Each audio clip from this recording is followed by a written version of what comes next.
Chapter 1. Logan, a New Life. I slept so well. The greatest joy in life is waking up naturally. Yulikai stretched lazily and remarked that while Yulikai name frequently mispronounced, Lu does not denote happiness, but rather music you. His father, Yu Junqian, must have been in a peculiar mood when he bestowed such a name upon him. Indolent as he is, Yulikai never bothered to change it. He relishes in correcting others, taking delight in the opportunity to jest about their lack of knowledge when they miscall him. Yulikai is rather laid back, despite his father's persistent urging for him to become a businessman or to inherit the foreign trade company beneath his purview. His typical response is a sigh of exasperation. Managing a business is arduous and fraught with risks. Being an employee is far more appealing. Fortunately, his salary is not insubstantial, which has led his father, Yu Junqian, to refrain from pressing the issue further, instead focusing on nurturing his younger brother. Yugukai, a fresh university student, in contrast to his elder brother. The younger sibling harbors aspirations of pursuing graduate studies, as his academic performance has consistently been exemplary. The bond between the brothers is strong, primarily because Yulikai has no intention of inheriting Yu Junqian's empire, nor does he covet the family fortune. Thus, Yulikai regards his elder brother favorably and even contemplates supporting him in the future, although it seems Yulikai does not require such assistance, as he is comfortably well off. Yulikai's only concern is that once his brother find a partner, he might expect some financial aid, given that his allowance is quite generous. However, this concern is soon rendered moot, for his brother is no more.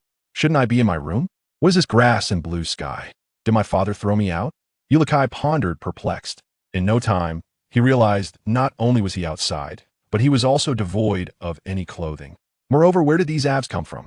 Yulikai felt a surge of panic and hastily stood up, dashing away without realizing he was running faster and with greater strength than before. After sprinting for a while, he found himself by a small stream. The series of transformations instilled within him an ominous premonition. He rushed to the water's edge, and instead of his own reflection, he beheld a formidable, alluringly handsome man in uncanny resemblance to Hugh Jackman as Wolverine from the films. He touched his face in disbelief, and after a moment of silence, muttered, "Have I become Wolverine?" Suddenly, Yulikai crouched down, cradling his head, and wept bitterly. "I am so sorry, Wolverine. I've embarrassed you." After a spell of anguished cries, he dazedly murmured, "I must be dreaming. The river looks rather deep. Oh, what a dream. I still have games to win today to ascend to the rank of king with 30 stars. With that, he found a hefty stone weighing around 70 to 80 pounds, embraced it, and plunged into the river. Thankfully, it was not the Ganges. As he sank to the riverbed, Yulikai abruptly opened his eyes, for he realized this was no dream at all. He hastily pushed aside the stone, striving to ascend, but having been submerged for an extended period, he succumbed to asphyxiation. Darkness enveloped him, and he was swept away by the current. It was uncertain how long had passed when Yulikai slowly opened his eyes. At that moment, a blanket covered him, and 3 individuals were gazing at him intently. "Brother, you are awake," exclaimed a burly man, his face alight with joy at the sight of Yulikai's revival, clearly a person of good nature. Nearby, a middle-aged woman placed a bowl of hot soup to the side and was engaged in conversation with a girl of about 10 years old. As Yulikai regained his senses, he realized he seemed to comprehend Japanese, which was rather perplexing, considering he had never studied it. Observing their attire, he noted it bore no resemblance to modern clothing. It was reminiscent of ancient times. The burly man lifted the bowl of soup and offered it to Yulikai, saying, "Brother, we just fished you out of the river today. Initially, we intended to dig a grave for you, but you suddenly coughed up a great deal of water. You are quite fortunate, brother. Here, have some hot soup to warm yourself." Yulikai accepted the soup, his expression one of confusion. He inquired, "Excuse me, where am I?" "Near Rak village, brother." "How did you end up in the river?" "You nearly drowned." The man replied, followed by a question of his own. Yulikai paused momentarily, contemplating for several seconds before responding, "I was robbed on the road, and they took everything I had. How unfortunate. What is your name? Where do you come from?" The man nodded sympathetically towards Yulikai, bewildered as to why the robbers had not spared even his clothing. It was truly alarming. "I am called Logan, from the country of Tepicho." "You know," Logan replied. Since he had traversed into another realm, his former identity was no longer relevant. He would assume the role of Logan indeed. He was now Logan. Presently a rather embarrassing Logan. But there was no choice. He was too timid to even extend his claws. However, from this moment forth, he would embark on a new chapter in his life, which would naturally commence with the pursuit of employment. Being a worker was the path to true success. The burly man pondered for a moment, surprised by the mention of such a peculiar country. He queried, "Is there truly such a nation?" "Indeed, but it lies across the sea, far from here, approximately a 3-month voyage," Logan fabricated. The man paused, then nodded. "I see. Our family is preparing to travel to the Fire Country's Hidden Leaf Village for supplies. Would you care to join us? You might earn some money there, and perhaps enlist the help of the esteemed ninjas who could escort you back home. May I inquire, are the ninjas of Hidden Leaf Village strong?"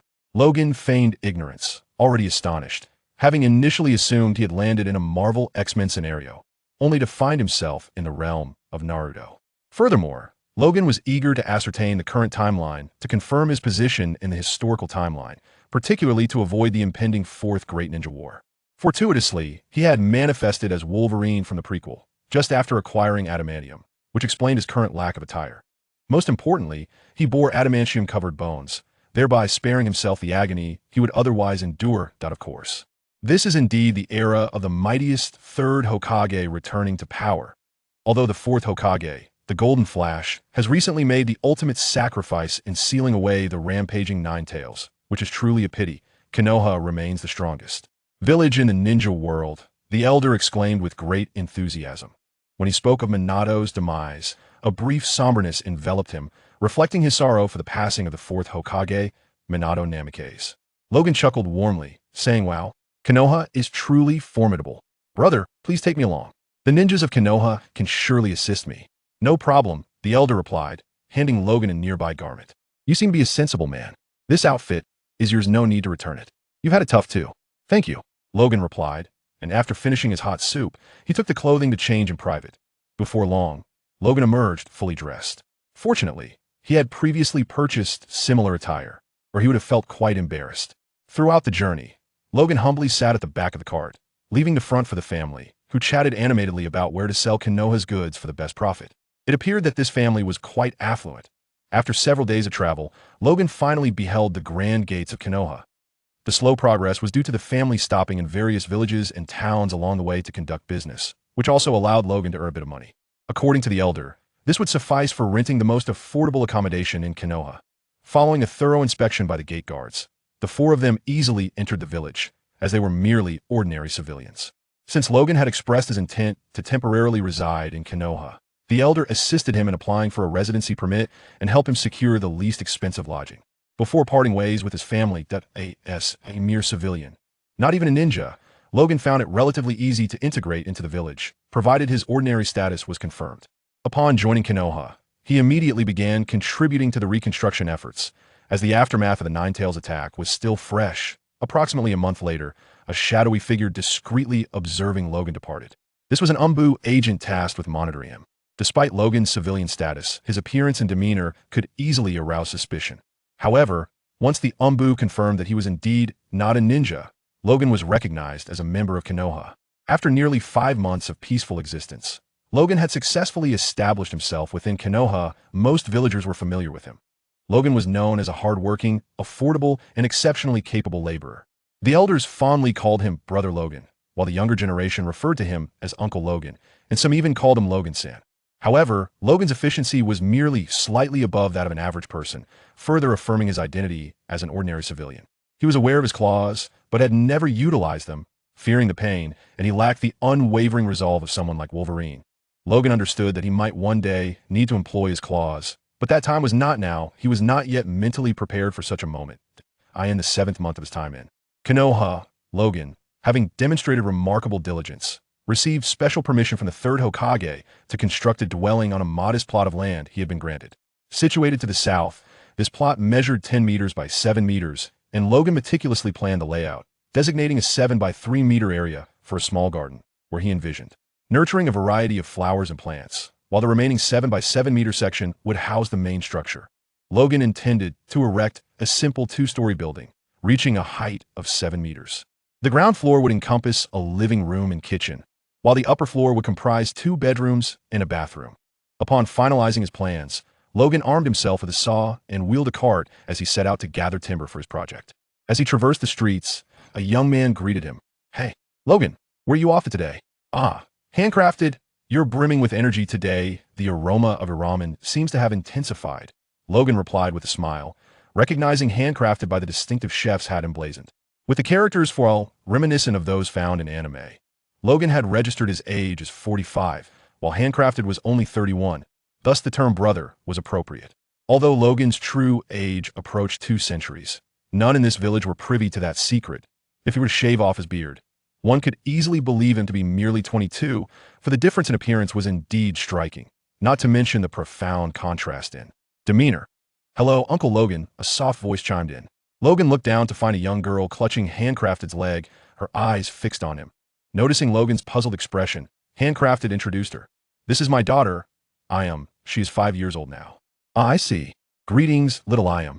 Here, this is a gift from Uncle," Logan said, nodding as he produced a lollipop for her. This treat was rather costly, as he had intended to savor it while working throughout the day. Iam hesitated for a moment before accepting the lollipop at her father's encouragement.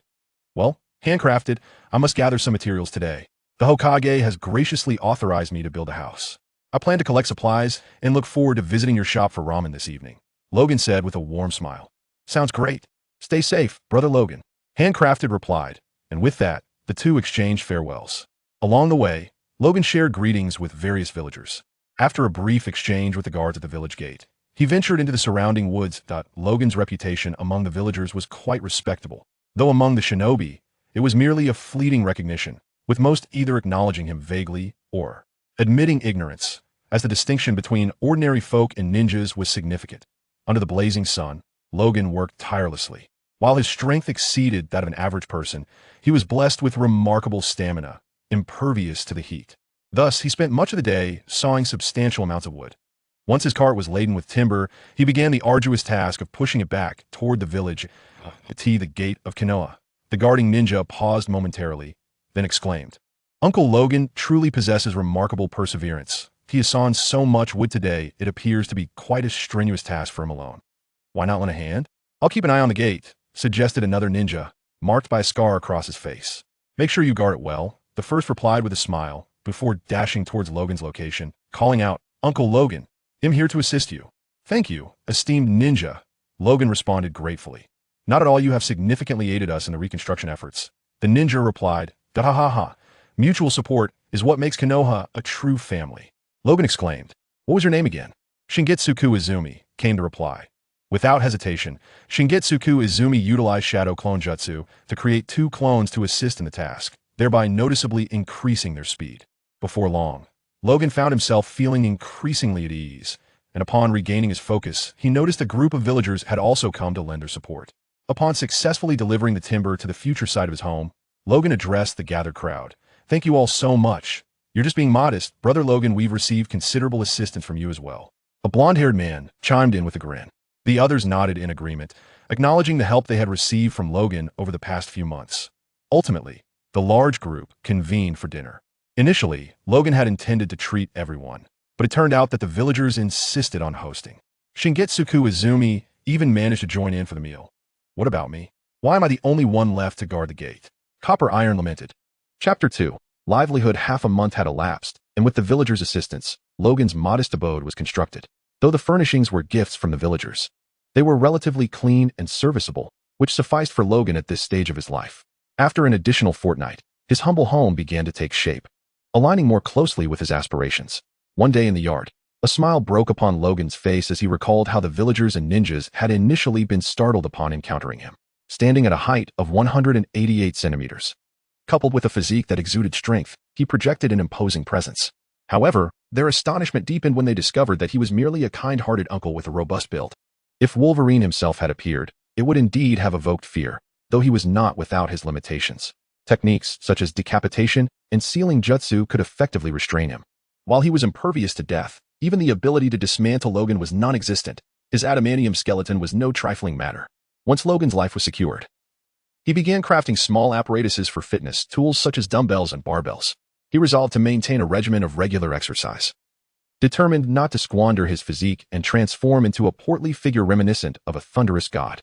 Days passed, and the yard was adorned with an array of fitness equipment, including a large wooden stump, rudimentary wooden dumbbells with rusty iron weights on either side, a wooden climbing ladder, and a pull-up bar. Though rudimentary, these were sufficient for Logan's purposes. As a naturally lazy individual, he would typically have avoided such endeavors. However, now that he had embraced the identity of Wolverine, He felt compelled to nurture his primal instincts, lest he squander his hard-earned muscles and incur the wrath of his wolfish counterpart. The large wooden stump served as a platform for performing sit-ups, and he had no qualms about his form. Others might worry about potential back issues, but he harbored no such concerns. Nevertheless, as he engaged in the exercises, Logan gradually refined his technique. Thus, his days became increasingly structured. Aside from assisting with physical labor, he devoted himself to fitness, and his muscles appeared even more formidable than before, although he had not significantly increased his strength or speed. He could barely keep pace with an average student from a ninja academy. Having joined Konoha 6 months prior, the reconstruction efforts had concluded last month, just before the new year. However, he now found himself ensnared in a predicament known as an economic crisis. Following the completion of the rebuilding work, his income had dwindled. What could he possibly do to earn money? Sell a kidney? That was unfeasible, though he possessed countless kidneys, figuratively speaking, as they regenerated. Design? Without a computer? How could that be accomplished? Driving? He had no vehicle. Logan lamented in frustration. He slapped his forehead in exasperation, pondering why modern professions occupied his thoughts. Funds were rapidly depleting, and opportunities within Konoha were exceedingly limited. To open a shop, he lacked the capital for startup to seek employment. The labor market in the village was saturated, leaving few avenues available. There was a scarcity of construction projects, as well as repairs to be undertaken. The two primary tasks he had previously engaged in, the bricks and tiles of Konoha, along with the houses, owe a small debt of gratitude to Logan. After all, no matter how much one individual accomplishes, it cannot compare to the efforts of a collective team. Logan gazed skyward, a man of the computer age, endowed with the physique and strength of Wolverine. Yet, devoid of technique, he hesitated to utilize his claws for fear of pain. In this place, devoid of computers, he found himself lacking the inclination to engage in agriculture or production. Perhaps he could consider an alternative path, such as seeking the companionship of a wealthy benefactor. This notion seemed plausible, given Logan's demeanor. He decided to take things one step at a time. Muttering to himself, Logan gently shut the door behind him, leaving it unlocked. There was nothing of value within that could tempt a thief, and he doubted anyone would come to steal. He jogged out, intent on exploring areas where he might lend a hand and earn a little extra, all while contemplating future avenues for income. After running over a kilometer, he unexpectedly encountered a peculiar boy with thick eyebrows and bright eyes, clad in a tight green outfit. Logan recognized him instantly. It was that boy performing handstands while walking, none other than Might Guy. At this moment, the youthful Might Guy was merely 14, still a Chunin. Albeit his martial prowess could potentially rival that of a Chunin, provided he unlocked the 8 gates, for not all Chunin possessed formidable bloodline limits. Upon spotting Logan, Kai's eyes lit up with recognition. After all, Logan's muscular frame was quite captivating. If he were to become a ninja, he would likely follow a similar path as Kai, specializing in physical techniques. Uncle Logan, you haven't given up on youth either. Let us ignite our passions together, Kai exclaimed excitedly. Logan paused momentarily before responding. Is that you? Kai, does your training yield any results? As they continued their conversation while moving forward, Kai enthusiastically proclaimed, of course. This is what youth is all about. Constantly increasing the weight we carry and honing our skills. Uncle Logan, would you like to join me for 100 laps around Konoha? Logan was momentarily speechless. 100 laps? While Konoha may not rival New York in size, it was still quite expansive. However, considering he had little else to occupy his time that day, he pondered the prospect of enhancing his own abilities through such training, while also contemplating future means to sustain his livelihood. Moreover, Kai's suggestion of weight training was indeed a valuable insight. Looking around, Logan casually lifted a piece of decayed wood onto his shoulder and fell in step with Kai. Kai burst into laughter, his eyes gleaming with excitement as he shouted, "Let us ignite our passions together, Uncle Logan." Logan's lips twitched in amusement, and thus he followed Kai on their run. Along the way, Kai was considerate of Logan, recognizing that, as he was not a ninja, Logan's pace was not particularly swift. Yet his endurance was commendable. The day passed in this manner, and upon returning home, Logan felt a sense of fatigue, not of the body, but of the mind. Even working did not compare to the exertion of running alongside Kai. Logan mused, then returned home to enjoy a bit of milk and bread. As Logan sipped milk while taking a bite of bread, he muttered to himself, reflecting carefully on the circumstances of Konoha. Given his own knowledge, he concluded that any matter concerning the village's safety or possessing the potential to alter the ninja world would inevitably attract the attention of that cunning old man, Danzo. Thus, he had no choice but to focus on the livelihood of the villagers. In the realm of medicine, although he could concoct some traditional remedies, he lacked the necessary herbs. As for food, he was at a loss, unless one counted burnt tomato scrambled eggs, which he could manage. A gym was out of the question. There were neither equipment nor space. Logan counted on his fingers, and after about 10 minutes, he settled on a few feasible options. first, he considered becoming a merchant, albeit with some risks involved, leaving it as a potential choice. He raised a finger, wishing he had pen and paper to jot it down. Next, he pondered setting up a stall to sell wooden carvings. While he had only learned a smattering of skills from Konoha's master, dedicating time to create unique items seemed quite appealing. Additionally, he could offer interior design services. Yes, that was a possibility. Finally, there was the option of running errands. Logan murmured, contemplating these three choices. Ultimately, with a resolute expression, he declared, "Let us start by selling some items at a stall. Once I earn some money and find a better avenue, I will pursue the merchant route."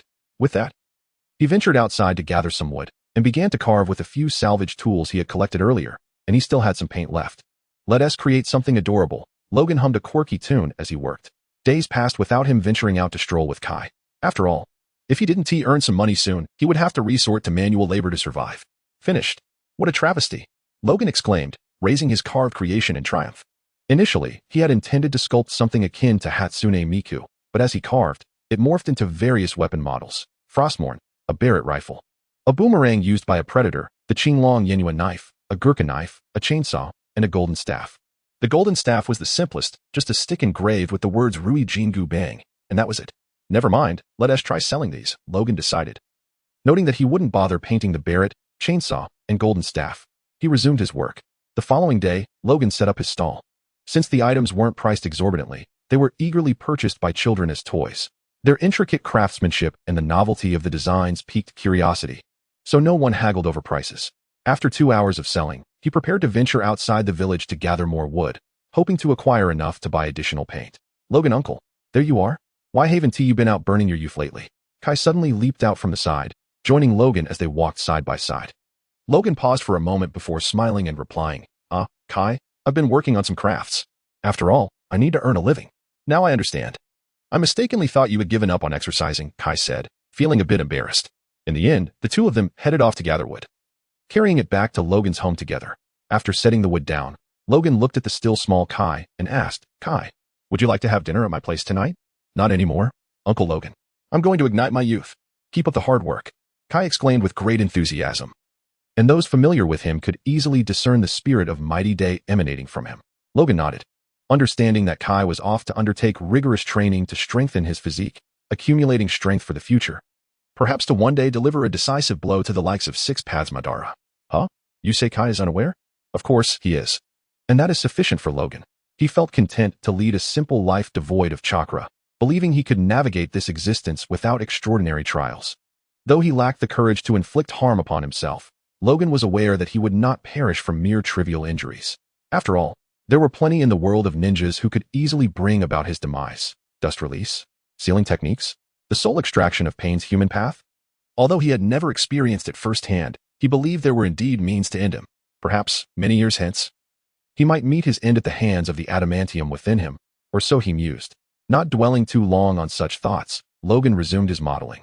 Believing that life should be uncomplicated and smooth, he envisioned a future where, a decade or so later, his comrade Pain would arrive with a sack of rice, and they might embark on a journey together, retreating to the remote land of snow when the time came for the infinite Tsukuyomi to unfold.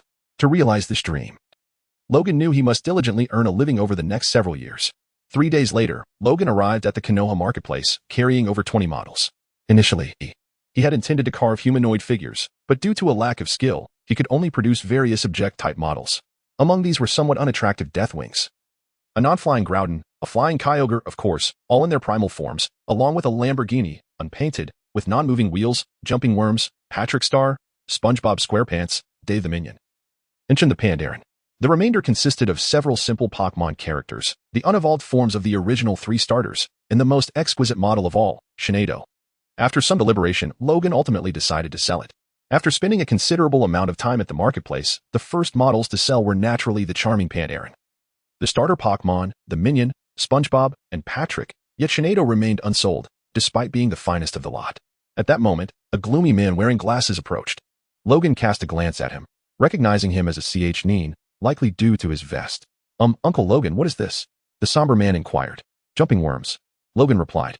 The man's interest appeared piqued as he asked, "Jumping Worms? What are their characteristics? Are they formidable?" Logan paused for a moment, recalling the details, and then elaborated. "Jumping Worms are the basic units of the interstellar swarm, mutated from larvae. One larva can transform into 2 jumping worms, possessing traits of rapid movement and swift attacks. However, they are quite fragile when acting alone. In a swarm, they are formidable, though they are vulnerable to fire. They have a high reproduction rate, and, oh yes, they can evolve into exploding worms, which can self-detonate with considerable force. Uncle Logan, do you know how large jumping worms are? What are their characteristics? Where can they be found? The gloomy man inquired eagerly. Logan was momentarily at a loss for words, eager to express that finding jump worms in the game was quite a challenge. Finally, he spoke, it is difficult to locate jump worms, as they rarely venture out alone. Except for the scouts. The brooding man nodded emphatically. If you wish to find jump worms, they tend to burrow underground, making them elusive. However, if you happen upon a worm nest, that might be an exception. The somber man inquired, what does a worm nest look like? And how large are these jump worms? Logan replied, jump worms range from 1.8 to 2 meters in size, while a worm nest is colossal, towering at 30 meters. Yet, they are usually found in dark, hard-to-find places. I will do my best, exclaimed Oil Girl Aspirations. You must have encountered many creatures from outside. Are there any formidable insects? He grasped Logan's hands eagerly, seemingly ready to form a bond. What is your name? Logan asked, slightly puzzled. I am Oil Girl Aspirations. Please, share more about these insects. Oil Girl Aspirations said with palpable excitement. Logan, realizing she belonged to the Oil Girl clan, chuckled softly and said, all right. I will draw them for you and provide relevant data. You can come back in a few days to collect them. Absolutely. I look forward to it. Oil Girl Aspirations replied enthusiastically. Good. Please provide me with a sketchbook and a pen, Logan requested. He was confident in his drawing skills, having played StarCraft 2 extensively and seen many works from others, so he felt capable enough for the task. Yes, shouted Oil Girl Aspirations. And in the blink of an eye, she vanished, allowing Logan to resume his sales. Chapter 3. Logan's cabin. Logan had barely settled in when, not long after, Oil Girl Aspirations returned, presenting him with a sketchbook and pen.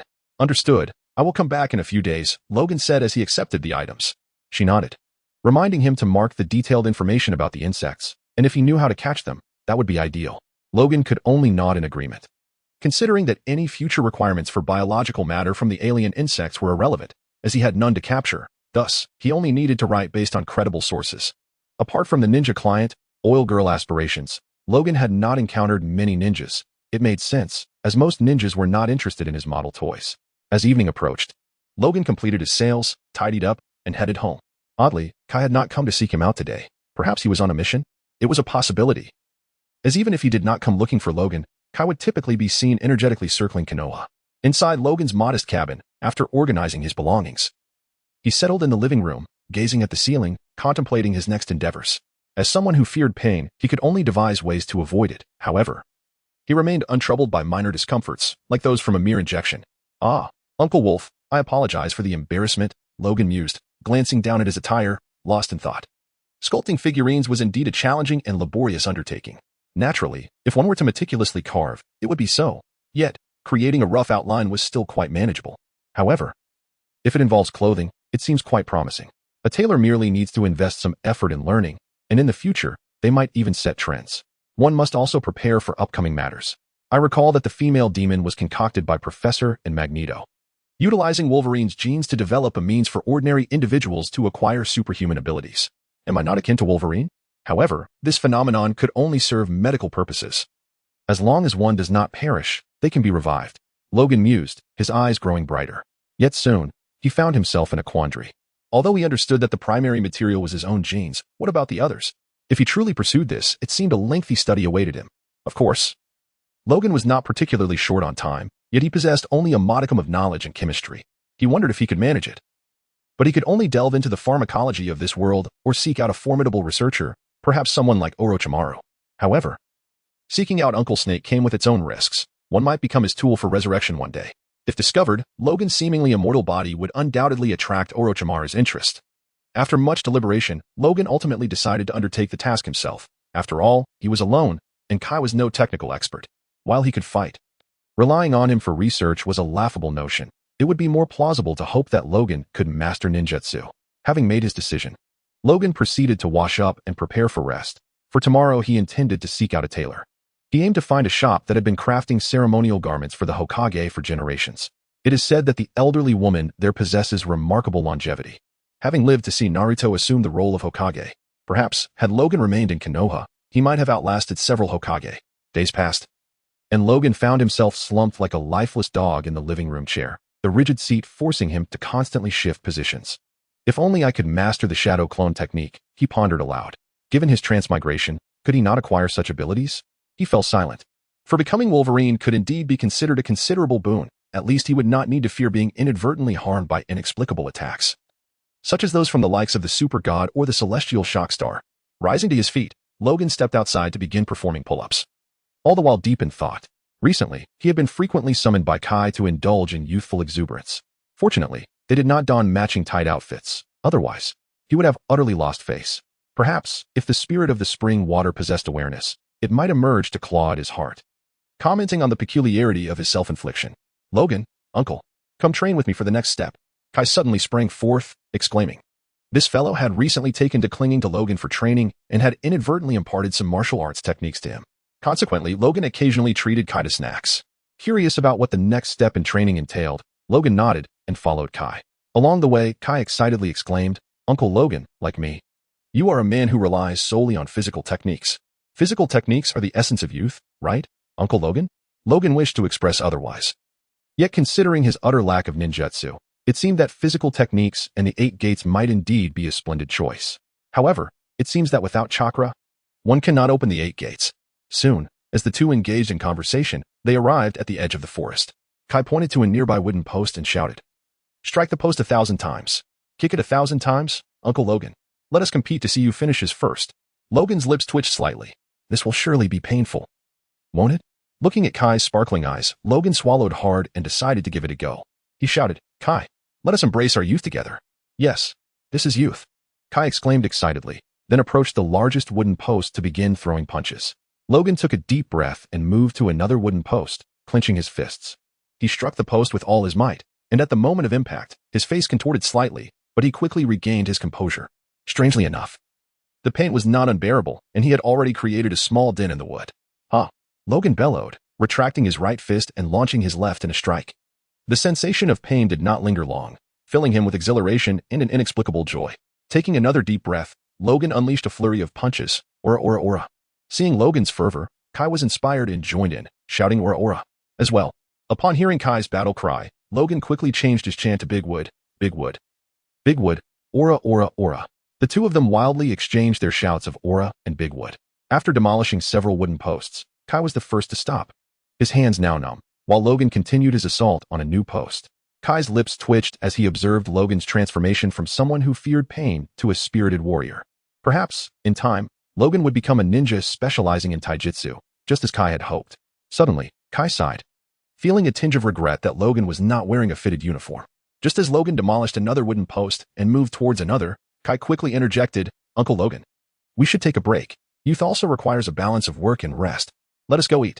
Logan paused for a moment, then nodded, rubbing his now recovered hands before heading to a small restaurant with Kai. "Kai, it's Ebisu. Long time no see. Are you here for a meal as well?" Kai greeted a person wearing black sunglasses. Logan recalled that this individual was a teammate, along with the enigmatic Shirinui Gunma, whom Kai's father, Might Due, had rescued in the past. After chatting for a while, Ebisu turned to Logan and asked, "Kai, who is this?" "This is Uncle Logan, a formidable companion with whom I share my youthful pursuits," Kai replied, giving a thumbs up and flashing his bright smile. Ebisu adjusted his glasses and said, "Oh, so you are Uncle Logan. I've heard many speak of you. Today is my first encounter. You are quite robust." He scrutinized both Kai and Logan, noting that Logan was slightly taller and appeared even more muscular, seemingly well-suited for the practice of taijutsu. Of course, Uncle Logan is a natural when it comes to mastering taijutsu. Kalyong gave a thumbs up and said. The three of them settled into the shop, and he took it upon himself to order a dish for Logan called Burning Youth, though the name was surely a misnomer, and he was uncertain about the method of its preparation. Upon the arrival of Huibishu, the two engaged in conversation while Logan quietly listened, only pausing when the dishes were served. Logan stared expressionlessly at the intensely spicy curry rice, yet he ultimately indulged, for he was unperturbed by heat. At most, he would experience a brief shock followed by a regrettable bout of discomfort. "This is the essence of Burning Youth," Kalyong exclaimed, glancing at the composed Logan, and continued, "Truly, Uncle Logan, you savor youth without a hint of hesitation. Next time, let us experience an even more fervent youth." Logan rolled his eyes at Kalyong, resolved to serve him something distasteful next time. Perhaps a can of herring would suffice. After dinner, Huibishu departed first, and before leaving, Kalyong turned to Logan and said, Uncle Logan, I have a task to undertake soon, so please don't slack off. Yes, yes, be sure to stay safe, Logan replied with a hint of exasperation. Before turning to leave, in the days that followed, Logan thrived. He practiced physical techniques each morning, gradually increasing his efforts as per Kailiang's guidance, and spent his afternoons learning at the tailor's shop. Since Logan could comprehend the musings of the elderly women there, they often shared tales of their lives with him. As an anomaly in the tailor's shop, Logan had gained a certain notoriety, or rather, had become famous once again. Some of the older women even endeavored to find him a widow as a potential partner, but Logan politely declined, as he was more inclined towards youthful companions rather than those of the older generation. Given his age, it was likely that he would not attract a youthful girl unless she had a penchant for older men, prompting him to learn from the original Logan to cultivate his own charm. Though he had achieved a certain outward allure, he needed to ensure it did not stray awry, as that could lead him down a dubious path. Thus, after living in Konoha for over a year, it was now the end of Konoha's 49th year. He had arrived on October 20th, shortly after the Kyuubi incident which occurred on October 10th, coinciding with Naruto's birth. Now, on December 25th of the 49th year, Logan's home had undergone a significant transformation. A layer of glass adorned the exterior, and inside, numerous garments were displayed alongside illuminated signage proclaiming Logan's boutique, complemented by smaller letters announcing it as a fashion apparel specialty store. Passers-by could glimpse the winter collection through the glass, which attracted many onlookers, predominantly women drawn to the showcased women's clothing. With its quiet opening, Logan's boutique quickly garnered a substantial female clientele. He had only crafted 100 pieces of men's clothing, while the remaining 500 were dedicated to women's attire, featuring knee-length coats, down jackets, fleece-lined jeans, skirts, and tights, primarily in solid colors. Logan intended to gradually introduce patterned clothing and dresses in due course, aspiring to become the vanguard of fashion in Konoha. The dazzling array of garments left the young women, mothers, and older ladies of the village utterly captivated, their eyes nearly falling to the ground in awe. With an overwhelming crowd, and Logan being the sole attendant, he could only greet each patron individually and allow them to select their preferred attire. One enchantingly clad matron exclaimed, "How warm, how comfortable, and so beautiful. Uncle Logan, you are remarkable. If I weren't already married, I would undoubtedly choose to wed you." "Ah, heh, thank you for the compliment," Logan replied, a smile gracing his face despite the awkwardness of the moment. Before long, everyone had chosen their outfits, though some opted for special orders since Logan had produced each design in limited quantities, leading to certain styles being exceedingly popular and thus requiring advance requests. After a group of women cheerfully paid and departed, the men entered, only to be deterred by the displayed prices. Only a few were tempted to purchase what they found appealing.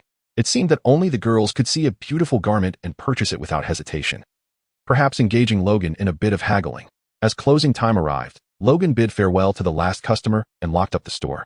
Ascending to the second floor, he began to tally the day's earnings. 37 men's garments sold, while the women's selection was entirely cleared, with an impressive 378 orders placed. Unbeknownst to Logan, in the near future, the standard for dating among the girls would evolve to require wearing clothing from Logan's boutique, thus leveling the sales between men's and women's styles. A delightful turn of events, indeed. After organizing the day's profits, Logan turned his attention to his research. On the second floor, he had prepared a small cage containing either white mice or inexpensive little pets for his experiments. With a syringe in hand, he gently pricked his arm to draw a small sample of blood, which he then combined with herbal extracts before swirling it in a homemade centrifuge, all while studying an experimental manual from the world of Naruto.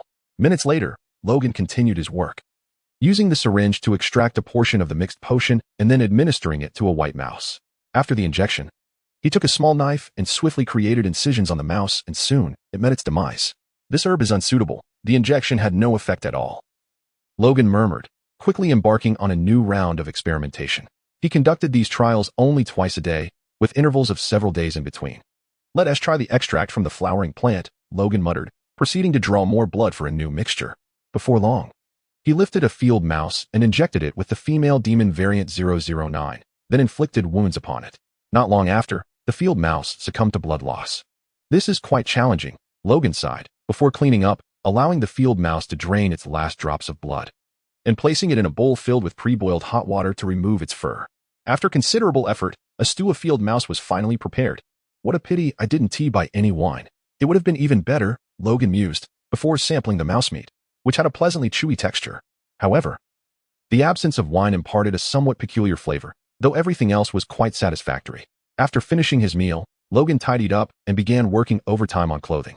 The second night after the grand opening of Logan's bespoke tailoring shop, over 300 women with orders arrived at his doorstep one after another. Logan felt overwhelmed. How could he possibly complete 300 garments alone in a single evening plus an additional day? It was conceivable, perhaps, only if he possessed the ability to create clones, which he did not possess, not even the art of shadow duplication. My apologies, Miss Kaori. Please return in 2 days to collect your order. Garments of this quality cannot be hastily produced. There are many intricate processes involved. Both in appearance and functionality, they must be of the highest standard. So I kindly ask for your understanding, Logan explained, scratching his head in distress.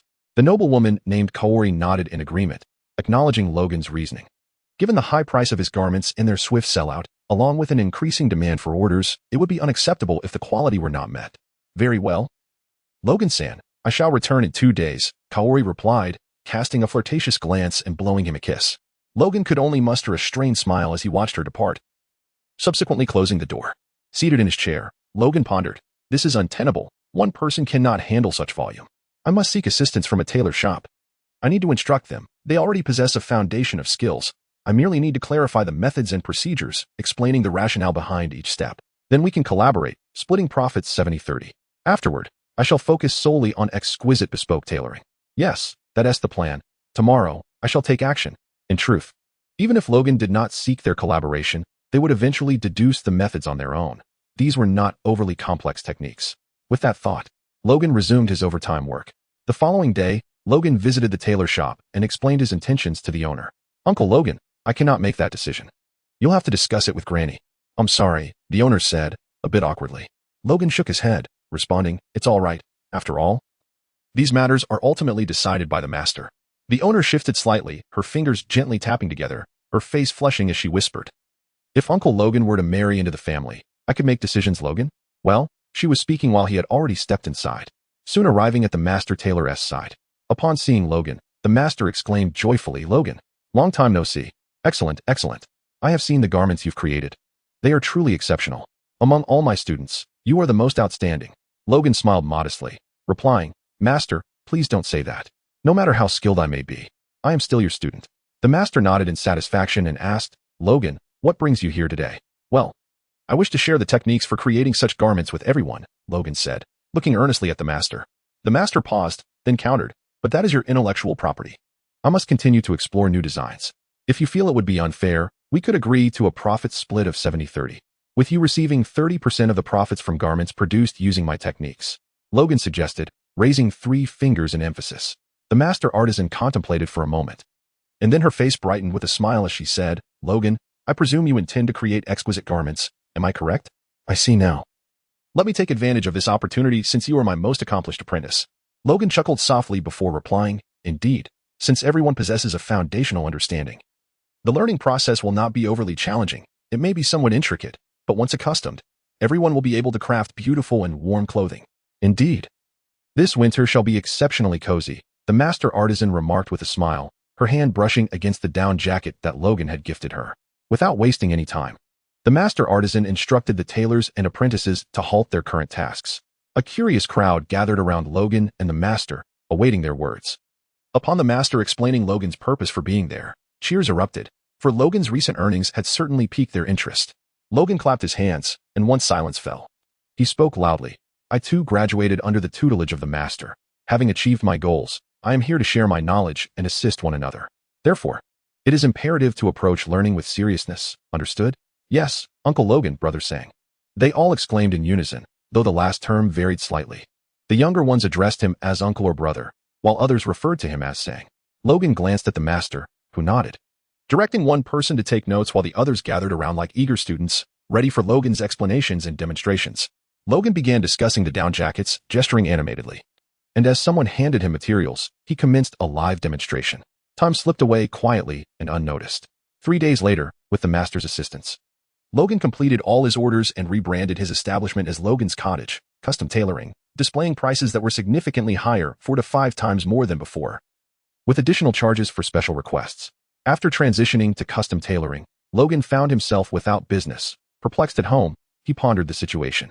Fortunately, the master's business flourished, with customers even purchasing items intended for other establishments. Had Logan provided detailed signage outside, the misunderstanding could have been avoided. Others assumed the custom products were akin to the previous offerings. With the master providing similarly priced items, why would anyone choose to pay a premium here? Thankfully, due to profit sharing, Logan was spared from dire consequences. Though, of course, Wolverine wouldn't perish simply from a head-on collision on the street. A month later, Logan's cottage welcomed a peculiar visitor, an individual known as One Ear, not the character from the Black Cat Police Chief, but a ninja with a single ear. Clad in a green vest, indicative of a mid-level ninja. Custom tailoring, is it? Can functional clothing be crafted? Perhaps something more suited for stealth? The visitor inquired. Logan was taken aback momentarily, then cleared his throat and replied, "Certainly, sir. May I ask how you would like to be addressed?"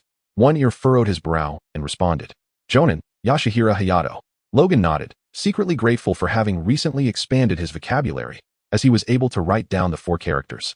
After noting the name, Logan continued to inquire, "What other requirements do you have besides concealment?" Yashihira Jahira pondered for a moment, gesturing as he spoke. "It would be best if it includes a hood, is lightweight, and can securely hold shuriken and similar items."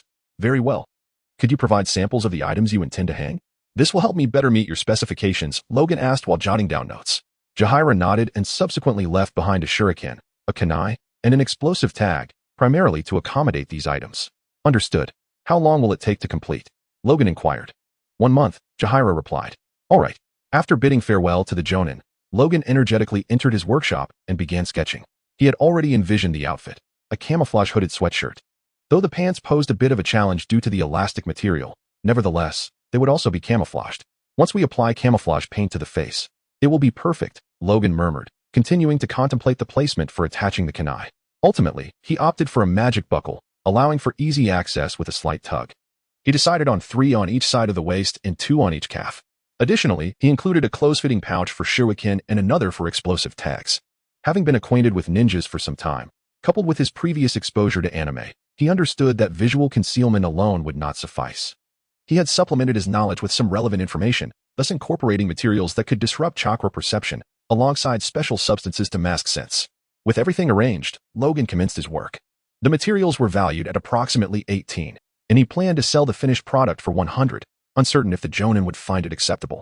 A week later, at Logan's residence, Yashihira Jahira gazed at the camouflage attire before him, a perplexed expression crossing his face.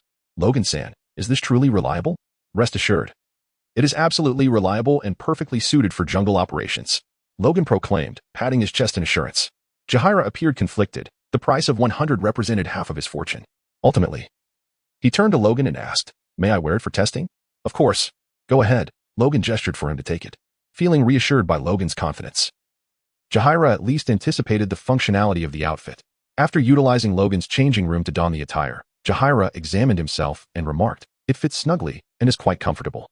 "Logan-san, I look forward to seeing you this afternoon." "Yes, remember to bring 1 million with you," Logan added. Upon hearing this, Jahira was at a loss for words, ultimately nodding before departing.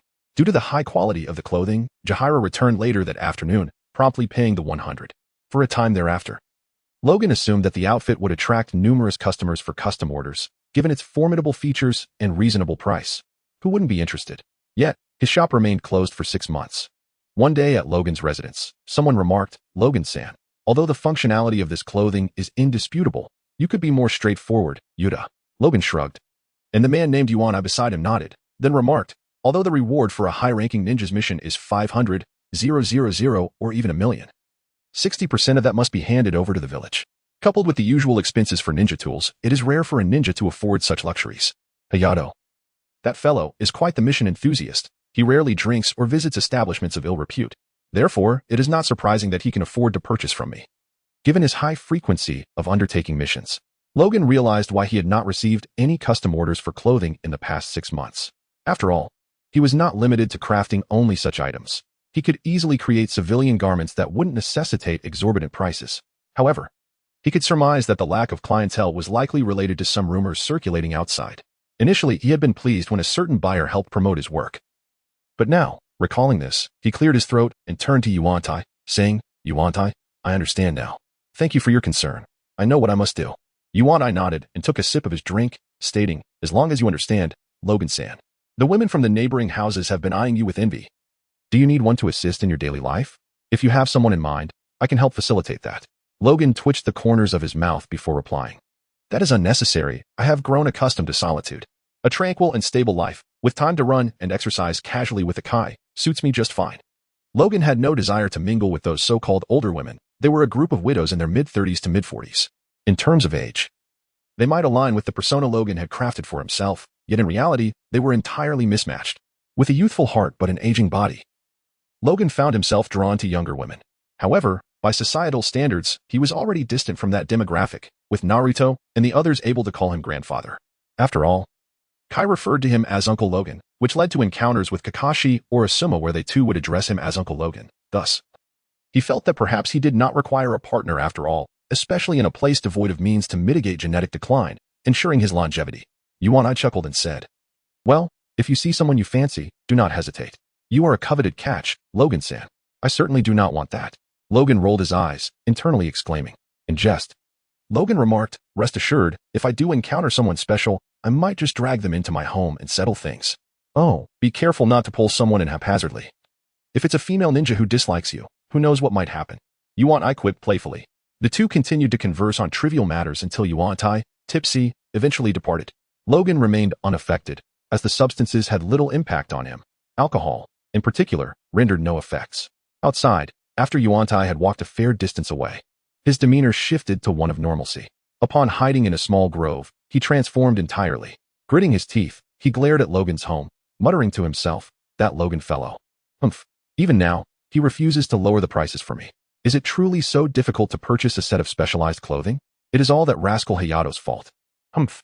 Anyway, I have plenty of time to wear him down. As long as the price drops, I shall make my purchase." Having said that, the individual departed. This fellow, having assumed a false identity through transformation techniques, unexpectedly encountered Logan and began to cultivate a connection.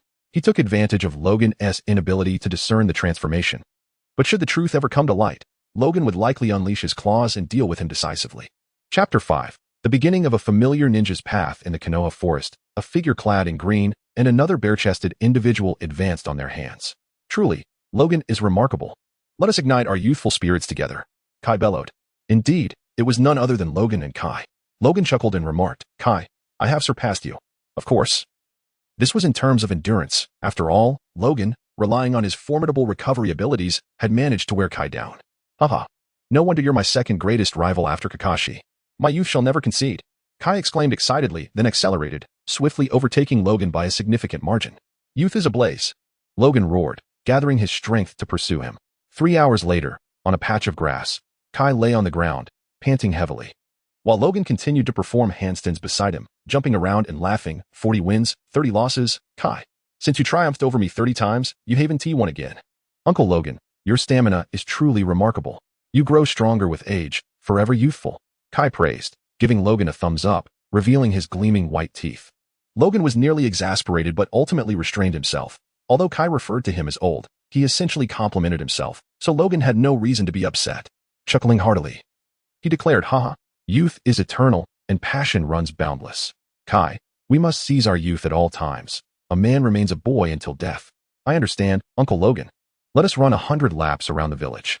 Kai shouted with the fervor of a spirited warrior, then took the lead, rising to run. Logan's expression soured, resembling one who had just ingested something foul, yet he followed suit and joined in the run. Regret washed over Logan as he lamented the call for youth, only serving to activate Kai's battle spirit.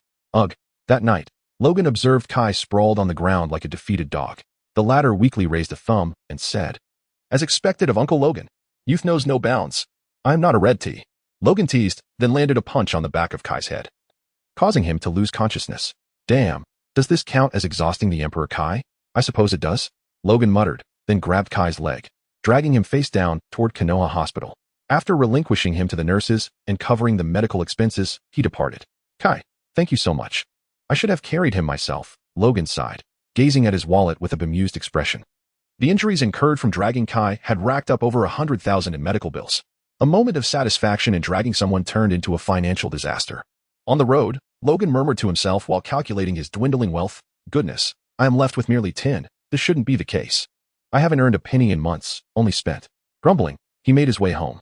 Upon reaching his doorstep, he encountered a familiar face, albeit one he recognized to a minimal extent.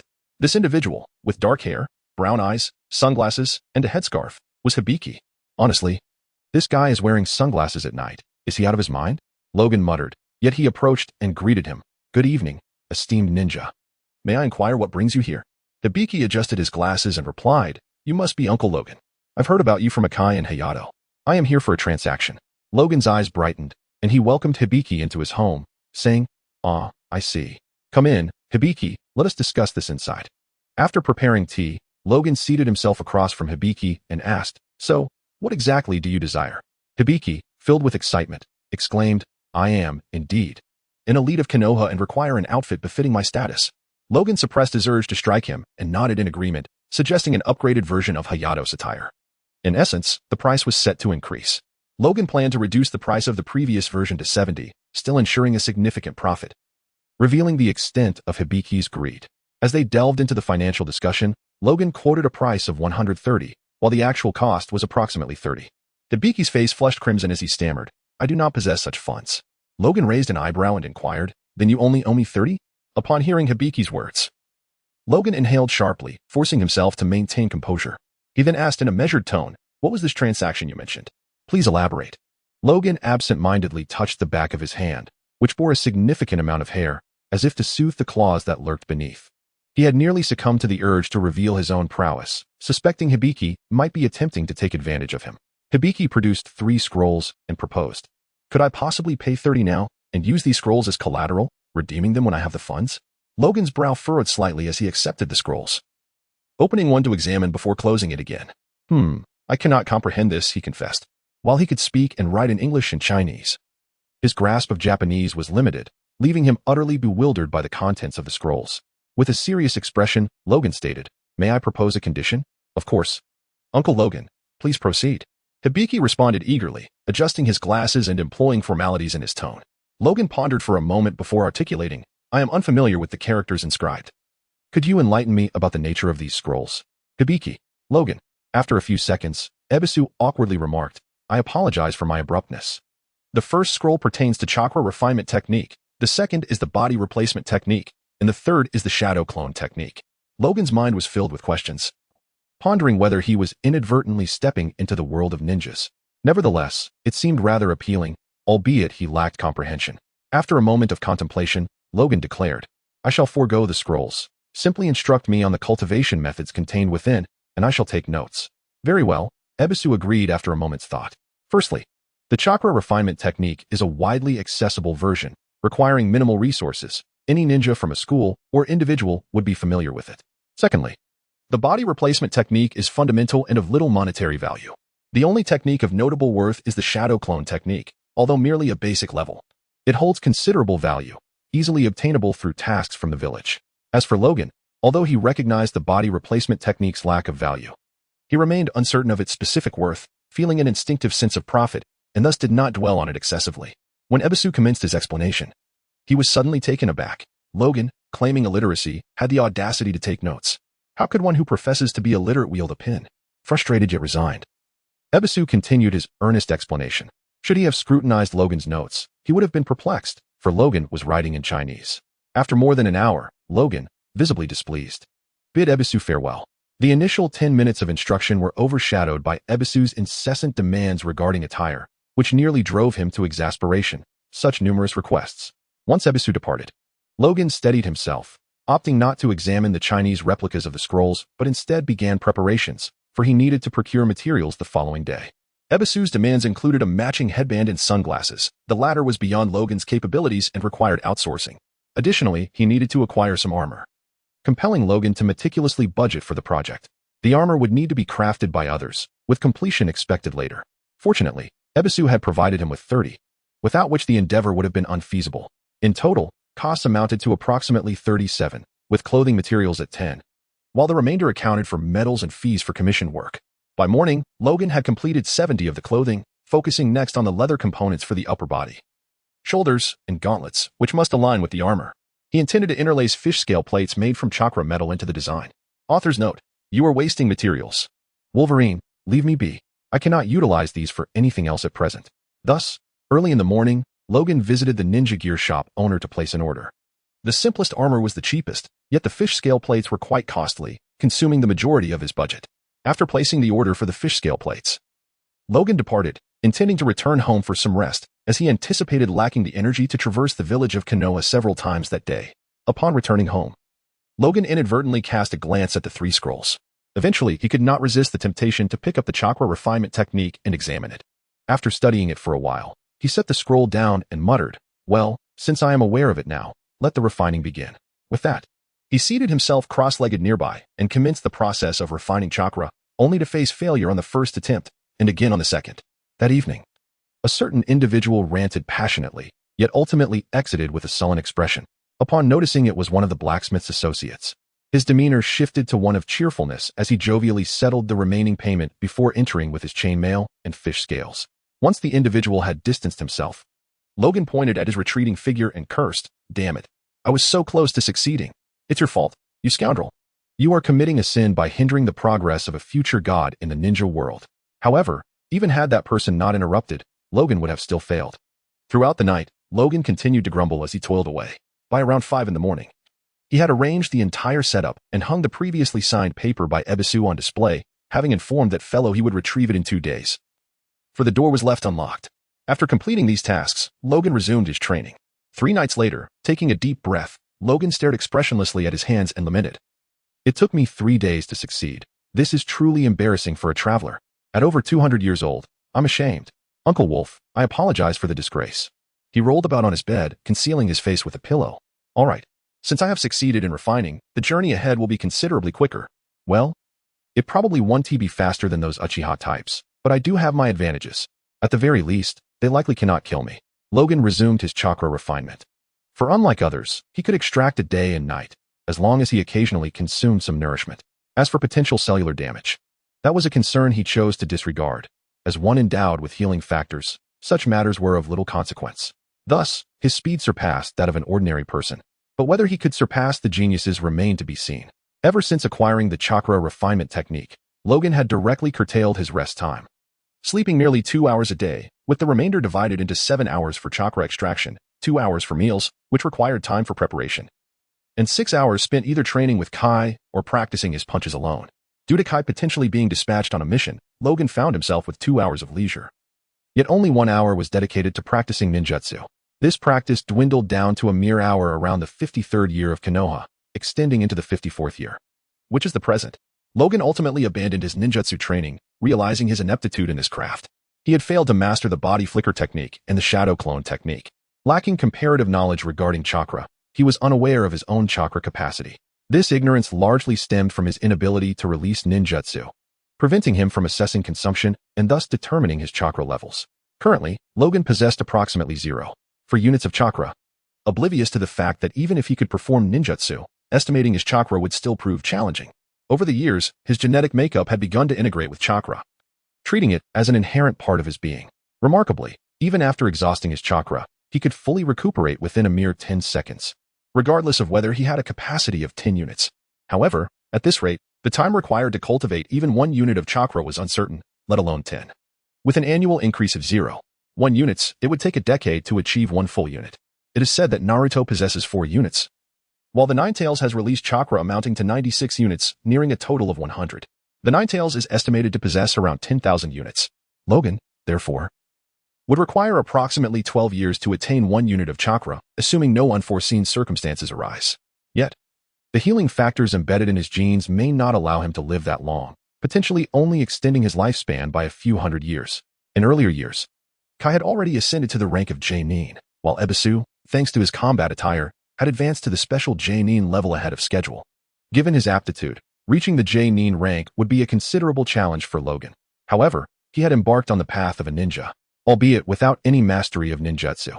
Chapter 6. Uzumaki Naruto. One evening, Logan, Kai, Kakashi, Ebisu, Mitarashi Anko, Narashikamu, Nishiro Aoi, Inazuka Tsum, Marino Ibiki, and Tsukakage Shikaka gathered at the barbecue establishment of the Akimichi family. Initially, it had only been Logan, Kai, and Kakashi. But today Logan was summoned to witness the fated duel between Kai and Kakashi. Following the match, Kai insisted that Kakashi and Logan accompany him to the barbecue place, where they encountered Ebisu and the others. Since Ebisu recognized Logan, the group ultimately congregated together. Among them, Logan could only identify Anko and Marino Ibiki. He recognized Inazuka Tsum only as a member of the Inazuka clan, though he had forgotten her name. However, after the introductions, Logan quickly understood the caliber of his companions. Realizing they were all Special J means celebrating together. Despite being from the same village, they were unfamiliar with Logan. At that moment, Logan had undergone significant changes compared to his previous self. Adhering to the age he had set for himself, he had lightly dyed his hair white and introduced some wrinkles. Resembling a figure akin to Wolverine at the start of his second film, appearing considerably older. The only flaw lies below the head, thus, his current attire is rather loose. Should it tear, he would undoubtedly reveal a considerable amount of muscle. Midway through their meal, Ebisu, in a cheerful manner, grasped Logan's hand and exclaimed, "Uncle Logan, your outfit is truly splendid." Subsequently, Ebisu rambled on about the significance of clothing in various missions over the years.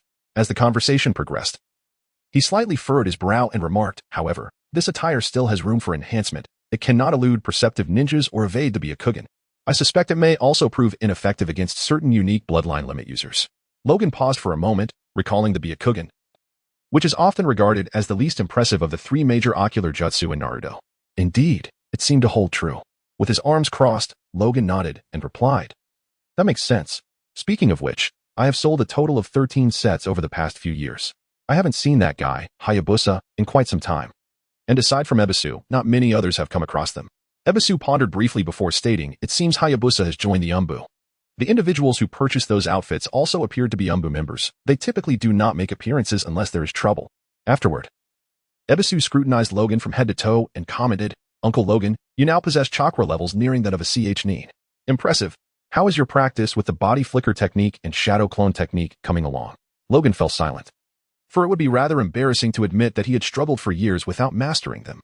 He was particularly hindered with ninjutsu, struggling with hand seals that he executed slowly and frequently found himself making mistakes, rendering him unable to unleash any techniques. Kai, with a look of astonishment, turned to Logan and inquired, "Uncle Logan, how did you learn that?" Ebisu chuckled and recounted the events from the past. Upon hearing the story, Kai sighed in relief and said, "Thank goodness you didn't resort to stealing. You scared me." Of course, how could the fervently passionate Uncle Logan ever do such a thing? Kakashi shot a glance at Kai, bemused, and returned to his meal. It was quite absurd that he could eat while wearing that mask. Ebisu adjusted his sunglasses and asked, "Uncle Logan, how is your training progressing?" "Without talent, I cannot practice," Logan admitted sheepishly. Kai, with a hint of pride, grinned and remarked, "So what if you can't use ninjutsu? In terms of taijutsu, Uncle Logan is nearly catching up to me, and his physical stamina is his specialty." "I am aware of that," Red Bean interjected, nodding in agreement. She then smiled and added, "Half of the home that was destroyed was built with Uncle Logan's assistance." "Thank you." Logan returned her smile, saying, "No need for thanks. I was merely trying to earn a living." Nearby, Marino Ibiki chomped on his meat while saying, "Indeed. Living to eat is essential. This fellow manages to articulate his thoughts so clearly while eating. He is quite remarkable." At that moment, a bearded man and a black-haired beauty passed by. The bearded man, with a face full of goodwill, exclaimed, "Red, today I have reserved some premium beef. It is absolutely delicious." As they watched the duo enter a private room, Red Bean chuckled and remarked, "Oh dear, that guy Asuma is truly relentless. At the very least, he possessed the audacity to pursue his desires, did he not?" Logan chuckled softly, recalling a certain hero who met an unfortunate demise at the hands of his own disciple. Were circumstances favorable, Logan would not shy away from offering assistance. However, upon further reflection, he decided against it. He harbored no fear of the other 6 realms. If need be, he could simply outlast them. Yet, the prospect of encountering the realm of humanity's soul extraction left him apprehensive. Even the Earth explosion star instilled a sense of dread. While sealing techniques might not obliterate him, the consequences of being sealed would undoubtedly be dire. Before long, a group of inebriated individuals staggered away, leaving Logan unperturbed. He too yearned to experience the intoxication of alcohol. Oh, but that was unnecessary. He had already tasted it before becoming Wolverine. As he walked, Logan's ears perked up. He noticed someone rushing towards him. However, sensing no malice and observing the small stature of the figure, he remained unfazed until the individual collided with him and tumbled to the ground. It was only then that he pondered which child had ventured out to frolic at such a late hour. "Are you all right, little one? You shouldn't be running about at night. It's best to return home and rest," Logan said as he helped the child to his feet, then turned to leave. The child gazed at Logan's retreating figure, a finger resting thoughtfully on their lips, murmuring, "Who is this grandpa? Is there someone like him in the village?" Without dwelling too long on the thought, the child cautiously followed him. Logan, aware of the child's presence, also sensed the concealed figures around them, seemingly either safeguarding or surveilling the little one. Logan mused as he surveyed the quiet path ahead. He was now quite certain that this small child was none other than Naruto, although he hadn't gotten a clear look earlier. It was evident that such a protected little rascal could only be Naruto. Upon returning home and opening the door, Logan glanced back at the entrance. A child with golden hair appeared, astonished, and retreated behind a wooden fence, peering through a crack to observe Logan. With a resigned sigh, Logan said, "Since you're here, why not come in for a bite before you leave?" He entered his home without closing the door and began preparing some food, such as sausages and ramen. Just as he finished boiling water and preparing 2 bowls of noodles, he heard the door creak open. A golden-haired, blue-eyed boy stepped inside.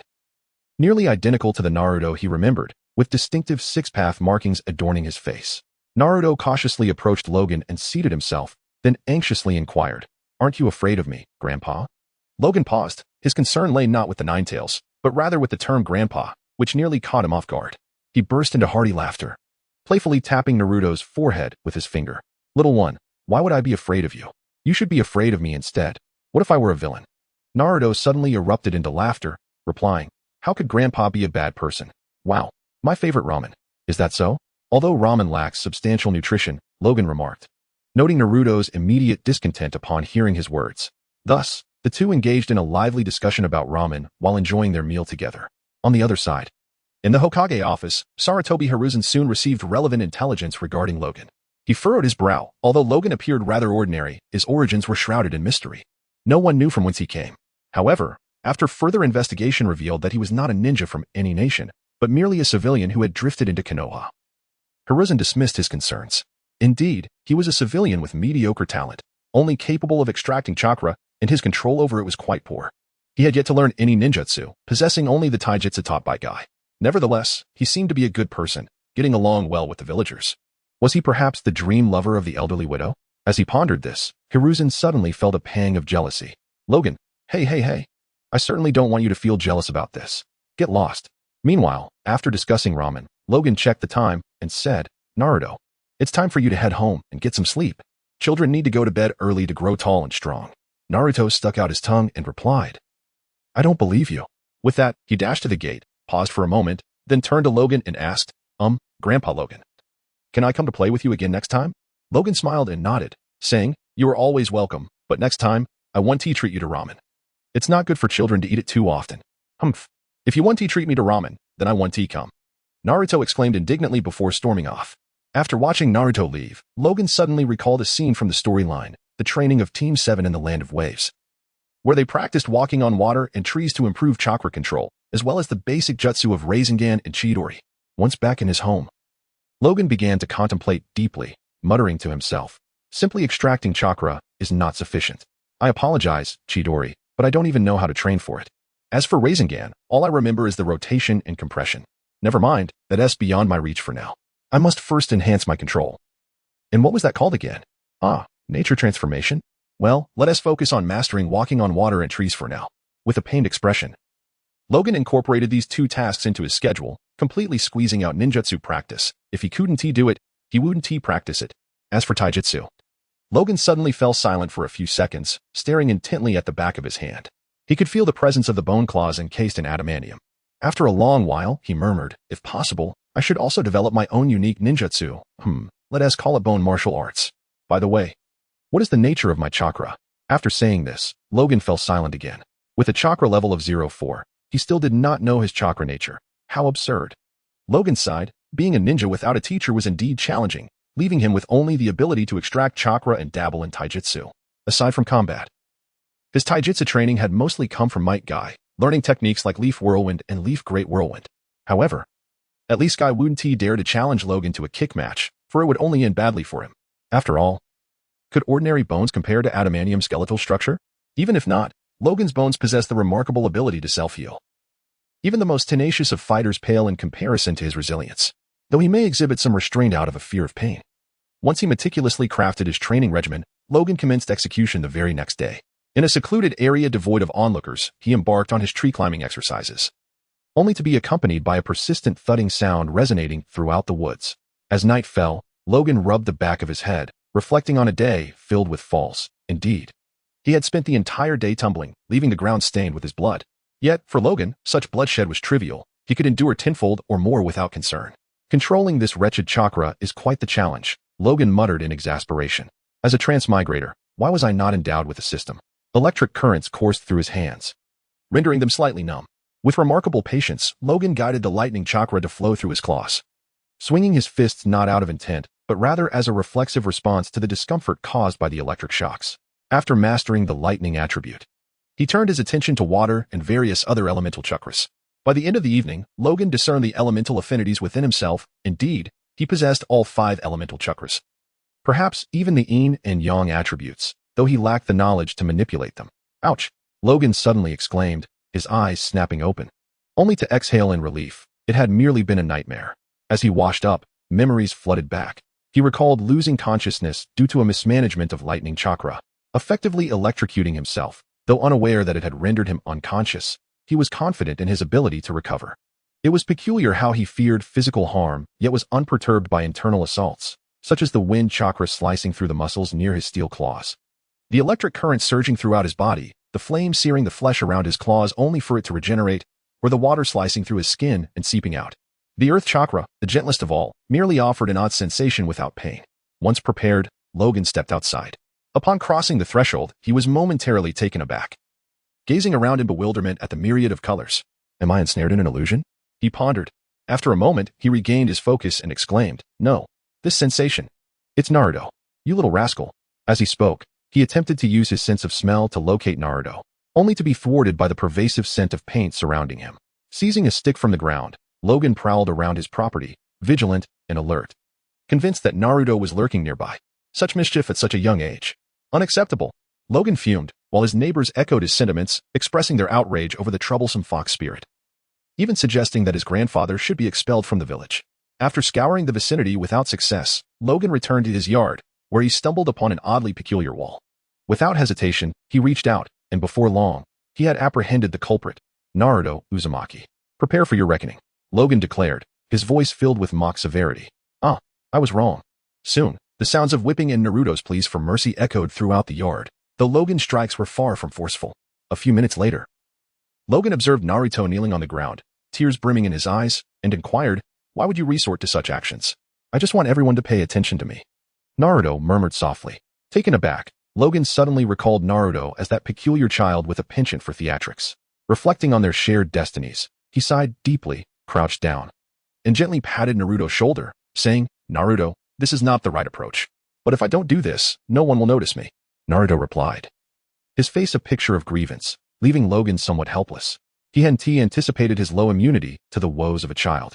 Logan reached out to ruffle Naruto's hair, smiling as he said, Little Naruto, there are numerous avenues in this world that can garner attention, not merely pranks. However, these need to be discovered by you. If you're feeling down, come sit with me, have a bite to eat, and perhaps you'll feel better.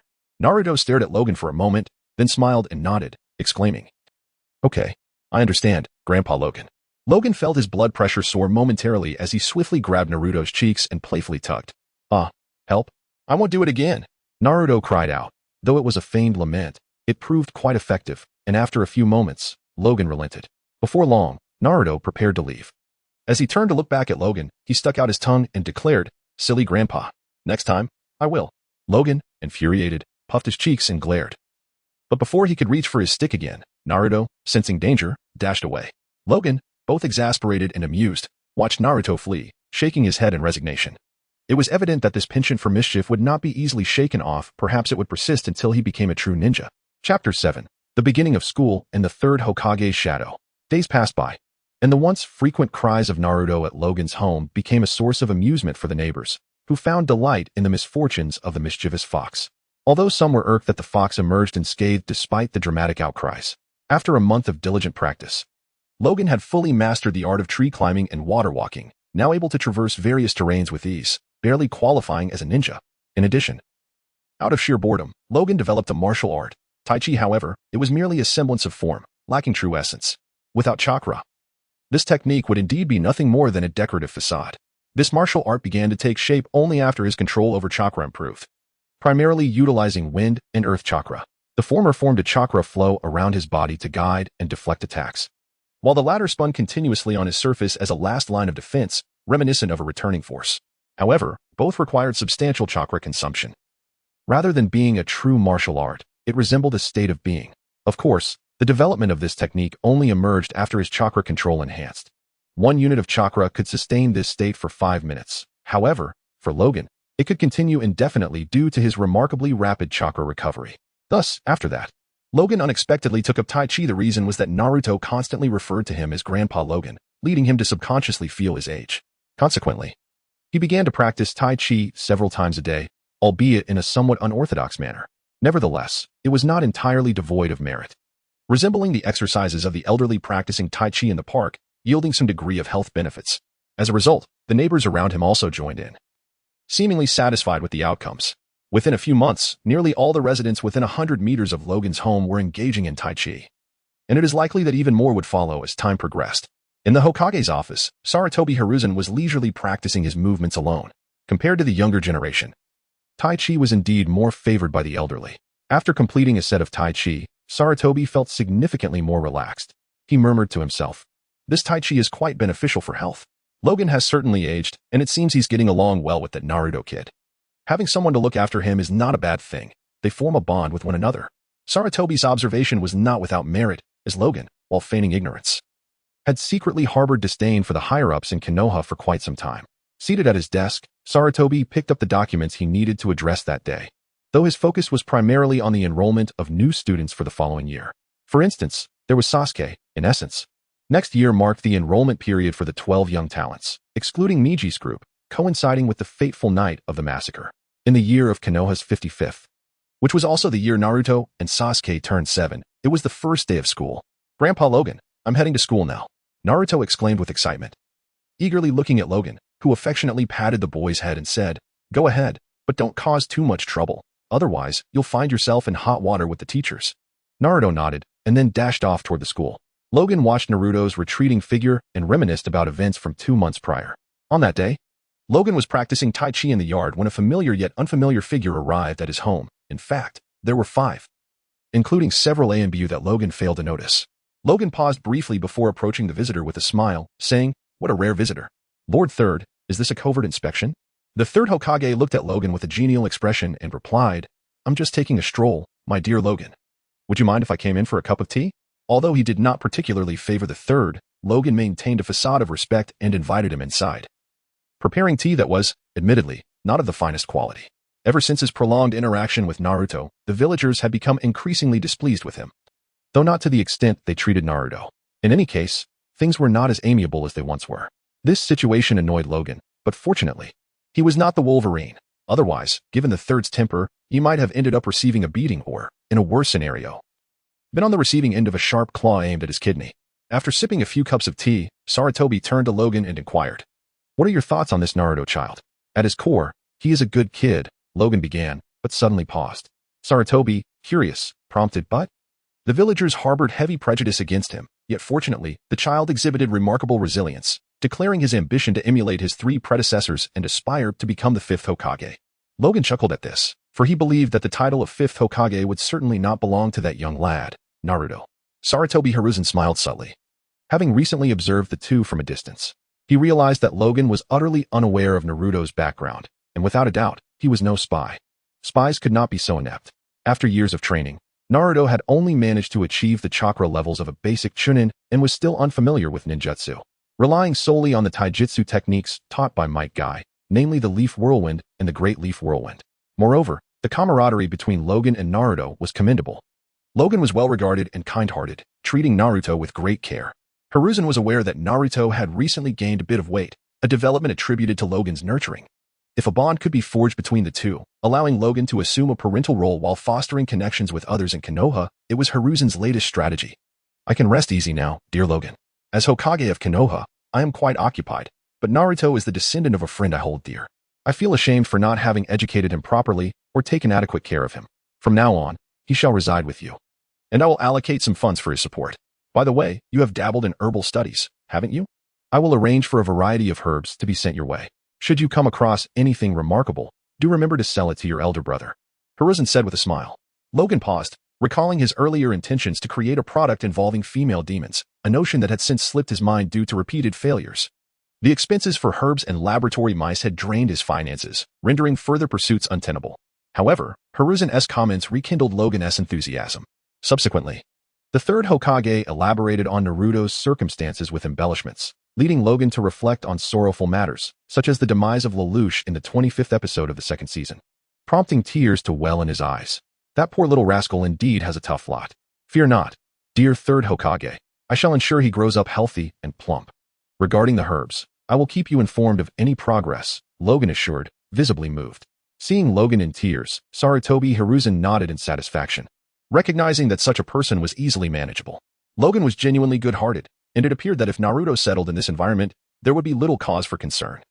He could even check in with Logan about Naruto's well-being. Afterward, Hiruzen bestowed upon Logan a sum of 100,000 ryo, a provision that seemed adequate for a considerable duration.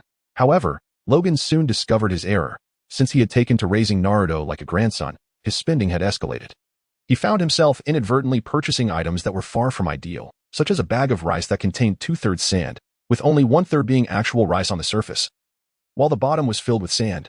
Certainly, the deeper shade is attributed to the thickness of 1 meter, with sand beneath. Apart from this, some of the younger individuals, who are in fact older, are perceived as such because Logan appears older than them. These individuals refer to one another as brother, addressing Logan as Big Brother, a title that has recently fallen into disuse, and he finds himself less favored. Fortunately, the widows and elder women still conduct their business with him, albeit at inflated prices, allegedly due to requests from their deceased husbands or the surrounding community. In light of this situation, whenever there is free time, these individuals tend to replace the widows, lest Logan procure goods to feed the fox spirit.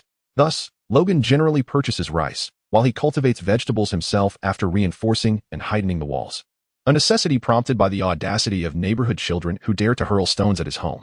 Of course, Naruto, often wandering outside, remains oblivious to this situation.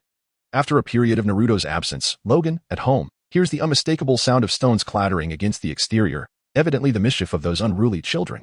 With a resigned sigh, he internally muses that it seems he will soon need to repair the walls once again. Since last month, Logan's schedule has become exceedingly tight. He rises at 6 a.m. to prepare breakfast, finishing by 7 a.m., after which Naruto rushes outside to seek his companions. Logan then engages in Tai Chi until 9 a.m. From 9 to 11 a.m., he practices his bone techniques, allowing various chakra attributes to swirl around the bone claws, mentally visualizing their solidified forms as he extends his claws. The interval from 11 a.m. to 1 p.m. is designated for lunch and a brief rest. At 1 p.m., he either trains with Kai or practices physical techniques alone until dinner time. As for sewing garments, no one seeks his services anymore, unless Naruto is sent away, which would restore a semblance of normalcy to his life. However, would Logan truly take such action? If he did, Naruto might just undergo a transformation, seeking vengeance in a dark turn of events. This routine has persisted for over 2 months, until a certain potent Hokage sought an audience with the formidable Sarutobi Hiruzen. In the Hokage's office, Danzo fixed his gaze on Hiruzen and stated, "Hiruzen, let us take charge of Logan. The Root organization will conduct a thorough investigation and train him to become a competent ninja, a tool." Hiruzen nearly laughed in exasperation. He could discern that Logan currently exerts considerable influence over Naruto. However, in Hiruzen's eyes, this influence appears beneficial, as it seems Logan has instilled within Naruto the will of fire, encouraging him to protect what he cherishes. Furthermore, Logan's support for Naruto's ambition to become Hokage pleases Hiruzen greatly. Additionally, there is reassurance in the fact that Logan lacks even the most fundamental technique of the body flicker. Seemingly following the path of Kai, the noble blue beast of Konoha, it seems fitting to bestow upon him a similar title, considering that they alone specialize in physical techniques. Moreover, the monthly allocation of 100,000 ryo appears somewhat excessive. Hiruzen has recently contemplated promoting Logan to Chunin. Perhaps instead, he should engage in missions to earn an income to support Naruto. The child, as for the herbs, naturally requires regular provision. Last month, Logan developed an impressive restorative potion. Its efficacy comparable to that of the healing arts, perhaps even superior, as it does not deplete the vitality lost during treatment, but rather replenishes a certain amount of life force. Regrettably, its production is limited, and it appears to necessitate exceptional skill. Clearly, although he is not a formidable ninja, he is indeed a competent apothecary. Of course, Sarutobi Hiruzen was unaware that the reason his subordinates could not synthesize the potion was that it contained elements of Logan's own blood. However, it fell short of the ideal product, thus rendering it a low-yield, high-priced item. For this reason, the third Hokage intended to grant him the rank of Chunin, allowing him to earn a livelihood for Naruto. Additionally, it would enable Logan to establish his presence within the ninja community, albeit as an anomaly akin to Guy. With this thought in mind, Sarutobi shook his head and remarked, "I have my arrangements for Logan. You must refrain from taking any action against him or the Jinchuriki. Upon hearing this, Danzo raised his voice in indignation. I do this for Konoha. Sarutobi, visibly displeased, retorted, Danzo, I am the Hokage. You will come to regret this. In a fit of rage, Danzo turned and stormed out. After Danzo's departure, Sarutobi summoned a feline-faced Umbu, presenting him with a forehead protector and a Chunin vest, instructing, deliver this to Logan, it is his Chunin appointment. Yes, Hokage-sama. The Umbu replied, accepting the items before vanishing from sight. I hope you will present me with a commendable display, Sarutobi muttered, then picked up a crystal ball, which revealed a bustling scene within a women's bathhouse, where a certain monkey's expression turned lewd. At Logan's residence, shortly after sending Naruto on his way, an Umbu ninja arrived. Logan, puzzled, scratched his head and remarked, didn't we just discuss this morning? I haven't made any significant research breakthroughs lately. The Umbu, momentarily taken aback, then stated earnestly, Logan, Chunin, here is your appointment letter, along with your forehead protector and vest. The Umbu thrust the items into the bewildered Logan's hands before vanishing with the body flicker technique. Logan stood in a daze, examining the items in his possession. Indeed, it was an unusual Chunin appointment letter, as it bypassed the usual ninja training and Jinin phase, directly elevating Logan to the rank of Chunin. Are you jesting? He thought. Upon seeing the final document, resembling a letter, Logan nearly sputtered blood, inwardly cursing, you insolent monkey. Is this how you treat the elderly? Where is your sense of honor in combat? To ambush me, a defenseless old man, to earn a living for someone else's child? Fortunately, the herbs will still be provided regularly. Otherwise, I'd be forced to spend more money on them. After accepting the appointment letter, Logan examined the forehead protector. His expression clouded with concern, as he was unsure where to wear it. He had no desire to don it on his forehead. Eventually, after much contemplation, he decided to fashion it into a belt-like accessory. I am now a ninja, albeit without ninjutsu, but that is of no consequence. I have ample time to learn. Logan spoke with an air of calmness, gesturing with his hands. Subsequently, he grabbed a bag of money and hurried to the weapon shop to purchase a fine sword. Or rather, a katana. Although Logan, known as Wolverine, possessed memories regarding the utilization of this weapon, the knowledge had grown somewhat rusty over time. In truth, he did not require it. Simply unsheathing his claws would render him the most formidable blade in the ninja world. However, his aversion to pain compelled him to resort to wielding a sword instead. Since it was not forged from chakra metal, it could not conduct chakra, but its quality was decent enough to withstand wear and tear. Yet, after making the purchase, Logan found himself regretting the decision. What a hasty choice, he muttered darkly, eyeing the sword in his hand, grappling internally with whether to return it or keep it. Ultimately, he resolved to keep it, having already made the purchase. He felt it would be too embarrassing to return it. Fortunately, acquiring shuriken or similar items would serve little purpose, as Logan had never trained to use them, making their purchase futile. In the forest of Konoha, Guy looked at Logan as he approached, complaining, Uncle Logan, you're so slow today. What is this? As you can see, I am now a Chunin, which means that your taijutsu has received the Hokage-s recognition. How splendid. Let us embrace our youth together. Before Logan could respond, he was whisked away by Guy for training. In truth, Logan had intended to suggest they hold a celebration, but alas, it turned out to be yet another exhausting afternoon. Chapter 8. Undertaking a mission as evening fell, Logan trudged home with a pained expression.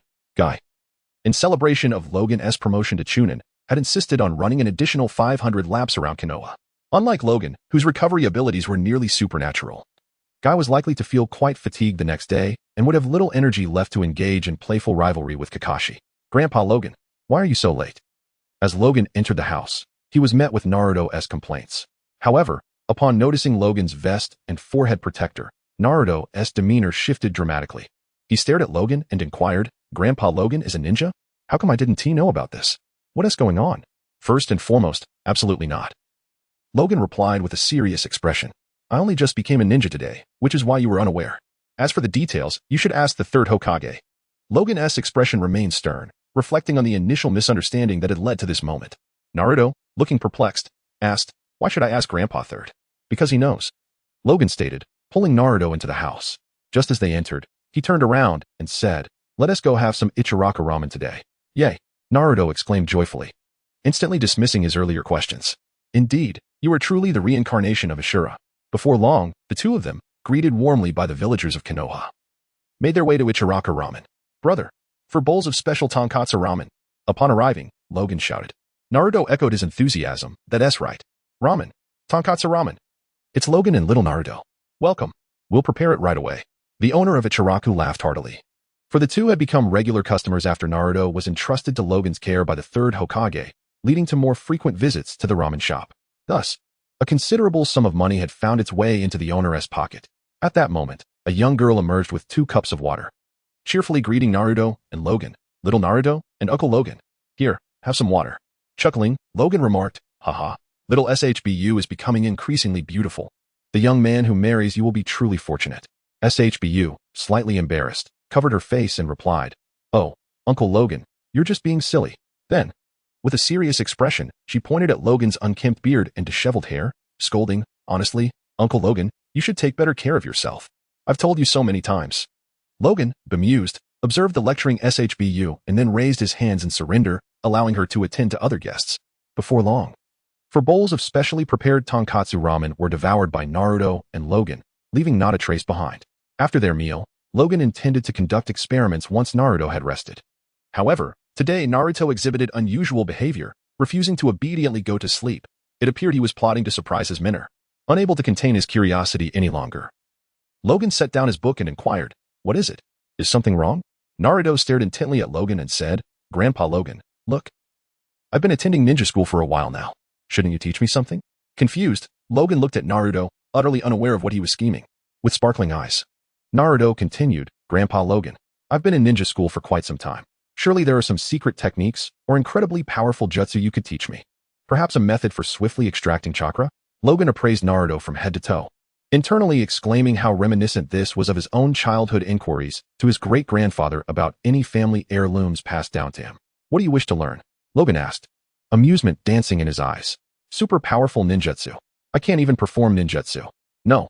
Quick chakra extraction? You, a member of the Uzumaki clan with the 9 tails. Need my guidance for that?" "Not that either." "So, Grandpa Logan, how did you become a nin?" asked that old monkey, the third Hokage. Finally, unable to suppress his curiosity, Naruto's face betrayed his bewilderment. The above parentheses contain Logan's inner musings. "To fight," Logan replied without hesitation. Naruto blinked his dull eyes, then cupped a hand to his ear, asking, "What did you say?" "To fight. Oh, let me put it in simpler terms. It's all about physical prowess." Logan chuckled. Naruto's mouth dropped open, his fleeting hope dashed, yet he rallied himself, standing up with determination, declaring, "Even so, I will not give up. I will become Hokage." With that, he began to psych himself up as he walked toward his room, envisioning the proud smile Logan would have upon his success. Logan smiled as well, making his way to the laboratory to concoct potions and operate the centrifuge. Thus, another evening filled with the scent of herbs commenced. The following morning, after purchasing 2 breakfasts, Logan returned home, silently gazing at his wallet with a pained expression, muttering, "Damn that third Hokage, promising me nin status while neglecting to cover Naruto's living expenses. I haven't taken a single coin for myself. I've spent it all on him, damn it." Upon arriving at the restaurant, Naruto had already begun brushing his teeth. Logan called out, "Naruto, breakfast is on the table. I'm heading out for a while today. Make sure you don't arrive late for school." "Yes, I understand, Grandpa Logan," came Naruto's muffled response from within. Logan swiftly grabbed his portion and, as he ate, made his way towards the Hokage building, ignoring the curious glances of passers-by. It was rather disheartening. Once decent neighbors now seemed to revel in his misfortunes, or perhaps it was Naruto's misfortune they relished. Inside the Hokage building, after knocking, Logan was summoned in. Upon seeing him, Sarutobi Hiruzen smiled and asked, "Logan, are you planning to commence your mission today? Aren't you going to prepare?" "Isn't it already prepared?" Logan replied, looking at Sarutobi with a puzzled expression while patting the katana at his waist. Sarutobi scrutinized Logan momentarily and then fell silent. He noted that Logan was armed with merely a sword, no kunai, no scrolls, nor provisions. It seemed evident that he was not equipped for any serious undertaking. Sarutobi suddenly wore a look of realization. This individual only excelled in physical techniques. At least Guy had a summoning technique and could seal things within scrolls. Sarutobi mused that if Logan had a target or something to carry back, he would likely just lug it back in a sack rather than use sealing scrolls. Considering this, Sarutobi perused a selection of missions and ultimately found one that suited Logan, an investigation into the sightings of suspicious rogue ninjas near the borders of the Land of Grass. He extracted the mission and remarked, "This may be a bit challenging for you, considering your reading skills.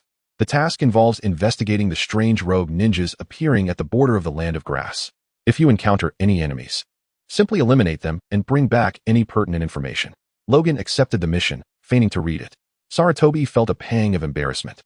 Everyone in the village knew Logan was illiterate, and here he was pretending otherwise.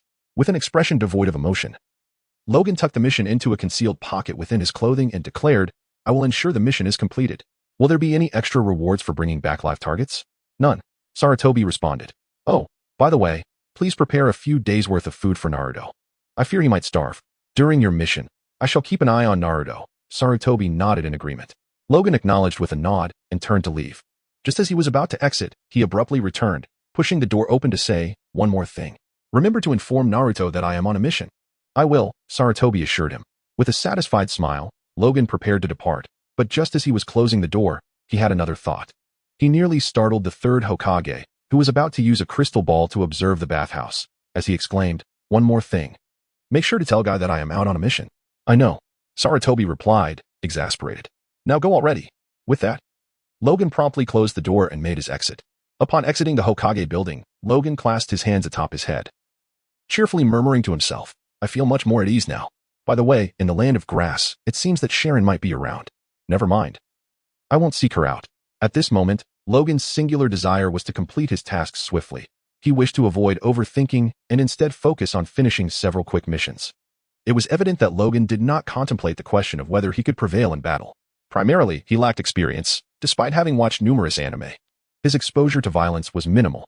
In essence, he was a novice, albeit one with commendable taijutsu skills. Fortunately, he need not fear being killed. Upon reaching the gates of Konohagakure, Logan presented his mission and briefed Kamizuki Izumi and Tetsu. I see. Kamizuki Izumi exclaimed, her confusion cleared. They had been puzzled as to how Logan had become a nin. It was due to Guy's influence, coupled with the Hokage's appointment. That such a result had come to pass. Tetsu expressed concern, saying, though you are a nin, Logan uncle, your combat experience is lacking. Well, I certainly want to engage the enemy immediately.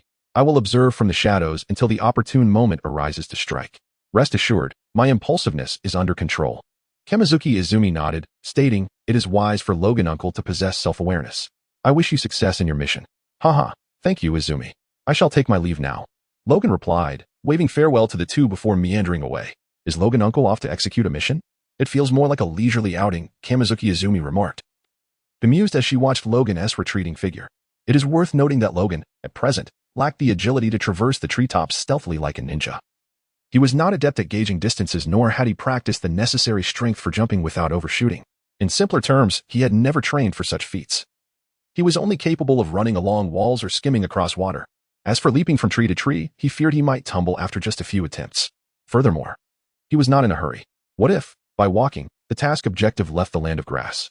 Logan admitted he had no idea. Of course, Logan did not rely solely on foot. He spent his remaining funds to accompany a caravan towards Kusagakure. After inquiring about the enemy's general location, he set off. As for why he did not stay overnight, he simply had no money left. In the forest a few kilometers from Kusagakure, Logan cautiously traversed the trees. Not in pursuit of anyone, but rather hunting. The giant pandas of the ninja world were far from adorable. He wondered how they might taste. In the original world, pandas were inedible, but in the ninja realm, such restrictions seemed non-existent. Ah, I've been spotted, he muttered, suddenly drawing his blade and leaping towards the giant panda he had been tracking. The panda roared in anger, swiping a paw towards Logan's head, sending him crashing against a tree, dazed and bewildered.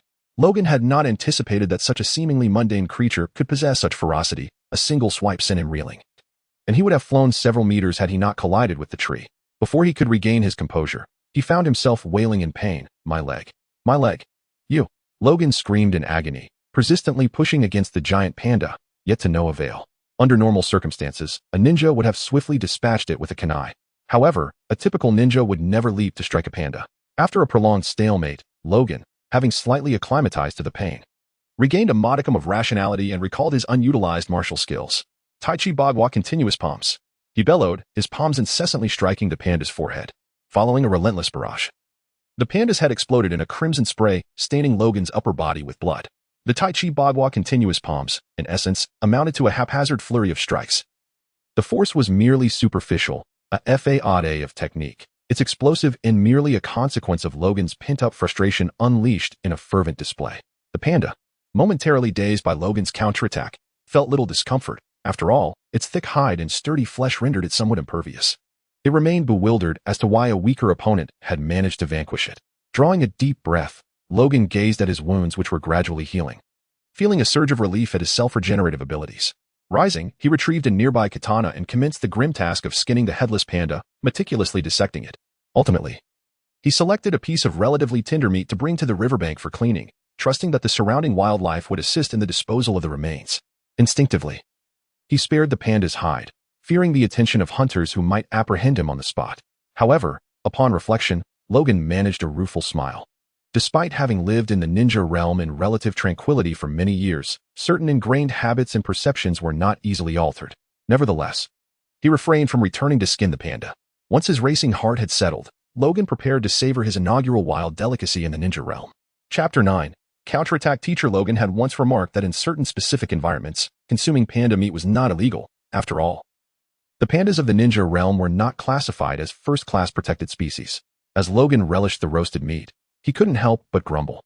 His face etched with dissatisfaction due to the absence of seasoning. The flavor was utterly unpalatable.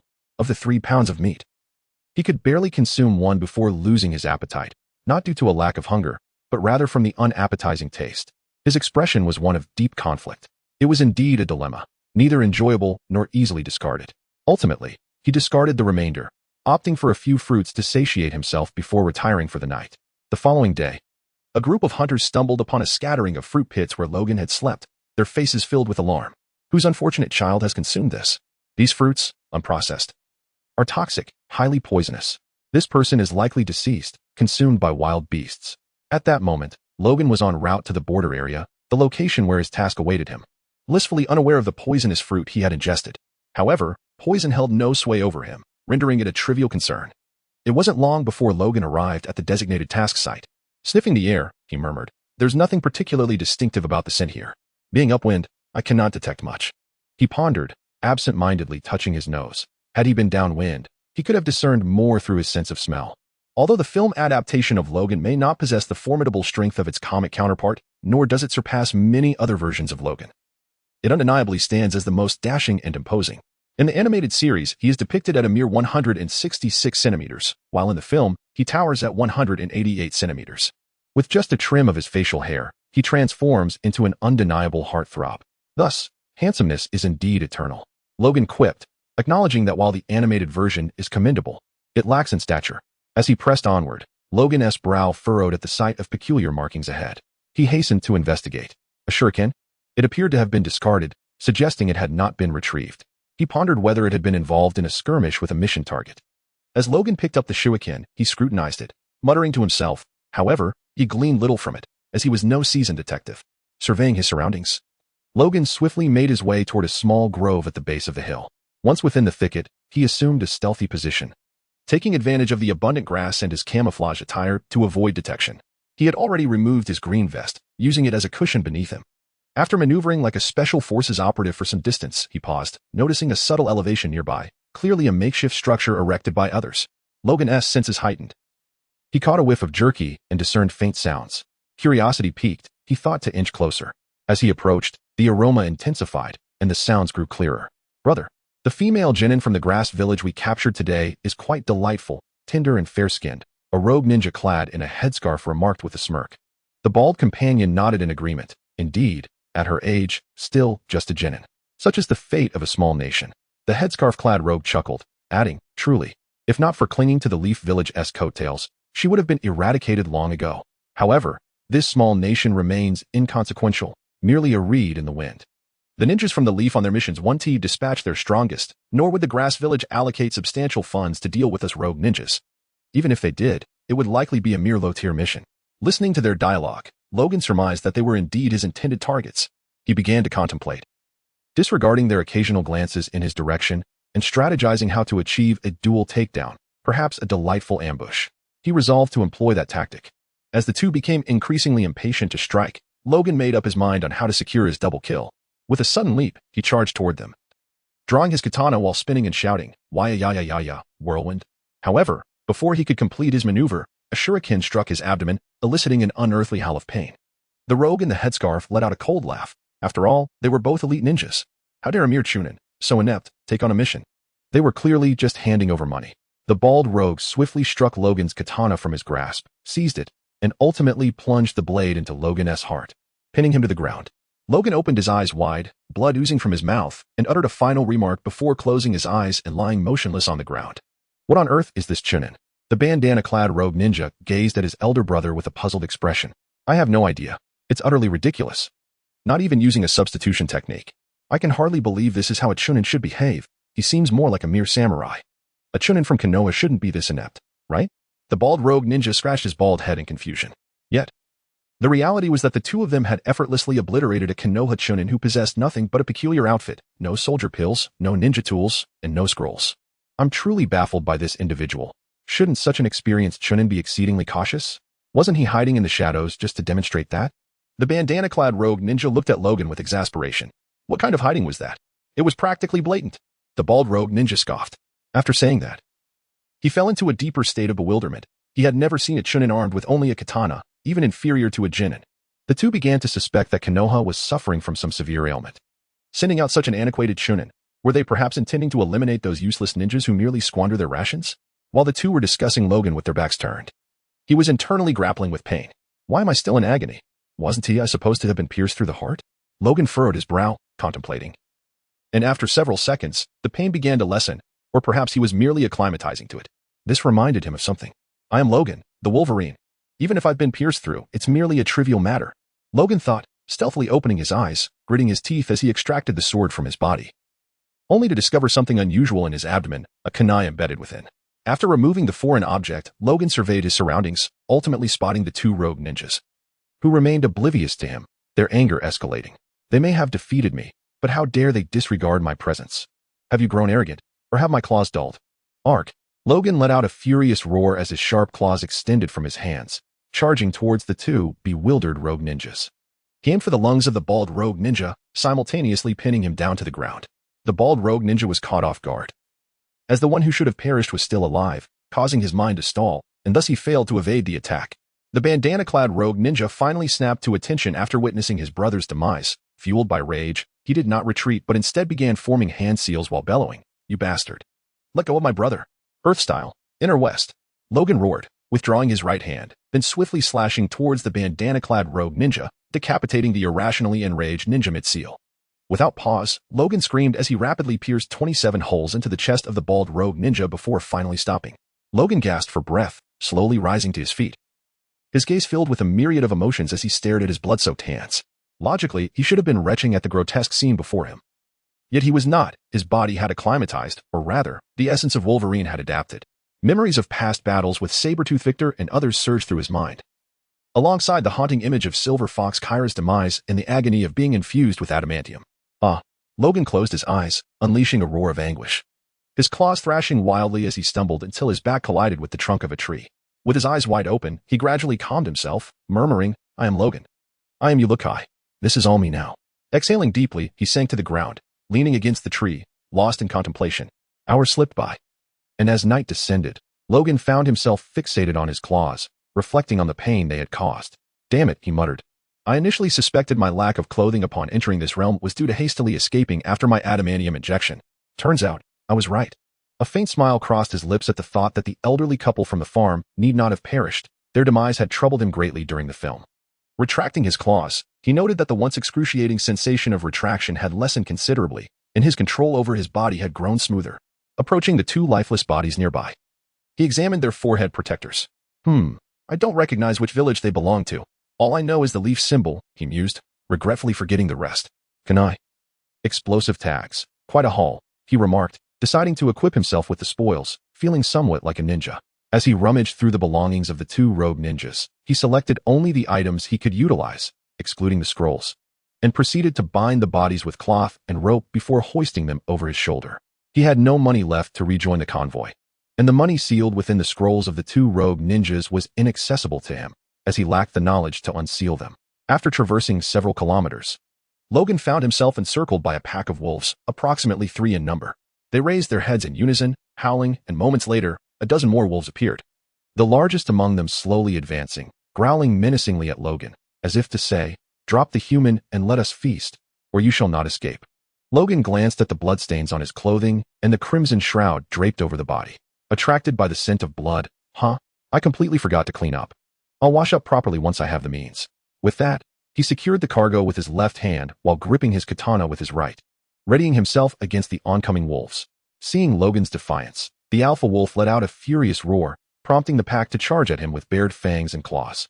Logan swiftly swung his sword, cleaving one wolf in two, and executed a spinning kick that sent the nearest wolves flying. With a derisive smirk, he declared, "A mere pack of wolves, nothing but fodder." With a cry akin to that of a tortured soul, Logan was interrupted mid-sentence as he was bitten. One bite led to another, first on his calf, then his thigh, and finally his rear. How dare these beasts act without honor? Logan seethed with rage, hurling his katana to impale a wolf that leapt to sink its teeth into his neck. Subsequently, he unsheathed his claws and swiftly decapitated the pup that dared to bite him, executing a reckless offensive that drastically reduced the wolf pack's numbers. The alpha wolf emitted a low growl, unleashing a blade of wind that lacerated Logan's abdomen. Yet, before any further consequences could unfold, the wound rapidly healed. The alpha wolf, momentarily stunned, resumed its assault, spewing forth 3 more wind blades, but it was too late to issue a retreat command. All the wolf pups had been mercilessly slain by Logan. Only you remain. Logan charged towards the alpha wolf, but after merely a few strides, the creature howled in despair and fled, as if to say, "I shall return. Do not run." Logan bellowed, giving chase, thus initiating a grim game of pursuit with 2 corpses in tow and the alpha wolf. The interplay between man and beast unfolded rapidly through the forest, sending flocks of birds into the air in panic. Once the commotion subsided, they cautiously returned. Meanwhile, the following morning, a Ch from the grass-hidden village arrived at the site of Logan's slaughter, accompanied by 3 genin. "Teacher, what is happening here?" a charming young boy inquired with wide-eyed curiosity. The Ch surveyed the scene for a moment before deducing, "It appears a warrior has been besieged. This is a dual-wielding swordsman of considerable strength. Observe, aside from this one cleaved in 2, and that one impaled, the rest have been dispatched by a series of precise strikes. This sword is of substantial quality. It could fetch a handsome price." As the Ch lifted the katana for inspection, a smile spread across his face, clearly recognizing its value. He then instructed the 3 young ones to clean up the area while he indulged in admiration of the weapon. "Katana, I'm not done yet. I haven't even begun." Setting aside the katana, Logan was bound to experience some pangs of regret for his actions. "Run, why have you ceased? Surely you can't still be capable of running." Logan's gaze, wild with fervor, fell upon the trembling alpha wolf. After a night of relentless pursuit, the wolf had proven remarkably resilient, especially in such a frenzied state of flight. Yet, no matter how enduring a wolf may be, it must ultimately yield before the might of a Wolverine. "Werewolves, why not spare me?" pleaded the alpha wolf. "Get lost. Who in their right mind would consider you a wolf? Do you not understand the difference?" Logan retorted. The alpha wolf growled lowly, seemingly attempting to intimidate Logan. Its chakra nearly depleted after unleashing 10 wind blades. Should its energy be entirely exhausted, it would find itself incapable of fleeing, facing grave peril. Thus, this wretched creature relied on the remnants of its chakra to sustain its escape through the night, relying on sheer physical endurance to hold on. "Today, I shall feast on wolf meat." Logan cackled maniacally as he lunged at the alpha, his claws aimed at its tail, having foreseen its instinct to turn and flee. If it did so, he would have the opportunity to strike at its spine or kidneys. However, the lead wolf darted beneath him and continued to flee. Hey, hey, you still dare to run?" Logan exclaimed in exasperation, hastily giving chase. To his dismay, he had not anticipated that this wretched wolf would predict his every move, thus plunging them into a prolonged pursuit. Chapter 10. Wolves and Tigers. The lengthy chase extended well into the morning, culminating in Logan cornering the lead wolf, which had exhausted itself and collapsed in a cave, whereupon he swiftly dispatched it with a lethal strike. Logan, wrinkling his nose, muttered, "Damn it. Is it determined to die in its own den?" The lingering scent of wolf permeated the cave, piquing Logan's curiosity. He pondered whether this cunning beast, capable of exhaling razor-sharp winds, might possess some hidden treasures. Upon entering, he discovered a plethora of bones scattered about, but curiously, there seemed to be little else. Wait, are these wolf bones? Why are there so many? Did they turn on each other in a vicious struggle? Or did they, like this wretched wolf, return home to be interred? Logan frowned as he began to rummage through the remains. Soon, apart from the wolf bones, he unearthed numerous arrows, some of which were even embedded in the skulls of the wolves, broken off in the fray. The quantity of arrows corresponded precisely with the number of wolf corpses, suggesting that these wolves had been slain and subsequently dragged home by their kin for consumption. Just as Logan was about to continue his search, a sudden sound of hurried breathing emanated from above. He looked up, noticing that it seemed to originate from a small slope nearby, which appeared uninhabited. After a moment's hesitation, he resolved to investigate. After all, there were such things as ninjutsu, and one could never be too certain of what might be lurking above. Perhaps even a person transformed into stone.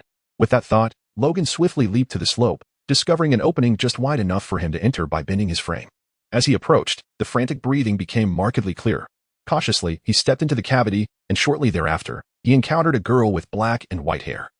Her hair transitioning to white at the lower half, adorned with beast-like ears. She held a bow and arrow, and Logan felt an odd familiarity with her.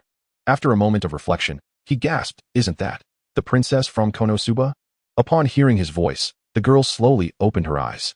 She had not eaten for nearly a day, and while a typical person would be gravely weakened after 3 days without food or water, she was particularly frail. Even slight exertion could prove fatal. Yet, within the game, she was formidable, and Logan had always admired her character, a central figure in his main lineup. Alongside her were the likes of Miao, no, it was Miyako, and the lead character, no, it was Kairu, Summer, Christine, and Ilya.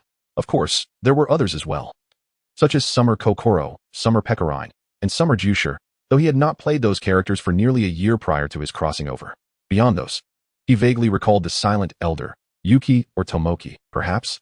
Logan gently cradled the girl, whispering, "Little Shirori, what are you doing here?" "I don't know," she murmured weakly. After little Shirori separated from her sister, before she could finish, she succumbed to unconsciousness. "First, let's pause our conversation and check her condition." Logan muttered to himself as he checked little Qian's pulse, only to realize he was not adept at such a task. Ultimately, he cautiously carried her out of the small cave. Upon exiting, he glanced at the 2 corpses and then looked at little Qian, who appeared distressed. With one hand supporting her bottom, he positioned her on his back, while his other hand grasped the bodies, ready to leave the cave reeking of wolf musk. Once outside the wolf den, Logan made his way to the riverbank, and little Qian seemed to regain a semblance of awareness, possibly due to the fresh air. Though she remained immobile, her weakness evident as she silently gazed at the world ahead and Logan's weathered face. Where on earth is this? Logan pondered aloud. Bewildered by his disorientation from chasing the wolves, little Qian stirred slightly, whispering, "I'm hungry." Logan paused. Turning to her and noting the pallor of her face and her lack of vitality, clearly indicating her pressing hunger. "I understand, little Qian, just wait a moment," he replied, tossing the bodies aside before gently helping her settle on the soft grass. As soon as she sat down, she abruptly closed her eyes, her breathing quickening. Logan was momentarily taken aback, but soon realized the reason. His own body was torn and ragged from wolf bites, explaining the chill in certain areas that should not be exposed. "Ah, my apologies, little Qian, please rest for now," he said, glancing around before resuming his search through the corpses. He quickly managed to procure a decent pair of trousers from one of the bodies, although their odor would need addressing. After about an hour, little Qian caught a whiff of something savory, slowly opening her eyes to see Logan, now clad in a fresh outfit, grilling fish. Despite the lack of seasoning, the fish he had caught was naturally delicious. "Little Qian, you're awake. The fish soup and grilled fish will be ready soon," Logan announced, casting a glance at her before returning to his cooking. The grilling was straightforward. While the fish soup was crafted from a large stone he had chiseled out with his formidable adamantine claws, little Qian attempted to move her hands and open her mouth, but her weakness rendered her arms as heavy as lead. Observing her state, Logan quickly carried her closer to the fire. If she had the strength, she might have blushed in embarrassment, but her feelings of vulnerability and disarray overshadowed any sense of modesty. After settling her by the fire, Logan prepared a bowl of fish soup, allowing it to cool before gently feeding it to her. Little Qian remained silent, too drained to speak, focusing solely on accepting his nourishment. Once she finished the bowl of soup, she took several deep breaths and looked at Logan, saying, "Thank you. Do you know the way to Ranser?"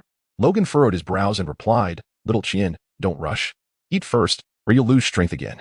Little Qian hesitated for a moment, then nodded and asked, Thank you. What is your name?" "Logan." "Thank you, Logan Grandpa." In a fleeting moment, Logan nearly shed tears, pondering his own pretense of age.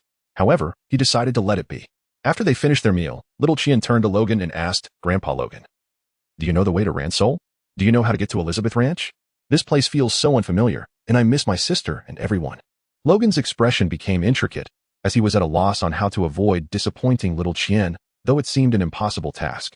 He reached out to gently stroke her hair, causing her to stiffen momentarily, as if she wished to evade his touch, yet ultimately, she complied and allowed him to caress her head. In her heart, little Qian silently criticized the absence of her sister and Yushu, though she acknowledged that the slightly rough hand was an experience she had yet to encounter. After all, in Ransol, the companions she encountered and interacted with were all beautiful maidens and young lads. "Little Qian, there is neither Ransol nor Elizabeth Ranch here. This is an entirely different world." Logan sighed, expressing his reluctance to traverse realms. If he could help it, he would not have chosen to cross over, but since he had, he was merely a punching bag, engaging a seasoned ninja, and if it weren't for his immortality, he might have pretended to perish only to retaliate, which could have ended poorly, possibly leading to his capture for experimentation. What a grim fate. Little Qian gazed at Logan with confusion, prompting her to inquire, "What do you mean?" "Grandpa Logan, this is another world. You have crossed over, Qian." "Naturally, I have as well. Otherwise, how would I know you?" Logan explained, subsequently elaborating on the intricacies of this world, encouraging her to accept her circumstances. As over an hour passed, little Qian rubbed her slightly reddened eyes. Ultimately, she chose not to cry. With a resolute gaze fixed on Logan, she declared, "Since I can be here, there must surely be a way to return. I will strive to help Grandpa Logan return to his world." Though reluctant to dampen her spirits, Logan affectionately ruffled her hair, wearing a comforting smile as he replied, "I believe you can, little Qian. However, should anyone inquire, remember you hail from a faraway land, a country named Ransol, from a place called Elizabeth Ranch." Little Qian tilted her head in confusion, asking, "Huh? What is that?" "Mind you, it's fine to mention Ransol or Elizabeth Ranch, but do not disclose that you are from another world. The inhabitants here may not all be benevolent. Simply stating that you come from a distant land will suffice," Logan advised. "Little Qian, you are quite remarkable," he continued. "But first, observe this world. It differs from Ransol, and you do not know anyone here, correct? Others have numerous friends to assist them, while you, henceforth, shall be my granddaughter. Do you understand? Remember to keep this information confidential." Logan interrupted little Qian's response, gently stroking her head while speaking cheerfully. Suddenly, Logan's demeanor shifted to one of dismay. "Ah, have I truly assumed the role of a grandfather? Logan, get lost, you wretched author." Under Logan's persuasion, Xiao Qian ultimately yielded and nodded in agreement to his arrangements. Now, Xiao Qian, under the alias of Luo Qian, is identified as Logan's dear granddaughter. On their journey back, Logan contemplated various explanations, one of which was that Xiao Qian had separated from a certain convoy when he encountered her. The rationale for her departure from the convoy stemmed from Logan's timely observation of a band of robbers having decimated a traveling group, leaving no survivors. As for Xiao Qian's unique ears and tail, they could only imply the presence of a bloodline limit. Logan had also prepared an explanation for his own bloodline limit, such as the acute sense of smell akin to that of a wolf. At most, it would require testing by the third Hokage. In truth, aside from her peculiar appearance, there was little to commend Xiao Qian to the average observer, as she would become winded after only a short run, hardly resembling a ninja. It was evident that many would not hold high hopes for her, despite her use of magic. Along the way, Xiao Qian had complained more than once about the strange scent of Logan's hair, prompting him to resolve to be more mindful of his various odors henceforth. In summary, an unusual duo set forth, a seemingly robust elderly man carrying a girl with an enigmatic bloodline limit, while dragging two corpses, quickly became a source of amusement and discussion, albeit briefly, as the conversation consistently veered back to ninjas. A few days later, at the gates of Konoha, Shingitsuka Izumi was taken aback upon seeing Logan and Xiao Qian. With a bemused expression, he looked at Logan and said, "Uncle Logan, welcome back. And this is my mission target." Logan lifted the two corpses and replied, before gently setting Xiao Qian down and taking her small hand, "This is my granddaughter. After a long absence, she ventured out to find me and fortuitously got separated from a convoy, cornered by a pack of wolves. Fortunately, I discovered her in time and rescued her. I intend to assist her in obtaining a residence permit." Shingitsuka Izumi nodded, along with Gongzi Tai, both scrutinizing Xiao Qian's ears and tail, which undeniably resembled a bloodline limit. If she was indeed Logan's granddaughter, why did he not possess similar traits? After a brief confirmation, the two allowed Logan to pass. After walking a short distance, he resumed carrying Xiao Qian, then turned to the two with curiosity, asking, "Is it just the two of you guarding the village?" "No. It's just that you frequently encounter us," Shingitsuka Izumi retorted, exasperated, while Gongzi Tai smiled wryly, saying nothing further. "Oh, I see. Very well, until we meet again," Logan acknowledged, continuing on his way toward the Hokage building with Xiao Qian in tow. Inside the Hokage's office, Sarutobi Hiruzen displayed an expression of inevitability upon witnessing Logan return with the corpses. He ultimately could not suppress his urge to comment and restrained his inclination to jest, scrutinizing Xiao Qian instead. Very well, as expected of Logan's granddaughter, a civilian without chakra. But what is the story behind those ears and that tail? A bloodline limit, perhaps? Logan hastily began to explain, and after testing Xiao Qian 3 times, she elegantly fainted under Logan's sympathetic gaze, having just run a lap. "You see, our bloodline limits exhibit certain animal traits. For instance, my teeth and sense of smell are akin to those of a wolf, granting me remarkable olfactory abilities and physical endurance. Xiao Qian, on the other hand, has inherited some characteristics of the white tiger, although her physical capabilities, as you can see, are lacking. While speaking, Logan glanced at the unconscious Xiao Qian in his arms. Sarutobi Hisashi twitched his lips in disbelief. This was the most inadequate bloodline limit he had ever encountered. A lineage that imparted animal traits yet resulted in physical abilities inferior even to an average person? Logan, at least, had some minor traits that were not overly pronounced, and his abilities were passable, according to what he had heard. The less pronounced the traits, the stronger the individual.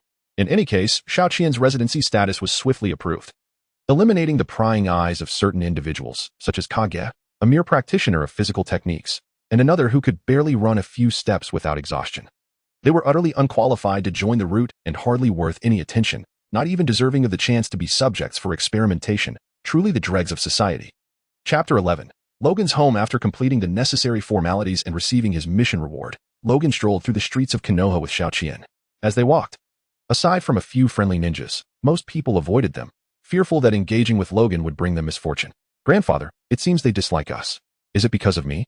Xiao Qian said, glancing down at her tail with a hint of dejection, as if she believed it was her fault. Logan gently patted her head and smiled. "No. Dear Xiao Qian, you are quite adorable. It's not that they dislike you. Rather, they harbor disdain for me." "Why?" Xiao Qian asked in surprise. As they continued walking, Logan explained, but before long, Xiao Qian gasped as Logan lifted her high and settled her upon his shoulders, her legs wrapped around his neck. In that moment, Logan nearly lost his composure. Taking a deep breath, he thought to himself, No, this is inappropriate. Grandfather, please let me down. I can walk by myself." Xiao Qian shyly protested, feeling that such an action was rather undignified. "Let us wait until your health improves before you walk on your own," Logan chuckled, disregarding her feeble struggles as he strode forward. They arrived at Ichiraku Ramen, where Logan pointed to the proprietor, Otsutsuki Ichiraku. "Ichiraku?" Xiao Qian exclaimed, puzzled. Ichiraku laid down his spoon and rubbed the back of his head, asking, "Logan, I can't be that old yet, can I? You call me grandfather while you call me brother. Should I not call you uncle, but rather brother?" Logan replied with a grin. Xiao Qian timidly suggested, "Uncle Ichiraku," leading Ichiraku to display a defeated expression, regretting not having addressed Logan as uncle from the start, allowing him to maintain such a title in front of this charming young girl. Logan set Xiao Qian down and said, "2 bowls of special tonkatsu ramen, and a small bowl for me, please." Coming right up, Ika, filled with vitality, observed the bustling scene around him. Xiao Qian tugged at Logan's sleeve and said, "Grandpa, Xiao Qian cannot eat so much. Whatever I can manage is sufficient.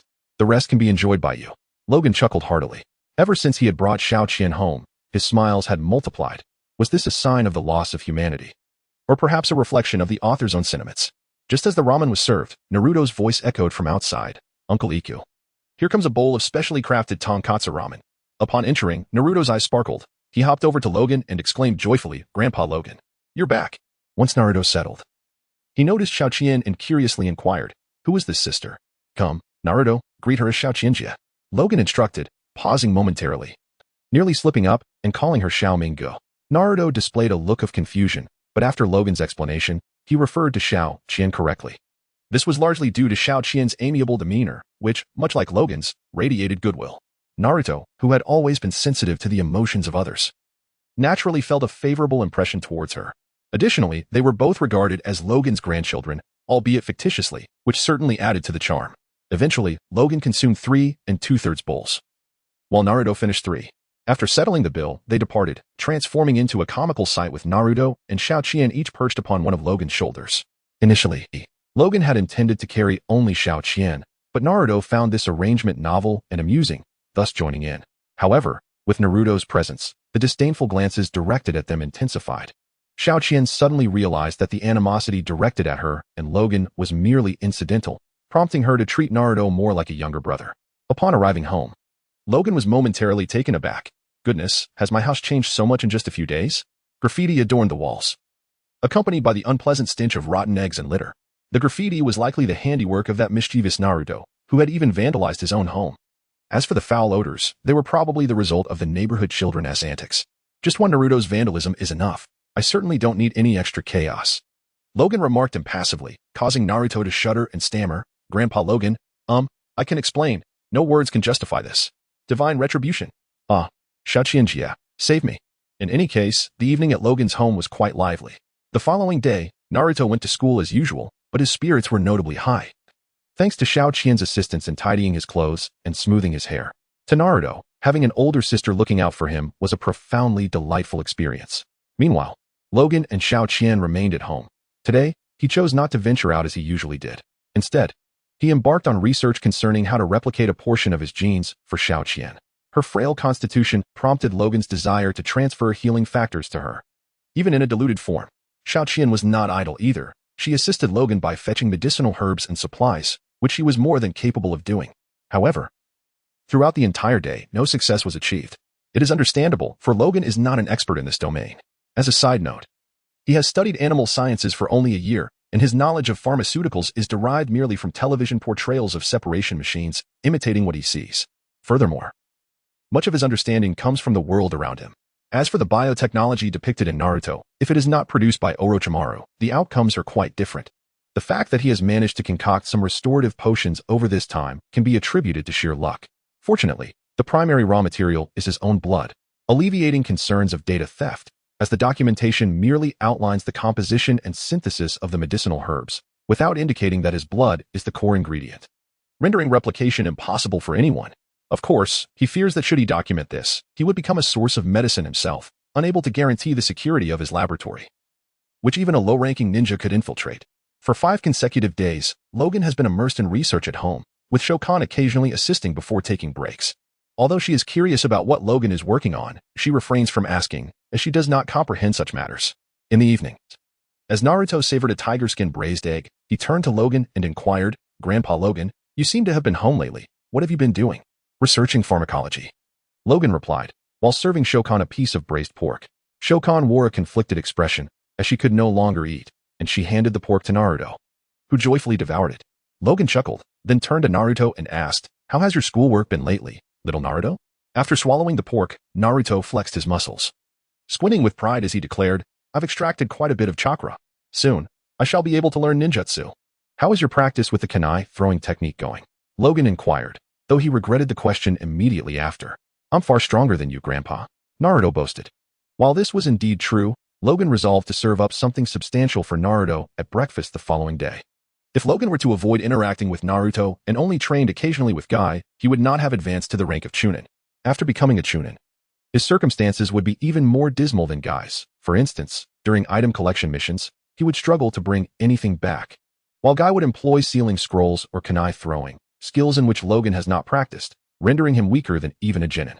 Although in a desperate fight, he could easily defeat most opponents, provided they did not flee. In terms of ability classification, Logan's stats are as follows: Ninjutsu 1, Taijutsu 5, Growing, Jinjutsu 1, Intelligence 6, Strength 8, Growing, Speed 7, Chakra 3, Growing. Kakashi's is 6, making Logan half as capable. The total is 32. Currently, this value is only slightly superior to early Naruto's. However, this does not imply that Logan is weak. His formidable regenerative abilities and the enhancement from his adamantium skeletal structure are not to be underestimated. Even the Kusanagi, sword of Orochimaru, could be shattered by him. Listening to the conversation between the grandfather and grandson, Shokan could not help but chuckle and remarked, "I will tidy up and then wash the dishes. Allow me to handle it, Shokan. Grandpa should take a rest, or else Shokan might get upset." With a smile, Xiao Qian remarked, casting a knowing glare at Logan, fully aware of his late-night research endeavors. For 2 consecutive nights, she had seen him tirelessly engrossed in his work. Logan chuckled sheepishly, allowing Xiao Qian to carry on with her tasks, as tidying up would hardly exhaust her. Suddenly, Naruto approached Logan, performing a series of hand seals, and shouted, "Shadow Clone Jutsu." In the blink of an eye, a cloud of smoke materialized beside him, revealing a diminutive Naruto, merely 20 centimeters tall, sprawled on the ground like a defeated dog. "Failed again," he lamented with a hint of dejection. "Has the school begun teaching the shadow clone technique?" Logan queried, perplexed. "Weren't they supposed to be laying the groundwork a few years ago? How is it that they are now instructing in ninjutsu?" With a sulky pout, Naruto replied, "My chakra is sufficient to use ninjutsu, albeit limited." "Limited indeed. It seems you possess more than I do."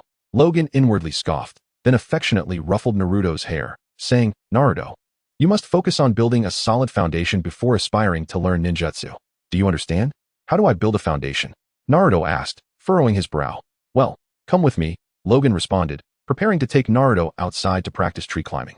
Just as he was about to exit, Xiao Qian's head popped out from the kitchen, her expression unreadable as she inquired, "Grandpa, where are you taking Naruto at this late hour?" Cold sweat instantly broke out on both Logan and Naruto. In recent days, Xiao Qian had usurped Logan's position of authority in the household, relegating him to a subordinate role, while Naruto had been demoted to the status of a younger sibling. Should another individual join, Naruto might find himself further downgraded. Ah, it's nothing. We're just going for a walk, right, Naruto? Logan laughed heartily, patting the back of his head, to which Naruto vigorously nodded. In recent days, his mischievous antics had led to Xiao Qian sneakily pinching his ear. And although she appeared delicate, she was far stronger than the nearly 7-year-old Naruto. Xiao Qian nodded and continued her cleaning in the kitchen. I'll teach you tomorrow afternoon, Logan said, giving Naruto a reassuring pat on the head. Naruto nodded enthusiastically, looking forward to the next day, though they could not venture outside. Logan and Naruto spent time chatting at home. Little Naruto, have you made any friends at school? Logan inquired, immediately regretting the question, as he was all too aware of Naruto's social struggles. The only ones who could be considered friends were the 12 ninja, and currently, he had no real friends to speak of. Naruto forced a smile and gave a thumbs up, declaring, Yep, everyone at school is my friend. Don't worry, Grandpa. Don't push yourself too hard, Logan said with a hint of resignation, gently patting his head. He felt somewhat helpless regarding such matters. Yet he noted that Naruto seemed significantly better off than in the original narrative. At least he no longer had to drink expired milk or contend with sand in his food. Moreover, he had a grandfather and a sister by his side, though not by blood. To Naruto, they felt even closer than family. Naruto gazed resolutely out the window at the night scene, or rather the Hokage rock, and declared with unwavering determination, I will become Hokage. I will earn everyone's recognition. Ah, then let us embark on this journey. Before becoming Hokage, let us set a modest goal, such as graduating at the top of the class. Logan remarked with a gentle smile as he patted the boy's little head. Indeed, Naruto nodded vigorously, then inquired, and then, you shall become a genin, honing your skills to prepare for the Chunin exams, ideally surpassing everyone in speed. And then, while undertaking missions, you shall enrich yourself, advancing towards the rank of Jonin, ultimately aiming for the esteemed position of Hokage. Excellent. Just watch, Grandpa Logan. I will strive for it. In the kitchen, Shiori, who was washing the dishes while observing the charming interaction between the grandfather and grandson, smiled and encouraged, Go for it, Naruto. I will, Shiori-ne, Naruto exclaimed, filled with determination. However, it wasn't long before he dozed off on the sofa. Logan carefully lifted him and placed him in his cozy little nook. Once he emerged, Shiori had also tidied up. She fixed her gaze on Logan and declared, Today, Grandpa must sleep with me. Logan's mind was bombarded with question marks as he thought, I had no intention of pursuing anything tender. What is this all about? Seeing Logan's silence, Shiori assumed he was deep in thought and promptly insisted, Grandpa hasn't slept well these past few days. This simply won't do. You must sleep tonight. Under Shiori's watchful eye, she added, otherwise, and struck a fierce pose to threaten Logan. Logan rubbed the back of his head, internally acknowledging how endearing Shiori was.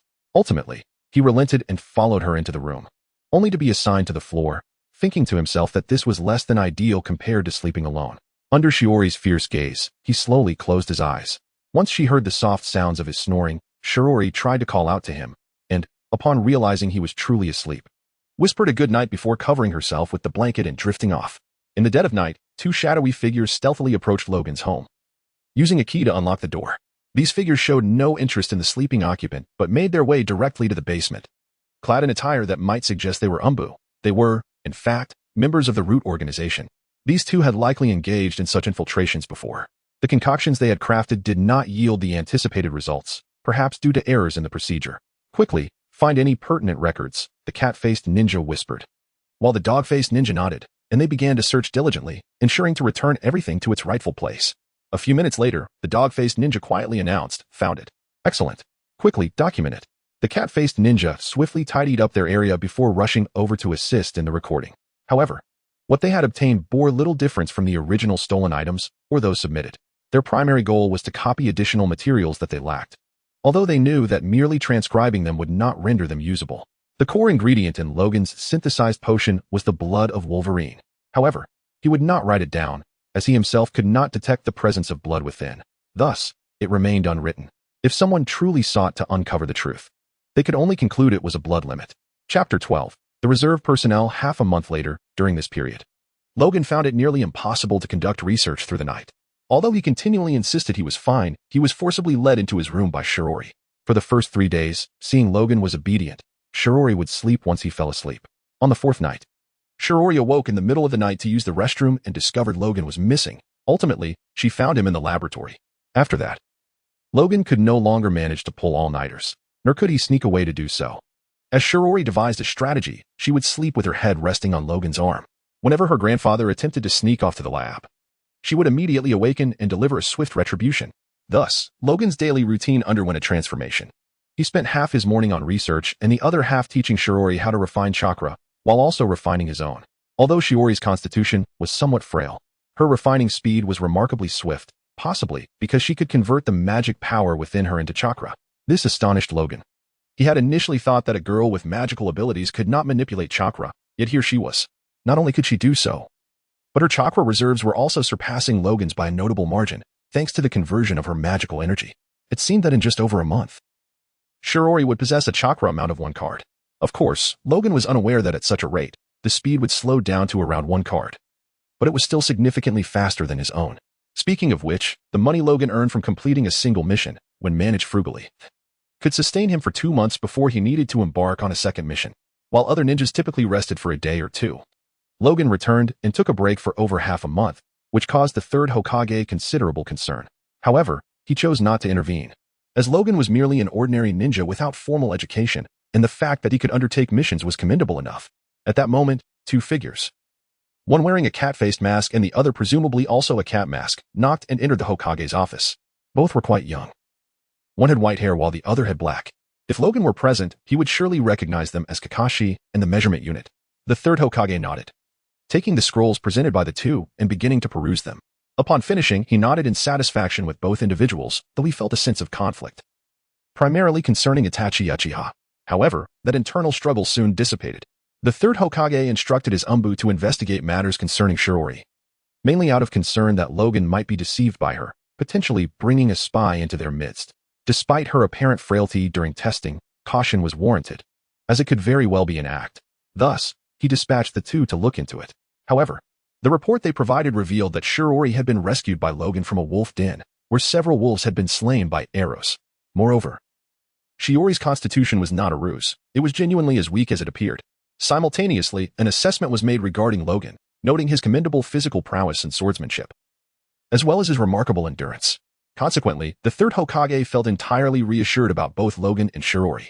Additionally, Naruto had recently exhibited less mischievous behavior, largely due to Shiori's influence over him. In contrast, Logan tended to adopt a more laissez-faire approach to Naruto's upbringing, merely expressing concern without taking further action, such as the nature of a man raising a child. Sarutobi Hiruzen observed the two and remarked, "I understand. The surveillance of Shirori can be discontinued.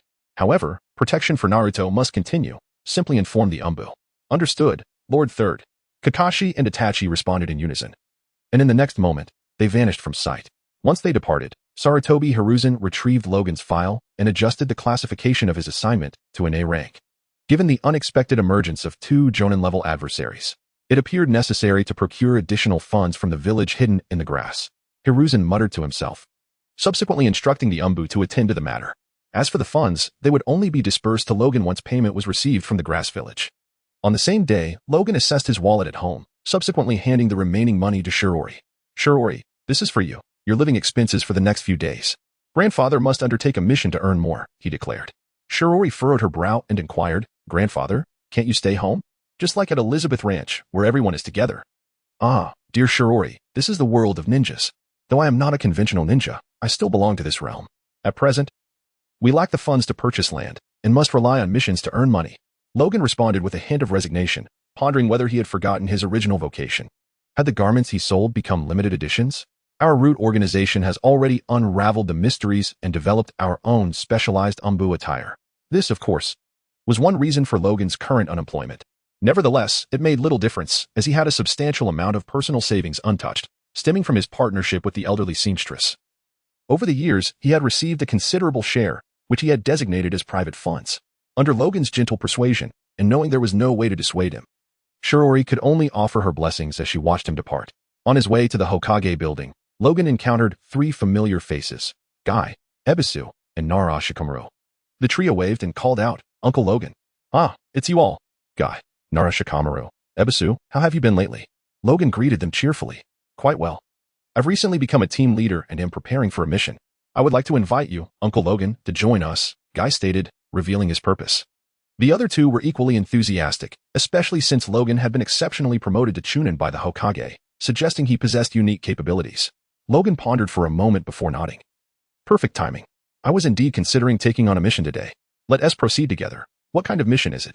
Guy flashed a thumbs up, showcasing his gleaming white teeth, and replied, it's an escort mission. It is said that Uncle Logan possesses an exceptional sense of smell, which may indeed be required. So, am I merely a substitute? The three of them suddenly laughed awkwardly. To some extent, that is correct. They had no available Inuzuka members, as they were either on missions or occupied with matters in Konoha. Consequently, Logan, with a feigned display of irritation, lightly tapped the heads of Kai and the others, declaring sternly, this should not happen again. Yes, next time for sure.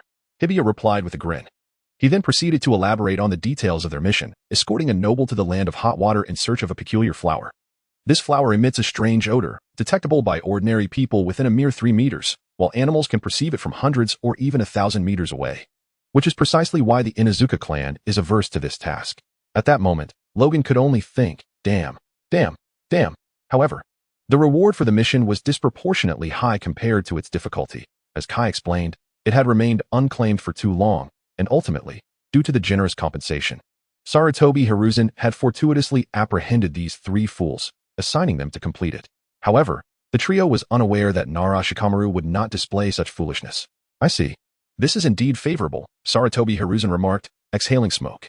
With Logan's involvement, the task would undoubtedly be expedited. Thus, the quartet set off. Once the 4 departed from the Hokage building, Sarutobi Hiruzen clapped his hands and addressed his companions, you two shall follow them closely, just in case. This mission is not particularly simple. But, Lord Hokage, no one here could possibly assassinate me. I will have others temporarily fill your positions, he replied. Understood. After sensing Kakashi and Itachi's departure, Sarutobi Hiruzen took a puff of his cigarette, muttering, consider this a small test for you. With those 2 accompanying them, there should be no issues. At the entrance of Konoha, Logan exchanged greetings with Kamizuki Izumi before engaging in casual conversation while awaiting their employer's arrival. Before long, a carriage appeared before the 4, driven by a robust man who reined in the horses. After halting, 2 individuals emerged from the carriage, a noblewoman and a young girl, presumably mother and daughter. The man on horseback was likely the butler. One wondered if any complications might arise between this imposing figure and the noblewoman. The noblewoman looked at the 4 and inquired, you are the ninjas accepting this mission, correct? Thank you very much. The girl, upon receiving a gentle pat on her back from her mother, timidly added, thank you very much. The noblewoman glanced over the group and ultimately regarded Logan with a look of disdain, thinking to herself, how unfortunate. Why is such an old fellow involved in this mission? TSK, reaching CH9 at such an age? Pathetic. Had Logan been aware of her disparaging thoughts, he would have retorted directly to her face. For when it comes to insults, he fears no one. Although his proficiency in derision may not be particularly remarkable, it certainly surpasses that of the local populace. After Kai completed the arrangements, Logan took his position at the rear, with Kai and Hibiya flanking him and Nara Shikamaru leading the way, thus they set forth. Logan glanced at the others and then at himself, realizing, to his dismay, that he had brought nothing with him, ever since he lost his knife. The shuriken and various equipment he had acquired from mission targets had been given to Naruto. If it were anyone else, they would surely be in dire straits. With an impassive expression, Logan voiced his concerns, oblivious to the shortcomings within the team, merely feeling that his lack of supplies was rather unfortunate. After having walked for some time out of Konoha, Logan suddenly sensed a gaze upon him. He looked up to find the girl in the carriage fixated on his hair. At present, Logan's hair was not only streaked with gray but also had its ends dyed white, as he planned to gradually dye it further up until it resembled Shiori's hair color, giving him an appearance akin to Shiori's grandfather. Yes, that was precisely the impression he wished to convey. The old man and the youth exchanged glances for a moment, and soon the elder made a silly face at the younger, who promptly returned the gesture. Unbeknownst to the others, the 2 engaged in playful antics. However, it would be inaccurate to say that everyone was oblivious. 3 individuals observed the scene with bemusement, one being a noblewoman, and the other 2 being Kakashi and Itachi, who were sharing a moment of silent understanding.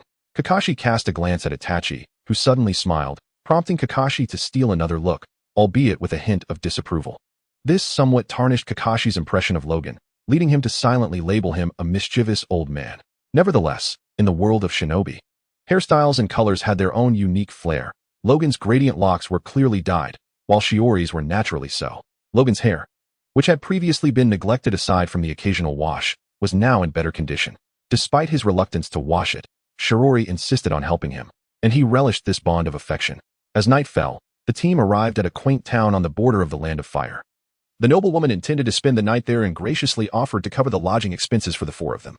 I thought I might have to sleep on the street, Logan mused inwardly, silently praising the noblewoman for her generosity. He had given all his money to Shirori and did not carry any personal funds, so sleeping outdoors would not have been a major concern for him, just an uncomfortable experience. As the saying goes, a good deed deserves a good return. The noblewoman treated everyone to a sumptuous dinner, showcasing her aristocratic grace. Truly, she was a noble. The task was simple, the reward substantial, and travel expenses were included. Logan savored his meal while mentally showering her with accolades. This journey had been remarkably tranquil, remarked Narashikamaru. Oh, is it not because the formidable and handsome me has frightened the enemies away? Hebe responded with a grin. Not forgetting to take a bite of his chicken leg, Kai, with his arms crossed, raised an eyebrow and stated seriously, while that may be true, we are still within the borders of the Land of Fire, and enemies will not easily reveal themselves. Indeed, Logan nodded in agreement. Recalling his previous missions where he encountered foes only after leaving the Land of Fire, the noblewoman beside Logan cast a sidelong glance at him, a hint of disdain curling her lips. In her heart, she mused, you old fool, who would have thought you would consume the poisoned chicken leg? Truly, you are an ineffectual old man. However, the toxin will take effect tomorrow morning. Once you collapse, heh. One must admit, this noblewoman had calculated her moves quite astutely. Alas, the poison was ineffective against Logan. It could not be said to be entirely without effect.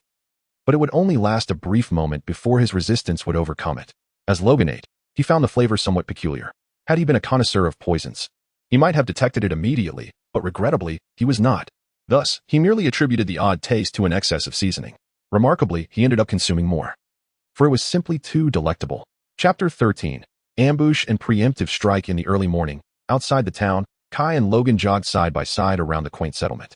As they ran, Kai, brimming with excitement, shouted, Uncle Logan, immortal in spirit, and now you keep pace with me. Is this the vigor of youth that has not yet burned out? Logan paused momentarily, pondering the notion of immortality. If only he had a blade in hand, he might have hurled it at that brash spot on your waist. He cleared his throat and replied, Ah, Kai, a man remains a youth until death. Hence, youth endures. Understand? I comprehend, Uncle Logan. For the sake of youth, let us ignite our spirits. Cheers, Kai exclaimed, hastening his pace, compelling Logan to match his speed. Initially, Logan had intended to complete a few laps in the morning, but unexpectedly encountering this fellow was not part of his plan. He grumbled inwardly, isn't a little exercise enough? It's not as if I aim to develop a running specialty or become a muscle-bound freak. Reflecting on this, Logan cast a furtive glance at his own muscles. Logically, he should have developed more muscle, yet he felt little difference from when he first arrived. Perhaps he had gained a slight increase in size and solidity, though it appeared more akin to the results of several months of training rather than years of effort. Oddly enough, his strength gains did align with years of training. In any case, Logan continued jogging, filled with questions, until their employer finally arose, prompting them to set off. The noblewoman observed the two perspiring giants and found her opinion of Logan slightly altered. At the very least, he possessed a commendable physique. She felt a sense of satisfaction. For both the shinobi and the old man, who would soon succumb to the poison, appeared utterly drained, an advantageous scenario for her forthcoming plans. As the group embarked on their journey, Logan was already at the rear, exchanging playful expressions with a little girl. The poor girl was nearly in tears. She was not an ally of the noblewoman, but rather a captive. It was a rare opportunity to communicate with a ninja from Konoha through a secret signal. Yet there was an unmistakable disconnect between them. The girl clung to the hope that Logan would suddenly grasp the meaning of her signals, but alas, it was not to be. Once they exited the Land of Fire, Kai surveyed the forest path and addressed the others. Be vigilant, Uncle Logan. Have you sensed anything? Nothing at all, Logan replied. Logan twitched his nose and remarked that the wind was blowing from behind, suggesting that there was likely no scent strong enough to waft towards them from the front. Kai nodded in agreement and cautioned, stay vigilant. Alert everyone if you notice anything suspicious. The group pressed onward, and shortly after entering the forest, the girl appeared to tire of the game, no longer poking her head out of the window to play with Logan. At that moment, the wind shifted, prompting Logan to twitch his nose again. He hurried over to Kai and whispered, there are probably a dozen people lying in ambush ahead. Kai nodded and discreetly communicated with Hibiki and Shiranui, while Logan retreated to his previous position. After every 100 meters, Kai would glance back, and upon seeing him turn, Logan would signal with his fingers to indicate that they were still several hundred meters away. As they advanced over 200 meters, a noblewoman stealthily drew back the curtain to observe Logan's condition. Logically, he ought to be somewhat weakened by now. Any use of chakra would likely cause him to collapse, or at most, he would succumb within a minute. Yet, Logan appeared vigorous and completely unaffected. Could it be that I administered a placebo? The noblewoman mused anxiously, realizing that if he did not suddenly falter, the element of surprise would be significantly diminished. However, the ambush had already been uncovered. Before the noblewoman could deduce what had gone awry, Kai suddenly shouted, "Now's the time. Attack! Fire release! Great fireball technique!" Hibiki targeted the nearest anomaly, unleashing a fireball towards a peculiar thicket and preparing a kunai to assume a defensive stance. Shiranui refrained from utilizing ninjutsu and instead hurled a kunai embedded with an explosive tag, his mouth moving rapidly as if preparing something. Meanwhile, Kai readied himself for battle. Unlike Logan, who was unarmed, Kai had his kunai and other ninja tools primed for action. The noblewoman was taken aback, utterly bewildered by the unfolding events. How could her ambushers be discovered so effortlessly, allowing the Leaf Ninja to strike first? What a farce. There were no members of the Hyuga clan present, nor any sensory-type ninjas. How could they have been detected? Hearing the clanging sounds from outside, the noblewoman's face darkened. With a swift motion, she struck the little girl unconscious and then dispelled her physical transformation technique, peeling off her disguise, revealing a one-eyed man. Given the markings on his forehead, Logan recognized him as a rogue ninja from the Mist Village. It was quite a feat for him to maintain the guise of a woman for so long. While the noblewoman herself was indeed a member of the Fire Nation's nobility, likely already doomed, the one-eyed man began forming hand seals, and soon, a dense fog enveloped the surroundings. This is the mist technique. Kai furrowed his brow, surveying the thick mist, and promptly called out, "Everyone, be careful." Before he could finish, he leaped aside to evade a torrent of water aimed at him. "Impressive. You managed to dodge my water release, water chaos wave. But how about this?" Came a voice from behind Kai. Startled, he jumped away just in time, but the attack was directed at Logan. Logan was taken aback, instinctively extending his adamantium claws in defense, managing to thwart the impending attack. This reaction was not merely a product of his own perception, but rather a manifestation of one of the mutant abilities known as Beast Sense. Although he successfully blocked the strike, the force of the impact propelled him back several meters. "Let us see how you handle silent killing." A one-eyed man suddenly appeared behind Logan, only to be swiftly pierced through the lung and heart by Logan's claws and reflex. "Damn, you startled me," Logan cursed, casually discarding the corpse to the side. He glanced at his claws, quickly realizing that the mist was beginning to dissipate, revealing the assailant who had attempted to ambush him using water release techniques. Without hesitation, he retracted his claws and charged towards the individual. "Canoa whirlwind." "No, wait, it's the double whirlwind." As Logan closed in to attack, Guy arrived to assist him. The encircled Mist Village rogue let out a pained cry before being sent flying by the combined force of their kicks, the sound suggesting multiple broken ribs. Although he was uncertain how the mist techniques had unraveled, Guy shouted, "Karinai," and leapt to the side of the two mist rogue ninjas, creating distance. Meanwhile, Ebisu was engaged in a fierce blade battle with another adversary, both parties evenly matched. Guy quickly directed, "Uncle Logan, go assist Ebisu. We'll handle these 5 for now." "Understood," Logan nodded, foregoing further conversation as he sprinted towards Ebisu. Guy unfurled a sealing scroll, producing a pair of nunchaku, known as the Twin Assault Fangs. Upon reaching Ebisu's side, Logan launched a flying kick at his opponent, who deftly evaded it. "Uncle Logan, I can manage," Ebisu urged. "I know. Just finish up quickly and come help over there," Logan replied. "Do you really think you two can handle me?" "I was merely toying with you," sneered the Mist Rogue. Visibly irritated, observing the two on either side of him, he transitioned from wielding a single kunai to dual wielding, but upon seeing Logan unarmed, he reverted to a single kunai stance and began to hand sign. Logan charged forward, his hands morphing into claw-like shapes shimmering with electricity. Lightning Eagle Claw. He forcibly channeled lightning into his claws, roaring as he attacked with significantly increased speed, causing the Mist Rogue to evade in panic. Lightning Release. No Seal, Ninja Taijutsu. The Mist Rogue gasped, struggling to evade Logan's onslaught. Fortunately, Logan's technique was an impromptu invention. If he had unleashed his adamantium claws, the feat would have been far more effortless. Despite not having perfected the technique, he endured the pain to utilize it, which was certainly preferable to exposing his claws at this moment. "One for all," Logan's uncle shouted, as Ebisu joined the fray. Previously, he could only manage a hasty retreat against Logan, but with Ebisu's support, Logan soon dispatched the rogue with a piercing eagle claw to the heart. Logan gazed at the vibrant heart in his grasp, a complex mixture of emotions swirling within him as he observed the defeated Mist Rogue's expression of disbelief. His emotional turmoil stemmed not from any empathetic connection to the man, but rather from the searing pain in his hands. This technique was one he dared to employ, surely. No one would mistake Logan's actions as a sentimental response. After merging the memories of his experiences in the First and Second World Wars, the concept of life and death had become trivial.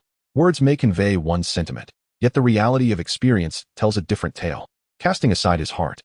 Logan turned to Ebisu and commanded, "Let us proceed and deal with them." "Yes," Ebisu exclaimed, dashing towards Kai. Meanwhile, Logan knelt to scavenge 2 weapons from the fallen rogue ninja. It was unwise to reveal his claws at this moment. Wielding a weapon was a more prudent choice, far superior to relying solely on his fists. Once prepared, Logan emitted a distinctive roar characteristic of Wolverine as he charged towards Kai. An outburst that inadvertently thwarted Ebisu's stealthy advance. "Your comrades are truly foolish. You allowed your ambush to fail," chuckled the rogue ninja, who had narrowly escaped the surprise attack. Ebisu, with a resigned sigh, adjusted his glasses. What else could he say? After all, Logan was his uncle. Upon Logan's arrival, he seized one of the foes and launched a ferocious assault. Observing Logan's aggressive tactics, Ebisu promptly opted to assist Shiranui Gunma instead. As approaching Logan risked either collateral damage to him or being caught in Logan's fray, Logan clung to his opponent like a piece of candy. So it was best to lend aid elsewhere. "How reckless of you. Are you out of your mind?" The rogue ninja, caught in Logan's relentless onslaught, seethed in anger. Yet, he quickly withdrew his attacks to evade Logan's piercing strikes, which were indeed heart-wrenching. Logan paid no heed to his adversary's outcry, continuing his assault. Each time the rogue ninja attempted to strike with a kunai, Logan swiftly redirected his own weapon towards the ninja's heart and throat, embodying a deadly exchange. The rogue was forced to dodge repeatedly, but his speed was insufficient to create any distance. After a prolonged struggle, the rogue ninja felt his stamina deplete rapidly. Unable to endure any longer, he resolved to test Logan's apparent fearlessness. As Logan launched another attack, the rogue ninja, with determination, thrust the kunai fiercely towards Logan's heart, mirroring Logan's own strike aimed at his chest. In a simultaneous clash, 3 kunai pierced their targets. The 2 Logan wielded had been taken from the lifeless bodies of the fallen. The rogue ninja, astonished, could hardly fathom that Logan had indeed exchanged blows with him. Blood spewed from the rogue as he coldly remarked, "I didn't expect you to be so fearless. Just wait until I finish speaking." With that, his head slumped, and he succumbed. Logan withdrew the kunai embedded in the rogue's chest, splattering himself with the adversary's blood, and then extracted the one lodged in his own heart. The wound swiftly mending. "Wait for me. What a ridiculous notion," Logan grumbled, visibly displeased, before turning to assist Kai and his team. However, upon his arrival, the battle had already concluded with Kai's decisive leaf whirlwind technique. Logan smiled and remarked, "It appears to be over." Kai, grinning widely, replied, "Of course. With my presence. The mighty blue beast of Konoha is here." "But you haven't opened the 8 gates," Logan teased, initially intending to keep the kunai on his person. He realized he lacked a suitable place to stow them, ultimately tossing them to Ebisu.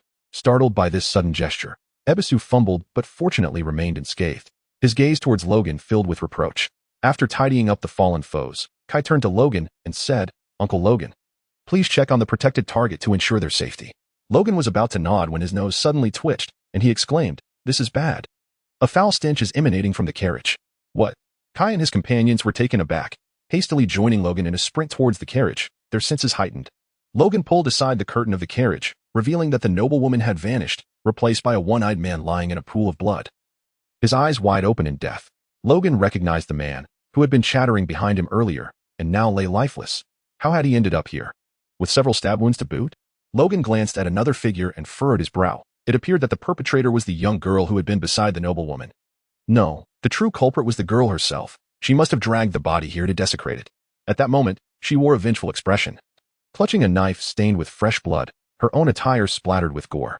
Noticing that the girl showed no inclination to engage in battle, Kai and the others approached her, inquiring what transpired here. Soon, the other 2 realized the peculiarities of the scene, prompting Kai to seek clarity, especially since the girl appeared quite young and did not seem like a trained ninja. After a thorough investigation, the 4 learned that the assassination was a trap. The noblewoman had been substituted.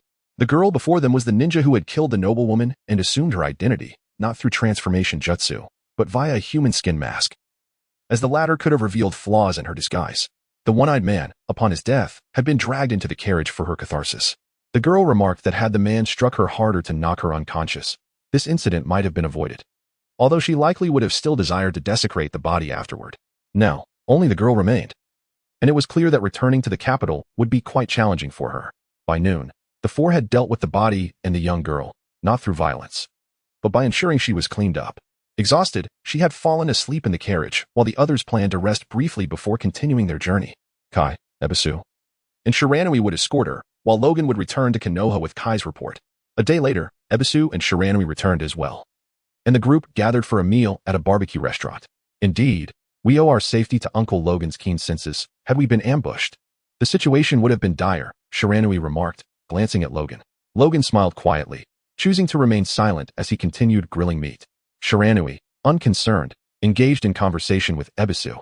While Kai intended to discuss martial arts with Logan, he felt compelled to invite Logan to train with him in the 8 Gates, believing that Logan's physical prowess had reached a level suitable for such advanced training. Chapter 14, Little Shiori, Look Who It Is. After parting ways with Kai and the others a day prior, Logan headed towards Konoha, running in a straight line. Although a direct path was less traversable than a well-maintained road, it was less likely to lead him astray. After covering some distance, Logan suddenly turned his gaze to the left front. He sensed movement and, upon listening intently, discerned the sounds of combat. Could it be that a team from Konoha was encountering hostile ninjas during their mission?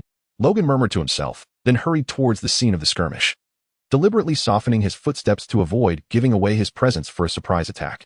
Yet, one could hardly call it a surprise when one charges in with a loud roar. Concealed among the branches, Logan parted the leaves and observed the unfolding drama. First, his gaze fell upon an alpaca wielding a greatsword. Was that Lima? And those were the sweet little trio? Astonishing. Initially, he thought that Shiori was an unexpected twist, but it seemed he was not alone in this journey after all. Logan mused, enduring the pain as he unsheathed his claws. After all, he had no intention of letting the opposing rogue ninja survive. He emitted the distinctive battle cry of Wolverine, drawing the attention of the 11 rogue ninja and the solitary alpaca. Damn it, it's a Konoha ch. One of the rogue ninjas shouted angrily.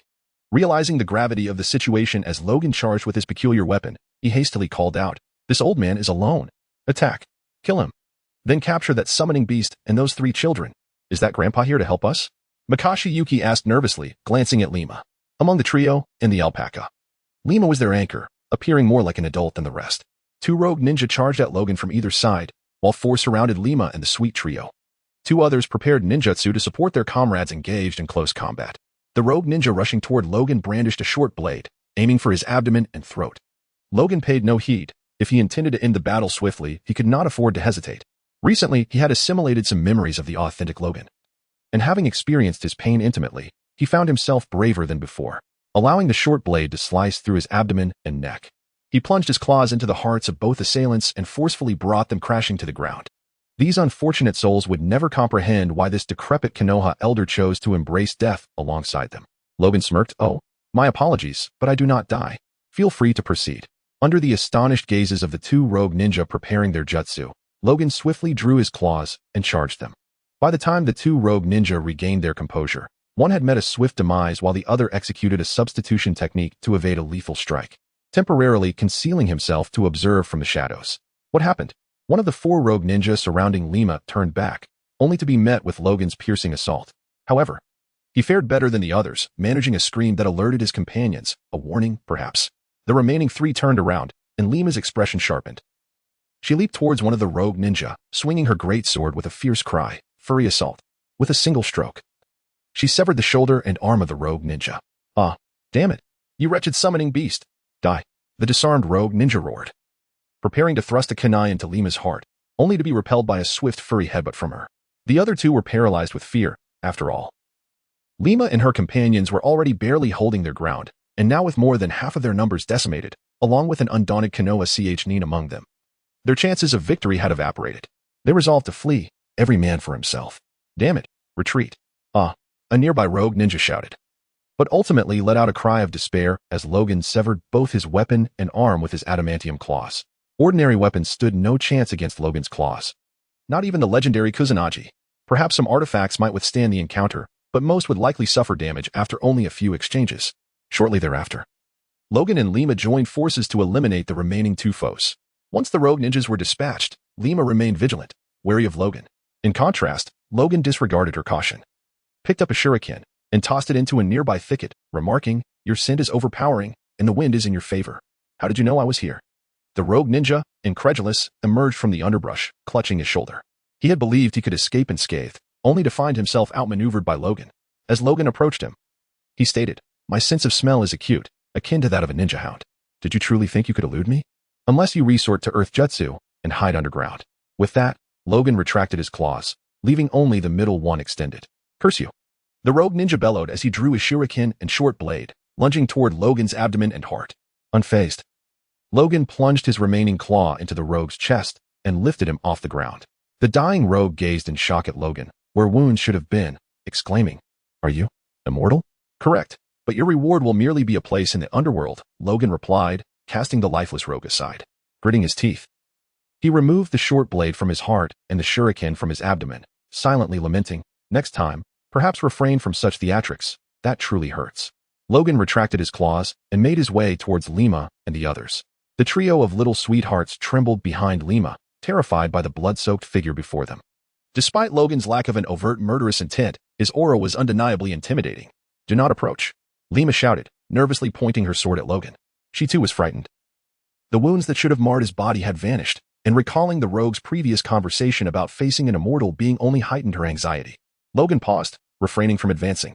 Instead, he stood still, scratching his head in exasperation and said, "There is no need to be so wary of me, Lima, Mizuki, Meimei, and Kyuka."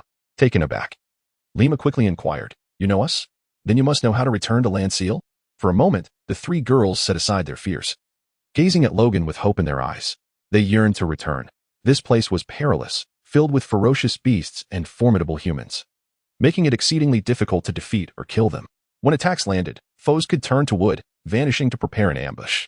"I am currently unsure if there exists a method to return to Land Seal. It requires exploration. However, you may accompany me for now. The ninja world is not safe," Logan replied. Lima gazed intently at Logan and declared, "No, we will not accompany you. We shall find our own way back." Indeed, Lima's insistence on calling out their names did not foster trust. One must remain vigilant around strangers. "Rest assured, I harbor no ill intentions towards you. Currently, Shirori resides in my home, and should there be a path to return, I shall certainly guide you back, for the shinobi world is not particularly suited for you," Logan replied, feeling compelled to mention Shirori, as familiarity breeds trust. Lima paused, quickly inquiring, "Shirori? You're not deceiving us, are you?" "Of course not. At present, I am Shiori's grandfather, and my household consists solely of Shirori and a young boy, who even refers to her as sister," Logan chuckled, elaborating on his encounter with Shirori and detailing her physical features. After a thorough discussion, Logan found himself with 3 new granddaughters and a ninja beast companion. Originally, Lima wished to be recognized as Logan's granddaughter, but he gently declined, reasoning that Lima was better suited to appear as a ninja beast to avoid raising suspicions. After all, who could conceive of a llama that walks upright and wields a sword? To claim her as a granddaughter would surely invite ridicule. And such a claim might even attract the attention of the cunning Danzo that very night. Once Logan tended to the scene and cleaned the blood from himself, he set off with the 3 little ones and the llama. Along the way, Logan encouraged the trio to deepen their understanding of the roles he had assigned them.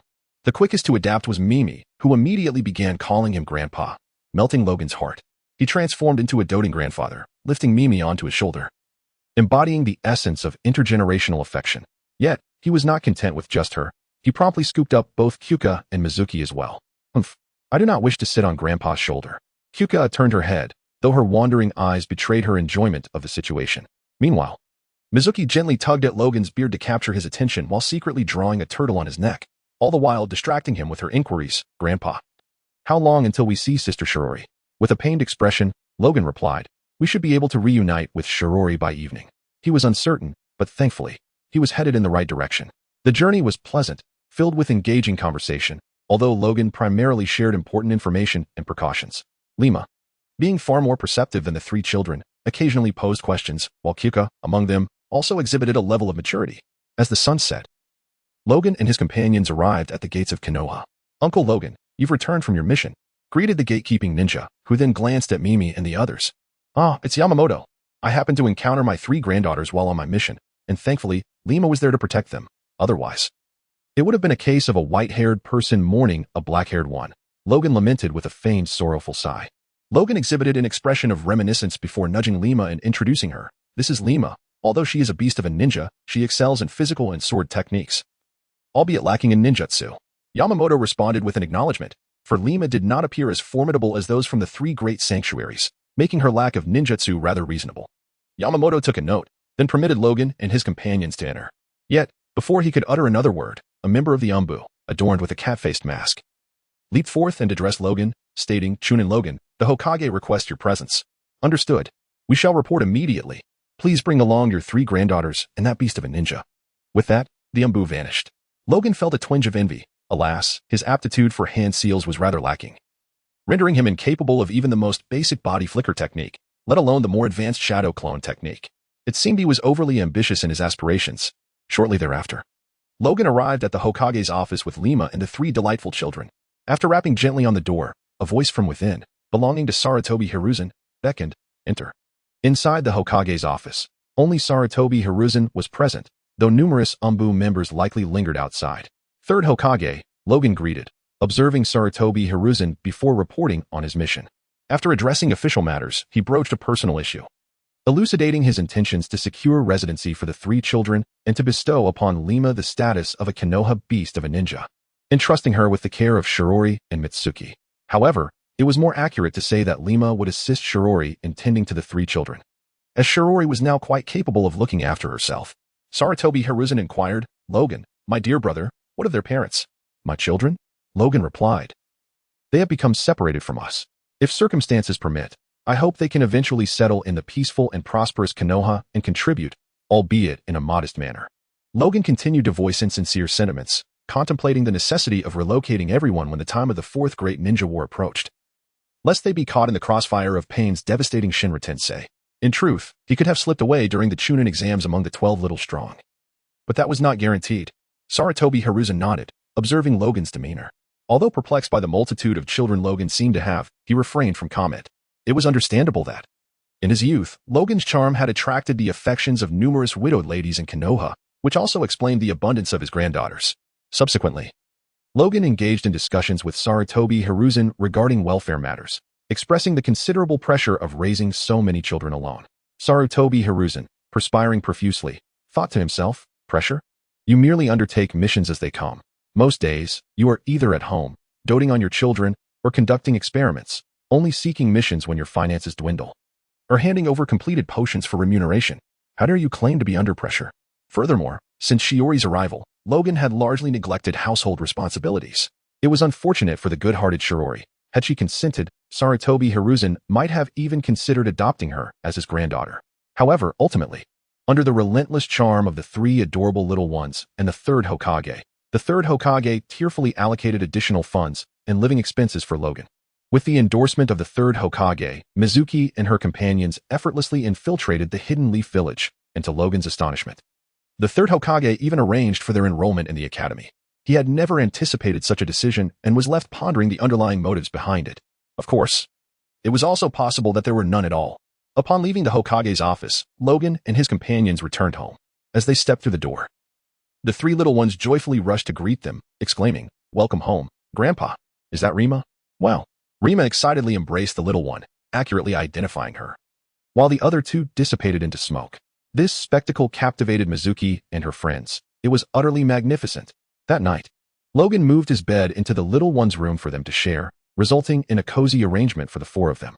Meanwhile, poor Logan found himself secluded in the laboratory, working through the night. His little Shirori had much to discuss upon seeing Rima, leaving him forgotten in the process. Yet, the happiest of all was Naruto, who returned home with a bruised face and three new friends. Although they appeared somewhat peculiar, they were, after all, Logan's grandchildren, inheriting his unique traits. Logan mused, "That makes perfect sense. They are all adopted." Chapter 15. Ranch and Tai Chi. That evening, Logan, engrossed in his laboratory, refrained from conducting any experiments or concocting medicines. With numerous missions on the horizon, he knew he could not afford to be idle. After all, this was not the realm of Marvel mutants but the world of Naruto. In the mutant universe, one could seek refuge with the X-Men, but in Naruto, as long as one stayed off Danzo's radar, all was well. Logan needed to reflect on his future training and combat strategies. Charging headlong like this could not continue, as it would ultimately lead to someone exploiting his weaknesses and bringing him down. After a night of contemplation, he compiled a list of his strengths, weaknesses, and a rough outline for his future training direction.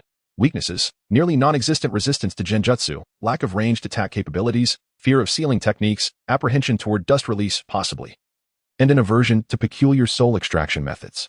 Solutions: in terms of genjutsu, he could maintain a state of chaotic chakra during battles, which, while harmful to the body, posed no danger to himself. As for ranged attacks, he could continue to explore his bone techniques, unbeknownst to Logan. Once he mastered the nature transformation of chakra, the self-inflicted damage from these techniques would be negligible. Regarding sealing techniques, dust release, and soul extraction, perhaps he could learn the 8 gates from Guy, who might teach him. though it remained uncertain whether he would impart knowledge of all 8 gates. The rationale behind learning the 8 gates was simply to evade being sealed or struck. Strengths: strong chakra recovery, albeit in limited quantities, which replenishes within seconds, and an almost immortal physique. Of course, in addition to the aforementioned points, Logan has omitted some details that he is well aware of, such as his strengths, the potential future of the ninja world, and various truths, as well as his weaknesses, an overwhelming fear of magnet release. When Magneto confronts him, it feels akin to a sibling rivalry. And the magnetic techniques employed by the Sand Ninjas would undoubtedly yield similar results. Magnet release is a dire predicament. Fortunately, there are not many magnet-releasing shinobi in the future. And even if there are, they will be found in the realm of the unflammable. As for Rasha, he has long been overlooked by Logan. Regarding Logan's training philosophy, in his previous life, he frequently practiced Tai Chi, and he remembers the intricacies of this gentle form of martial art quite vividly. Considering his current body is nearly 200 years old, engaging in Tai Chi is entirely feasible. Moreover, thanks to chakra, he intends to make significant modifications to his practice. By the end of the night, he had organized his thoughts, contemplating how to circulate both yang and yin chakra within his body while performing Tai Chi. Though this would require practical application. In terms of bone techniques, he plans to experiment with concentrating chakra in his claws and then projecting it outward, thus providing him with some means of ranged attack to avoid being a mere target. As for the 8 gates, he will address that matter upon the return of Guy and his companions. Unbeknownst to him, morning had arrived. Logan muttered to himself as he tucked the papers into a book and departed the laboratory. At Training Ground 33, the early morning found it deserted. It seemed Guy was on a mission again, leaving no one around. In the training area, Logan assumed a Tai Chi stance and began to move slowly. A passing patrol from the Umbu looked on in bewilderment, perplexed by the slow, deliberate movements reminiscent of an elderly person, though they chose to ignore him and continued their patrol. After completing a set of Tai Chi, Logan furrowed his brow. Noting that neither his yang nor yin chakra had begun to flow, they appeared to be stuck. What is going on? Tai Chi emphasizes the balance of yin and yang. My yang chakra is significantly more robust than my yin chakra, he pondered, quickly identifying the issue. Balance necessitates an equality between the two forms of chakra. Ultimately, Logan resumed his attempts, gradually reducing the quantity of yang chakra. After about an hour, he finally felt a slight sense of relief and ceased his practice. His body felt somewhat stronger, albeit not significantly so, leaving him a bit disappointed. However, it was certainly an improvement over his previous methods of running and striking wooden posts, which he found acceptable. Logan mused that this yin-yang Tai Chi was quite effective, yet most individuals would likely struggle to maintain it for long. After all, unlike Logan, they could not continuously generate chakra. Once their yin-yang chakra was depleted, they would need to pause and recover. Following this, Logan endeavored to incorporate lightning, water, fire, wind, and earth chakra into his practice, but the result was catastrophic, leaving him with a loss of 70 to 80% of his physical form. Emotionless, he lay on the ground awaiting recovery. Approximately a minute later, he stood up unscathed, took a deep breath, and then clutched his head, shouting, "Ah, that hurts so much." Fortunately, no one witnessed his plight, so he hastily began to clear the area. Although the result appeared somewhat chaotic, it was passable. After all, no one had seen it. Immediately, Logan began anew, this time utilizing a modest amount of the 5 elemental chakra, subsequently employing yin-yang chakra to harmonize them. Remarkably, this endeavor proved successful. Although the 5 fundamental elemental chakras still exhibited signs of unrest, a significant balance was achieved once Logan curtailed their output. Ultimately, Logan reached a conclusion, a chakra distribution ratio of 6, 6, 1, 1, 1, 1, 1 was optimal. With the yin-yang release set at 6 and the basic elemental chakra at 1, thereby allowing for stable operation. In terms of enhancing physical strength, the results were quite commendable. If imparted to others, it would suffice to guide them toward achieving yin-yang balance rather than overwhelming them with my own convoluted methods. After thorough contemplation, this training method was aptly named yin-yang taiji. However, Logan perceived that this technique primarily improved his own constitution, offering a substantial advantage over typical extreme physical activities, implying he no longer needed to engage in excessive exercise. Nonetheless, regular exercise remained essential as a martial arts ninja. Abruptly ceasing activities such as running or sparring would undoubtedly raise suspicions among certain watchful figures. Danzo, you worthless fool who cannot even perform ninjutsu. My roots shall not be employed to monitor you. Logan, is that how you speak? With the advent of yin-yang taiji, Logan turned his attention to practicing Tai Chi. After a considerable portion of the morning, he begrudgingly commenced training in bone martial arts. Despite harboring dreams of becoming a great hero, he lacked a mentor to guide him. The yin-yang taiji was a serendipitous creation, and to aspire to master Tai Chi seemed utterly implausible. Around 11 o'clock, Logan returned home, repeatedly rubbing his hands along the way due to discomfort. Though it was no longer painful, the training had caused some soreness, prompting his urge to massage them. Upon arriving home, Logan paused momentarily, then inquired of Shirori and Rima, "Where are Mei and the others? Have they gone out to play?" "They went to school with Naruto." "Didn't the third Hokage mention enrolling those three little rascals yesterday?" Shirori responded, her gaze fixed curiously on Logan. Wait, he was serious? Logan's expression shifted to one of dismay. Nearby, Rima approached and said, "Logan-san, this place is too small. Could we ask that old man for a piece of land?" "Shirori and I want to re-establish the Elizabeth Ranch in Konoha." Logan opened his mouth in surprise, internally acknowledging the brilliance of the idea, yet he did not refuse. "Let me think. Regarding the ranch, I have complete faith in Rima, and as for Shirori, everything is fine. Shirori has matured, doubling her previous activity levels," Shirori proclaimed confidently, raising her hand to showcase her barely perceptible muscles, though Logan merely perceived her cuteness. In comparison to the little sweetheart, Logan found himself preferring Shiori's character.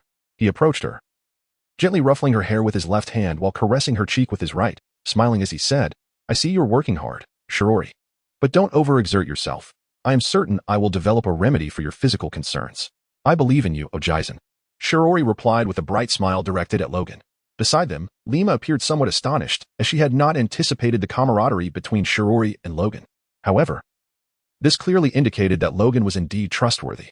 Logan released Shirori and addressed the two, stating, "Very well, after lunch, let us explore the vicinity of the Hidden Leaf Village for suitable land. Lima and I shall handle this matter, while you, Shirori, should rest at home."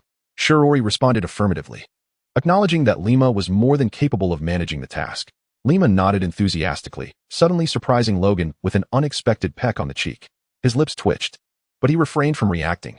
He was familiar with the peculiarities of this spirited alpaca. "Ah, my apologies. I got a bit too excited," Lima exclaimed, producing a handkerchief to wipe the drool from Logan's face, her expression one of embarrassment. The three continued to converse at home for quite some time, though it was primarily Logan who listened. Under Shiori's guidance, Lima had begun her chakra training. After all, even without practicing ninjutsu, engaging in activities such as walking on water, trees, or walls was quite beneficial and would help to enhance her physical abilities. It seemed that Lima might not require ninjutsu after all, given that her hands were hooves, and the fact that she could wield a massive sword was already astonishing. However, Logan soon faced a disheartening revelation. Lima had indeed mastered a form of ninjutsu. Although it was merely the shadow clone technique, the weight of this unexpected blow was palpable. How could he, with his fully functional hands, be outdone by a pair of hooves? Frustration welled within him. In the afternoon, burdened by a heavy heart, Logan took Lima to various locations in search of suitable land for establishing a ranch. After much exploration, they found a relatively appropriate plot in the northwest, albeit a bit small. Nevertheless, it would suffice, for if the ranch were to commence operations, it would effectively be Lima handling the majority of the work, as Shirori was not fit to shoulder such responsibilities due to her frail constitution. As for the three little cuties who were now attending school, they would likely only come to lend a hand when it seemed entertaining. Once the site was chosen, Logan sought the assistance of Sarutobi Hiruzen, attempting to persuade him to lend the startup capital for the ranch.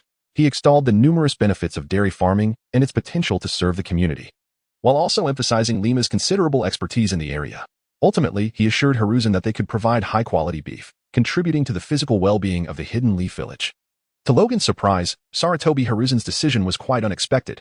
Rather than demanding repayment, he opted for a 40% stake in the venture, leaving the remaining shares to be divided among Logan and his associates, while he would assume a passive role, merely serving as a figurehead. Overall, this arrangement alleviated Logan's financial burden, and it was not entirely unfavorable, especially with the backing of the third Hokage. Fortunately, this elder did not, like some others, insist on claiming the majority of the profits. With the third Hokage's endorsement, efficiency soared. Logan took charge of the construction, while Lima hired a team of ninjas to assist in selecting quality cattle and sheep. Initially, the plan had only included cows. Sheep were added due to the substantial investment from the third Hokage. 3 days later, at Elizabeth Ranch, the outer fence had been completed, and hay was abundant and reasonably priced. Compared to other countries, the Land of Fire was far more prosperous, and since this nation had little livestock farming, selling hay at 10 coins per pound was considered exorbitant. Logan had organized 4 sections. Once the grass in one area was nearly consumed, he would relocate the cattle and sheep to another section, ensuring a cycle of utilization to minimize hay purchases. If only he had wood release, or perhaps even grass release would suffice. During these 3 days, Logan spent most of his time at the ranch practicing a form of Tai Chi known as Mixed Element Tai Chi, an upgraded version of Yin-Yang Tai Chi. He divided his practice into 3 parts, the first being traditional Tai Chi, purely for health benefits, suitable for those untrained in chakra. The second, Yin-Yang Tai Chi, involved circulating chakra in a 1:1 ratio within the body, effectively enhancing chakra capacity and strengthening the physique to a certain extent. The final form, Mixed Element Tai Chi, involved circulating all elemental chakra in the body, a more potent practice than Yin-Yang Tai Chi, focusing on improving chakra control and increasing both physical and skeletal strength. However, Logan was unaware of the enhancement to his bone density, as his bones were covered in adamant and steel, thus he did not perceive any improvement. After completing a set, Logan sat on a stone chair, stroking his beard, now grown to half the length of Guan Yu's, and muttered to himself, "Though the effects are quite commendable, the improvements feel marginal. Perhaps too gradual for me to notice." Yet, he soon became conflicted. His chakra regeneration was rapid, and he had no need for further training. After all, ninjutsu was not his forte, and bone techniques utilized only a fraction of chakra to enhance attack effects. He pondered whether to continue enhancing his chakra capacity, ultimately deciding to persist with his practice, albeit slowly, reasoning that he had a longer lifespan than others. There was no research on mutants here, nor was there any Sentinel program. As he resumed his practice, an unexpected visitor approached him. Chapter 16, the third Hokage practicing Tai Chi, the whole village retires? While Logan practiced Tai Chi, an elderly man leisurely made his way to Elizabeth Ranch.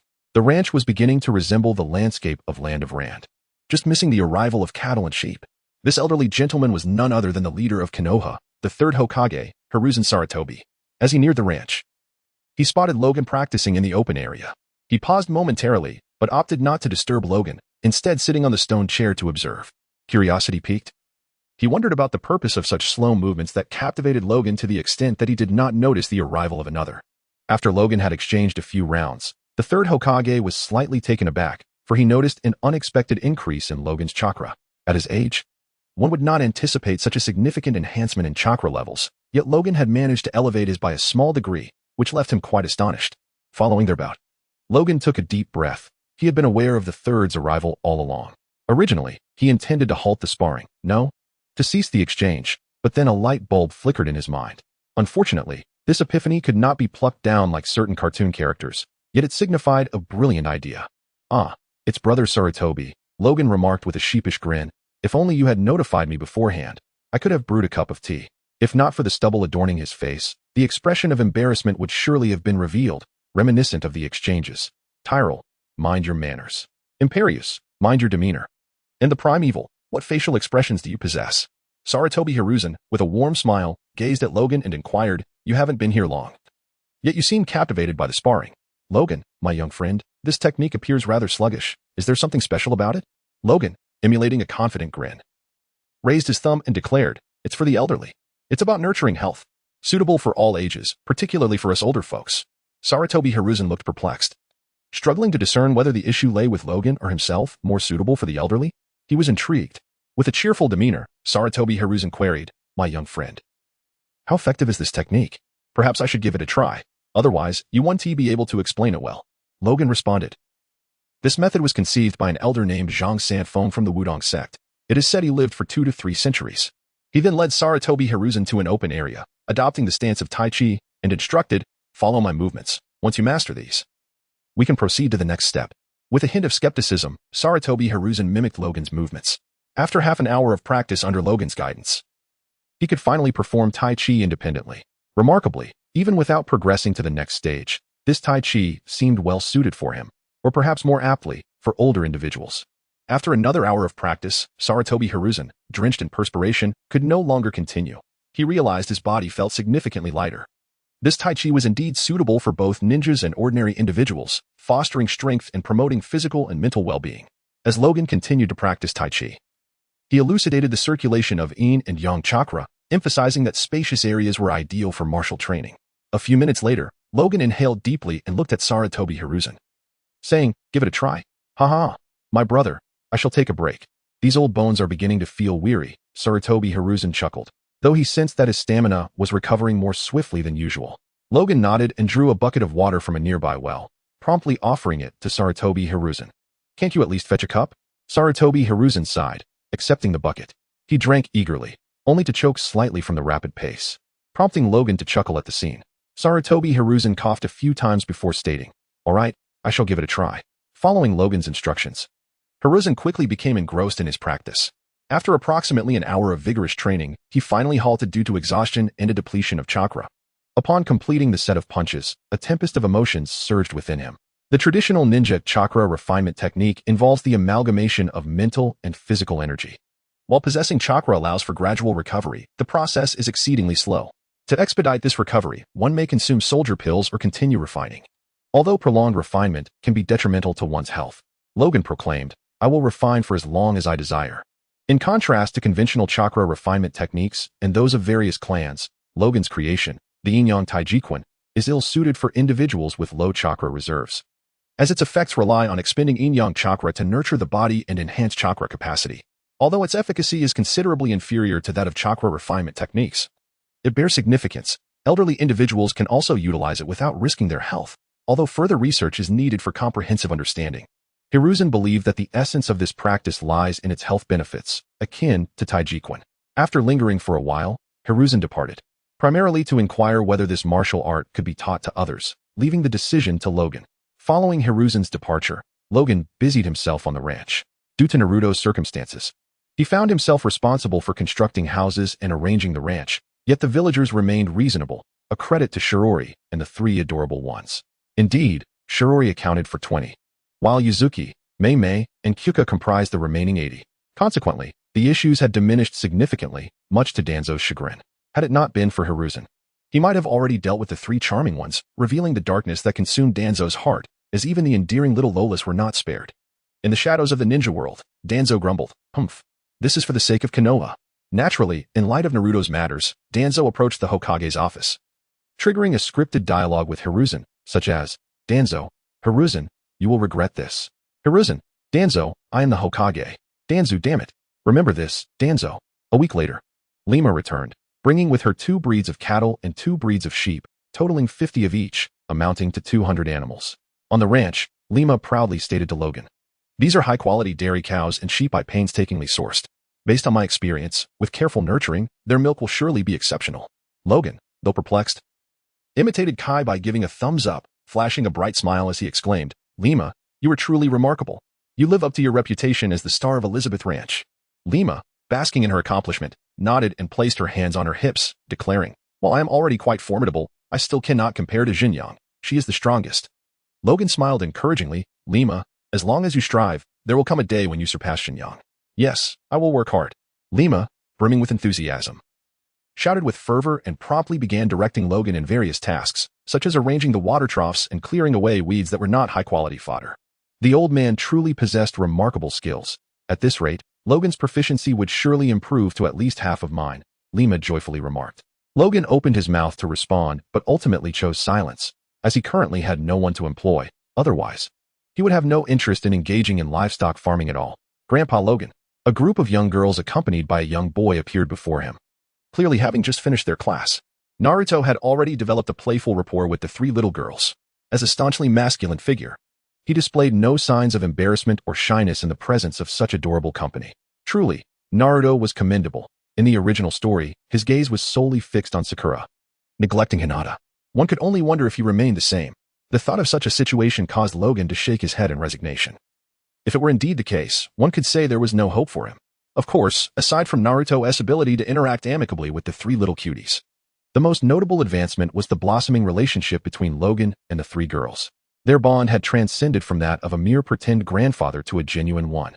A delightful development indeed. Previously, the girls would not have dreamed of asking Logan to carry them or hold their hands for outings. However, now they did. Resembling more of a typical grandparent-grandchild dynamic, Logan playfully tousled Jinghua's hair and smiled as he inquired, "Did you study diligently today, little Jinghua?" Jinghua, fiddling with the hem of her garment, nodded and quietly replied, "Yes, I have completely mastered the body replacement technique today. Teacher Irika even praised me." Upon hearing about ninjutsu, the other 3 little ones began to sulk. Mizuki lamented, "That body replacement technique is so difficult. Grandpa, could you teach me?" Naruto chimed in, "I still can't manage to create useful clones with the shadow clone technique." Mimi added, "I haven't even learned the transformation technique yet." Logan chuckled, "You 3 are quite something. Each of you struggles with a different skill. He gave each of them an affectionate head pat and laughed heartily. Little ones, you can learn from Jinghua about these techniques. Jinghua, remember to also focus on your taijutsu. Although you grasp these skills quickly, physical prowess is your weak point. A strong and healthy body is of utmost importance. And you can learn taijutsu from Naruto, Mimi, and Mizuki. Jinghua nodded vigorously and earnestly declared, I will work hard. All right then, Grandpa. Mimi, everyone, dinner is ready. Little Shirori interrupted Logan before he could finish his sentence. Yes. They all responded in unison, and together they headed home. In the subsequent month, Logan became exceedingly busy. Each day began with early morning training, followed by taking the children to school, and then researching potions and herbs. In the afternoon, he would undertake short tasks to earn some money. Although the third Hokage's investments were more than sufficient, Logan welcomed the opportunity to earn more, primarily to gain various practical experiences. In the evenings, he continued his training, dedicating the remaining time to studying herbs, persistently striving to improve Shiori's physical condition. In short, he managed only about 23 hours of sleep each day. After enduring this uneventful month, Logan could no longer resist the urge to venture out. It had been far too long since he had strolled through Konoha. Thus, today Logan ventured into the streets with his hair in a state of delightful disarray. Observing the sparsely populated thoroughfare, he bore 3 question marks atop his head. In his recollection, this street was typically bustling with people. Yet now it was only occupied by a handful of young individuals and merchants from outside. Where had all the elderly gentlemen gone? Logan mused, dismissing the thought. If the old men were absent, so be it. After all, amidst the youth, there were numerous lovely ladies, far more appealing than the unremarkable older men. Wasn't it preferable to converse with these charming young women than to engage in a chat about the pleasures of life with the likes of Jiraiya or Kakashi? Though presently, Jiraiya was nowhere to be found in Konoha. As Logan strolled into an ordinarily desolate clearing, filled with children as playthings like swings, he was taken aback by the throngs of people gathered there. He muttered to himself, no wonder the old men are nowhere to be seen. They must all be here. Could there be some extraordinary clearance sale? Indeed, such events typically attracted the attention of the elderly. Cautiously making his way through the crowd, Logan's gaze was drawn to a striking object, a large, gilded picture frame, within which lay a black and white photograph depicting Logan practicing Tai Chi. Adorned with the inscription Grandmaster Logan of Yin Yang Tai Chi, Logan's emotions became a tumultuous whirlpool. He was utterly perplexed by the situation. What on earth were these elderly folks up to? And was that photograph for real? Was it not an obituary? It's Grandmaster Logan, a young child, brought forth by an elderly woman, exclaimed in astonishment, pointing at him. In an instant, Logan became the center of attention. Encircled by a multitude of individuals over the age of 40, all exclaiming, Hail, Grandmaster! Grandmaster Logan, please guide us in Tai Chi. After a brief commotion, a group of ninjas swiftly arrived to restore order, including 2 of Logan's acquaintances, Ebisu and Guy. As the crowd parted, Guy was the first to approach Logan, giving him a thumbs up. Logan, you are truly remarkable. Tai Chi can indeed enhance one's physical prowess. The effects are impressive. After exhausting my chakra, practicing martial arts yields even greater results. After a while, an elderly man raised his hand, addressing Logan. Brother Logan, I have a question. Could you please enlighten us on the correct practice of Tai Chi?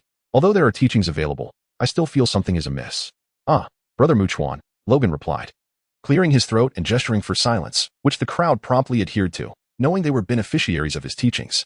The improvement in their Tai Chi practice had been unexpectedly beneficial, despite Logan's own lack of mastery. First and foremost, Tai Chi emphasizes balance. Tai Chi generates Yin and Yang. Yin and Yang give rise to the 4 symbols. The 4 symbols culminate in the 8 trigrams. Therefore, the surface level is merely about mimicry and imitations. What truly matters is the essence, achieving harmony with nature. Moreover, all movements must neither be too fast nor too slow. This is the path to ultimate refinement, Logan declared earnestly. Even as he himself was merely skimming the surface of the art, the enhancement primarily revolves around the operation of chakra. While there is some merit to these assertions, in a modern urban context, one might be dismissed as nonsensical, perhaps even likened to the next Malaysia. Ultimately, it serves as a means to captivate the locals, allowing for a semblance of novelty. The members of the Umbu and Root, lurking in the shadows, promptly recorded this information, as what the third Hokage imparted was merely superficial knowledge. However, this superficiality does indeed provide significant improvements. After addressing these individuals, Logan escorted Kai to a training ground, where they were greeted by a group of Chunin practicing Tai Chi. Kai, do you understand what is happening here? Logan inquired, observing Kai. Uncle Logan, your training methods have already been disseminated, but I am more concerned with the enhancement of physical techniques. Kai replied joyfully, launching into an enthusiastic explanation. Thanks to the promotion by the third Hokage, after a fortnight of cultivation, all genin have commenced practicing yin-yang tai chi subsequently. Even the common folk have grasped the basics. Moreover, due to the Third Hokage's influence, whenever they have the opportunity, everyone engages in tai chi. Even ordinary individuals can enhance their physical fitness. In this regard, Uncle Logan, you are truly remarkable. I have a general understanding of the situation, Logan said, a pained expression crossing his face. But it seems that Konoha has entered a phase of retirement? Chapter 17, The 8 Gates Technique at Training Ground Number 88. Logan and Kai stood facing each other. After assuming his stance, Kai declared, Uncle Logan, are you ready for a battle that celebrates the fervor of youth? Logan nodded, preparing to engage. Unlike Kai, who was ready to throw punches, Logan opted for palm strikes, aware that a fist might unleash his claws unintentionally. Kai's eyes sparkled with excitement as he exclaimed, as expected, Yin-yang Tai Chi can also be considered a form of martial arts, right? Indeed, Logan affirmed. Though he refrained from disclosing that he only grasped the basics, sparring with Kai would enhance his understanding of Tai Chi. Please, bestow your teachings upon me, Hanyuan Tai Chi. Logan intently addressed Kai. Haha, the azure beast of Konoha, Might Guy, request your guidance. Kai responded enthusiastically, mirroring Logan's formal approach. Logan's eyes shifted, and he straightened his posture, clasping his fists. Then let us keep it light. Kai mirrored his stance in preparation. Once he saw Kai was ready, Logan crossed his steps towards him. Lacking any training in bagua stepping, he appeared merely stylish, albeit somewhat peculiar in the eyes of other ninjas. Huh. Kai let out a peculiar cry before leaping towards Logan with a flying kick. Naturally, if he missed, he had a second attempt, followed by a leaf whirlwind pursuit. Logan's strategy was to deflect Kai's foot with a swift slap, and then immediately push against Kai's abdomen with the back of his hand. What? Kai exclaimed in surprise. As he was propelled backward, Logan appeared relaxed, yet considerable effort was exerted. After all, he was not a novice. Tai Chi, as a martial art, derives its name from the philosophical theories of yin and yang, embodying boundless variations in its techniques. However, Logan currently only manages to misdirect his attacks and counter. Yet the force behind his counterattacks is insufficient to truly incapacitate his opponent. Furthermore, his adversaries possess inner strength and utilize it effectively. While Logan merely engages in the act of punching without any progress in harnessing chakra as an inner force. Hilarious. Here we go again. Kai has also noticed Logan's predicament, and he has no intention of employing the 8 gates of Duanjia technique. Instead, he launches an immediate assault. Faced with Kai's relentless offensive, Logan finds himself momentarily overwhelmed. Employing a half-hearted technique akin to using 4 ounces to deflect 1,000 pounds to fend off the attacks. With each exchange, Kai grows increasingly exhilarated. Transitioning from a general understanding to astonishment at the execution of Tai Chi, although he is a master of physical arts, he struggles to comprehend the intricacies of Logan's style. Yet he perceives parallels to the gentle fist of the Hyuga clan. After all, this form of martial art is fundamentally different from the brutish physical techniques he is accustomed to, and Kai, with his bold and expansive approach, naturally lacks an understanding of soft strikes. After an intense back and forth, Logan seizes an opportunity as he deflects Kai's punches outward. He transforms his palms into fists and strikes towards Kai's chest and abdomen. Caught off guard, Kai is unable to defend himself in time and is forced back several steps. Note: action reference to Gauss. Rubbing his sore chest and abdomen, Kai fixates on Logan with fervent eyes, exclaiming, "That felt exhilarating. I had thought Tai Chi was solely about soft, yielding defenses, but it seems there are moments for powerful strikes as well. Uncle Logan, let us ignite our youth together." Youth indeed. With that, Kai charges forward once more. Damn. Logan nearly lost his composure. He had intended to halt the sparring for the day. However, Kai, now drenched in sweat, is clearly caught up in the moment and shows no signs of stopping until he collapses from exhaustion. Logan's heart aches at the thought. Nevertheless, there is a silver lining. Logan's proficiency in Tai Chi has matured significantly. Although he has yet to grasp the concept of using strength against strength, he has achieved a foundational understanding of using 4 ounces to deflect 1,000 pounds. After 2 hours of their bout, the surrounding ninjas have dispersed, as they have their own training to attend to. The two cease their sparring only when night falls. Naturally, it is Kai who has exhausted his stamina, while Logan remains sprightly and healthy. Uncle Logan, is it true that Tai Chi can enhance one's physical endurance? Kai gasps. Endurance is something that can only be developed through consistent practice. Train for 10 minutes today, increase to 15 minutes a week later, and so forth. With perseverance, your stamina will improve over time. And remember, Kai, your stamina is not something others can easily match. It is a testament to your dedication, Logan responds, maintaining a composed demeanor as he offers insincere yet motivational words. After all, he cannot divulge that his stamina recovers swiftly and approaches the realm of infinity. Kai playfully punches Logan, then, with a serious expression, declares, "Uncle Logan, let us have another round." Before Logan can respond, he crosses his arms defensively, only to receive a direct punch from Kai. To his surprise, it truly hurts. Open the first gate, the second gate, the third gate, the fourth gate, open. Kai roars, radiating green energy, his skin slightly reddening. At this moment, he can only access the third gate. Although he could forcefully open the fourth gate, he knows it would be unsustainable for an extended attack, thus deeming it unnecessary. This is the 8 gates of Duanjia. Prepare to experience its might, Uncle Logan. Kai roared and, in the next moment, charged towards Logan, leaping into a leaf gale. Logan barely registered that Kai had executed a back-spinning kick before being sent flying. Impressive. Remarkable. Uncle Logan truly hasn't neglected his youthful training. Bring it on, Kai exclaimed, contemplating whether he should take Logan to the hospital. However, Logan remained standing, appearing entirely unfazed. Get lost. You rascal, you've shattered my intestines and kidneys with that kick. Logan retorted. If I weren't Wolverine with a healing factor, I'd be done for. He rubbed his abdomen and continued. Though it's our second encounter, this time it's much more direct. Your martial arts are truly formidable. Come on, Kai. Allow this old man to witness your youth. With that, Logan's body restored itself, and he quickly assumed a Tai Chi stance. Kai dashed towards Logan, his speed noticeably increased. In the flurry of 10 strikes, Logan could only block 2 or 3, absorbing the rest with his body. Kai was astonished when he struck Logan's ribs. His own hand throbbed with pain. After a few minutes, he wisely avoided targeting Logan's more exposed areas, realizing it was a futile endeavor, especially during punches. He even felt a slight crack in his own bones, a painful, excruciating experience. After some time, Kai's speed began to wane, while Logan had adapted to Kai's pace, successfully blocking approximately 70% of his attacks. At times, he even countered with a leaf gale, creating a balanced exchange. After over 20 minutes of combat, Kai collapsed onto the ground, utterly exhausted. Uncle Logan, you truly are as vigorous as ever, he gasped, gazing at the sky, clearly drained. Observing this familiar scene, Logan fell silent, but chose not to comment. Instead, he sat beside Kai, waiting for him to regain some strength. Uncle Logan, would you be interested in learning the 8 gates technique? Kai inquired, looking skyward. He knew he shouldn't be asking an elder such a question.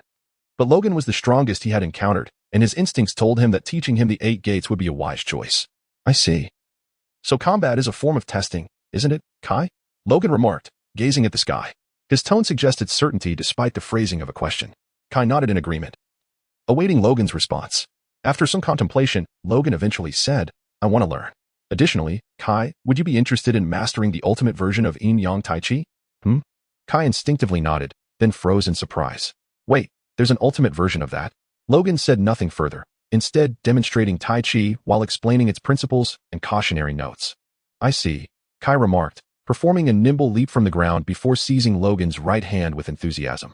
Uncle Logan, let us ignite our youth together. Oh, and I need to invite that guy Kakashi too. Logan? After enduring 2 to 3 hours of bickering, the two individuals finally returned home, each seeking the comfort of their mothers, though neither truly had one to turn to anymore. Upon arriving home, Logan was greeted by the sight of Xiao Qian standing at the doorstep, her expression a portrait of discontent. He rubbed his temples in exasperation, silently lamenting, goodness, what have I done to deserve this?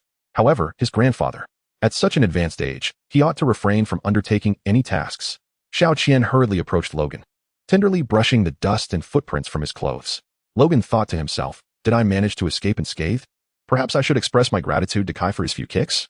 Oh, it's nothing. Grandpa is quite robust, Logan awkwardly replied, as Xiao Qian finished tidying him up and shook her head in resignation. Go wash your hands. The food has gone cold. I'll reheat it.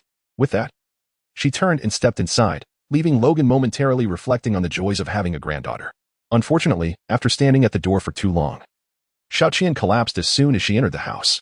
It was evident that Logan would have to take matters into his own hands regarding the reheating of food. Xiao Qian, are you all right?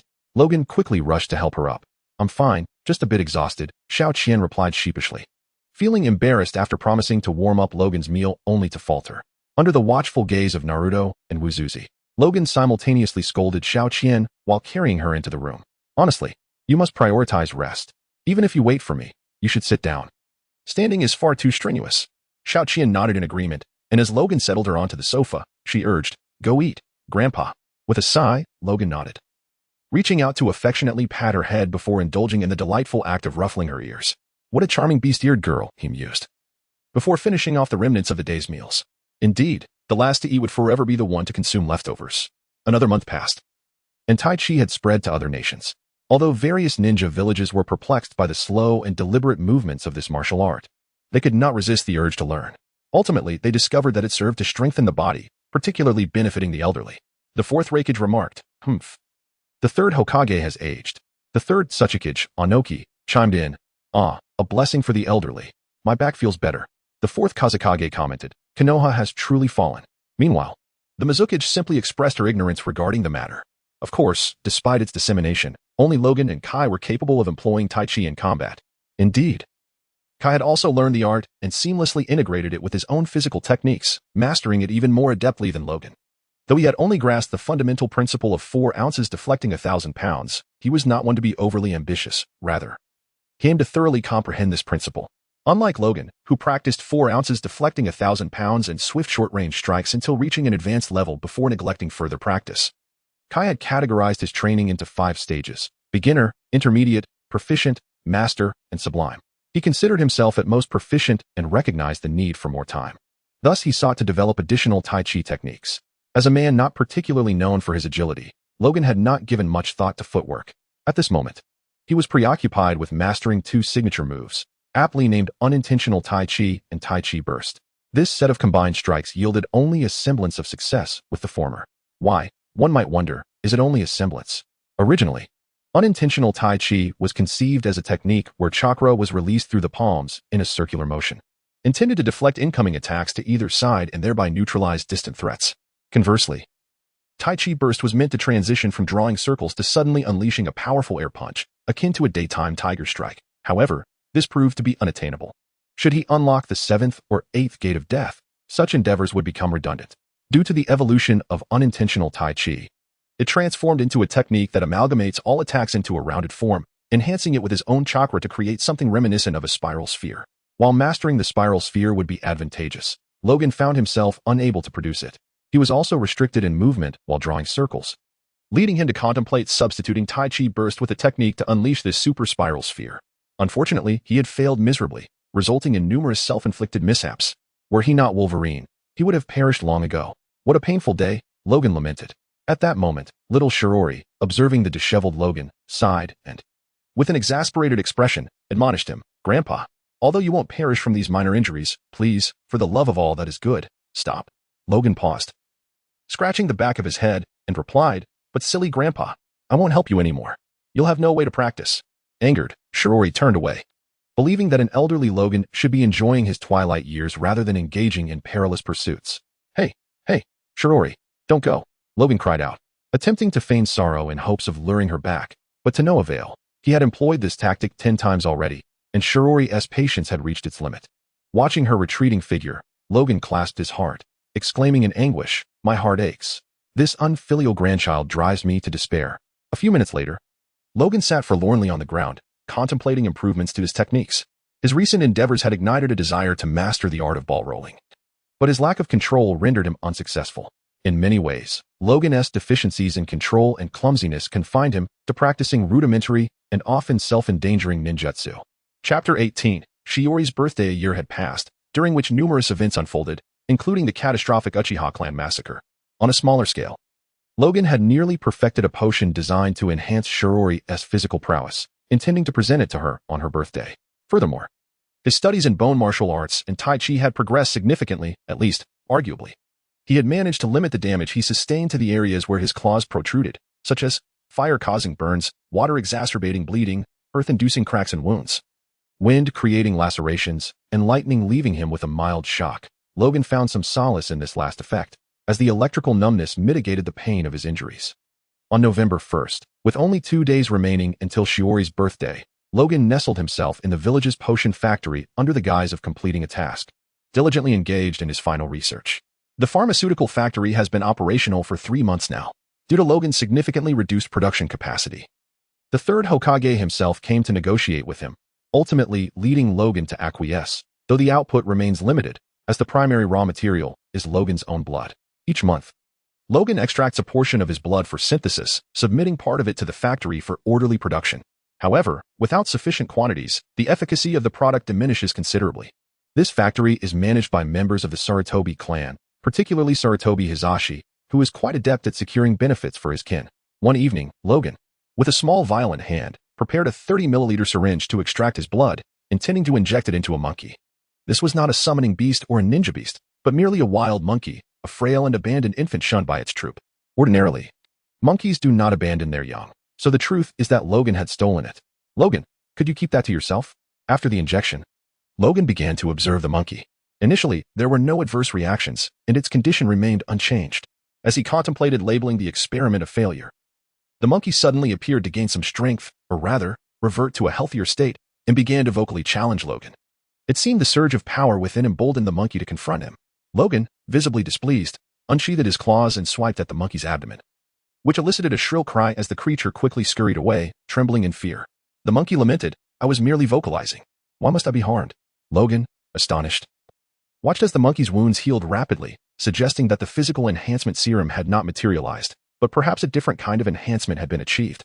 Consequently, the unfortunate monkey endured repeated prods from Logan's claws, its cries echoing throughout the chamber until, after about a minute, its wounds ceased to mend. Logan furrowed his brow and cautiously prodded the monkey's kidneys. The monkey pondered, "What sin did I commit in my past life to deserve such torment in this one?" Ultimately, the monkey succumbed, and Logan prepared to inject another subject, a cat-like ninja beast, which he had encountered in a state of injury and weakness, and had taken the opportunity to rescue, allowing it to assist in documenting those who entered and exited the laboratory. "Logan-sama, do you have any instructions for me?" The limping cat approached Logan with a query. Come, allow me to show you something wonderful," Logan exclaimed with a smile as he brandished the syringe. The cat swallowed hard, taking a step back, and timidly asked, Logan-sama, could you spare me?" "Not a chance," Logan retorted, swiftly restraining the cat that attempted to flee, and inadvertently inserting the needle into an unfortunate location. My apologies, that was not intentional, but it will be over quickly," Logan assured with a grin as he pressed down on the syringe, concluding the injection amidst the cat's peculiar cries. "Logan-sama, how cruel," the cat exclaimed, wiping away tears before bursting into sobs. "I know what you desire. It's nothing more than to extort me for 3 cans of cat food." Logan gazed expressionlessly at the rather unconvincing feline and remarked. Upon hearing this, Wenwan promptly ceased her tears and brandished her paws, declaring, "I shall not acquiesce without 10 cans. Logan shook his head and replied, "That's excessive. At most, I can offer 4 cans. "How can you be so miserly?" "Just 1 can more. It must be at least 9 cans. 5 cans. Would 8 cans suffice?" "No, 6 cans at most." "Oh, come on. 7 cans? 5 cans. Why is it still insufficient?" Fine, 6 cans it is." Wenwan maintained her stoic expression, her heart bleeding, for in the end, she received only 5 cans, fearing that a few more words might cost her even that. Logan chuckled softly. It was indeed remarkably fortunate that this foolish cat had managed to survive. Wenwan cooperated with Logan's various experiments, and soon, a look of joy appeared on Logan's face. Although this concoction could not compare to the exquisite abilities of the female demon, as it did not allow the injector to gain any of their mutant powers or others, it could only bestow the recipient with a temporary healing ability. Nevertheless, it achieved Logan's ultimate goal of significantly improving Xiao Qian's physical condition, while also allowing her to experience Logan's formidable regenerative capabilities for a minute. Logan kept no records of the female demon's development, producing only 10 doses each time, with 3 to 5 used for experimentation and the remaining doses destroyed in the event of failure. Thus, there were actually quite a few repetitive products in this unrecorded endeavor, which was the consequence of his decision to refrain from documentation. Of course, Logan had his reasons for doing so. He simply wished to keep it a secret. Therefore, aside from 1 dose for Wenwan and another for Xiao Qian, Logan had 8 doses remaining, a hot potato indeed. After all, as long as one was not dead for too long or too severely damaged, a single injection could restore them, and others could even use it as a last resort, such as for Kai when he opened all 8 gates. Logan's eyes brightened at the thought. Indeed, this could be useful for Kai in the future. With the intention of kicking the formidable Madara to oblivion, he tucked the vial into his clothing pocket and, gripping Wenwan by the scruff, stepped outside, closing the door behind him. Although it was not strictly necessary to shut the door, he had developed the habit. After leaving the potion factory, Logan began preparing for Xiao Qian's birthday, including ordering a cake and reserving various ingredients. 3 days later, during dinner time at Logan's home, 8 individuals gathered around the table. Aside from a sullen Sasuke and an animated Naruto chattering around him, Logan and the others offered their blessings to Xiao Qian. Xiao Qian gazed at everyone with a face full of emotion, inadvertently overlooking Sasuke and Naruto. Speaking of these two, it was unclear how Sasuke and Naruto had managed to ignite fireworks at school, but this pair of nemeses had improved significantly compared to their original portrayal. While Sasuke still wore a stoic expression, under the attentive gaze of his elder sister Xiao Qian, coupled with Naruto's friendly encouragement, he had made considerable progress. However, he was still on the path of vengeance against Itachi Uchiha, and it seemed unlikely that his future would change drastically. After all, Logan had not altered too many things, though in truth, quite a bit had changed. Without Xiao Qian and the others, Logan might have ended up as a fisherman or continued as a clothing store owner. According to information disclosed by the Umbu 3 generations ago, numerous spies sent by foreign nations had been apprehended near the potion factory, indicating a significant catch. However, Logan remained oblivious to the fact that his foundational formulas had already been sold by Danzo, thus enriching Danzo's coffers considerably. Nevertheless, Logan did not dwell excessively on this matter. As they were halfway through their meal, little Shirori suddenly lowered her head, displaying a pained expression. Logan paused momentarily before gently stroking her little head and inquiring, "What troubles you, Shirori? Today is your birthday. You mustn't dwell on unhappy thoughts." "I miss my sister," Shirori replied, prompting a similar sentiment to wash over the others. "I miss Mom and Dad. I wonder how they are." "I really miss my brother," Naruto exclaimed, his head filled with confusion, as he questioned, "What is wrong with everyone? Today is Shiori's birthday." "Idiot." Sasuke shot Naruto a glare, recognizing that the sisters were reminiscing about their departed loved ones. "Fool. Let's fight, Naruto." "Sasuke, bring it on," Naruto retorted. A brief scuffle ensued between the two, culminating in Logan tossing them both out, yet they continued their tussle even outside. After dealing with the duo, Logan cast a glance at the remaining children, internally sighing as he thought, perhaps I should find a way to send them back. The ninja world is not quite suitable for them, and they have families. "Ah, I believe one of them is named Yuki?" Logan chose not to dwell on this further and instead focused on uplifting the children, for today was Shiori's birthday, a time for joy rather than sorrow. "Come here, Shirori. Grandpa has prepared a gift for you," Logan said with a smile. Shirori paused, and the others were drawn in by curiosity about the gift. "Close your eyes," Logan instructed with a grin. Shirori nodded and shut her eyes in anticipation. Amidst the bewildered expressions of the others, Logan produced a syringe and gently inserted it into Shiori's neck vein. Thanks to the needle's multiple enhancements, Shirori merely felt a slight itch without any pain, and her body experienced an unprecedented sense of comfort. "You may open your eyes now," Logan announced cheerfully. Upon opening her eyes, Shirori was met with a look of confusion, mirrored by the others. "Grandpa may not have much to offer, but the gift I present to you, Shirori, is health. From now on, you will no longer appear as if on the verge of collapse from the slightest exertion," Logan stated with a smile. Shiori's eyes glistened with tears, understanding that Logan often sacrificed his nights to ensure her well-being. This was a testament to Logan's efforts and the love he bore for her. Embracing Logan tightly, her head nestled against him, she joyfully exclaimed, "Thank you, Grandpa.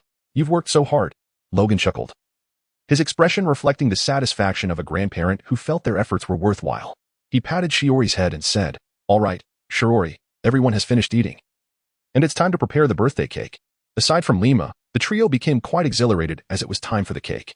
Although they frequently indulged in such delights, this was primarily due to their habit of pilfering from the pastry shop, an act easily excused by their undeniable cuteness. They even managed to acquire a fair amount of forbidden jutsu from the Third Hokage, although they were not yet capable of mastering such techniques, hence their acquisition was limited. If Logan were proficient in ninjutsu, obtaining such favors from the Third would not be as effortless. He might even find himself confronted for his share of the spoils. Shirori sat to the side, feeling the robust rhythm of her heartbeat, while Logan and Lima busied themselves with preparations. Logan found Lima's hips perplexing, prompting Lima to retort, "You dare speak of science? Nonsense." Once the cake was ready, Sasuke and Naruto entered nonchalantly, as if the earlier skirmish had been mere illusion. Had it not been for the dark circles beneath their eyes, Logan might have been deceived. "Well, cake," Naruto exclaimed, promptly taking his seat and grabbing a fork. Prepared for the feast, Sasuke shot Naruto a disdainful glance, muttering his customary insult before settling down quietly beside him. Soon, aside from the blissful expression on Shiori's face, the others began to sing happy birthday, a lesson imparted by Logan. "Congratulations, Shirori. You've grown a year older." Naruto clapped joyfully, prompting Sasuke to shove a piece of cake into Naruto's mouth, coldly stating, "If you can't speak properly, just be quiet." "Happy birthday, Shirori." Given that Logan rarely interacted with Sasuke, he was taken aback by Sasuke's behavior, which seemed inconsistent with his character at this age. Ultimately, Logan could only glance at Shirori, then at Sasuke and Naruto, and finally at the trio of adorable children. Perhaps this transformation was due to Shiori's influence, considering Logan was quite oblivious. Logan pondered, perhaps there would be changes in the future, but shouldn't Sasuke be pursuing power instead? Why did he appear to be so familiar with the children on my side? Because I can learn Tai Chi, and I get free milk to strengthen my body, Sasuke declared. Damn, Logan muttered, his language taking a colorful turn. Initially, Logan had intended to embrace Shirori like a benevolent grandfather, letting her sit on his lap as they cut the cake. However, with Miruo perched on his left leg and Byumai on his right, along with another child, Uzuki, on his back, he found himself compromising, unable to resist the charm of these three lively youngsters. Although it was Shiori's birthday, she seemed unperturbed by the attention, so he acquiesced. Shiori protested, "How embarrassing. I'm an adult now. Why treat me like a child?" Perhaps to Logan, she would always remain a child. Everyone received a slice of cake, yet half remained. Just as Logan prepared to indulge once more, he witnessed Naruto scoop up cake and smear it directly onto Sasuke's face. "Damn it," Logan exclaimed. "Take that, idiot Sasuke." Naruto roared. Sasuke, caught completely off guard by Naruto's antics, erupted in fury, shouting Naruto's name as he chased him outside. Will these two ever settle down? Logan sighed, placing down his cake knife in exasperation. He had lost his chance to enjoy the cake. "Hey, you too." Lima could no longer contain herself. She unsheathed her colossal sword and charged forward, sending Sasuke and Naruto into a frantic retreat, although Lima would not actually harm them. Being struck by the sword was undeniably painful, as they had previously experienced. The three little girls could not suppress their laughter, leaping off Logan's back to witness the spectacle. Knowing that Lima would not relent until she had given them a proper thrashing, Logan shook his head, gently patted Shiori's head, and remarked, "Allow me to tidy up first." With that, he began to clean up the chaotic scene, which was truly a sight to behold. Shiori, ever obedient, nodded in agreement and rose to assist. Now that her physical abilities had improved, it was time for her to contribute, for she was no idle girl. Chapter 19. The concept 10 days had passed since Shiori's birthday, during which Logan had formulated a concept and was diligently preparing for it. In the potion factory, Logan was tinkering with a cube, a creation of his own, albeit one that could not rotate like a traditional Rubik's Cube. This particular cube was crafted from an expensive chakra-infused metal he had procured at great cost, albeit in limited quantity, as such metals were notoriously pricey. This cube was essentially a key, albeit one meant solely for experimentation. The opportunity was singular, with fate determining the outcome of success or failure. How am I supposed to take Wolverine's life? Thunder? A meteor? Absurd. Of course, relying solely on this cube was insufficient. In Logan's vision, he needed to harness the Dragon Vein. In the cinematic adaptation, the Dragon Vein had transported Naruto to the past, or perhaps to a parallel universe. Thus, could he not channel the magical energies of Shirori and her sisters to facilitate their journey to Land Seal? After all, Logan had a desire to go there himself. It was certainly a far more pleasant realm than the ninja world, where he could avoid the risk of being unintentionally harmed by Master Mato during the Shippuden saga. Oh, of course, the prerequisite was to avoid mingling with the main cast upon arriving in Land Seal, lest they be embroiled in a fierce battle. Once the initial design of the cube was completed, Logan prepared to return home with it in hand. Just as he was about to step outside, an umbu clad in a cat-faced mask entered, emotionless as he fixed his gaze upon Logan and stated, "The Hokage commands you, Logan. Join the ranks of the Chunin and submit your invention." Logan was at a loss for words. This did not seem to align with the practices of Sarutobi Hiruzen. Reflecting on that scoundrel Danzo, Logan complied without hesitation and scratched his head, inquiring, "What does the Hokage wish to do with this toy lantern?" Indeed, without knowing its specific application, this contraption was merely a toy lantern that required chakra input, with each chakra attribute corresponding to a different hue. Naturally, should he absorb the magical energy from Shirori and her companions, he wondered what color it might emit. Currently known colors included fiery red, verdant green, azure blue, cerulean for lightning, and earthy yellow, though the duration of illumination remained uncertain, as he had not input much energy to conduct thorough testing. The umbu remained silent, vanishing with the body flicker technique. "Damn you, Danzo." Logan cursed inwardly, ultimately returning home with a facade of confusion while his mind churned with thoughts. At the root, Danzo fixated on the cube crafted by Logan. This cube contained a modest quantity of chakra metal, however. It bore no resemblance to a weapon or strategic supplies akin to those potions. As the umbu relayed Logan's words, it was merely a toy. Surprisingly, it was quite radiant. This old fellow utilized chakra metal for such a trinket? It led him to believe something remarkable would emerge. Danzo cursed, staring at the verdant cube before him, utterly at a loss for words. Ultimately, research revealed that, akin to some extravagant garments of yore, this item was merely an expensive toy, devoid of any strategic significance or functionality like the previous functional attire. What? You say it provides illumination? In the wild, pulling out this chakra-consuming contraption, which one cannot even deactivate, is tantamount to inviting others to strike you down, he exclaimed. What purpose does it serve for him? Mere decoration at the root?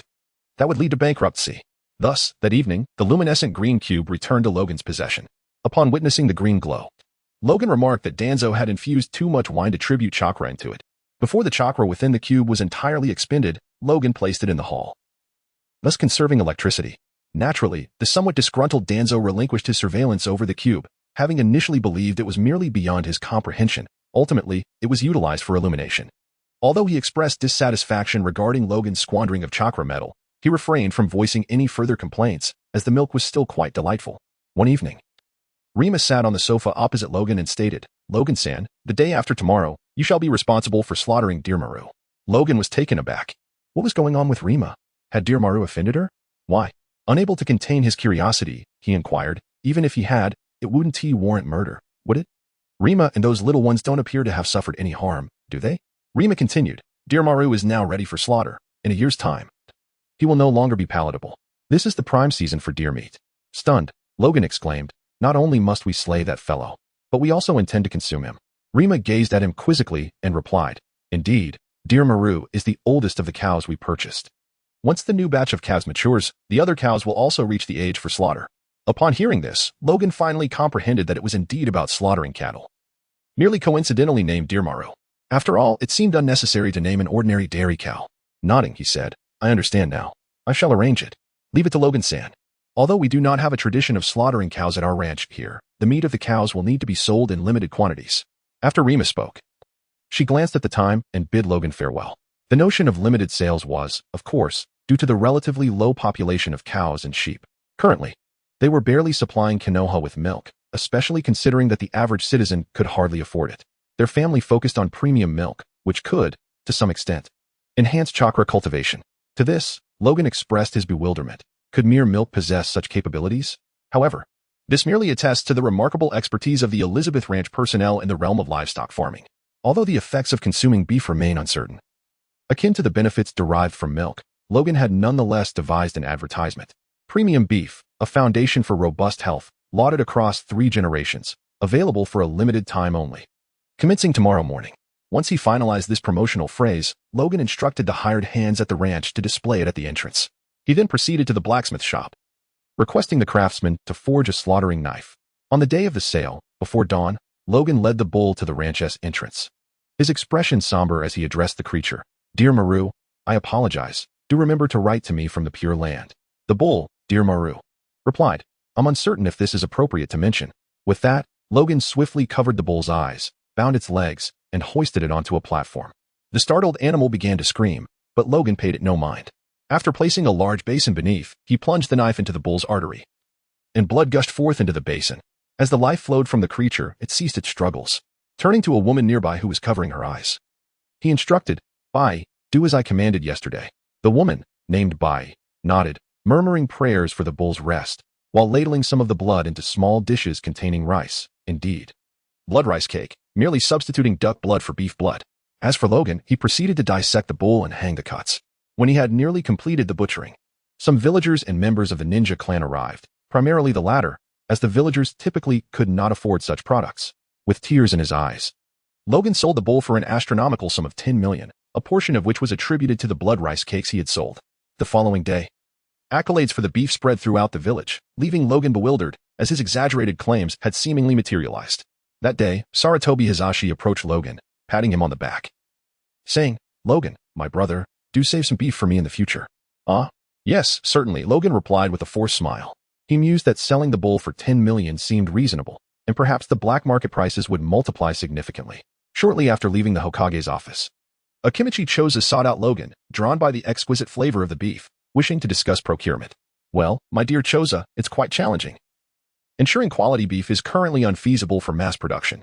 We must wait for the cattle to reach the appropriate time for slaughter, Logan lamented. Akimichi Choza, wide-eyed, inquired, is that so? Why must the timing of the slaughter be considered? Look at how delectable my beef is. Yes, it is truly delicious and provides immense energy for our clan. Thus, this is the advantage of timing the slaughter. I understand now, brother. Do ensure you reserve some for me. Choza exclaimed. Logan nodded, but suddenly conceived a brilliant solution, to have the Akimichi clan provide the venue, manpower, and funds for raising the cattle. Surely, he could send Lima to instruct them. Upon contemplating this, Logan playfully hooked his right hand around Akidu Ding's neck and cheerfully proposed, "Dear Brother Ding, how about we collaborate? You provide the venue, manpower, and funds, and I shall have Lima impart the breeding techniques to you." He then elaborated on the benefits, claiming he would only require a modest 2% of the profits.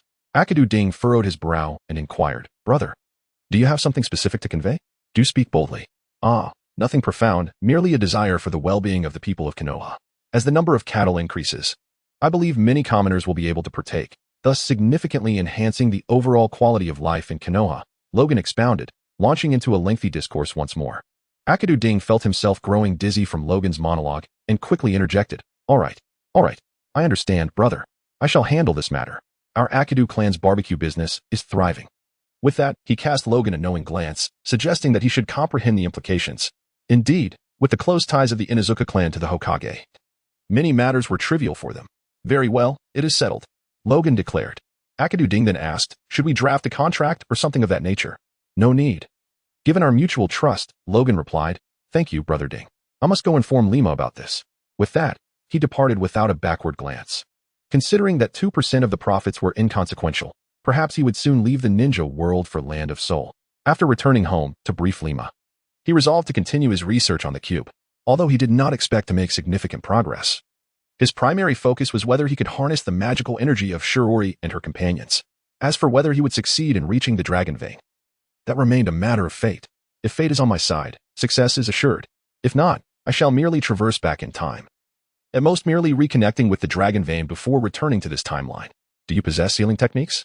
Can you guarantee an encounter with Minato Namikaze?" someone queried. Logan retorted, "Come on, there are no risks involved, so I shall proceed as I please." "Logan-san, do you intend to leave a girl to accomplish this on her own?" Lima asked, her eyes wide with disbelief, as if questioning his conscience. "Indeed, Lima, trust in yourself. I am also researching ways to return everyone to Land of Soul. I already have a safe and reasonably successful plan," Logan assured her with a nod. Lima paused momentarily before exclaiming, "Do we truly have a chance to return to Land of Soul?" "Indeed. Before we depart, let us leave something behind, such as the breeding techniques from Elizabeth's ranch, ensuring that the reputation of Elizabeth's ranch reaches every corner of this world." Logan smiled, invigorating Lima, who was primarily motivated by the prospect of returning rather than the reputation itself. After bidding Lima farewell, Logan made his way to the hall, where he noticed the now dim cube. He called out, "Shirori, are you home, Shirori?" After calling out for a while, it was apparent that the house was devoid of any presence. They had clearly gone out. Ever since Xiao Qian's health had improved, her visits to the village had become more frequent, primarily to take the 3 adorable little ones along with Swimming. However, ever since the arrival of Wei Zuoshi, Mei Mei, and Jing Hua, Naruto had refrained from doodling in the house. For while Logan might not be able to catch him, the 3 girls certainly could, and Naruto held a healthy fear of them, particularly because he never struck girls, as he was simply no match for them.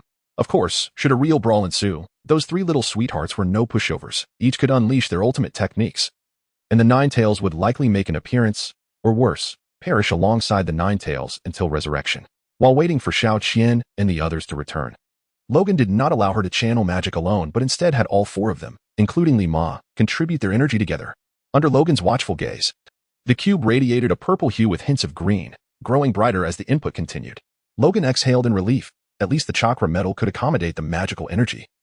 Or else the plan would face further delays, necessitating the creation of a device capable of containing the magic from Xiao Qian and her companions. After placing the cube in the living room, Logan retreated to his room post-dinner to refine his plans. He determined the route to the ruins of Lulon in the Land of Wind. Splendid, utterly clueless about the path, which meant he would have to ask for directions upon arrival in the Land of Wind. Otherwise, he had no other options. Next came the task of deciding what supplies to bring. He would also need to consult the third Hokage regarding the procedures for entering foreign lands, or whether any documents or letters were required. After all, what would happen if he were stopped? Fighting his way through was not an option. If it were just Logan, he might attempt it, but the thought of magnetic release and the formidable Araju made him reconsider. It was best to remain civil, otherwise he could find himself in a predicament akin to Old Man's confrontation with Wolverine, where the tables would turn from Magneto assaulting Wolverine to Araju targeting Logan. Logan had no desire for such events to unfold. After careful contemplation, all plans were finalized. Ultimately, their success or failure lay in the hands of fate. Chapter 20. The Return, Part 1. The following day, Logan approached the third Hokage, explaining his desire to take the children back to their hometown for a visit. with the possibility of bringing back a few unfortunate children to settle in Konoha. Simultaneously, he addressed the transitional matters during his absence, assuring that the pharmaceutical factory possessed enough raw materials to sustain operations until his return. As for the cooperation between the Akimichi clan and Logan, the third Hokage was already aware, hoping that this beef could also be enjoyed by his family and others. Regarding why it was not the common folk, they would need to afford it first. This old man recognized that Konoha's core remained with those clans. Although he treated the commoners well enough, there were whispers of Danzo having captured quite a number of individuals in secret, though it was possible he was genuinely unaware. Upon returning home, Xiao Qian and the others had packed their belongings and awaited Logan's arrival. As soon as he entered, Lima jumped out and inquired, "How did it go, Logan-san?" "Everything's settled. We can depart," Logan replied with a smile, then turned to Xiao Qian. Xiao Qian gave a thumbs up, saying, "No problem. The carriage is all set. The hired driver will soon bring it to the door." Logan nodded and then turned to the silent Naruto beside him. Today, he had not attended school because he had heard about the return home from Mei and the others. As the sole person privy to the truth about returning home, Naruto expressed his sadness. Logan cast a weary glance at the three little sweethearts, regretting not having instructed them on what to expect. Fortunately, no one else was aware of the situation. Naruto's knowledge was sufficient. Logan approached Naruto, gently placing his hands on the young boy's shoulders. When Naruto looked up at him, Logan smiled and said, "Naruto, since you are aware, I shall not hide anything from you. Although it is referred to as going back, there is a possibility we may not return. However, should that happen, we will still find our way back." "But what if we do go back?" Naruto asked, his eyes glistening with unshed tears.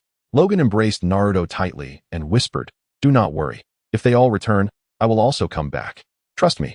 Upon hearing Logan's words, Naruto fell silent.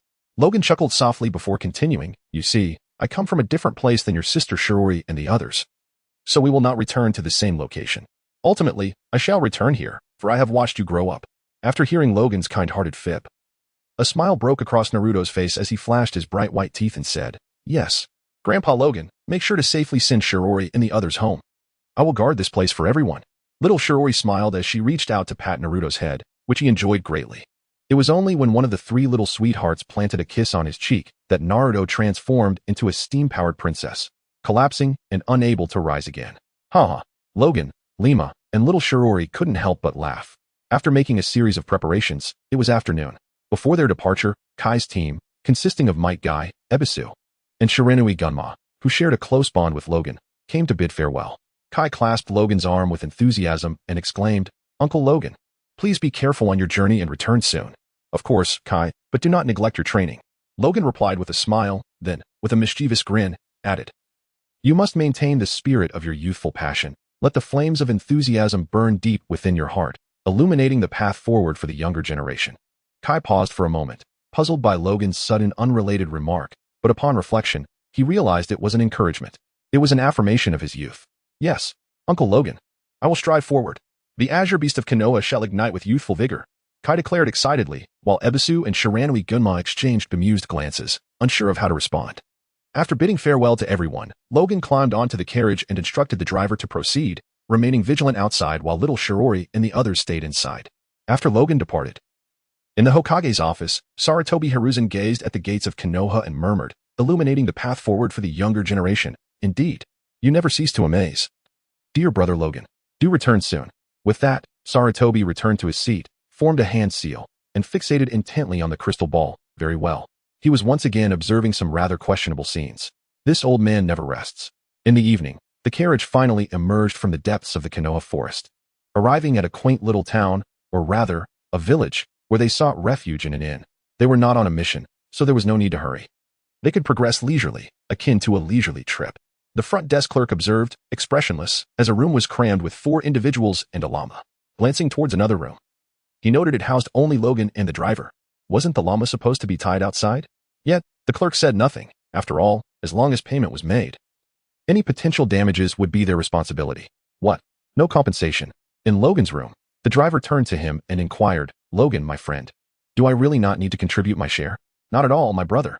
You've worked hard during the day. The night is for proper rest. Don't tire yourself out," Logan replied while polishing his solitary weapon, a kunai he had acquired from someone else, left and sold. The driver, visibly moved, remarked, "I've never encountered such a considerate ninja before. Ninjas are human too. Not all of us fit into the mold you envision, nor are we all like me." Logan responded, "You're right. I'll take my leave and rest, the driver nodded, covering himself with the blanket. Within moments, the sound of his snoring filled the air, reaching Logan's ears. Logan was taken aback by how quickly the driver fell asleep, and the volume of his snores was rather loud. Could you not wait for me to sleep first? He thought, exasperated. However, that was not the main concern.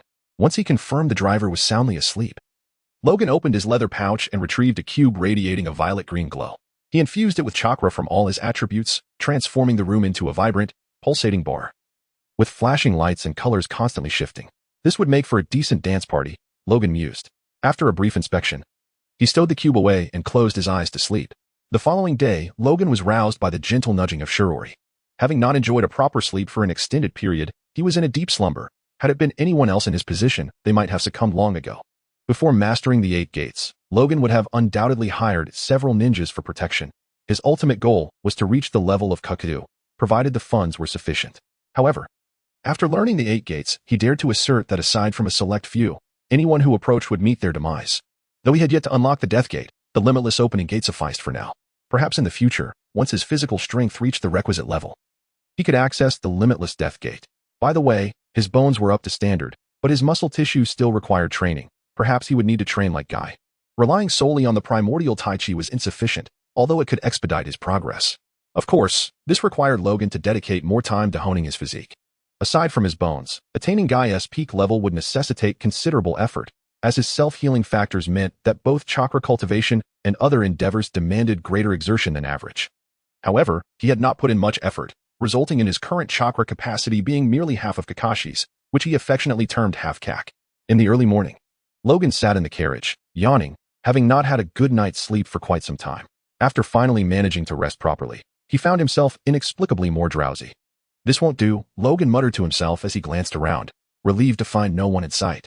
He unsheathed his claw and jabbed it into his abdomen, nearly crying out from the pain, but he managed to contain himself. With a deep breath after retracting his claw, Logan felt invigorated. This hardcore method of rejuvenation was indeed effective, albeit a bit taxing. Someone quipped, "The one losing blood is you. Others are losing lives." Logan privately scoffed, pondering how this was any different from Wolverine extinguishing a cigar with his palm, and he couldn't help but chuckle. "Logan, what is you so cheerful?" The driver inquired with curiosity. Logan cheerfully replied, "I was just thinking of something delightful, like returning home." "Haha, that is indeed worth celebrating." The driver laughed, and the two engaged in light conversation about the life of a ninja and the dangers associated with missions.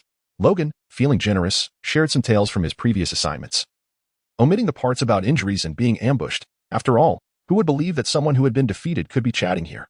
A ghost? Having grown weary of the carriage, the trio of young ladies joined in the conversation, creating a warm and familial atmosphere. The journey proceeded smoothly, devoid of any peculiar incidents, until they reached the border between the land of fire and the land of wind. The driver, watching the group disembark, cheerfully remarked, "Here we are, folks. Let us part ways. I hope you find a good navigator and driver for your next leg of the journey. Logan, when you return to the land of fire, do come visit me in Lansdowne. I'll treat everyone to some fish." Logan nodded, bidding farewell to the driver. The 5 companions, along with a llama, donned cloaks and hats, equipped with goggles to shield against the sand, and ventured into the arid expanse of the land of wind. It is worth noting that while the land of wind boasts vast territories, much of it is desert. If only they could invite a great pillar to plant some grass and improve the environment, perhaps life in the land of wind would be significantly better. Of course, as a non-politician, Logan did not dwell on such matters and chose to leave them aside. As they traversed the desolate desert, having walked only a few kilometers, they spotted a blaze illuminating the sky and vibrant bursts of light erupting in the distance, evidence of a battle. Initially, Logan considered suggesting a detour, but the trio of little sweethearts charged straight towards the fray. Hey, this is someone else's territory," Logan called out urgently, but his words fell on deaf ears. Seeing the situation, Lima immediately charged ahead, while little Shirori smiled and said, "Grandpa, let us follow them." With a resigned sigh, Logan muttered as he ran, "We've run into trouble as soon as we left the land of fire, and we brought it upon ourselves. Stop complaining, Grandpa, and hurry up," little Shirori retorted, pulling out a bow and arrows that she hadn't used in quite some time. Logan nodded, activating his acceleration and quickly catching up with Lima and the 3 young girls. Below, the 6 individuals and 1 llama were engaged in combat with a group of ninjas, and Logan was taken aback by the appearance of 3 new figures. "Isn't that the perverse Keika, the faux ninja Ninon, and the delusional one?" he exclaimed in disbelief. Logan, in a moment of nostalgia, reminisced about the past. Little Shirori was his favorite character, and then there was the delightful and who suffered from a case of chinibyo. Why? Because she was the first 3-star character he managed to summon in Princess Wielding. It was a single pull that felt almost divine. However, as time passed, and became less useful due to her vulnerability to sudden demise from the triple arrow strike. As Shirori rushed forward, she immediately launched an assault, her 3 arrows swiftly annihilating 3 rogue ninjas.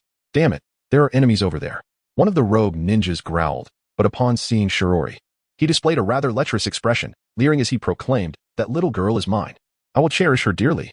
Focus, roared a one-eyed dragon nearby, originally intent on capturing her alive, but now it seemed they might only be left with corpses, possibly their own. The 3 children who had come to support were not to be underestimated. Logan refrained from intervening, observing the battlefield instead. Under the protection of Rima and Sara, they remained quite safe. Their role as frontline defenders was commendable.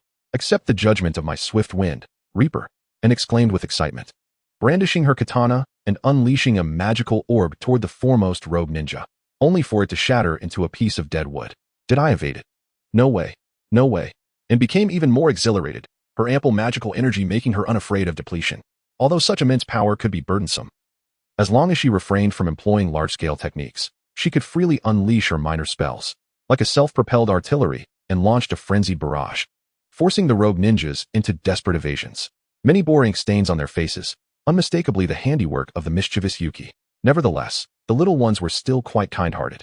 They merely incapacitated their foes, or rather, aside from Shirori, they generally refrained from delivering lethal blows. In a sense, Shirori had been led astray by Logan. Shirori, feeling somewhat out of her element, recalled that in previous battles, she had to be cautious to avoid exhausting her stamina. However, ever since Logan had enhanced her physique, she no longer needed to worry about fatigue, possessing an abundance of energy. In summary, any future suitor hoping to satisfy Shirori might find it rather challenging. One could only hope they wouldn't hold Logan accountable. Speaking of which, Logan and Shirori remained stationary, with only Shirori dealing damage, while their opponents showed no inclination to attack them, which struck him as peculiar. Underground? Logan muttered, clenching his fist and exerting force. Observing his movement, Shirori leapt up, gathering magical energy and infusing it with chakra. Aiming at the ground, she cried, "Flame-enchanted arrow."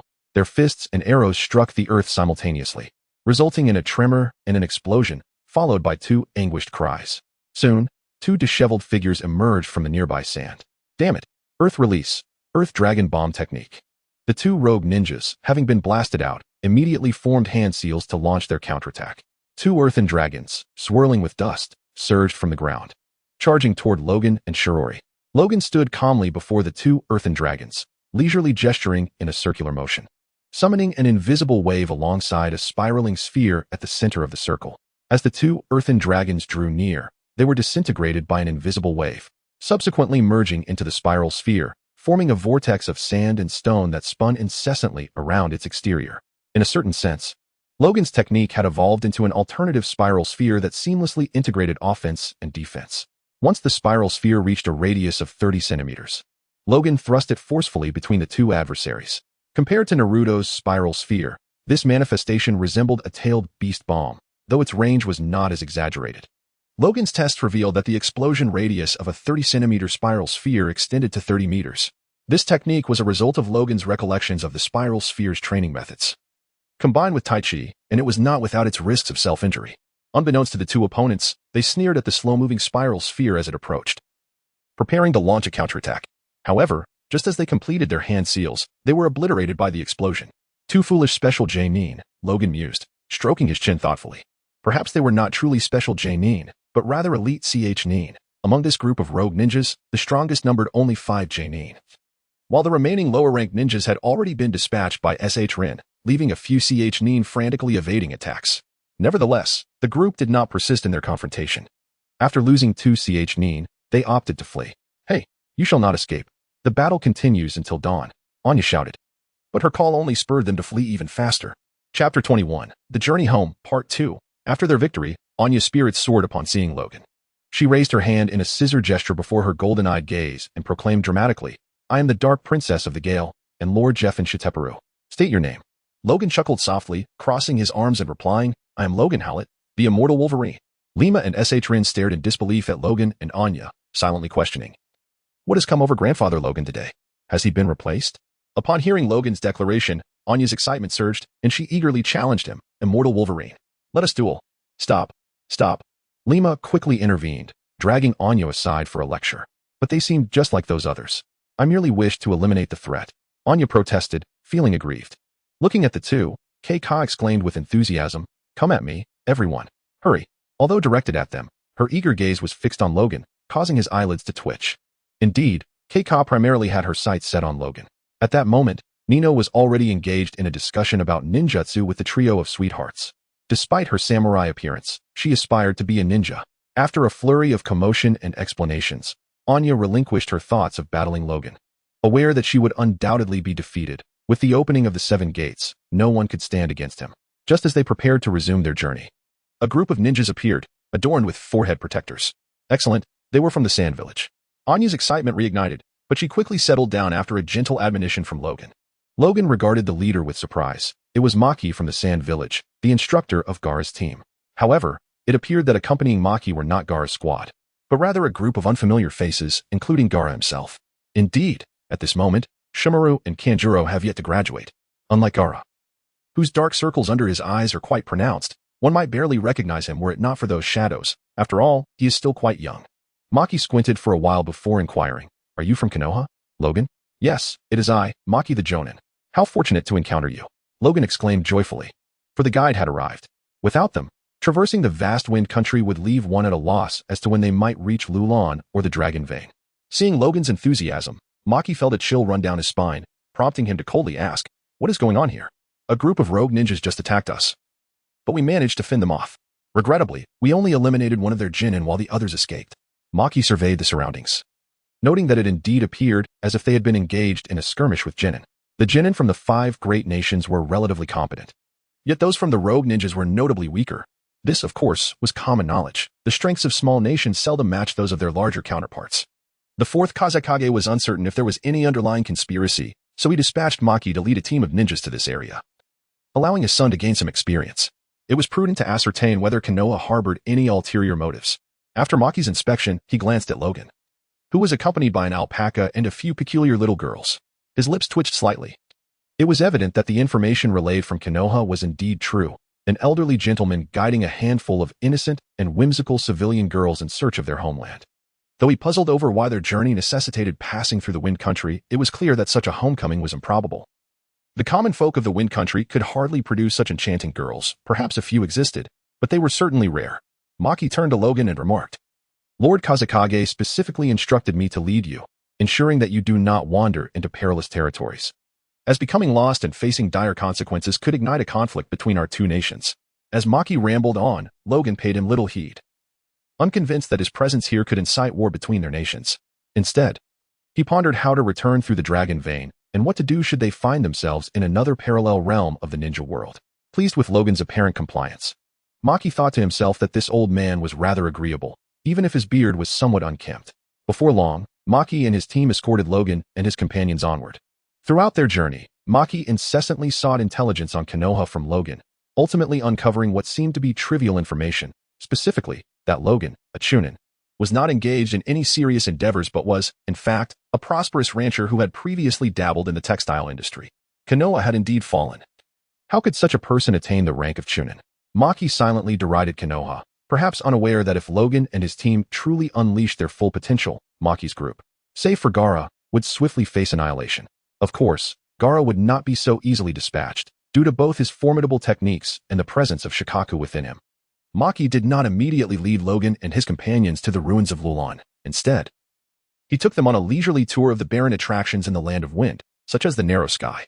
After consuming nearly 3/4 of the provisions Logan had brought, they finally arrived at Lulan, after more than 10 days of wandering.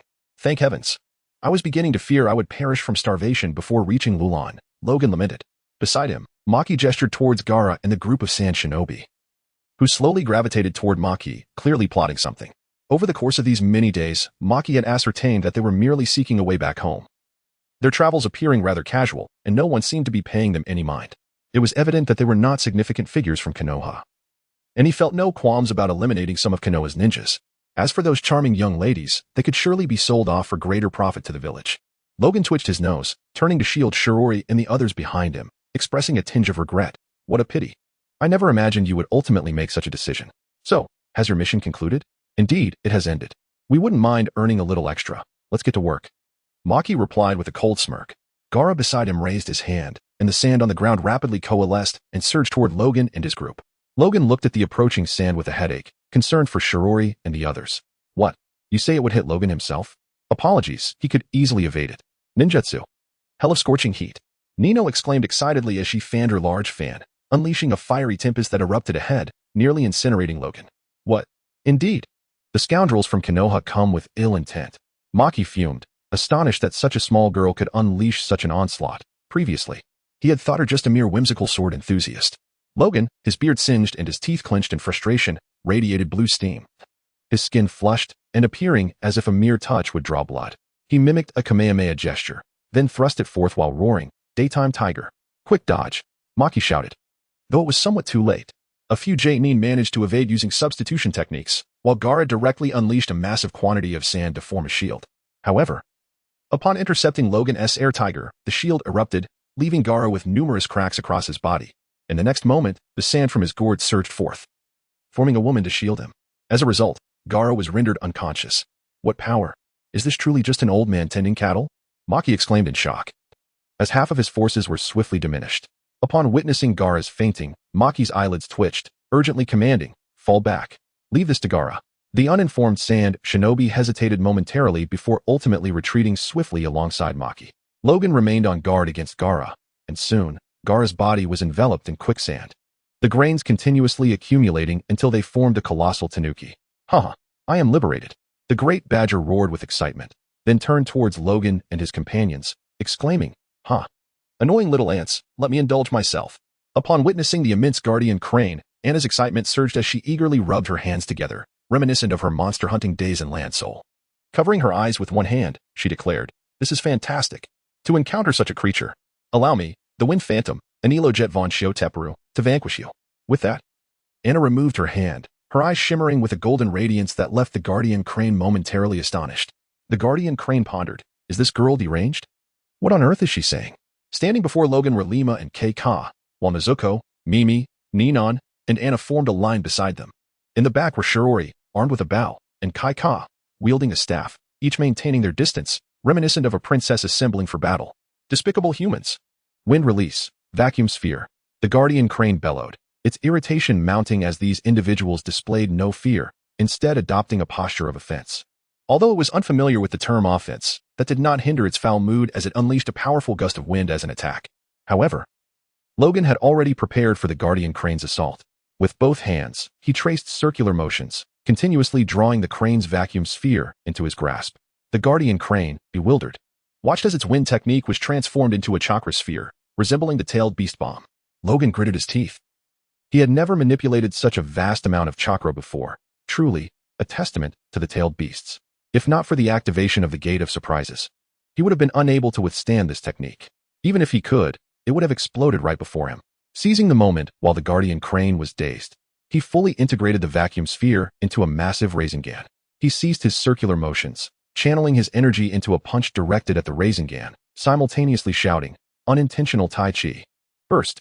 Yet, contrary to Logan's expectations, the Rasengan did not soar forth and explode. Instead, it detonated before his fist, unleashing an air cannon aimed at the guardian crane. What the? The guardian crane snapped back to reality, only to find the attack barreling towards it, sending it flying and rolling several times before it finally came to a stop. Haha, old man Logan is truly formidable. Now it is my turn. Rakshasa Nirvana, ultimate radiant destruction. Anna exclaimed with fervor, her eyes radiating intense light as torrents of dark purple energy cascaded from the sky, enveloping the guardian crane within a 100-meter radius. Logan furrowed his brow, and in the next instant, he resumed his circular movements. A vacuum sphere broke through Anna's Rakshasa technique, hurtling towards him with even greater force than before. However, armed with prior experience, Logan successfully intercepted the attack, though the final burst veered off course, diminishing his accuracy considerably. Enchanted arrows. Cosmic blue flash. Shirori and the others with ranged attacks sprang into action, their strikes methodically synchronized to avoid disrupting their allies, landing sequentially upon the guardian crane. The guardian crane attempted to shield itself with sand, but as it opened its mouth, a barrage of sand bullets erupted forth. "I refuse to believe you can withstand this attack." The guardian crane roared. "Get behind me." Logan roared in fury, no longer contemplating the situation. He brandished his steel claws and swung them vigorously, unleashing a barrage of wind blades towards Shoha, a technique known as wind release, breaking air claw. However, despite Logan's relentless efforts, he could not completely fend off Shoha's counterattack, the wind release, sand scatter shot. Enduring the pain, Shoha continued to engage Logan with a barrage of attacks. He was taken aback by the potency of Logan's wind blades, which, despite the distance, posed a significant challenge. Retreating would mean losing face, so he grit his teeth and persisted. Behind Logan, Mimi timidly inquired, "Grandpa, are you all right? Should we retreat? We needn't confront that large raccoon." Logan chuckled, reassuring her, "I'm fine. I am as vigorous as ever. That large raccoon cannot match my resolve." He ceased speaking abruptly, as a sand bullet struck his throat, rendering him momentarily speechless. Though Mimi was puzzled by Logan's sudden silence, she instinctively believed he was fully engaged in combat, which eased her concerns somewhat. After 10 minutes of fierce combat, Maki and his companions felt bewildered. Approaching would likely result in being mistakenly injured by Shoha. This was due to Logan's attacks being directed in threes towards Shoha, while Shoha's assaults covered a fan-shaped area encompassing Logan's position. Thus, any attempt to assist seemed destined for misfortune. "Karu, go to the nearby camp and summon reinforcements." Maki commanded the shinobi behind him. "Yes, Lord Maki," Karu replied, turning swiftly to run. After 3 more minutes of skirmishing, Shoha could no longer withstand the onslaught and performed a roll to evade several wind blades. Those wind blades truly hurt. Upon witnessing Shoha's retreat from attacking, Logan sensed an opportunity. Although he had yet to master the technique, he decided to push his limits. Without hesitation, he ceased his attacks, retracted his claws, and leapt into the air, rapidly throwing punches in Shoha's direction. His fists sliced through the air. And due to his lack of practice, he could only generate a flame with every third punch, lacking the finesse of a peacock's grace. Upon landing, Logan leapt again. Fueled by the previous experience, his momentum and strength surging, he bellowed, "Peacock's gaze." His fists flew with greater speed, unleashing a torrent of flames toward Shoha, who had little chance to evade this time. Shoha's eyes darted as he decisively turned to flee, shouting back at Logan, "You wretched old man. I will seek my revenge. Don't you dare die before I find you." The final strike of Peacock's gaze remained unlaunched, for Shoha had already escaped. Logan, caught between amusement and exasperation, ultimately decided to deactivate the 8 gates. Though his body recovered swiftly, his spirit felt quite drained. From a distance, Maki furrowed his brow, ultimately choosing to pursue Shoha while leaving a few individuals to monitor Logan and wait for the main forces to arrive. After a brief respite with the young Shirori and her companions, Logan ventured into the ruins of Lulan, uncertain of the Dragon Vein's location. He searched for the exclusive kunai of the Fourth Hokage, which served the purpose of sealing the Dragon Vein. Before long, Logan successfully located the kunai. He glanced at Kyuka beside him, who nodded in understanding. Logan prepared a long leather strap, fastening it around the waists of the group, encircling Kyuka in the center. Anka observed curiously as Logan readied himself, then produced a magic cube. He addressed Anka and the others, urging them to channel their magical energy. "Call me not Anka, for I am the Gale Phantom Princess, Annalise von Schuster-Palu," she retorted, casting a disgruntled glare at Logan. Disregarding her response, Logan knew that engaging her further would only fuel her defiance. Once the three had infused their magic into the cube, Logan signaled Kyuka to commence. Placing the cube upon the seal, Kyuka began to form a series of hand signs. "For symbol seal release," she declared, swiftly withdrawing the kunai. Almost instantaneously, the Dragon Vein erupted, unleashing a torrent of violet chakra that engulfed the group. The cube shimmered with an otherworldly glow under the onslaught of the chakra. Though Logan and his companions remained oblivious to this, for all they could see was a blinding purple light. Chapter 22, Land of Soul. Here comes Wolverine. Was this a case of sleep paralysis? Logan struggled to breathe, and it was no wonder he thought so, as he felt the weight of several individuals pressing down upon him. Slowly opening his eyes, he found himself enveloped in darkness, as if buried alive. Confusion filled his mind. And as he reached out, his hand grazed something remarkably soft, an unmistakable sensation reminiscent of a long untouched bosom. Once his eyes adjusted to the dimness, Logan realized he was pinned beneath Shirori and the others, which explained the obscurity. With such a substantial bosom, it could only belong to Kuu. Logan silently mused, though he found it quite comfortable, unable to resist the urge to squeeze a little. Kuu's voice chimed in from his right. "Bring it all on, Kuu." Just as she spoke, Logan's right hand was grasped tightly, and Kuu's constant writhing made him feel somewhat awkward. If he were alone in a room, he might not have been able to resist transforming into a bulldozer, but under the current circumstances, with so many people atop him, including children, he refrained. Strictly speaking, Kuu was also a child, albeit with peculiar tendencies.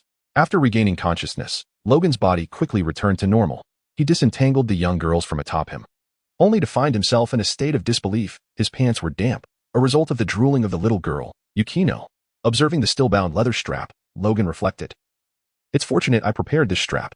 Otherwise, I would have no idea how to bring everyone along. With that thought, he fell into contemplation, pondering whether there were other individuals from Land of Soul who had traversed from the shinobi world. If so, it would simply be an intriguing development. However, he did not dwell on it for long as he began to survey his surroundings. Fortunately, this was not some bizarre desert, but rather a tranquil forest, appearing quite safe. While still lost in thought, two gleaming lights darted through the trees, and before he knew it, a peculiar werewolf pounced on him, snapping its jaws viciously toward his head. Logan felt a sharp pain in his skull for a moment, and then everything faded away. What is the name of that monster from Land's End? Logan pondered aloud as he stood up.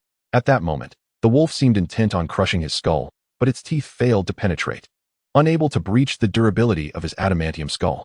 If it were the pre-modified version of me, perhaps you would have succeeded, Logan quipped, swiftly revealing his claws to eliminate the monstrous wolf. Just as he finished off the creature, another wave of monsters emerged, leaving Logan momentarily bewildered. Just moments ago, he had thought the area was secure, primarily due to the absence of any discernible scent, or perhaps these monsters possessed remarkable stealth, not even revealing their presence through smell. Earth-Shatter Claw, Logan bellowed, as his claws radiated a yellowish hue. He plunged them into the ground toward the approaching monsters, the golden light forming a crescent blade that tore through a small section of the earth, striking at the foes. A stone golem, covered in green grass, managed to block the Earth-Shatter Claw, although it sustained 3 massive cracks across its body yet remained standing. Golem, the first tank-type monster encountered in the game, possessing high physical resistance, ideal for magical attacks. Of course, Logan was oblivious to this information, having never bothered to check it out. He had simply assembled a team of 5 to charge forward. Behind the golem, a dog-headed creature hurled a bone scythe, aiming at a child positioned behind Logan.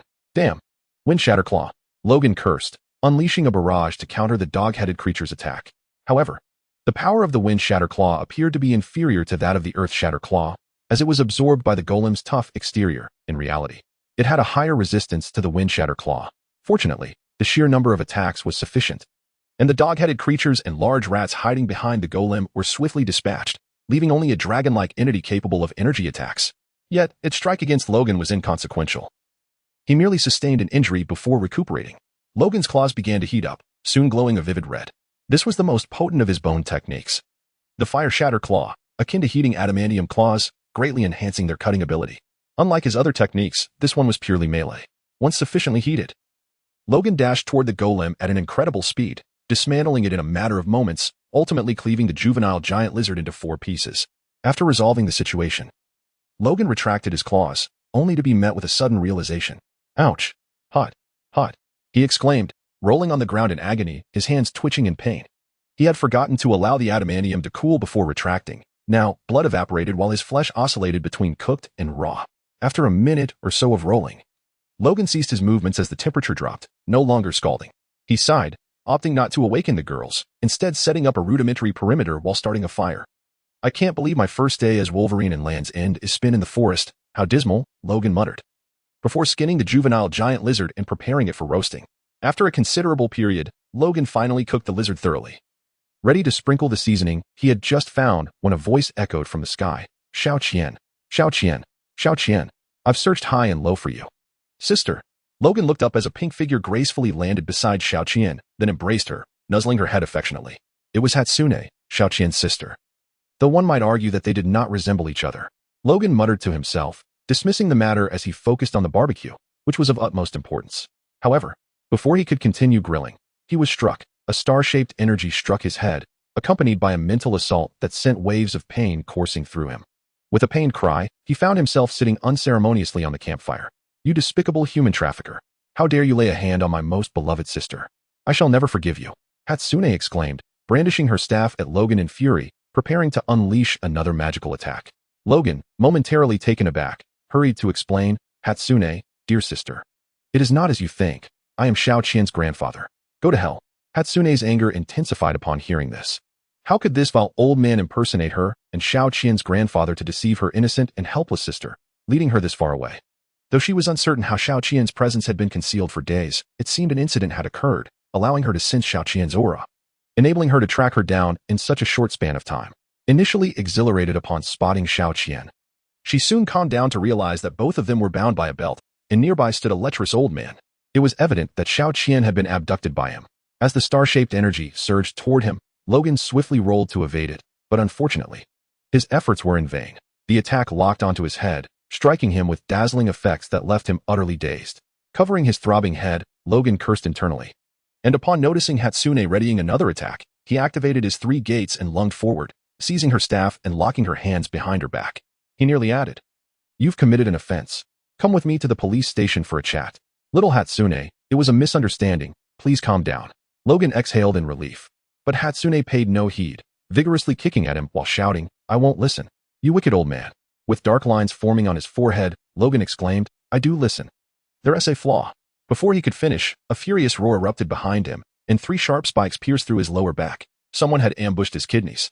"Damn it, you vile kidney attacker." Logan cried out in shock. Before he could push the assailant away, another spear brutally struck his other kidney. Hiss! Logan gasped sharply. Feeling the pain shoot through him, the other 3 spikes were unmistakably those of a forked grass type, and judging by the voice, it had to be Xinjiang and Ling. Right? Probably. Logan quickly spun around, flinging the 2 of them away, while Hatsune seized the moment to deliver a brutal kick to Logan's groin. Ow! Logan leapt up, tears in his eyes, emitting a wail reminiscent of Tom's cries, which sent Hatsune flying in the process. After a few agonized yelps, Logan gritted his teeth and looked towards Hatsune, Xinjiang, and Ling. Indeed, he had not been mistaken. It made sense. Lima and Xiaoqian were both from Elizabeth Ranch, and Hatsune was Xiaoqian's sister, so their arrival was hardly surprising. Logan grumbled for a while, then glared furiously at the trio and exclaimed, "Can't you listen properly when someone points out a flaw? We came to assist." "Huh, wait for me." Before Logan could finish his sentence, 2 swords and a spear once again ruptured his kidney, followed by a magical bolt that completely obliterated one of his already damaged kidneys. Glaring at the main cast, Logan found himself at a loss for words, surrounded as he was. Meanwhile, Hatsune and her companions were not idle. After the protagonists completed their assault, they launched another attack. Hatsune appeared to be filled with renewed energy, soaring into the air and unleashing her ultimate move. "Shining Meteor," Hatsune proclaimed, raising her staff as her magical power erupted, sending a barrage of small star-shaped energy projectiles hurtling towards Logan. Green explosion. Cairo also raised her staff to attack. "What? You're coming again?" Logan uttered in disbelief. He pondered briefly and realized he seemingly lacked any defensive moves, as his Tai Chi was insufficient for proper defense, capable only of blocking a few ninjutsu techniques. Observing that Logan remained unfazed by the powerful attacks from the 2, Pikarim turned to Yuki and said, "Yuki." Yuki nodded silently, raising his sword as a golden magic circle materialized around him, with Kokoro taking the lead. "Aurora," Kokoro proclaimed, lifting her spear to emit a radiant light that enhanced the magical and physical attacks of her allies. Afterward, Rin also brandished her spear to bolster their abilities, though with less flair than Kokoro. "Haha, bring it on, Elizabeth!" Shinya shouted excitedly as a cow charged from seemingly nowhere, carrying Shinya forward and directly colliding with Logan, sending him flying. Meanwhile, Pikarim readied herself for her own assault. "Hiya, Princess Ambush!" Pikarim called out, nimbly closing in on the still-falling Logan, her sword flashing as she swiftly struck. Moments later, the ground where Logan stood erupted, leaving behind the emblem of a princess crown. "Is it done?" Rin sighed in relief. Glancing at her companions, Hatsune, hovering in the air, surveyed the dissipating smoke and remarked, "Very well. That old fool is reduced to mere bones." "It's done." Hatsune smiled brightly. At that moment, Shirori, awakened by the commotion, gazed at her sister in disbelief and exclaimed, "Sister? Everyone is here? Also, what did you resolve?" "Shirori, I missed you so much." Hatsune exclaimed excitedly, flying to Shirori and embracing her fervently. Shirori reciprocated with enthusiasm, but soon inquired, "Sister, what did you say you resolved?" "Shirori." The others greeted her warmly, expressing their relief at finally finding her after searching for several days. At this moment, Anna and the others also stirred, but chose not to disrupt the reunion between Shirori and Hatsune. Wiping away her joyful tears, Hatsune recounted, "When I found Shirori, we encountered a wicked old man. That vile old coot tried to trick me into being his granddaughter. But he was so formidable that it took our collective efforts to defeat him." The trio, Xiaoqian, Sheshao, and Tian, were momentarily taken aback, along with Lima, as they had often interacted with Logan and shared a good rapport, particularly the 3 of them who regarded him as a grandfather. Yet, upon returning to their hometown, they learned that their grandfather had been brutally killed, no less by the combined efforts of Xiaoqian's sister and others. What on earth happened? Hatsune was instantly perplexed, for she could see tears welling up in the eyes of the trio. Xiaoqian swayed slightly, forcing herself to ask, "Was that old man heavily bearded?" With only his eyes and nose visible, Hatsune sensed something was amiss, but nodded affirmatively to Xiaoqian's description. "Ouch, you lot are quite merciless." Logan's voice called from behind. The others turned around defensively, still trying to comprehend the situation, while Xiaoqian and her friends displayed expressions of joy, especially the trio of Xiaoxiao, who froze in place after running out. At that moment, Logan stood sideways to them, his trousers now tattered shorts, his shirt missing, and his beard seemingly trimmed away. In reality, he had been beaten and then restored. Logan's physique bore few intact patches of skin, yet he was rapidly healing. His adamantium skeleton exposed before being soon covered by regenerating flesh. Annie's eyes sparkled as she gazed at Logan. To her, he was simply magnificent. Kei-Ka swallowed hard as she stared at Logan's newly restored muscles, yearning for the chance to be struck by this robust gentleman. Pecorin and the others widened their eyes, internally exclaiming, "He is not dead. How is that possible?" Under the scrutinizing gazes of the group, Logan fully recuperated within a minute, rubbing his kidneys as he muttered, "These young ladies are no good. Why attack the kidneys?" "Grandpa?" Xiaoqian tentatively called out. "Huh, I'm fine, Xiaoqian. Everyone is awake now. You need to explain to your sister that one cannot attack recklessly," Logan replied, casting a resigned glance at Hatsune and the others. Indeed, cuteness is justice. Had they all been boys, Logan would have surely retaliated. 10 minutes later, "I'm so sorry." Pecorin and the others fervently bowed in apology. As that fellow had been forced into bowing by Kokoro and Cairo, all he managed to say was a brief apology before fading away, poor soul. In games or anime, he rarely spoke. Logan scratched the back of his head and said, "I forgive you. Just be cautious next time. Don't launch sudden attacks. Fortunately, it was me you encountered. Humph, truly worthy of the Wolverine title. You have earned the right to be my companion, the Gale Phantom Princess," Annie proclaimed proudly, as though Logan was already her ally. Perhaps had Logan been younger, he might have agreed, but at his current age, it was an honor enough to bear the name Wolverine. "Ah, my barbecue." Logan suddenly recalled something and let out a dramatic scream. Hatsune and the others were momentarily stunned before bursting into laughter, for they all sensed the smell of something burning. Chapter 23. Logan, shall begin to revel. At Elizabeth's ranch, on the following day after Logan's arrival, he attended a small banquet organized by the residents, featuring a sumptuous feast prepared with great effort by Chef Peculum. In celebration of Logan's first visit to Landsol, Logan received heartfelt gratitude from everyone, not only returning Shiori and Rima but also transforming Shiori's constitution. They all learned a great deal, especially Shenyang, who was quite envious of the clone technique, remarking that if there were two Shenyangs, the ranch could expand even further. However, for the now grown-up Shiori and her companions, there was a sense of astonishment, particularly when Hatsune expressed surprise at Shiori's newfound height. Nevertheless, Shiori remained her beloved sister. During the banquet, Shiori fixated her gaze on Logan's face, leaving him somewhat puzzled. He inquired, "Is there something amiss with my face, Shiori?" The onlookers quickly shifted their attention to Logan and Shiori. "Should I call you Grandpa or Uncle now?" Shiori hesitated before asking, and the others were intrigued. As the image of the old man and that of the handsome uncle were two entirely different species, they voiced their curiosity. Logan stroked his beard, realizing that after the explosion, his hair and beard had been obliterated, and he had likely returned to his original appearance. Alas, the beard I had painstakingly grown over the years is now gone. "Well, actually, I've been over 200 years old," Logan explained. Shiori and the others were left bewildered, with question marks floating above their heads. Is that even humanly possible? They thought. "My origins do not belong to the ninja world. I hail from another realm," Logan elaborated, discussing his original abilities and information about Wolverine, although he himself was not entirely knowledgeable. After listening to Logan, everyone gasped in disbelief, marveling at his extraordinary nature. Had they not witnessed it with their own eyes, they would never have believed that he was indestructible. Their curiosity piqued. They implored Logan to reveal his claws and then attempted to strike him, albeit cautiously avoiding his sharpest edges, thus confirming the truth of his claims. Shiori, however, wore a displeased expression. After having accompanied Logan for so long, she felt it was unfair that this mischievous grandpa chose this moment to divulge such information. Yet, upon learning that the potion improving her constitution contained Logan's blood, she brightened, feeling as though she truly had become his granddaughter. Even if she hadn't, she would still be delighted to be regarded as such. Despite this, Shiori's heart ached for the injuries Logan had endured. Just hearing about the adamantium being injected into his body sent chills down their spines, yet they were astonished that Logan had withstood it. Of course, it was the original Wolverine enduring it, while he, as a traveler, could only draw from memories. Still, it paled in comparison to the authentic experience. That evening, the group bid farewell to the culinary haven, including Yuki and Peculum, as the inhabitants of the culinary realm could not linger indefinitely. They had adventures of their own awaiting them, and the tale of their esteemed companion was only just beginning. Certainly, Yutri and others took the little sweetheart trio along, as they needed to return home. Otherwise, their parents would worry. It is uncertain how the parents would react to their children suddenly growing up so fast. One can only imagine their shock, which would undoubtedly be significant. Accompanying them were Anna, Sora, and Nino, who also needed to return, lest their families and friends from the Union grow concerned. "Grandpa, you must come to Randall to see us," McCookie called out from afar, cupping her hands to amplify her voice towards Logan. Logan smiled and shouted back, "Be careful, little ones. Don't run off. Grandpa will come to see you." "That's settled then. Mimi will have Mom prepare delicious treats for Grandpa," Mimi exclaimed, to which Kagura couldn't help but interject, "Mimi is so cunning." "I will also have Mom prepare delicious treats for Grandpa, and I will make sure Mom recognizes Grandpa as my father."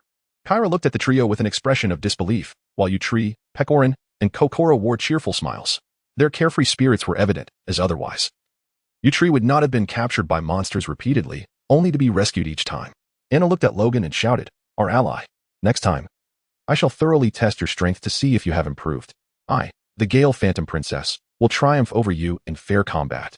"Yes, yes," Logan replied, feigning exasperation, realizing too late that he should not have indulged in such youthful bravado, now finding himself under scrutiny. After bidding farewell, Yutri and the others set off. Once they departed, Shirori tugged at Logan's sleeve and said, "Grandpa, it's time to go home." Indeed, Logan nodded, following Shirori and the others back. With their departure, the night would indeed be more comfortable, transiting from sleeping on the floor to a bed. Hatsune floated beside Logan and asked, "Grandpa Logan, you're not a sleepwalker, are you?"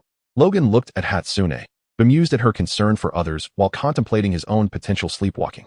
After giving her a sidelong glance, he replied, "Rest assured, I have no such habits. I won't be wandering aimlessly, nor will I inexplicably find myself asleep in peculiar places." Hatsune blushed slightly, then casually scanned her surroundings as if she had not heard Logan's words. Shirori and the others stifled giggles, well aware that once Hatsune fell asleep, she could end up in the most unusual locations, floating on water, atop mountains, or even in the sky. Yet, she had never encountered danger, thanks to her formidable magical and mental prowess, which offered her automatic protection. Time passed swiftly in this tranquil period, and on the evening of the 14th day in Randall, Logan left behind a note and slipped away, not even considering that the recipient might not comprehend his writing. Who could read Chinese here? 6 kilometers outside the city of Randall, Logan took down the last of the bandits and surveyed the scene littered with bodies, muttering, "Honestly, why rob me of all people? Do I look like a wealthy man?" To which the bandit leader retorted, "I had no idea you were poor. I just saw you alone." After scavenging a number of corpses, Logan encountered a rather serious dilemma, reminiscing about that night in the shinobi world when he thought of the little girl, Shirori. "What are you laughing at?" he inquired while gathering the bills. Shirori shook her head and cheerfully replied, "It's nothing. I just remembered something joyful." Logan nodded and remarked, "Indeed. We shall soon return home, albeit with a glimmer of hope, which is certainly better than having none at all." Suddenly, Logan turned towards the source of the laughter, his mind filled with questions, and asked, "Little Mizuki, what brings you joy?" "It's nothing, Grandpa. I too have recalled something delightful." Mizuki wiped away her tears, laughter spilling from her eyes. Logan, at a loss for words, noticed that they all seemed to be laughing. Nevertheless, he dismissed it and continued packing. As his memories faded, it became evident that they were amused by the fact that he had brought money from the shinobi world, which, despite being meager, proved utterly useless here. This place operated on mana. Mana. Of course, Logan was unaware that, aside from mana, there existed dungeon gold and precious diamonds, the latter two being used for specific transactions, with mana being the only universal currency. After dispatching the bandits, Logan discarded their bodies into the woods, knowing that the monsters would take care of the evidence. What a pittance, merely 533. What can this buy? Logan pondered, bewildered by the value of this money. He did not linger on his thoughts for long and resumed his journey towards the city. Upon reaching the city gates, Logan was halted by a young female soldier. "Wait. I haven't seen you before. Please state your origins." With that, a group of soldiers gathered around, and many onlookers appeared. "Me? I hail from Elizabeth Ranch." "A newcomer who has just recently joined," Logan replied, thinking it best not to mention he was from the Land of Fire or Canada. The soldier was taken aback, as it was her first time hearing of someone from Elizabeth Ranch, leaving her uncertain of the truth. "Ah, it's Grandpa Logan." 3 voices chimed in unison, unmistakably belonging to the adorable trio known as the Little Sweethearts. Since returning to Randall, these 3 had frequently visited the city gates, eagerly anticipating Logan's arrival. Logan smiled, relieved that he need not worry any longer. As he embraced the 3 little girls, he joyfully asked, "My precious ones, how have you been these past few days? Why has Grandpa only just come to find you?" Jinghua, feigning displeasure but clearly delighted, asked, "Why did you take so long to visit us?" Meanwhile, Mimi expressed her longing. I've been waiting for Grandpa while Mom prepared delicious treats. The onlookers were perplexed, wondering how this man could possibly be a grandfather. The female soldier turned to Mimi and the others. Do you know this gentleman? Yes. He comes from Elizabeth Ranch. After a thorough inquiry, Logan was finally permitted to enter the city, thanks to the reliable responses of the three little darlings. Otherwise, he might have encountered unnecessary complications. Grandpa, come visit my home first. Do not go. Nezuko tugged at Logan's shirt. We must first go to my house. The other two were naturally reluctant, leading to a spirited contest over their grandfather, which seemed as though it could last quite a while. However, Logan was determined to prevent such a dispute from escalating. How about we all gather together? He proposed, gently patting the heads of the three children, albeit using one hand to stroke each in turn. The trio exchanged glances, then huddled together to deliberate, their expressions causing Logan a slight discomfort, reminiscent of a group assessing a rogue. After reaching a consensus, they approached Logan, with Mei leading the inquiry. Grandpa, we need to return and inform our parents. But how will we find you later? Logan sensed that his plans for the day might be thwarted. He might end up staying with one of the three little ones. Nevertheless, it could save him some money on dinner, although lunch expenses were unavoidable. Looking around, an idea struck him. Just come to that restaurant when the time comes, he declared, pointing towards a lively establishment in the distance. Hooray! The three little ones exclaimed, promptly turning and racing off, eager not to miss out on Logan's company. It was amusing to recall how shy they had been upon first meeting. Now they were a delightful bunch full of energy. As Logan made his way to the restaurant he had indicated, he deftly avoided a cute sprite who was obliviously wandering into his path.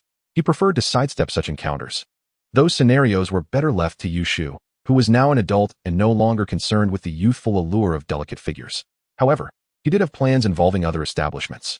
Upon entering the restaurant, Logan surveyed the bustling scene. It was quite crowded, and it appeared he would need to share a table. Spotting an open seat to his left, he began to move towards it, but was suddenly halted by someone pulling at his arm. Turning around, he was momentarily taken aback to find it was a familiar face, Pico Rim, the cheerful food enthusiast. Logan, my dear grandpa, Pico Rim exclaimed with a beaming smile. Why, it's little Pico Rim. It has been a while, Logan replied warmly, glancing past her to see her family gathered and ready for their meal. Upon noticing Logan, Coco, Kairu, and Yushu all greeted him in unison, calling him grandpa. After all, they had never encountered anyone older than Logan, despite his youthful demeanor resembling that of a 30-year-old man. Logan, are you here for a meal too? Coco inquired. Logan nodded in affirmation. Pico Rim then took Logan's hand, leading him to her table while exclaiming, let us dine together. We'll treat you, Grandpa Logan. Ah, that's not necessary, Logan replied, feeling a bit embarrassed. If it weren't for his financial situation, he would have insisted on treating them instead. Sharing delicious food is much more enjoyable with everyone. Pico Rim insisted as she pulled a chair out for him. Meanwhile, a group of men at the adjacent tables raised their glasses and shouted, the boss lady speaks true. Enjoying alone is not as joyful as enjoying together. What say you, Grandpa? As he spoke, a sudden bewilderment washed over him. Why, he wondered. Did Pecorine refer to this man, who was roughly his age, as grandfather? Before Logan could respond, Kokoro interjected. Grandpa Logan is over 200 years old this year. He is a person of remarkable longevity. The others, aside from the esteemed members of the culinary hall, were left in a state of shock, utterly unaware that humans could live for such an extended period. Clearly, this young rascal was a fraud. Logan cleared his throat to capture everyone's attention and, with a knife in hand, made a swift incision across his own cheek. The pain was excruciating. Logan silently lamented, for the knife was hardly sharp, and the sensation was indeed quite intense. As the wound gradually healed, Logan calmly explained, it is due to my near mortality that I possess such longevity. I trust there are no objections? Everyone vigorously shook their heads, categorizing Logan as someone not to be trifled with, for the sight alone was painful. Chapter 24, The Banquet. After a delightful lunch, Logan remained seated while Pecorine and her companions adeptly donned their aprons and began their tasks with cloths and brooms in hand. Are you all working here at this establishment? Logan asked, somewhat taken aback. Indeed, Grandpa Logan, Kokoro replied while wiping down a table. The owner of this place is very kind, the food is exquisite, and working here provides an additional source of income. The restaurant owner took a seat before Logan, casting his gaze upon Kokoro and the others as he inquired, how long have you known these young ladies, sir? You may simply call me Logan. There is no need for you to address me as grandfather like the others, Logan remarked, feeling somewhat uncomfortable with the formality. Oh dear, that simply will not do. We must maintain proper hierarchy. The owner shook his head, scrutinizing Logan before continuing. I have heard you traveled from afar. Is that true? Logan nodded, surprised by how much more natural the conversation flowed with a simple name change. From where did you come? What delectable dishes might one find there? The owner queried. clearly intrigued by the culinary delights. Ah, a true chef at heart. Logan stroked his chin in contemplation while the owner refrained from interrupting his thoughts. Although Logan's own culinary skills were limited and his flavors rather mediocre indeed, not nearly as refined as those of a seasoned housewife, he could certainly offer the restaurant owner some tips and verbal advice, which might someday bear fruit. There are indeed many dishes with a variety of methods totaling 36. For instance, the first is stir-frying. Heat oil in a pan, add the ingredients and seasonings, and quickly toss them over high heat until cooked. Distinctions such as stir-frying, braising, and quick-frying are crucial. The 35th is saute-ing, a small amount of oil in the pan, continuously stirring the ingredients with a spatula over low heat until the moisture evaporates, followed by seasoning. The 36th is for color, using salad oil and scallions to enhance the aroma of the dish. Logan elaborated with flamboyant gestures, as if he were a master chef. The restaurant owner listened intently, his eyes gleaming like light bulbs, wondering if they might burst with excitement at any moment. They clearly would not. Then, Logan proceeded to present the various dishes he could prepare in further detail, providing illustrative examples. After a brief interval, Logan concluded his speech, took a sip from a glass of water that had mysteriously appeared beside him, and was met with a round of applause. Logan was taken aback, for he suddenly found himself surrounded by 6 unfamiliar individuals along with the trio known as the Little Sweethearts. A woman standing behind Weizhou, she grasped one of Logan's hands with delight, exclaiming, "You must be the esteemed Grandpa Logan that Weizhou she speaks of. I never imagined you to be so youthful. I truly apologize for any inconvenience caused earlier." It was evident that this was Weizhou Shi's mother, while the individual behind her was her father. It seemed that Weizhou Shi's temperament took after her mother, while the other two remained notably composed. "We are grateful for your care of the children," the others bowed in respect. "Oh, there's no need for such formality. I believe Uncle Logan wouldn't mind at all," Weizhou Shi's mother replied, scratching her head. Weizhou Shi's father shot his wife a bemused glance, while Logan chuckled wryly, saying, all right, everyone, there's no need for this. Weizhou Shi, Mimi, and Jinghua are all wonderful children. The others have taken great care of them. It's not solely my merit." "That's not true. Grandpa deserves the most credit.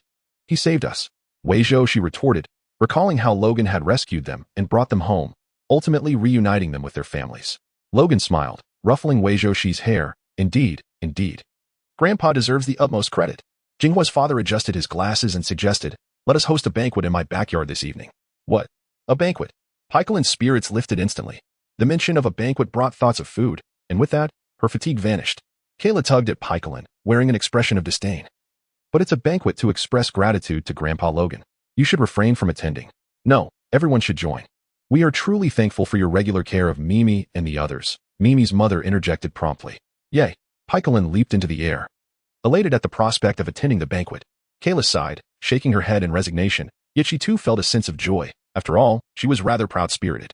The group spent the afternoon in the dining hall, not for any particular reason, but because the 3 housewives were keenly interested in the culinary delights Logan had mentioned, planning to extract as much information from him as possible. 2 hours before the banquet commenced, the parents of the 3 children excused themselves simultaneously, as they needed to return home for preparations. "Jinghua, please lead everyone to our backyard shortly," Jinghua's father instructed, preparing to depart with the others. "Let us assist," Paikolin exclaimed energetically as she stood up. Kokaro nodded in agreement, expressing her desire to help, while Logan merely stood up with a grunt. Kaylu observed and shook her head in response. "Then let us all get moving," Logan encouraged, stretching his limbs and adding, "After all, this is a banquet for everyone to enjoy. Hooray!" The trio of little ones eagerly jumped in response to the call, though one wondered if they might prove more of a hindrance than a help. The group marched exuberantly towards Jinghua's backyard, which was indeed spacious, almost rivaling a third of Logan's ranch in Konoha. After organizing their tasks, everyone was filled with enthusiasm and began to move. At the request of the group, Logan prepared 2 dishes for the evening, mapo tofu and sweet and sour pork. He discovered that most of the dishes here were unfamiliar to him. Indeed, the meats and seasonings of Ransol differed significantly from those he was accustomed to. He could hardly find any similarities among the fruits and vegetables either. Once the banquet commenced, everyone rushed to taste Logan's mapo tofu and sweet and sour pork. To their surprise, aside from desserts, there were savory dishes that could also be sweet. Meimei exclaimed, "Delicious. Yet, it still feels somewhat imperfect." Pekarin squinted her eyes and remarked, "After all, I am not a professional chef. Perfection is unattainable." Logan replied as he mixed the mapo tofu with rice and began to eat. Pekarin and the others followed suit, and after their first bite, they immediately turned their attention to the mapo tofu. Before long, it was all gone. "So tasty. What a pity it's finished," Pekarin lamented, casting furtive glances at Logan. With a smile, Logan said, craving more. I can teach you how to make it yourself. Hearing this, Pecorin eagerly dragged Logan towards the makeshift kitchen. Observing this, Mei and the others' mothers couldn't help but chuckle. They had sought Logan's advice while he was cooking, believing that with a bit more practice, they could master it. However, when it came to sweet and sour pork, Uncle Logan was more adept at preparing mapo tofu, as Natsuki's mother noted. Indeed, the tofu is exceedingly smooth, remarked Jinghua's father as he looked at the tofu in the soup spoon. But the tofu is not the most crucial element, he added. The three women nodded in agreement. Certainly, the tofu was not the key ingredient. Meanwhile, under Logan's guidance, Pecorin managed to prepare a large bowl of mapo tofu, seemingly determined to conquer it today. More than an hour passed, and the banquet came to a close. Except for Logan, everyone returned to their homes. Natsuki and Mei both wished to take Logan home with them, but they were outmaneuvered by Jinghua, so Logan ended up spending the night in Jinghua's guest room. That evening, Logan counted his money in his room, muttering to himself, I saved 2 meals and a night's accommodation on the first day. Not bad. Let us see where I can earn quick money tomorrow. After tidying up his small fortune, Logan's door swung open to reveal Jinghua, who entered carrying a cute pillow and asked, Grandpa, are you asleep? I am, Logan replied with a stoic expression. Jinghua, looking displeased, dashed into Logan's bed and, once settled, said, You liar. I want to hear a bedtime story from Journey to the West. Last time, we reached the part where Tang Sung and his disciples captured their final disciple, Shahashang. I want to hear more. Logan thought to himself, just as I suspected, you wanted to lure me back home merely for a story. It's not about honoring the elderly at all. Ugh. Yes, of course, he replied. Logan proclaimed, subsequently transforming into an unyielding storyteller, seemingly destined to narrate for 3 or 4 hours. As the clock struck past 1 in the morning, he halted his storytelling, for Jinghua had succumbed to slumber, and he too closed his eyes to embrace the night's repose. In the morning, Jinghua's father summoned Logan for breakfast. Upon discovering Jinghua nestled beside Logan, he was rendered speechless, feeling as though his daughter had morphed into someone else's child. Nay, rather, into another's granddaughter, leaving him inexplicably with an extra paternal figure. Time to rise for breakfast, Jinghua's father called out. Logan and Jinghua simultaneously sat up, rubbing their eyes with their right hands, and yawned in unison, prompting an outsider to mistakenly perceive them as a grandparent and grandchild duo. What time is it? Logan inquired. Jinghua's father pointed at him, commanding, You, go brush your teeth. Then he gestured toward Jinghua. You, return to your room, change out of your pajamas, and then brush your teeth. Oh, they both responded in chorus, exchanging glances. Logan maintained an impassive expression, while Jinghua chuckled softly before leaping out of bed, clutching the pillow she had brought from the previous night. Jinghua's father, caught between laughter and exasperation, remarked, It truly feels as if my daughter has transformed into someone else's granddaughter. Why not call me Dad? Logan ventured tentatively. Get lost, was the sole retort he received as Jinghua's father strode away with a scowl. Logan chuckled, quipping, What a temper. He didn't even try to chop me with a kitchen knife. With that, he rose to freshen up, only to discover that toothpaste was indeed available in this abode. After breakfast, Logan bid farewell to Jinghua's family and departed. Strolling through the streets, he observed the prosperity of Ransol. It was, after all, both a national name and the designation of the capital city, which naturally thrived. After a morning of exploration, Logan had traversed much of Ransol and encountered several familiar faces, albeit none recognized him, such as the River True Step. Of course, he had no intention of greeting anyone without necessity. Having committed several locations to memory, Logan made his way to the guild's premises, when suddenly, it's Grandpa. The little sweetheart trio spotted Logan near the guild and promptly ensnared him. Mimi dashed to Logan's side, exclaiming, Grandpa, good morning. Oh wait, it's almost noon. Let's have lunch together. Agreed. The other two chimed in eagerly. Actually, I, Grandpa, plan to find something to occupy myself with. You all go ahead and eat, Logan replied cheerfully, realizing that the funds he possessed might suffice only for his own meal. Are you planning to register with the guild? Weizhou inquired, her eyes glimmering with excitement. Logan nodded, affirming, Indeed, I must find some endeavor. Of course, earning money is paramount. With my mobility, as long as I have the correct direction, I can accomplish various tasks at remarkable speed, except for escorting and gathering. Then join our little sweetheart and let us register together, the trio exclaimed in unison. Due to their age and the number of participants, they were unable to register a guild on their own, but with Logan leading, they might just manage to pull it off. Certainly, Logan had long forgotten this. Little Sweetheart was merely a small team, not a guild. All right, Logan remarked, and then, under the gaze of the three, he stepped into the guild hall. The familiar task wall stirred a sense of discomfort within him, as he could not comprehend the text. Could the game not incorporate a bit more clarity? He mused. For he was illiterate and could only hear the guild receptionist, a charming young lady, wink at him. She then approached Logan and inquired, Is this your first visit to the guild? Have you found a companion with whom to register? Logan observed the receptionist and internally commented, indeed. She is quite a beautiful young lady.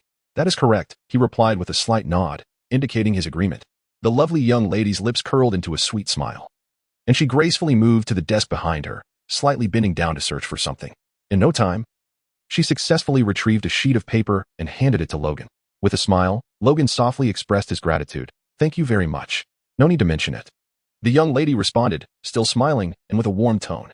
At that moment, Logan suddenly pondered a question and asked, May I take this form back to fill out with my companions? Without hesitation, the young lady nodded in affirmation. Of course, that is no problem at all. After receiving her positive response, Logan expressed his thanks once more, then turned to leave. In truth, Logan could only write in Chinese and English, and he predominantly used Chinese. However, the individuals before him could not understand it at all, and he was equally baffled by the script of Lansoul. Thus, he resolved to have local inhabitants, namely Meijo and her companions, assist him in completing the document, for they were his team members. Who else would he ask to draft it if not them? Chapter 25. An encounter with the Oath Sovereign. Logan regarded the three bickering Lolas with a stoic expression. He began to regret naming the guild Little Sweetheart. If he could write, he would have chosen a name like Battle Police. Watching them argue endlessly, even resorting to playful antics, pulling each other's cheeks and tickling, was rather unfortunate, as such antics did not appeal to him. After all, he preferred older girls, and engaging with these three was morally questionable, not to mention rather embarrassing. As the three nearly tore each other's clothes off, Logan hastily declared, I've made my decision. We shall call ourselves the Old Man and the Children. No objections. The three suddenly froze, then raised their hands and shouted, We oppose. No objections are allowed. Logan added. Mimi picked up a weapon and proclaimed, Since reason fails us, let us duel. Upon hearing this, Jinghua and Meijo realized the implications and promptly retrieved their staves and boxing gloves. Meanwhile, Logan picked up a slender branch from the ground, testing its sturdiness. Excellent, quite resilient. This will surely sting. The three little ones timidly retreated a step, feeling the dread that comes from being governed by their elders. They recalled the sensation of being spanked by their mother. Soon, Jinghua could no longer contain herself. She meekly inquired, I admit we were quite impolite just now. Grandpa, shall we sit down and talk? Yes, yes. Wu Zuzi and Mimi fervently nodded in agreement. Logan began speaking in a language the trio could not comprehend. This is the twilight of the gods. This is the decision of fate. Destiny drives me, and you cannot escape it. Awaken to your truth. With a resounding clap, Logan secured a triple kill. Before long, Logan, with his arms crossed and left foot rhythmically tapping, observed the three little sweethearts lying on the ground, each clutching their behinds. Before them lay a paper issued by the guild, on which Jinghua was writing, tears of grievance glistening in her eyes. Hurry up and write. Guild name, the Old Man and the Children. Then write your names, and include mine as well. Logan admonished. Unbeknownst to Logan, Jinghua had cleverly written the guild name as Little Sweethearts and the Bad Grandpa, betting on Logan's inability to read. However, her gamble proved successful, and as she attempted to inscribe Logan's name, a dispute erupted amongst the three. No, Jinghua, how can you write Iceberg Logan? It must be Suigao Logan. Wuzuzi protested, snatching the pen to make alterations. Mimi, displeased, quickly joined the fray, exclaiming, No, it should be Qian Logan. Thus, the three commenced their quarrel. Logan bellowed, Write properly. You fools, as he delivered a loving punch to each of them. Eventually, under Logan's watchful gaze, Jinghua penned, Logan Qian Iceberg Suigao Haolet, leaving Logan perplexed. He mused inwardly. Is my name really this long when translated into these characters? Oh well, at least it doesn't resemble Iceberg Logan. Had Logan scrutinized closely, he would have noticed that the series of characters following the name matched the prefixes of Wuzuzi and the others. When he inquired at the reception desk, it likely would have been quite a spectacle. With the guild registration information completed, Logan turned towards the guild. After watching him depart, the three sighed in relief. Thankfully, they had not been discovered. However, they quickly decided to flee, lest they be caught. Upon entering the guild, Logan approached the receptionist, handing her the paper and stating, The members have gathered. Please assist me in registering the information. The receptionist paused, surprised by Logan's promptness. However, she did not dwell on it for long. Once she took the registration paper, she was taken aback, never expecting someone to choose such a guild name. Nevertheless, she did not inquire further and began recording with magic. Soon, she smiled at Logan, saying, Mr. Logan Qian Iceberg Suigao Haolet, your guild Little Sweethearts and the Bad Grandpa has been successfully registered. Please make your own decisions regarding tasks, but do avoid taking on excessively difficult ones. Logan?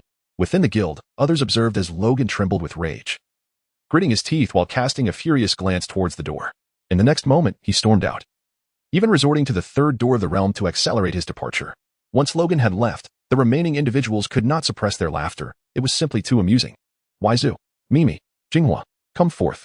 Witness how your grandfather dotes upon you. Logan's roar reverberated through Landsor, echoing for half the city to hear. At Jinghua's residence, her mother expressed her concerns, stating, "It seems the three of them have caused trouble for Uncle Logan. Perhaps it is merely a prank." Waizu's mother nonchalantly replied, "Regardless. At worst, Logan will only give them a good spanking or a bit of a scare." Jinghua's mother nodded in agreement, initiating a friendly discussion among the three mothers. After all, their daughters were of an age where they need not worry about them getting lost, especially in Landsor where incidents of child abduction were unheard of. Otherwise, they would certainly be more concerned. As Logan dashed through the streets in search of the trio, he soon collided with a familiar face at a corner. However, before Logan could reach her, she executed a shoulder throw, sending him sprawling. Startled, Logan quickly performed a somersault to land gracefully, though he received a disapproving rating from Mr. Uchiramangia for his efforts. Upon recognizing the woman before him, Logan momentarily hesitated before uttering an apology. "My sincerest apologies. I almost collided with you." The formidable figure was none other than Christina, the vice-captain of the Royal Knight Order, known for her fierce demeanor. She licked her lips, fixing her gaze upon Logan, and remarked, "You possess considerable strength, ranking among the best of those I know, and your reflexes are commendable. However, I wonder if you can hold your own." Logan, tempted to suggest that such capabilities could be tested in a more intimate setting, refrained from voicing this thought, realizing that it would likely lead to an unnecessary confrontation. Something he wished to avoid with narrative characters. In the back of his mind, Logan sensed that his stay in this world might not be prolonged. Thus, he felt free to indulge, though not alongside the narrative figures. The trio of sweethearts was an exception. Raising his hand, he said, "By the way, I must introduce myself. I am Logan." "And you are?" Christina, sword drawn, pointed it at him, demanding, "State your name." Logan retorted, "Are you looking for trouble? Though you pique my interest, I have no desire to become entangled with you. Now we are civilized individuals. Can we?" Logan's retort was cut short as Christina swung her sword towards him. In a moment of urgency, he swiftly revealed his claws to parry the strike. Intrigued, Christina observed Logan's metallic claws, an unexpected turn of events. She had anticipated him to draw a conventional weapon. Instead, he unveiled a pair of metallic claws that not only withstood her strike, but also kept him firmly grounded, showcasing considerable strength, seemingly surpassing her own. Even without opening the 8 gates, Logan could exert his body to its utmost limits, unleashing several tons of power. This was attributed to his adamantium skeletal structure. Had he relied on ordinary bones, he would have only been capable of generating 1 or 2 tons of force, requiring a brief recovery period due to the strain such exertion placed on muscles and bones. 3 doors have now opened, and naturally, defending against the opponent is quite effortless. "Hey!"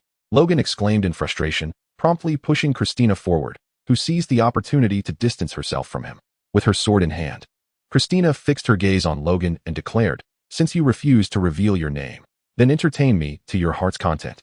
With that, her aura surged dramatically, and in the next moment, she lunged at him with her sword. Logan hurriedly raised his claws to defend himself, but after exchanging several blows, he realized he could only parry. Evasion was impossible, or rather, his escape routes had been anticipated. Moreover, any counterattack with his claws was effortlessly dodged by Christina. It felt as if his strikes were guaranteed to hit while her avoidance was infallible. As he continued to defend, Logan mused, as one of the 7 crowns. The Oath Lady Christina wields the power of the random domain, which grants her absolute accuracy and evasion. I recall that the random domain is linked to explosive bursts. Does it not require a cooldown here? It truly does not. Of course, Christina was not without her vulnerabilities. For instance, her weaknesses included a plethora of moving objects within her line of sight, such as during rain, low visibility conditions like dusty weather, rapid assaults from outside her field of vision, and attacks that utilize environmental factors rather than direct strikes. "Is this all you can muster?" Christina said with a smile that radiated excitement. Logan glanced at her weapon, astonished that after so many clashes with his adamantine claws, her weapon bore only minor scratches, indicating exceptional quality. However, this weapon likely could not withstand the heat of his adamantine claws, or rather, there was hardly anything that his heated claws could not sever. Thus, the two continued their skirmish, moving from the corner into the street, where some walls were cleaved apart, a consequence of Christina's lengthy sword. Unsurprisingly, this spectacle drew a crowd, including several acquaintances. "Christina, I'm here to help." At that moment, a white-haired girl with a slender sword swiftly lunged at Logan. A nearby figure clad in black armor attempted to intervene, but was a moment too late. Letting out a resigned sigh, she remarked, "Honestly, this troublemaker is at it again. If we can take down this stranger, we can halt this conflict. And you all, stay out of it." With that, she commanded her soldiers and charged forward, shield and sword in hand. Wait, is that Pure and Ji? Logan exclaimed, feeling a cold breeze behind him. He quickly turned to parry Ji's surprise attack aimed at his lower back. That girl intended to inflict a kidney strike right away, while he would be unharmed. It would certainly be painful. Just as he deflected their attacks, Pure swung her shield towards Logan. He intended to retaliate with a punch, only to have his claws sink into the shield. It seemed her shield was not very sturdy. With a cry of pain, Pure dropped the shield, and Logan's strike had left 3 gashes on her hand, causing a considerable amount of blood to flow. Pure, are you alright? Ji rushed in, inquiring as she attacked. Humph. Christina clearly became displeased, her grip on the massive sword tightening as if she intended to cleave Logan in two. The Royal Palace Knight Order's apprentice knight has arrived, Jasmine announced playfully as a petite figure leapt from the air, catching Logan off guard and delivering a swift strike. Logan exclaimed, "What the?" Jasmine, having successfully landed her blow, bounced away from Logan. While not as agile and unpredictable as Christina, her movements were still rather peculiar to Logan, considering she was an orc. At that moment, Chun had bandaged her wounds and joined the fray with another shield, surrounding Logan with the others. Among the crowd, a red-haired woman smiled with keen interest in Logan. She introduced herself as La Ballista, a member of the Labyrinth Guild, though they had not officially registered, as doing so required a minimum of 4 members. What a hassle. What is this all about? Logan remarked, his expression one of exasperation. Suddenly, his demeanor shifted.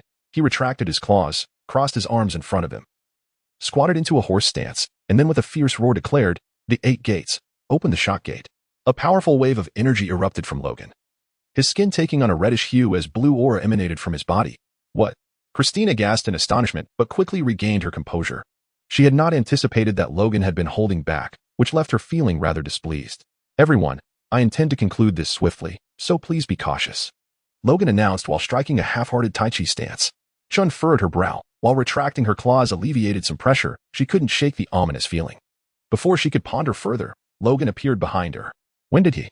Chun exclaimed in shock, preparing to turn, but Logan had already delivered a straight punch to her back, sending her reeling and dazed until she collided with a nearby fence, though he had not exerted much force.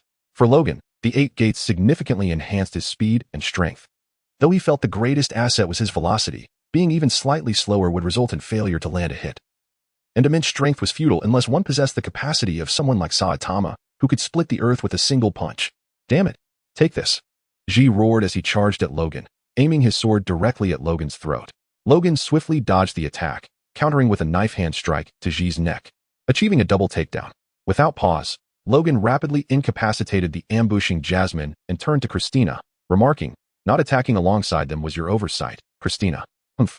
I don't require their assistance. I prefer to face you one-on-one," Christina declared proudly, her palms damp with sweat, not from anxiety, but from exhilaration, relishing the challenge of confronting such a formidable opponent. "Very well, I shall take this more seriously now," Logan replied, standing tall with his arms outstretched and palms facing upwards. With a serious demeanor, he proclaimed, "I am Logan, Logan Hallett. Now, prepare to meet your end." In the tone of Black Tiger Afu, the crow takes flight. With that, Logan leapt high into the air, arms spread wide like a great rock, only to suddenly switch to a kick as he descended. Compared to Tai Chi, Logan sometimes finds it quite amusing to embody the Black Tiger, Afu, as long as the appearance is convincing. Praying Mantis Fist. Black Tiger pounces on the heart. Cat turns. 2 dragons play with pearls. Eagle Claw Technique. Sweeping Leg. Logan unleashed a flurry of moves. Christina continuously dodged while inflicting scratches upon Logan. Chapter 26. The Knight's Garrison. Christina flicked the blood off her sword, her expression one of displeasure, for Logan had not been fighting seriously, even showing signs of holding back. What irked her further was the realization that she could not defeat him. She sensed he might wear her down, especially since the wounds she had inflicted on him had mysteriously vanished. When she finally noticed this, she instinctively believed that Logan was invincible. Or perhaps no one could kill him. Having grown weary of the game, Afu logged off. "Now, Christina, are you prepared to receive my ultimate, most powerful strike?" Logan said, his demeanor shifting to one of grave seriousness as he gathered energy in his hands, preparing to unleash a miniature day tiger attack. If that failed, he would resort to a barrage of peacock attacks, albeit with considerable environmental damage.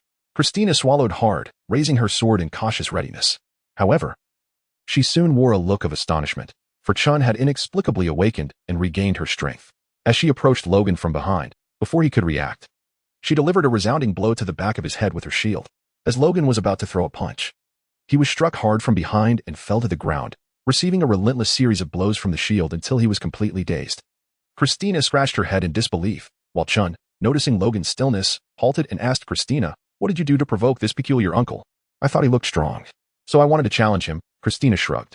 Upon hearing this, not only Chun was taken aback, but so were the just-awoken Jasmine and Ji, who assumed Logan must have committed some offense leading to a brawl with the vice captain. Chun displayed an embarrassed expression, while Christina sheathed her massive sword and smiled, saying, "But I must thank the captain. Witnessing him gradually unleash his formidable power is indeed a splendid challenge. I will take him back to the garrison today and challenge him again tomorrow." "Wait, no," Chun quickly objected, realizing this would amount to kidnapping. "We can't bring someone so powerful and whose intentions are unclear near the palace. What if he poses a threat to the king?" Disregarding Chun's protests, Christina seized Logan's feet and began dragging him towards the garrison. After a short distance, she turned to Chun and declared, "Captain, you cannot stop me." Ji, watching Logan face down on the ground, sighed and remarked to Jasmine, "That guy is really unfortunate." "Indeed, but it seems he is fine. The wounds from the earlier ambush have already healed. What remarkable regenerative abilities." Jasmine mused, clearly unperturbed by Logan's predicament as he was being dragged back. In the residence of the Royal Knight Brigade, Christina dragged Logan into an unoccupied room adjacent to her own, unceremoniously tossing him onto the bed.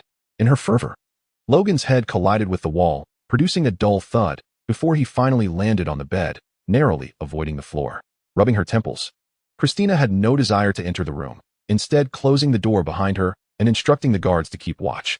"If he awakens, bring him to me," she commanded before departing. "Yes, Vice Captain," the soldier responded loudly. Nodding in acknowledgement, Christina turned away, her mind preoccupied with the day's battle. Firstly, she noted Logan's remarkable speed and strength, though he exhibited little finesse, relying solely on straightforward attacks, which she could easily evade. Secondly, Christina harbored a profound curiosity regarding Logan's so-called ultimate, most powerful strike, dubbed Day Tiger. It appeared to resemble a punch. Logically, she should have been able to dodge it. Yet at that moment, she felt an inexplicable inability to evade. Approximately half an hour later, Logan groggily regained consciousness, rubbing his now pain-free head and muttering, "What a mess. Who ambushed me?" After surveying his surroundings, he discerned nothing particularly unusual, recognizing it as a guest room. After a brief moment, he pushed open the door, and a fully armored soldier promptly addressed him. "Esteemed guest, the vice captain requests your presence." "Lead the way," Logan replied after a moment's silence. Before long, Logan found himself escorted to a conference room, where 4 familiar faces awaited him, members of the Royal Knight Brigade who had previously assaulted him. Ignoring Pure's admonitions, Christina raised an eyebrow at Logan and remarked, "Ah, you're awake, old man. Quite quickly, I see." At that moment, Pure had removed her helmet and bowed to Logan. "Apologizing, my apologies, old man. Shall we have another go?" Christina interrupted, while Pure angrily retorted, "Christina, correct yourself. Calling him old man is inappropriate." Leaning against the door, Logan observed the 4 before stating, "I am nearly 200 years old. I do not seek to take advantage of you. You ought to address me as grandfather." The 4 exchanged complex expressions, pondering, what manner of being is this? How has he lived so long? A dragon? A demon? Or something else entirely? Christina was the first to shake off her perplexity, clearing her throat with a serious demeanor before declaring, "No more idle chatter. It's time for a duel. However, you ought to practice first. You barely managed to contend with 4 of us." Logan replied, his expression impassive, "You are mistaken, Christina. Your anger is unwarranted." However, Pure and Ji restrained her, while Jasmine exclaimed, "Wow, this person is so arrogant. Yet he is truly formidable. Can the vice captain prevail?" Ultimately, Christina regained her composure, fixing her gaze on Logan and stating, "Let us engage in a full-strength match. I challenge you, Logan." Pure sighed in resignation, glancing at Logan, silently urging him to decline this futile conflict. "Perhaps another time. You have yet to recover your strength. Can you truly exert your full power now?" Logan quipped. Christina was momentarily taken aback, then burst into hearty laughter, exclaiming, "So you have accepted, right? Excellent. We shall commence our battle this afternoon." Logan, with a resigned expression, pondered whether this meant they would not cease until a match was held. "Very well, let it be so." Beside them, Ji whispered, "Do you think Christina can actually win? I fear she will receive quite the lesson. I hope she will behave herself afterward." Ji, somewhat helpless, acknowledged Logan's formidable prowess and his extraordinary regenerative abilities, as well as the sharpness of his claws, which had left a lasting impression on her. She was curious about the material of his claws, which could even tear through her shield. Ji, pinching her chin in contemplation, began to wear a mischievous grin as an idea formed in her mind. Perhaps they could place a wager. If Christina emerged victorious, then Then the elder would assist her in rigorous training to become stronger, but if the elder prevailed, then Christina would have to give him a kiss. Ji's face radiated mischief, clearly eager to stir the pot. Before Christina could express her indignation, Logan interjected, "I refuse. I have no desire to be entangled with a young lady." "You scoundrel! Who are you calling a young lady?" Christina retorted, spinning around to face Logan. "I am over 200 years old. You must address me as great-grandmother," Logan declared, hands on his hips, with an air of disdain. "You ancient relic. Being over 200 is nothing remarkable," Christina shouted, gripping the hilt of her sword, her face contorted with rage. If not for someone restraining her, she would have lunged at Logan. Suddenly, the person holding her released her, leaving Christina bewildered, but ultimately she refrained from attacking. "I am your great-grandfather," Logan stated. "You are someone else's great-grandfather. What does that have to do with us?" Christina roared in response. "Since those individuals are your contemporaries, you must still refer to me as great-grandfather," Logan proclaimed, his nose raised haughtily. Christina pointed her sword at Logan, demanding, "Can we refrain from mentioning great-grandfather? I have no connection to you or those so-called contemporaries." "Very well. I shall consider myself your father," Logan replied, nodding in agreement. "What the hell?" Christina could no longer contain herself, raising her enormous sword and leaping towards Logan's shoulder to strike. The sword cleaved through Logan's flesh before striking against his adamantium skeleton, ultimately shattering upon impact. Ji and the others widened their eyes in astonishment. The soldiers were equally stunned, witnessing a weapon strike a person and yet be shattered in the process for the first time. "Avalon," Christina gasped, staring at her giant sword in disbelief. Upon closer inspection, she noticed numerous scratches and chips on the holy sword Avalon, all inflicted during clashes with Logan's claws. She had initially wielded it with less force, but this time, fueled by anger, she had unleashed her full strength, leading to the sword's breakage. It broke. Avalon actually shattered. "Just how strong is this elder?" Jasmine exclaimed, her eyes wide with disbelief, and she even rubbed her eyes and pinched her cheeks to convince herself of the reality. Christina seized Logan's clothing, roaring, "You imbecile. Consider this. You struck me first. This is not my fault." Logan raised a finger to the sky, as if to remind her. In the midst of silence, a realization dawned upon them. Who could have foreseen that the blade would shatter upon striking? Wasn't it supposed to be Logan who was cleaved in two by Christina?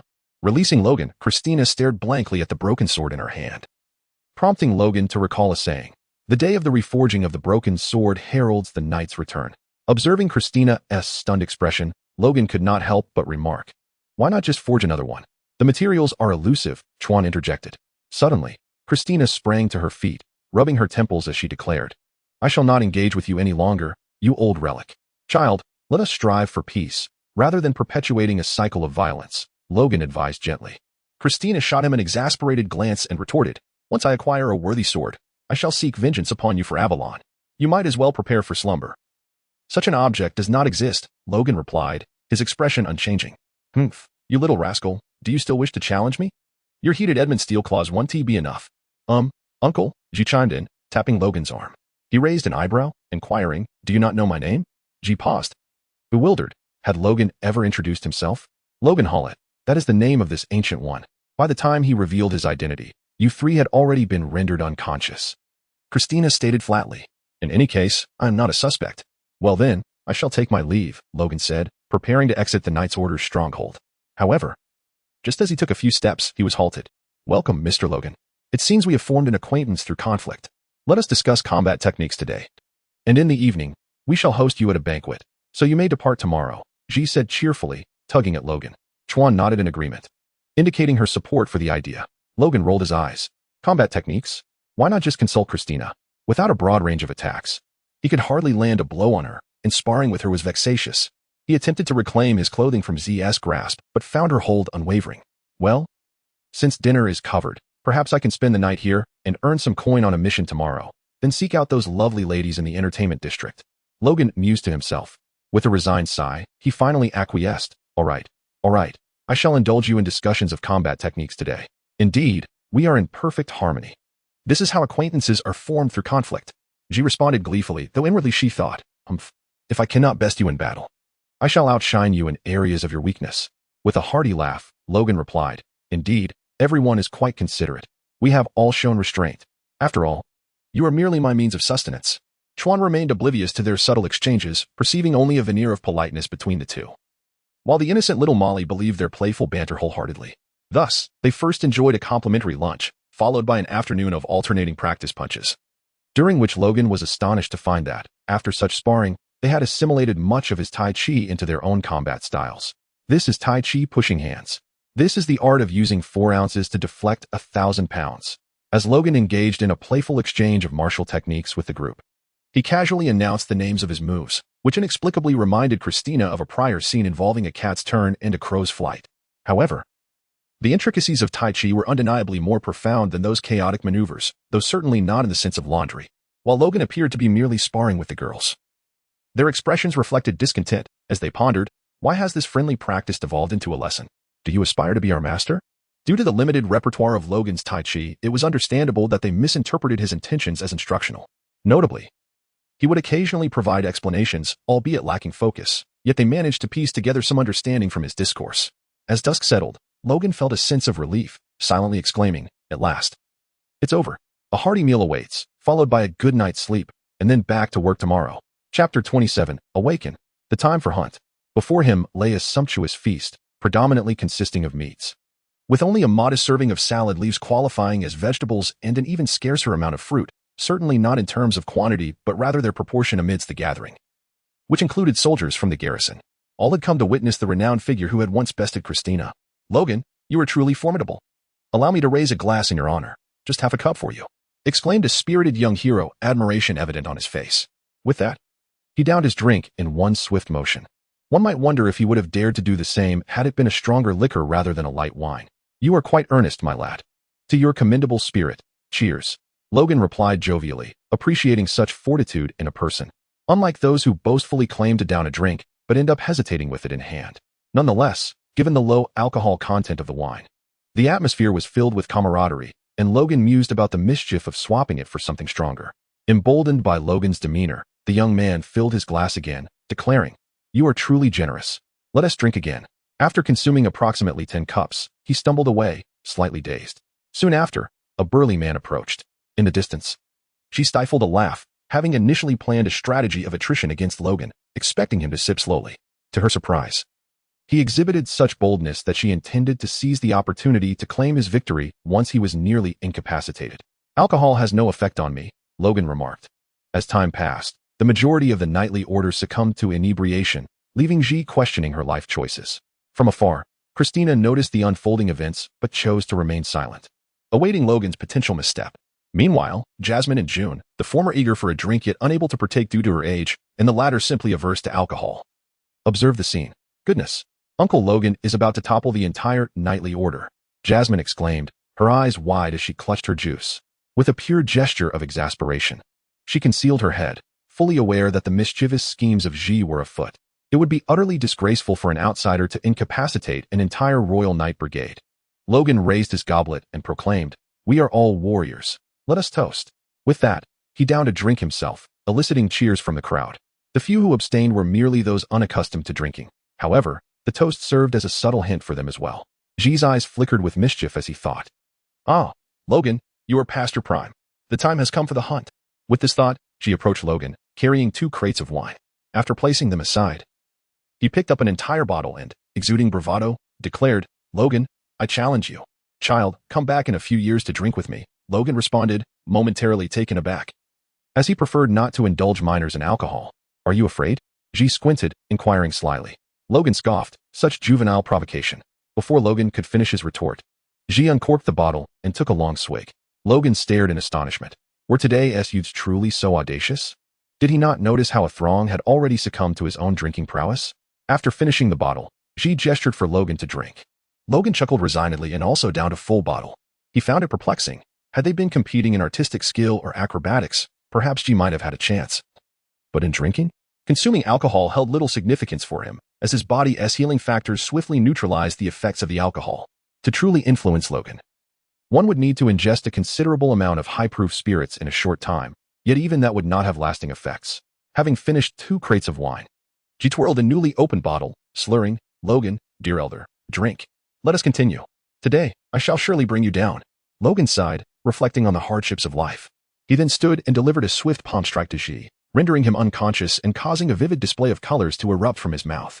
"Jasmine, take Ji back to rest," Pure instructed. Jasmine, momentarily stunned, quickly leaped up, exclaiming, "Leave it to me." She hastened to Ji's side, assisting him as they exited. At this moment, Christina approached Logan, a wicked smile gracing her lips as she sat opposite him. I did not anticipate such drinking prowess from you, elder. She leaned forward, tilting her glass.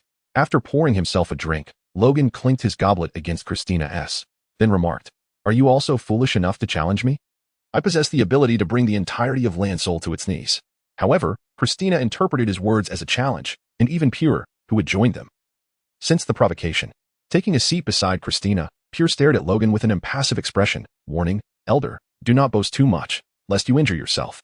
Logan retorted, Are you all intent on courting disaster? Have you never consulted Baidu? It appeared that they truly had never accessed Baidu, preserving their innocence. Bring it on. Logan suddenly shouted as he rose to his feet.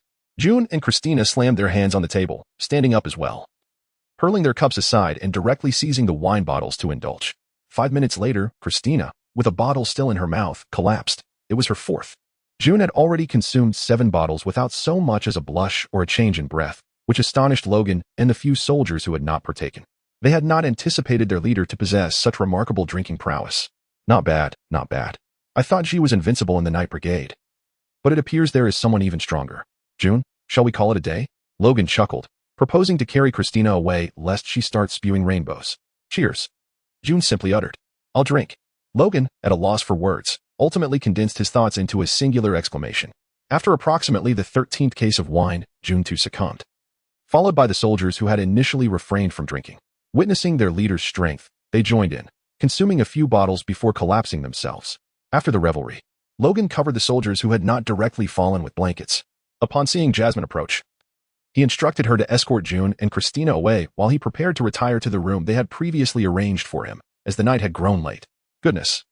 I've consumed over 700 cases today, nearly half of it by myself, Logan lamented, noting he had made over 700 trips to the restroom, averaging a trip per case consumed. Not long after lying down, the door was suddenly kicked open, revealing Christina supporting June as they stumbled in. She pointed at Logan and shouted, June, this guy can't handle it anymore. Logan replied, What? Weren't you already unconscious?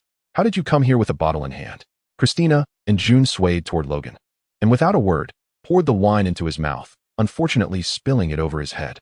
Drink, June said with a grin. No more, no more. You both need to rest. Logan exclaimed in exasperation, wiping his face and preparing to push the two toward the door. Christina, incensed, retorted, What? Am I not allowed to have you drink with me? Or is it that you, old man, can't keep up anymore? Before Logan could react, Christina shoved him back onto the bed, directly pressing herself against him, forcing the bottle toward his mouth while shouting, Drink up, you old man. Logan struggled to articulate his protests, attempting to push her away, but she clung tightly, and the delightful friction below made his strength wane. Additionally, his usual aspirations to earn money made it all the more difficult to resist. Ultimately, Logan's resolve diminished, and that night transformed into an indescribable experience. The following morning, Logan awoke to the piercing screams of a girl named Chi. Upon regaining consciousness, he immediately noticed something amiss. Beside him lay someone who had vomited an abundance of rainbows, not his doing. But he suddenly recalled. Logan was drenched in cold sweat, inwardly cursing. What a foolish impulse I had yesterday. I thought it would bear no consequences. It seemed he was awakened by the sharp scream of Chi. Christina and June sat up, clutching their heads, their overwhelming evil aura on full display. How painful. A headache is one thing, but what on earth is happening down there? Christina exclaimed, her eyes suddenly widening as she fixated on the two before her, particularly Logan, as June was merely collateral damage, both in similar predicaments. Honestly, I urged you both to return and rest, but you wouldn't listen, and now look at the mess you've made. You must reflect on this next time. Logan feigned bravado, hastily putting on his clothes and pulling Ji along. Hey, where's the bathing area? Logan inquired. Ji, still in shock, pointed to a large building not far away, saying, Over there. Logan dashed over, intending to wash up and leave, but while his thoughts were optimistic, reality was harsh. As he stepped into the bathhouse and approached the pool, Christina and June followed closely behind, their gazes fixed on Logan. We are all adults here. We must remain composed, Logan asserted calmly. Christina produced a dagger seemingly from nowhere, waving it while maintaining a stoic expression. But some individuals appear to have other intentions, rushing to bathe instead of continuing their slumber. Why is that? Could it be? Logan interjected. I cannot speak the truth. I might lose my... Well, you know, though it could regenerate, it would still be painful. Compared to Christina, June's scrutiny was even more intense, as if awaiting an explanation from Logan. Clearing his throat, Logan closed his eyes, pretending to be unfazed, and finally said, I simply have too much on me. Is that a problem? Christina leaned in closer to Logan's ear and asked, her dagger seemingly restless as it hovered precariously near his waist. No, no, no. I drank the most last night. I was worried that the alcohol would make you feel worse, and then you'd vomit and hurt your stomach, Logan babbled, sweating profusely.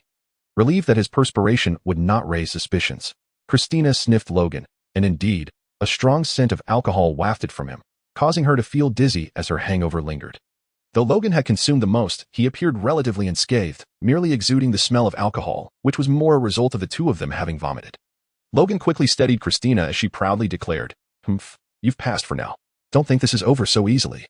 It won't be that simple for you to take responsibility." Logan retorted, "Can I really get away with this? Well, I certainly shouldn't vocalize such thoughts." He recalled the time he had protected the boss's daughter, and things had escalated in a rather memorable way. Of course, aside from that, there were numerous encounters with the Silver Fox and others. June's expression softened considerably, and before long, the three were sitting side by side in the bath, enjoying the warmth. Though Logan felt rather uncomfortable amidst the relaxed atmosphere, not long after starting, both individuals began to feel overwhelmed. Christina turned to Logan and said, "Hey, you rascal. Help us out here. We're exhausted. I know you have plenty of strength left. Although we are clean now, we're still damp and it's quite uncomfortable." Pierre nodded in agreement. Despite the embarrassment, given the circumstances, as Logan had previously stated, they were all adults. After they had rested, they intended to have a serious discussion about their future plans, with the intention of extracting a debt from Logan. Logan promptly nodded, internally sighing in relief, as he carried the two to the changing room. Although he couldn't help but touch them a few times during the process, fortunately, they seemed to tolerate it. Christina then remarked, "Once we're rested, I'll settle the score with you, you lecherous old man." After assisting them outside, Christina instructed, "To my room. This way." Logan followed her directions, bringing them to Christina's chamber, which, surprisingly, was quite bare, lacking even cosmetics. "Just wait here until we wake up. And no eating," Christina directed before closing her eyes to sleep, nestled beside Pure. Half an hour later, Logan observed the two beautiful women in slumber for a while longer before picking up a pen and paper to write. "Dear, I registered a guild earlier. I'm heading out to complete a task. Be good and wait for my return. Yours, Logan." After finishing, Logan dashed off, not forgetting to close the door and shout playfully, "Oil the road for me." It was certain that the expressions on their faces upon waking would be quite entertaining. Chapter 28. Task. The Tower of the Distant Sea. Logan. The roar echoed throughout the palace's night brigade, and it was Christina who unleashed the cry. Pierre remained composed, yet this calmness was even more daunting. If Logan were to witness it, he would likely hesitate to return. Pierre restrained Christina and said, "Calm down. He will return to this city. Let us keep an eye on him, and once he appears, report back immediately. I'll first seek out Yustiana for a good sword. I'll deal with him later." Christina declared furiously, "Best to consider another approach. Otherwise, you'll soon need yet another sword," Pierre cautioned. After a brief silence, Christina ultimately nodded and turned to leave. Even if she didn't confront Logan, a sword was still necessary. Meanwhile, Logan had already set off. Early that morning, he encountered Pecorin and the others, including that rascal, requesting their assistance in finding the highest bounty task and pointing him in the right direction. The route home was simple. All he had to do was look up to see the massive floating fortress, or rather, a tower, above Landsor. By the way, Logan was now heading to the sea, in search of a tower standing in the vast ocean. Pecorin and her companions had visited it before, so Logan could easily follow their directions. In the forest, Logan leaped from tree to tree, and some monsters on the ground noticed him and gave chase. However, it didn't take long for them to give up. Their speed could not match Logan's, or rather, that of a ninja. Logan gazed into the distance, sprinting nimbly up a tree while muttering to himself. "Is it the enigmatic creature atop the tower? I wonder what it is. This place seems somewhat familiar. I hope I won't have to engage in any puzzle-solving games." After a day of vigorous running, Logan arrived at the seaside, where he dashed through the water under the astonished gaze of onlookers. What in the world? How can he run on the surface of the sea? A girl in a swimsuit exclaimed, her eyes wide with disbelief. A boy beside her shrugged, "I have no idea. But he is impressive. Where could he be heading?" Upon reaching the shore, Logan no longer needed to navigate. In the distance, he spotted a white structure rising above the horizon, his apparent destination. As he approached, the building loomed ever higher, confirming it to be a tower, and Logan quickened his pace. Concerning the creature within the tower, he felt no need for worry. After all, he could simply run up the outer walls. Fortunately, my training in climbing walls, trees, and running on water from my time in Naruto has made me quite adept at these skills. Aside from not being able to fly, I'm a warrior of all terrains. The sea might be a challenge, Logan chuckled as he beheld the distant tower. When he was just a few meters from the tower, Logan leapt forth, creating a massive splash, and propelled himself towards the slightly tilted edifice. With a swift somersault, He positioned his feet against the tower's wall and began to ascend rapidly. In no time, he reached the pinnacle. "There's nothing up here," Logan murmured. And upon spotting the descent, he proceeded without a second thought, intending to search from above. However, before he could descend, a fierce wind swept behind him. "Am I naive?" Logan shouted, performing a roll to evade the impending danger, and glimpsed the creature that attacked him, a lion-like beast. Though it bore twisted ram's horns and a serpent coiling from its back. "I remember now. This is a chimera. This tower belongs to the underground city." Logan instantly comprehended the nature of his foe. When he had previously battled in this underground realm, his team had faced annihilation without defeating the creature. Only after leveling up their equipment had they managed to prevail. The chimera roared ferociously, unleashing a torrent of searing flames towards Logan. Wind release, vacuum claw. Logan unleashed his claws, swiftly rending the flames apart as a flurry of wind blades surged towards the chimera. The creature halted its fiery assault and deftly evaded. The wind blades slicing past it, obliterating a column behind. Something feels amiss. This chimera is considerably smaller, merely a head taller than myself. Logically, it should stand 4 to 5 meters tall. Otherwise, the quest would clearly state chimera rather than some mysterious creature, Logan pondered. Observing as the serpent behind the chimera exhaled a thick purple mist.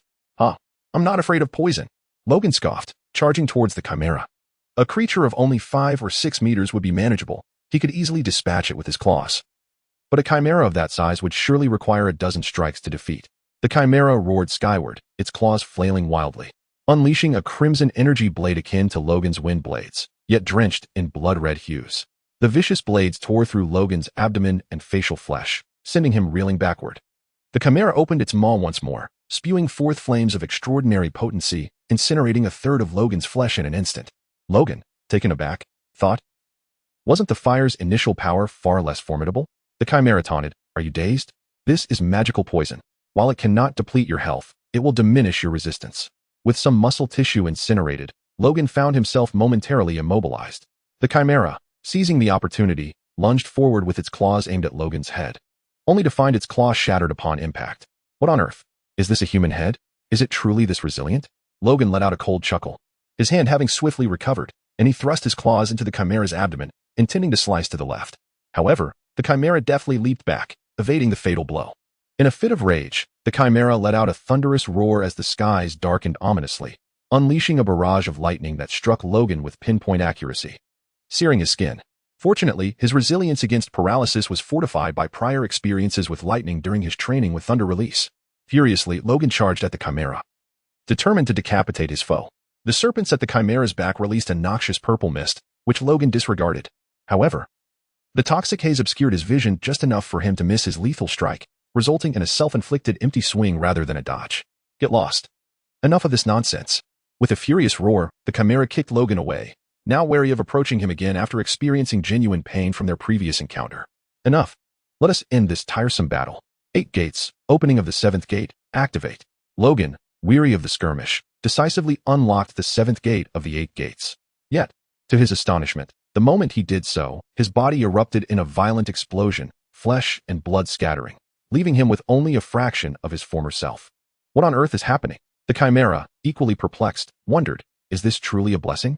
The chimera's poison had temporarily diminished Logan's physical strength, rendering the opening of the 7th gate far more catastrophic than the 8th gate would have been, a fate that would typically spell death for an ordinary individual. Observing Logan's lifeless form, the chimera approached and kicked the charred remnants of his body, finding no issue before greedily consuming the scorched flesh that had yet to regenerate from the earlier lightning strike, relishing each morsel, with the serpents sharing in the feast. A minute later, Logan had fully recovered, albeit in a rather embarrassing state.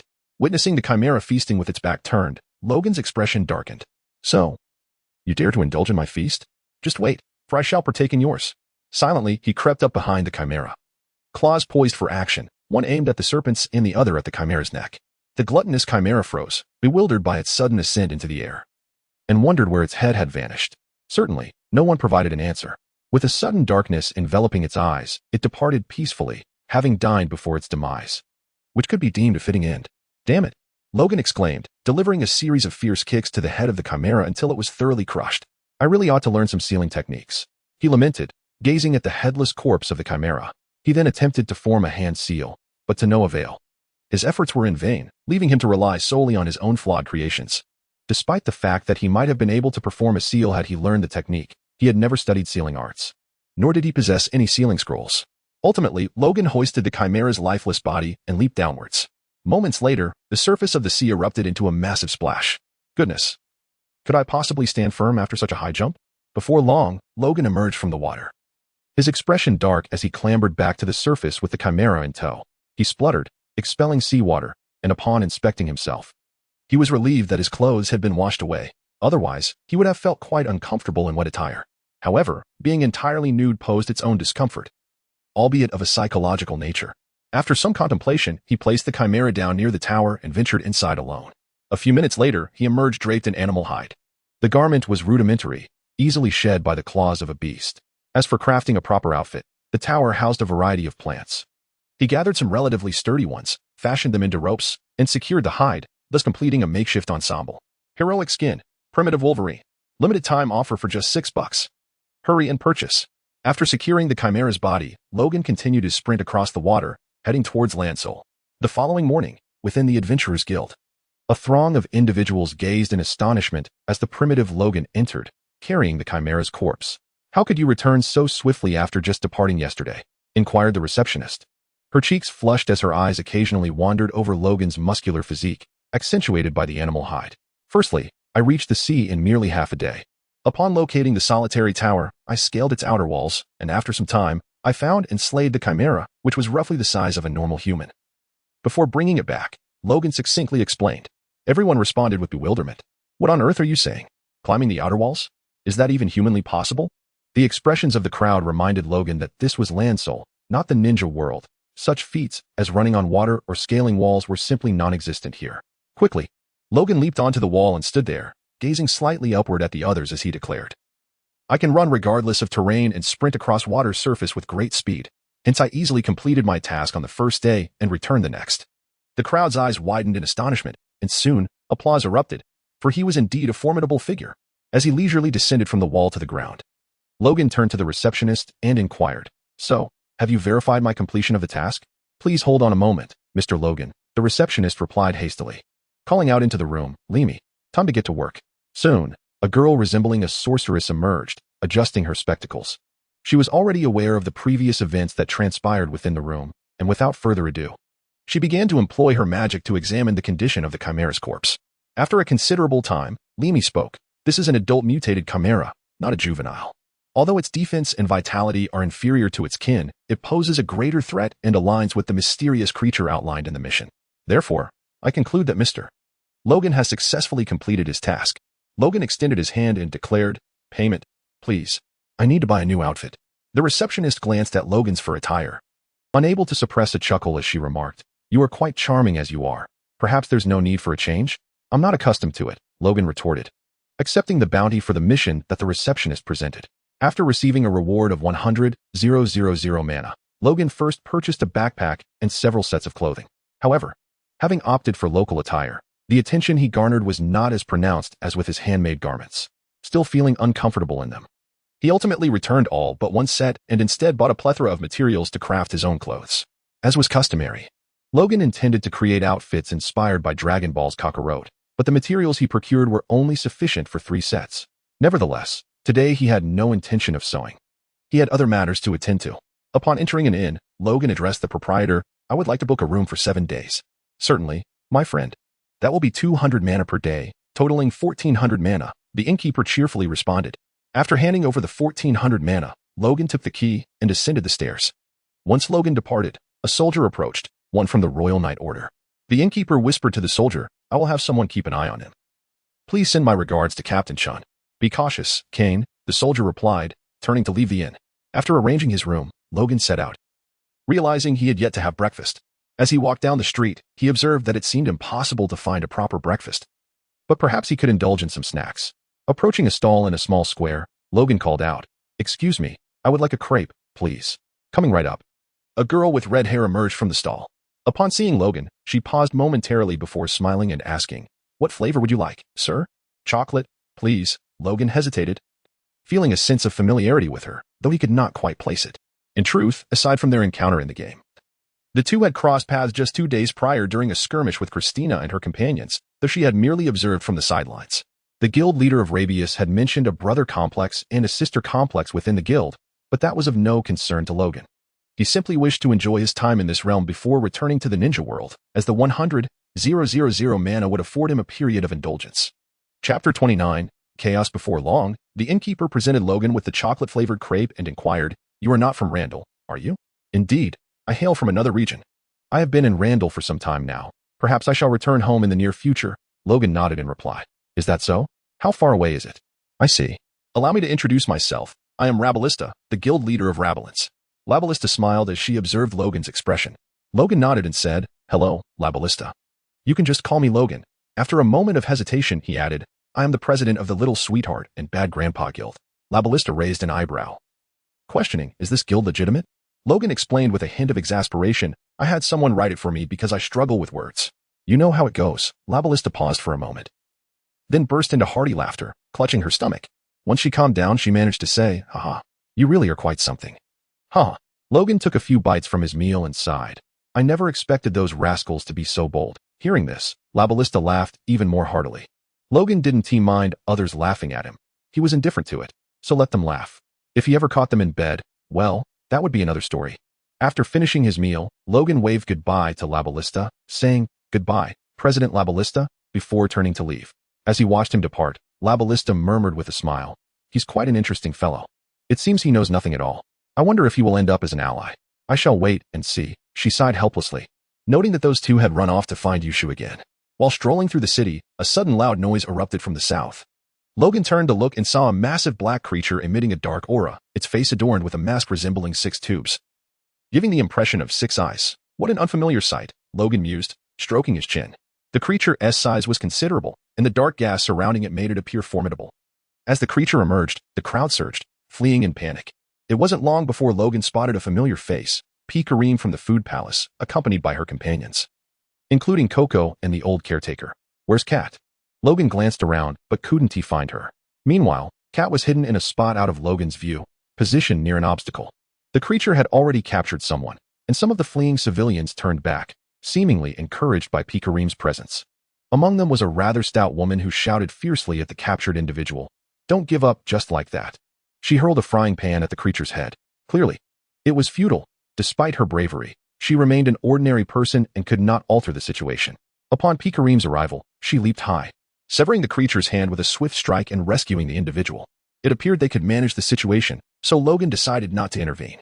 However, as he descended the stairs and walked toward the commotion, 2 intense explosions erupted in quick succession, the latter more powerful than the first. The initial blast seemed to be P. Kareem's ultimate move, the Princess Assault, while the second was evidently something else. "Is this a second phase?" Logan pondered, scratching his head in confusion. Are there really multiple phases to defeating a monster? It was indeed the case. Many games featured such mechanics, and the Street Fighter series itself was a game. Nonetheless, Logan felt confident they could handle it, perhaps with a bit of initial chaos, as was often depicted in anime. However, Logan still chose to follow and observe, for 3 mischievous children had rushed forward. He intended to block their path, as they dared to fill out forms recklessly while he was unable to comprehend their antics.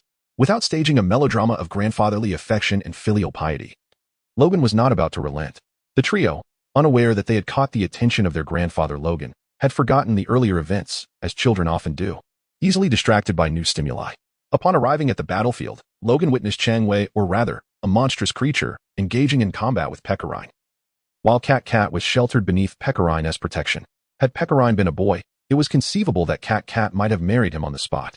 The creature had transformed, its body now tinged with crimson and sprouting numerous stone-like spikes. Logan mused whether it had consumed a rubber fruit. Despite the overall lack of significant change, if he had to encapsulate it in 2 words, it would be frenzied. Many MRPGs feature similar states of rage. At that moment, the creature seemed to be gathering energy for a powerful attack, but was interrupted by the explosive magic of Mizuki and the spells cast by the 5 members of Jinghua. The shadow clone technique proved advantageous, assisting in output, while Logan remained passive. The creature roared, extending its claws towards Mizuki and her companions, summoning her courage. Mimi emitted an adorable shout and severed one of the creature's claws with her carrot sword. However, she was unable to react in time for a second strike. "Be careful," Pekarine yelled, rushing to assist in dispatching the other claw. The creature's claw, wounded by Mimi, swiftly regenerated and once again lunged at the trio. "Do not harm my friends," Jinghua shouted, raising her wand to unleash an ice spear in defense. "Do not underestimate us," Mizuki cried out, promptly employing the shadow clone technique learned from the world of Naruto, with the three Mizukis launching ink shots in an attempt to blind the creature. Unfortunately, it was immune, as it typically was to most abnormal states. Fire release, great fireball technique. Seeing that the ice spear proved ineffective, Jinghua began to weave hand signs. Among the trio, she had acquired the most ninjutsu, or rather, she had learned the most during her time in the Naruto world. Nonetheless, after a considerable exertion, the three collapsed from fatigue. Their stamina significantly lower than that of adults, unlike Naruto and his companions, who possessed various strange enhancements. At that moment, Kokoro and their grandfather arrived fashionably late. Just in time to take over the trio's offensive position, Logan leaped beside the trio of sweethearts and addressed Pecorine and the others. You focus on fighting. I will take care of them. Grandpa. Logan Grandpa. They exclaimed with delight, relieved to see Logan actively protecting the three adorable children who were no longer capable of fighting. Keilu exchanged a glance with Pecorine, summoning her courage to grasp her wand, her spirit high as she declared, we will not be defeated. We shall protect Landseal City. Pecorine echoed her enthusiasm. However, before they could commence the battle, Yushu covered her head, wondering if Logan had become weaker after just a few days apart. Pikolim took the initiative, her crown radiating a brilliant light. She unleashed a wave of energy with her sword, clashing it against the monstrous energy wave. A violent explosion ensued. But fortunately, Pikolim's attack prevailed, pushing the shockwave outward, sparing those of us positioned behind her from harm. Victory was achieved, yet Logan muttered to himself, glancing at the old man who seemed somewhat lethargic. If the amplification had been sufficient, perhaps the battle could have been resolved decisively. Winning does not merely signify triumph in battle, but rather a victory in this exchange of energy. After the exchange, Pikolim collapsed onto the ground, temporarily incapacitated. Keilu struggled to reach Pikolim's side, exclaiming, fool. Logan found himself unable to recall the circumstances clearly. Everything felt different, yet he could not articulate how. In comparison to the anime, both his father and mother were absent at this moment, and the dialogue diverged. Though it seemed the presence or absence of characters made little difference. How many truly pay attention to the story while playing Street Fighter? This might resemble an anime plot, after all. At that moment, the monster began to recover rapidly, soon returning to its original form, unscathed. Logan dashed forward, delivering a flying kick that pushed the creature back somewhat. However, without employing the 8 gates technique, the force of his kick was significantly diminished. You all rest here.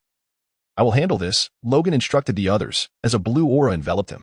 He activated the 5th gate, his speed and strength surging dramatically.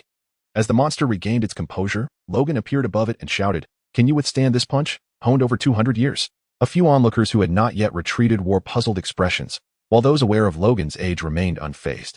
With a resounding crash, the monster was sent flying over 100 meters, half of its head obliterated by Logan's fist. Of course, it was merely the mask-like feature that was destroyed. The enhancement from the 5th gate was not sufficient to completely annihilate a creature of that caliber with a single blow. Rabarista observed from a distance, murmuring, it seems I need not intervene. This foreign uncle is quite formidable, exhibiting remarkable physical prowess. Casting a glance at Yuki and Pikolim, Rabarista made subtle movements, simultaneously ensuring the safety of the trio, known as the Little Sweethearts.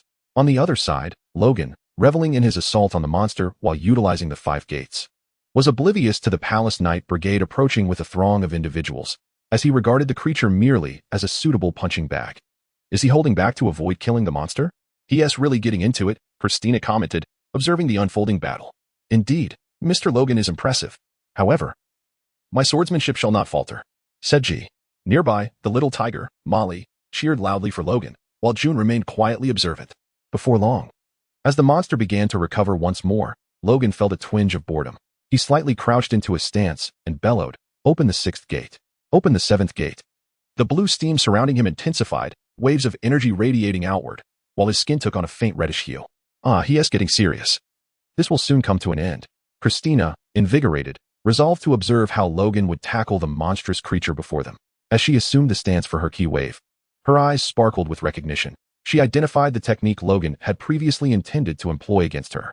A look of anticipation crossed her face, for witnessing it would grant her the means to counter it in future battles. Day Tiger, with a fierce roar accompanying the thrust of his palms, a tiger's head, formed from compressed air, surged forth towards the fiend. The creature, still in the process of gathering energy to engage Logan in a clash, was caught off guard. Upon the air tiger's fierce bite, it erupted violently. Unlike the previous encounter, this time, the full force of the day tiger obliterated the foe, rendering it utterly lifeless. Damn it, had I used this technique last time, I would have been finished. Christina exclaimed, surprised by the devastating power of the move. Pierre turned to Christina and remarked, "Christina, I saved you last time." She shot him a dismissive glance, recalling that Logan had been knocked unconscious by Pierre's ambush. An unusual feat given that Logan normally exercised great caution in controlling the output of the day tiger to prevent fatality, thus making him more susceptible to being caught off guard. Logan, having closed the 8 gates, stretched his shoulders and was about to inform Pecorine and the others that it was time to return when he noticed the surrounding royal knights. Logan paused, looking around. Where are Pecorine and the others? Hey, Logan, what are you searching for? Christina approached him with a query. Where are Pecorine and the others? When we arrived, we saw you battling the monster. There was no one else around. The intel mentioned an unknown female swordsman, but upon our arrival, she was nowhere to be found. Upon hearing Christina's words, Logan surmised that perhaps the group had decided to leave, fearing that he might inadvertently endanger the trio of little sweethearts. I see, he nodded. Refraining from elaborating further, then addressed the others. You all are quite slow.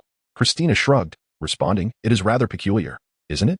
In the capital of Ransol, a creature of such destructive capability has invaded, and we receive word only when the matter is nearly resolved. She then turned her gaze toward the palace, and the others exhibited contemplative expressions, seemingly pondering deeply. What could our king be contemplating within that city? Christina continued. Upon hearing this, Pierre shot her a discontented look. Oh, merely a self-reflection, forget it. Christina leaned against Logan and resumed her commentary about the palace. By the way, speaking of self-reflection, this nation is one of humanity. When did the beastmen ascend to the throne? With that, she took Logan by the arm, leaving Pierre and G in contemplation. While Jasmine likely remained oblivious to the complexities of the situation. I still have matters to attend to. Christina widened her eyes, fixing her gaze on Logan. But hold that thought, we have an account to settle. Upon hearing Christina's declaration, Pierre recalled the incident when Logan had scrawled a few words while they were asleep and then vanished. She promptly turned to G, stating, It's your turn to handle this. Christina and I have something important to discuss. With that, she hurried to Logan's side, joining Christina in her insistence. Grandfather Logan, you haven't forgotten, have you? The voice, reminiscent of a demon's whisper from the depths of hell, sent a shiver down Logan's spine. Recalling the earlier incident where he had been pressured into assisting Lou with the oil. Please, let me go. I truly have matters to attend to, Logan murmured, attempting to wriggle free. There are priorities in all things. Our affairs take precedence, Christina declared with a serious expression. Meanwhile, June, with a firm grip on Logan, merely acknowledged her words, leaving Logan wishing for her to release him, preferring the gentler touch of Christina, for being held by June, clad in full armor, was quite uncomfortable. She also reminisced about previous events, offering an awkward smile before quipping, I hope Uncle Logan isn't in peril. Chapter 30. An unexpected calm at the headquarters of the Royal Knights. It had been a month since Christina and her companions brought Logan here. Indeed, he had resided in this haven for an entire month. Naturally, not every day was filled with heart-pounding escapades. Occasionally, he engaged in training sessions with them to hone his combat skills. Under duress, Logan had mastered a proficient two-handed greatsword technique, though it was devoid of any finesse. Purely a result of compulsion, as his Edmund steel claws had already damaged numerous pieces of the knight's equipment. One morning, as Logan rose from his slumber, he heard G's voice chiding him. You, my friend, are exceedingly lazy. Turning to face the disgruntled G, Logan inquired, what is the matter? Is there a rule against sleeping until 10 in the morning? As a warrior, one must rise early to train, G exclaimed, brandishing her sword at Logan as she challenged. Let us settle this in combat. Logan nodded, recognizing that facing this agile young girl with a great sword posed a challenge. Without opening the 8 gates, he could not match her speed. After hastily consuming a breakfast, he grabbed 2 training greatswords and followed Ji to the training grounds. Once in position, Ji declared, prepare yourself. With that, Ji swiftly attacked with her slender sword, forcing Logan to counter with a leaping slash, leveraging the range advantage his weapon provided. Soldiers from the Knight Order gathered around, eager to witness the duel of skilled combatants. Indeed, Ji was the expert, while Logan was merely a numerical anomaly. As the clash intensified, cheers erupted, but it wasn't long before the ruckus subsided, and the crowd dispersed for lunch. Gee, where have June and Christina been these past few days? Logan asked while enjoying his meal. What? Have you grown lonely in their absence? G scrutinized Logan with a look of disdain before replying. They are currently investigating something. I'll be heading out tonight, and while I'm away, I trust you to keep watch over the Knights. Don't let any formidable foes breach our defenses. I doubt anyone would dare, Logan retorted. As the Royal Knights headquarters had remained relatively tranquil during his stay, aside from their inquiries, he had not encountered any significant combat. In the afternoon, Ji set off with the little tiger, Jasmine, and a contingent of soldiers. It seemed they were indeed quite occupied with pressing matters. Logan muttered, and his tranquil life was abruptly interrupted when night fell and he encountered a white-haired beast-eared woman. Who are you? How did a beast folk end up in the palace night order? Are you a guest? Logan frowned, sensing no malice from her. However, he quickly leapt back to evade as a magical orb struck the spot he had occupied moments before. Quite the quick reflexes you have, outsider, the beast-eared woman remarked. Narrowing her eyes, Logan scrutinized her closely and realized, isn't this the Emperor of the Dominant Gaze? So it is you, Logan said, suddenly recalling that he had little knowledge about her, only knowing her as the Emperor of the Dominant Gaze and another alias, Gianna, the true name of Pekalin. Observing Logan's expression, the Emperor narrowed her eyes, a glint of coldness emanating from her gaze that sent a shiver down Logan's spine. It appears you know quite a bit. Outsider, allow me to expedite your disappearance alongside those bothersome individuals. Upon hearing her intent to kill him, Logan sneered, give it a try. With that, he unsheathed his steel claws and swung them through the air, forming 6 wind blades that sliced toward the Emperor. He did not halt his advance. Instead, he charged forward, his claws crackling with lightning, aiming for her kidneys. Today, it was his turn to take a life. The Emperor conjured a magical shield, which, though it did not shatter upon impact with the wind blades, was already riddled with cracks. It would surely not withstand the onslaught of Logan's electrifying claws. A troublesome adversary, the Emperor muttered, observing Logan as he leapt toward her, claws poised for the attack. She hastily unleashed magical projectiles. But they did little to impede his assault, only momentarily stalling him, as Logan lacked the invincibility skill. Seeing some effect, the Emperor decided to press on with her offense. After all, was attacking not a more favorable strategy than defending? However, she soon noticed Logan's peculiar resilience, his regenerative capacity surpassing that of any monster. Coupled with the metallic sheen of his bones. What kind of monstrosity is this?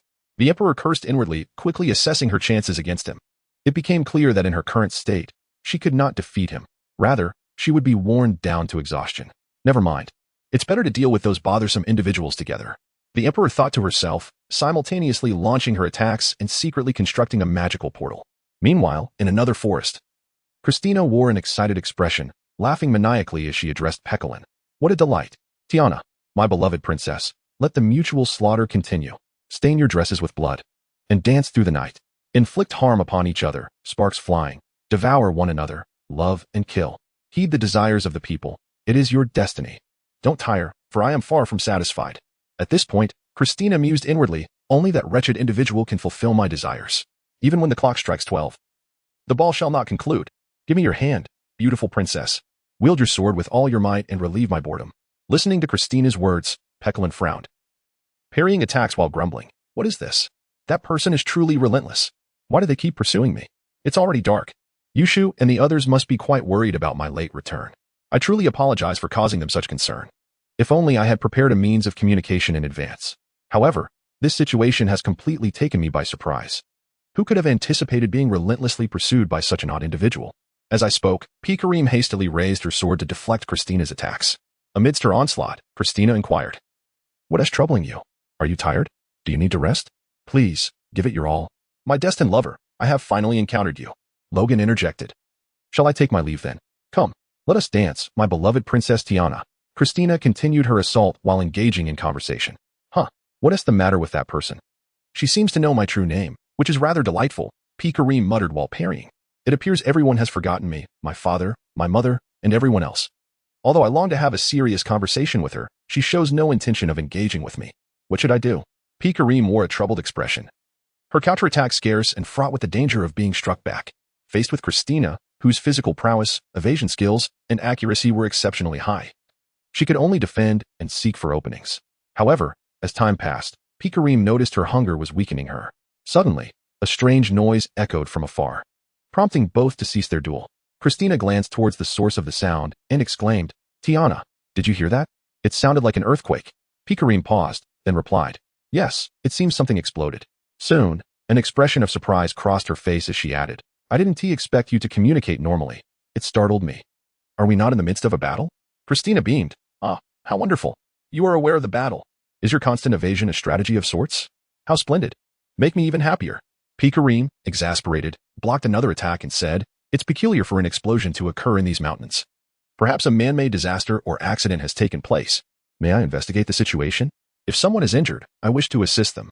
Christina halted her assault, smiling as she replied, oh, how kind. That is acceptable. We can agree to a temporary truce. Internally, she mused, The direction of the explosion is towards my original destination, the secret base known as Labyrinths. How intriguing. It would be prudent to assess the situation. Perhaps they detonated the base to destroy evidence upon realizing it had been compromised. If so, that could pose a problem. As my orders were to capture the individuals from Labyrinths alive. With a smile, Christina declared, in that case, let us hasten. Tiana, sing like a little bird as we hold hands. Once everything is resolved, we shall resume our combat. Ah ha ha. As she laughed heartily, Pikarim frowned, exclaiming, who will help me? I am being pursued by a most peculiar woman. Please, spare me. High above, Logan plummeted incessantly through the portals, his mouth spewing curses towards the Emperor of the Dominant Eye. It felt akin to experiencing Loki's endless descent in Thor, Ragnarok. If only he could land. He would merely lose a brief moment of mobility. However, before long, this predicament dissipated with the arrival of Yushu, adding a third member to the falling duo, allowing them to finally reach the ground. Hey, what's going on? Why are you falling from the sky? A voice called from below. Pikarim quipped to Yushu. You always manage to surprise me. It's clearly not the first time. Suddenly, Pikarim snapped back to reality, exclaiming, by the way, this is hardly the time for leisurely banter. We need to save those in peril. Falling from such a height could crush them. This last remark was directed at Christina. Watching Pikarim dash away, Christina remarked, even if we perish, that despicable fellow will remain unscathed. Nevertheless, Christina was intrigued enough to follow, not to rescue anyone, but to witness Logan's predicament. As the two approached, Logan shouted, hey, just save him. Don't worry about me. You won't be able to catch me. He had fallen for quite a while. The impact would be tremendous. Far greater than Yushu's initial descent. Should they attempt to catch him, they would likely be crushed alongside him. We have two of us. Pikarim shouted as she sprinted, her body glowing as she charged towards Yushu. After glancing at Pikarim, Logan shook his head and muttered, this guy. Never mind.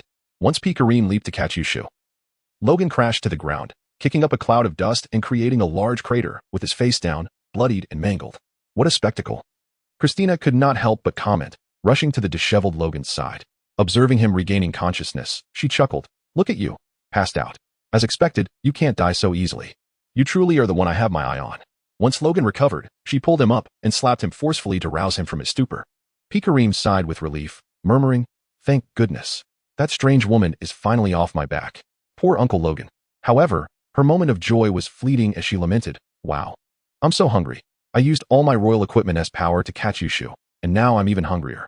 Pikarim perked up, smiling at Yushu, and asked, hey, are you alright? No injuries? Yushu nodded in affirmation, and Pikarim suddenly added, sorry for carrying you like a princess. It seems the roles have reversed. Honestly, Yushu, you're quite the worrywart. Ow, who hit me? Was it that old bastard, the Emperor of the Dominant Eye? Logan groaned, covering his face, only to be pulled up by Christina. You mean Her Majesty, Yustiana? What happened? Christina inquired. Ah, it's Chris, Logan remarked, recalling the abrupt statement about wanting to eliminate him. The three instantly exchanged glances, their expressions reflecting sympathy for his misfortune. Enduring such a prolonged free fall was no trivial feat. Fortunately, I didn't go to meet him. Picolin expressed, her visage one of relief as she gazed at the crater Logan had created. Clearly, in this scenario, whoever approached would meet their demise. Logan's nostrils twitched as he caught a whiff of something alluring wafting from Europe, which Christina also noticed. She then turned to comfort Yushu, saying, a strong bond is invaluable. But do not underestimate the situation. Someone is approaching. I am not being careless, especially with a dangerous individual like you nearby, Picolin replied. That is reassuring, Christina nodded. Then inquired about the newcomer. Who is that? They seem to have emerged from the secret base of Labyrinth. Have I seen them somewhere before? Meanwhile, a tall man and a girl appeared before the group. The girl quickly noticed the unfolding situation and urgently urged the man to halt, exclaiming, oh, stop, Lakalaki. There's someone there. Be cautious. If you insist I stop, then I shall comply. I will heed your warnings. Be careful, Novim. There is an unusual aura. Akin to a ferocious beast, she indicated, referring to Logan. Christina couldn't help but tease. To compare me to a beast while you call him a ferocious one is quite an exaggeration. Lakalaki calmly responded, you are the beast. He is the true ferocious one. You're quite insufferable, Logan frowned, while Christina pondered beside him, stroking her chin. Who is he? I can't recall at all. I used to be confident in my memory. Lakalaki's eyes brightened slightly as he asked, do you know me? Apologies, my memory is rather muddled. He then turned to the girl. Novim, do you recognize them? Novim examined the four closely before exclaiming, oh, Christina, what are you doing here? Do you recognize me? Have I become a celebrity? Christina pondered, perplexed. Ah, it seems you don't remember me either? Novim queried. After a moment of contemplation, Christina replied, I'm sorry, my memory is a bit hazy. Where have we met? Little girl, It must be the work of that scoundrel, the Emperor of the Dominant Eyes, Logan interjected, though he spoke with a degree of certainty, recalling that this individual had devised a brainwashing device. Christina retorted, "Don't pin all the mischief on your enemies, you fool." Novum then spotted Yushu, her expression shifting to one of astonishment. "Yushu? You're here too. And who is this stranger? What a peculiar assembly." "You're all right, little Mai," Yushu smiled, while Logan's head filled with question marks. He then remembered that Mai was her character's name within the game. Novum was her real name. Beside them, Novum chuckled awkwardly, "Ahaha. I'm used to being called Mai, but I'm not quite accustomed to having a little added before my name. It's a bit embarrassing." Subsequently, Novum cast a surprised glance at Logan and exclaimed, You are Hugh Jackman?" Confusion filled the minds of the onlookers, pondering quietly, "Isn't he Logan?" Logan, overwhelmed with astonishment, thought to himself, "Is there really an actor named Hugh Jackman in their world?" "No, I am Logan, Logan Howlett." With a shrug, he replied, and Novum, momentarily taken aback, then displayed an even more astonished expression, shouting, "Wolverine. James Logan Howlett. My goodness, you know quite a lot." Logan, at a loss for words, revealed his adamantium claws and affirmed, "Indeed, it is I. Wow, wow, wow." Novum exclaimed, hastily retrieving a pin and turning her back to Logan, saying, "Please sign on my back, Mr. Wolverine. Just write Wolverine. Is this fellow truly a celebrity?" Christina mused, her face a mask of confusion. Chapter 31. Breaking through the deadly door, mutual destruction? Before long, Lakalaki suddenly interjected, "Novum, do not get too excited. Look above. There is something dangerous." At that moment, everyone simultaneously looked up, and Logan could not help but curse. "So it's you. You scoundrel. Alas, your life is remarkably tenacious. I see you are still alive." The Emperor of the Abyss, with an air of disdain, remarked, showing no fear of Logan, even contemplating capturing them all. With that, she drew her sword, and her ornate robe transformed instantaneously, leaving Logan feeling a sense of oppressive pressure that he could hardly comprehend, leading him to cough. Christina furrowed her brow, questioning, "Is that Her Majesty? Why is she outside the palace? What is that ominous attire?" The individual is Peculum, she thought, recalling some unpleasant memories. "Ah. Not just the Oath Maiden Christina, but even the Jumping King Lakilnica is here," the Emperor of the Abyss remarked with a smile. "Crystal should be nearby, including myself. We are all 7 crowns, along with Novum and Yushu. Excluding that outsider, it feels as though we are attending a reunion, surrounded by familiar faces." With a proud smile, she declared, "Though it was I who orchestrated this, it is indeed a stroke of luck to gather so many.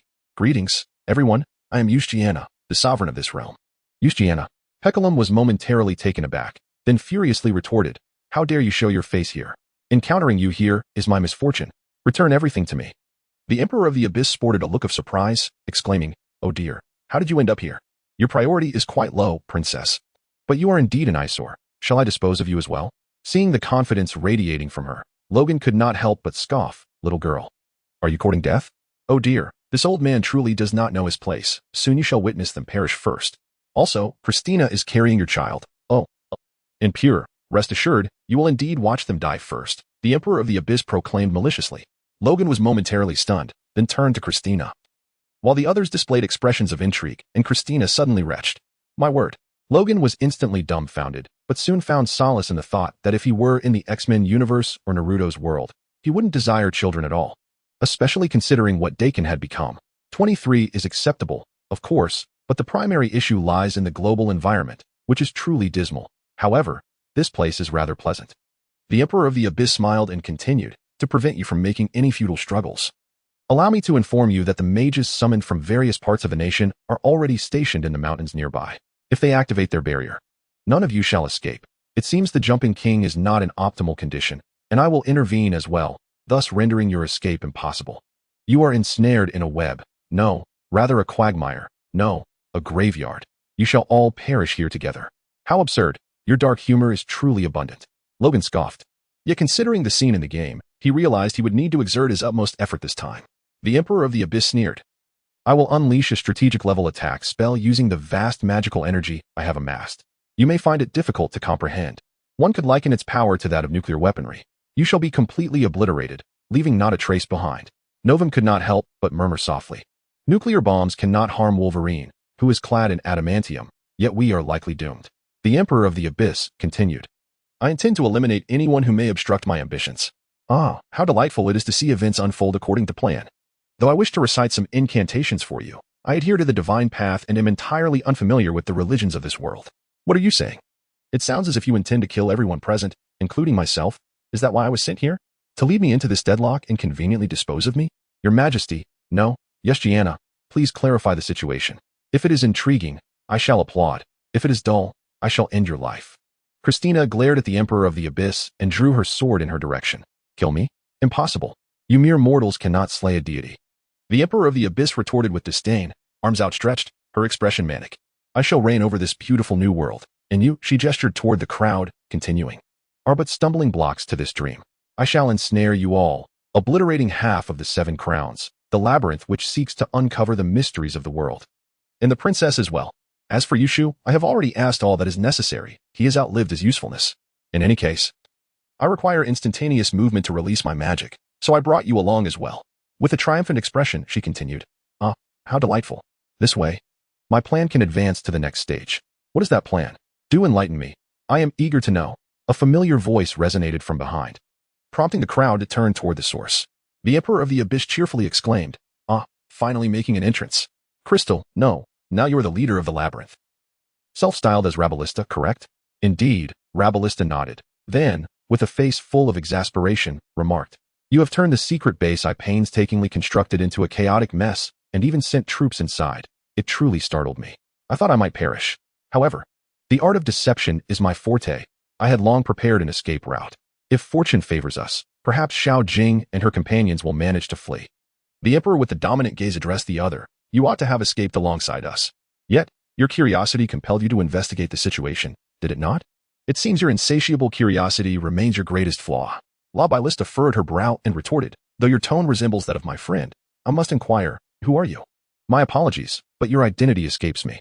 I usually excel at remembering faces, especially since I hold a fondness for humanity. While her words seemed apologetic, it was clear to any discerning individual that they were laced with sarcasm.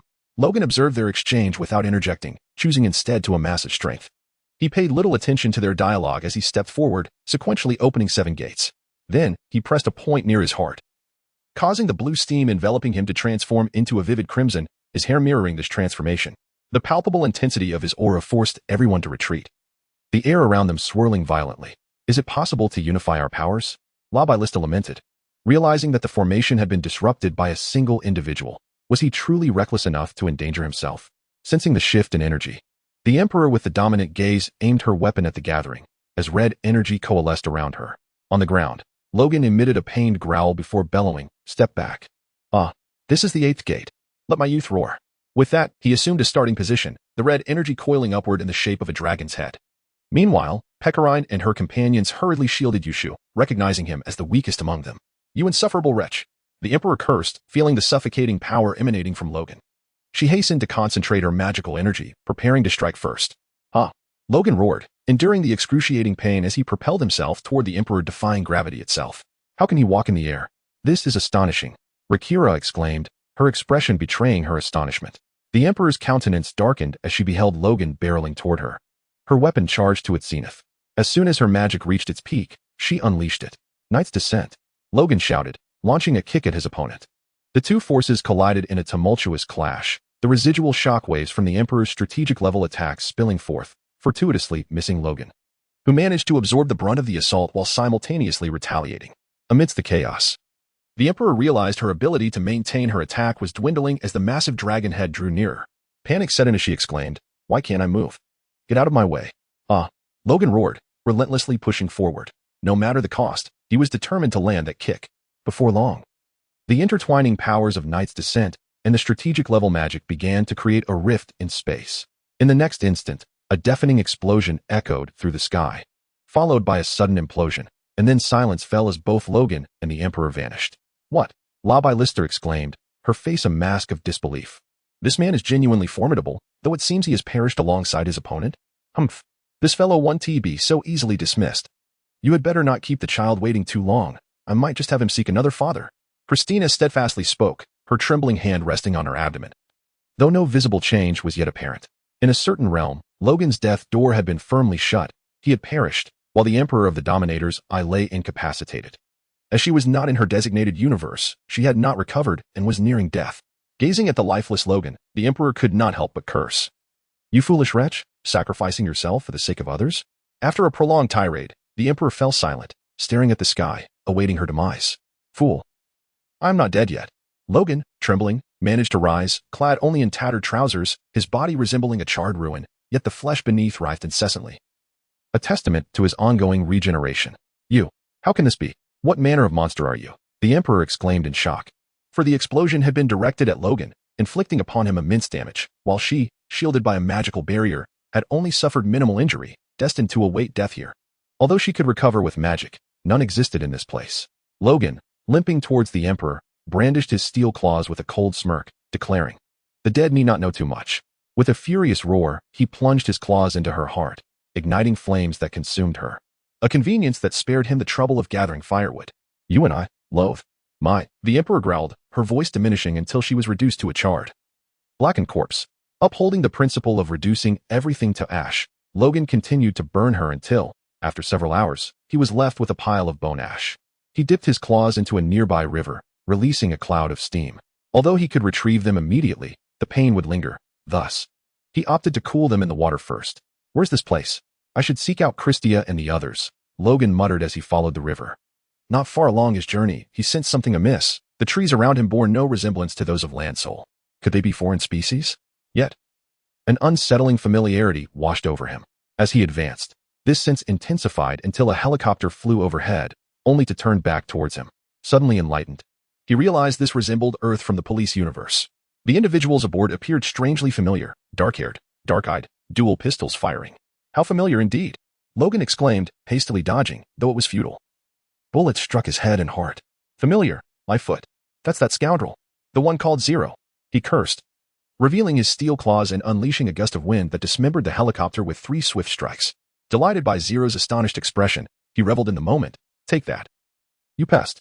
As the helicopter descended, Logan approached with an impassive demeanor.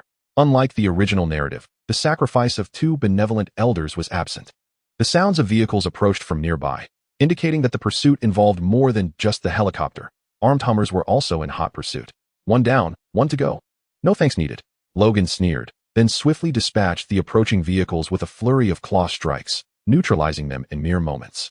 Retracting his claws, Logan ambled towards the crash site while muttering, "The X-Men are more perilous than the Hokage." Even with his Susanoo, Madara cannot evade Professor X's mental control. Of course, he lacks the prowess of the Phoenix. The cinematic universe is tolerable, but the comics, well, they encompass an array of absurdities. Upon reaching the crash site, he found little beyond the marks of cutting and the scars left by the fall. The aircraft was of commendable quality. Zero, observing Logan, coughed up blood and inquired, "Wolverine, has your ability evolved?" "Evolved? You fool," Logan retorted, infuriated that his hard-earned powers were referred to as an evolution. After venting his frustration, he delivered a lethal blow, sending Zero offline for good. Noticing the buzzing headphones beside him, Logan donned them and declared, "Stryker, you scoundrel, await your fate." "Logan, hear me out," before Stryker could finish. Logan crushed the headphones and sent the helicopter flying. As he journeyed, Logan mused, "To be honest, this route is quite the challenge, yet there must be a way forward. I shall proceed on foot. Perhaps I can find a means of transportation." Reflecting on his earlier thoughts, he glanced at the wrecked Hummer and sighed, resigning himself to traverse on foot. Fortunately, with the aid of chakra, he could run faster than a vehicle, at least on these forested paths, excluding highways and sports cars. His memory of the plot was hazy, recalling vaguely that he needed to locate the teleporting individual, engage in a brawl with a hefty adversary, and ultimately seek out the King of Cards. Yet, how long ago had that been? Logan found himself at a loss for direction. Should he wait for others to come to him? What if he couldn't prevail? The presence of Magneto in the X-Men universe would be utterly disastrous. Not to mention, there were plenty capable of besting Wolverine. Oh, this is quite vexing. Logan scratched the back of his head. After a brief while, he spotted a bridge and a road. Perhaps he could hitch a ride to another location. Upon reaching the road, a small truck passed by, driven by an elderly couple. Logan reflected on fate. Was this not the very couple who took him in during the film? Truly, the whims of destiny are peculiar. "Hey, young man, are you facing any troubles?" The old man inquired, noting Logan's shirtless state and tattered trousers, clearly indicative of hardship. Logan chuckled awkwardly, scratching his head. I encountered a wildfire while camping over there, and my clothes were burned away." The old man displayed a look of astonishment and asked, "Has the fire been extinguished? Are you all right?" "I put out the fire, and I'm fine, though my shirt is gone," Logan replied. The elderly woman sighed in relief and suggested, "Let us take the young man to the nearest town." "What do you think?" "Thank you so much. Just getting me to town would be wonderful," Logan smiled. relieved that they did not invite him to their home, as he would not wish to endanger such kind-hearted seniors. The old man chuckled, shook his head, and called out, "Hop in, young man, hold on tight." "Thank you very much," Logan expressed gratefully. Logan remarked, then leapt onto the back of the truck, which was fortuitously devoid of cargo. He seated himself directly, using his chakra to adhere to the surface and prevent being thrown off. The old man furrowed his brow and said, "Young man, hold on tight. You wouldn't want to be thrown off."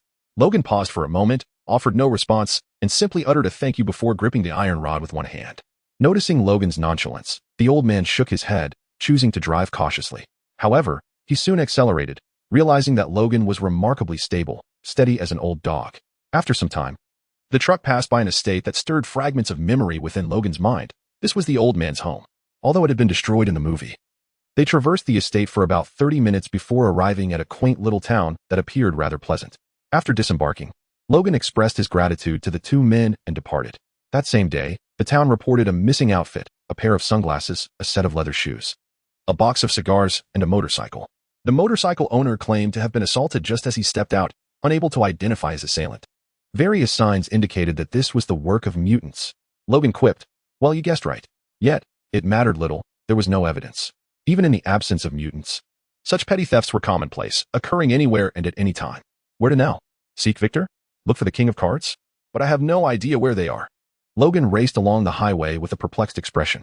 The motorcycle was quite swift. Although merging with Wolverine was indeed accurate, he possessed scant prior memories.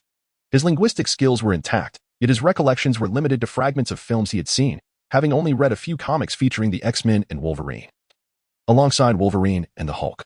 Chapter 32, A Chance Encounter. Welcome to the Gambling City?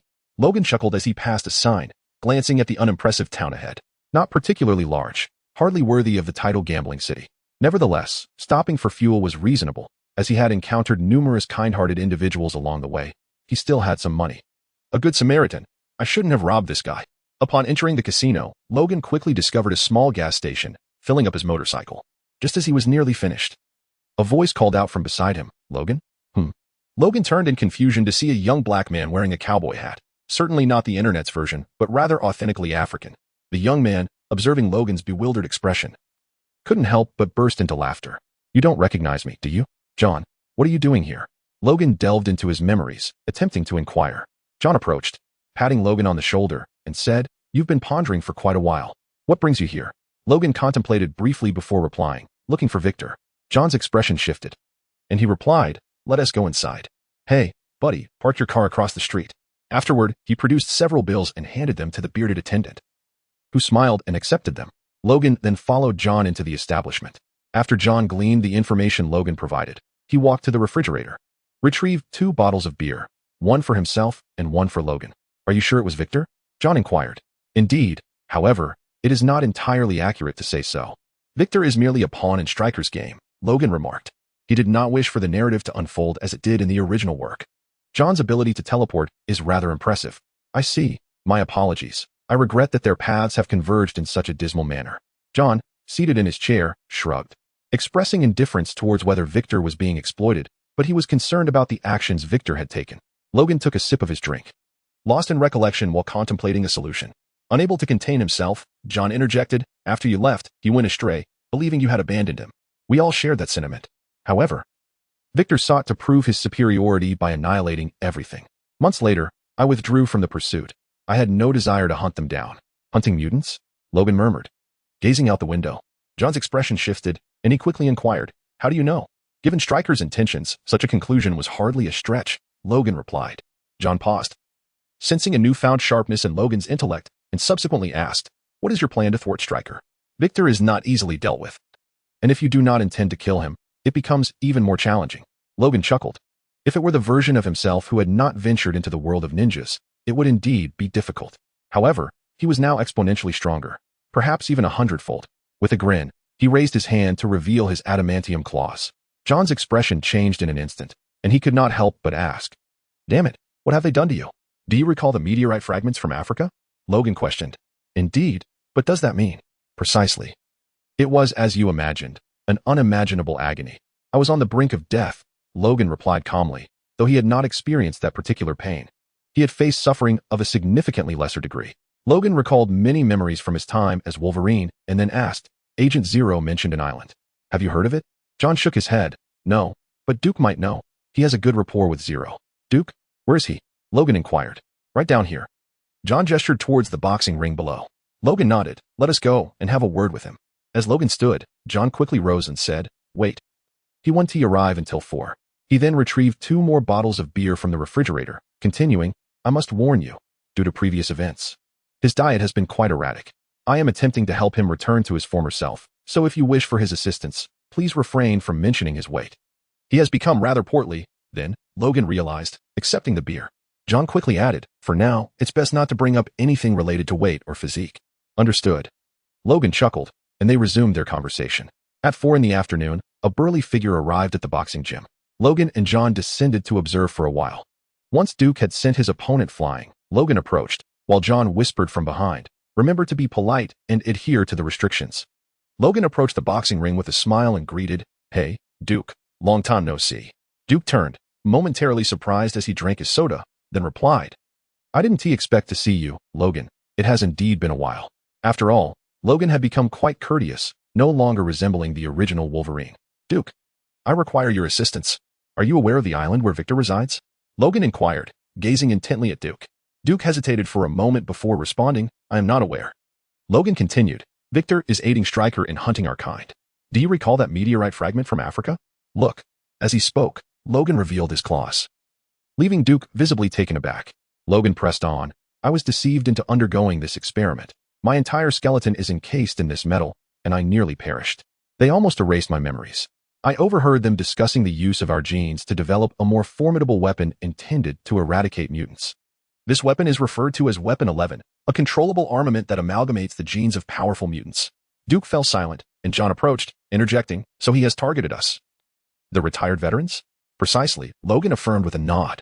That island is classified by Stryker, but there was a prisoner who once escaped from there. Duke recollected. Logan promptly asked. Who?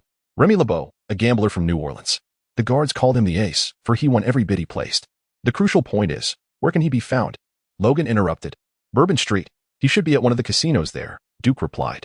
Logan nodded, expressed his gratitude, and prepared to depart. Duke could not resist commenting, Hey. Logan, you've changed quite a bit. Your tongue is not as venomous. Logan chuckled and turned to him, saying, This way, I won't easily offend others. If Stryker were before me, I believe I could verbally annihilate him. John quickly caught up with Logan, stating, Logan, I will accompany you. Just don't get yourself killed. Logan retorted.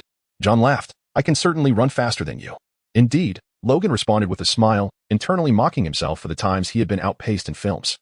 The two mounted their motorcycles and set off. Upon arriving in New Orleans, Bourbon Street, they split up to inquire about leads. Logan had barely asked a few questions when John appeared beside him, saying, I found something. Follow me. He led the way confidently. They entered a dance hall. And Logan had expected to find the man in the casino, but upon reflection, it made sense. A card cheat wouldn't last long in a casino before being escorted out or facing more dire consequences. Approaching a table where a player was performing dazzling tricks, John pointed at the man and said, That's him. What a move. Indeed, quite skilled, Logan admitted, feeling a twinge of envy for skills he could not master. John looked at Logan and remarked, I'll guard the back door in case he tries to escape. No need. You can enjoy a drink over there while I handle this. Logan replied, gesturing for John to relax at a nearby table. John shrugged and proceeded to sip his drink while observing the scene. Logan approached the round table and addressed the card master. Are you Remy LeBeau? The card master paused his flashy shuffling and asked, Do I owe you money? No.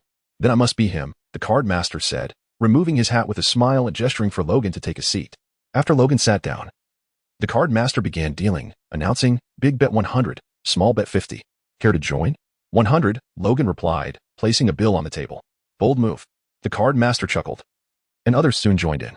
After playing for a while, Logan, having lost half of the money borrowed from a kind-hearted individual, had yet to speak when the card master abruptly inquired, What brings you here? Victor Creed, Logan replied. The card master paused momentarily before asking nonchalantly, And who might he be? He is the one I seek, primarily for the location of Stryker's Island. I must ascertain where it lies, Logan stated calmly, holding his cards. Why would I know where that island is? The card master questioned, as energy began to surge through his cards. No need to be tense. You won't be captured again. I intend to destroy that wicked place and liberate my compatriots, Logan hastily asserted, realizing the card master's gestures were amiss. Why should I trust you? the card master retorted, then withdrew the infused power and flung his cards at Logan's chest. However, the anticipated recoil did not occur, as the card master had diminished the force. In the film, distrust towards Logan stemmed from the emblem he wore around his neck, prompting both to engage in a fierce confrontation. Logan picked up the thrown Joker card, glanced at it, and declared, "Revenge. I too was subjected to experiments, deceived, and lost friends. That place should not exist any longer, and he should cease hunting his own kind. Why should I assist you? 2 years ago, I endured torment. I have no desire to return to that place. How can I be sure you won't deceive me back there?" The card master glared into Logan's eyes. "My suffering surpasses yours," Logan roared, rising to his feet and revealing his claws, startling the card master into almost striking Logan with his cards. "Damn it," the card master muttered upon seeing Logan's steel claws. Rendered momentarily speechless, as it appeared Logan's anguish truly eclipsed his own. The onlookers fled as Logan brandished his claws. And just as the two prepared to sit down and continue their discussion, a discordant voice interrupted from the other side. "Hey, Jimmy, did you hire 2 new babysitters?" Turning to face the newcomer, they found Victor, who regarded the trio with disdain. He perceived them as a potential nuisance, yet not insurmountable. John removed his sunglasses, readying for battle, while the card master retreated behind Logan, his cards trembling in his hands, clearly recalling something unsettling. "You need not intervene," Logan instructed John and the card master, who shrugged and took a step back, contemplating that if Logan faltered, he would need to escape. However, if the odds were even, he wouldn't mind launching a surprise attack. John shrugged, stating, "I'll keep an eye on things." "Ha ha ha, Jimmy, you've grown some skills. Not letting the babysitters join in?" Victor cackled, his claws gradually extending. Though Logan's claws appeared altered, Victor remained confident. Logan scoffed, retracting his claws, and provocatively beckoned Victor, "Come on, little kitty. Do you need claws to fight me? A wolf against a cat. What a mismatch." Victor's demeanor chilled instantly, and like a large cat, he lunged at Logan. All fours at the ready. Logan surged forward, activating the door and the rest as he approached, then pressed his hand against the ground. With a combination of an upper and lower kick, he struck the airborne Victor, Leaf Tornado, before Victor could even raise a hand for defense. He was struck in the face and abdomen, sent flying like a cannonball, crashing into the walls of 2 buildings and landing on the street across. "Damn, Logan, when did you become this strong?" John exclaimed, his eyes wide as he gazed in the direction Victor had flown. Beside him, the King of Cards wore a look of relief, thankful he hadn't intervened. With such speed and force, he would have surely faced a beating. Logan turned to the two, saying, "Let us go. I've knocked him out. Carry him with you. You pilot us to the island nearby. If you're reluctant to land, I'll jump down myself." "No need. I'll bring you down later," John shrugged in response.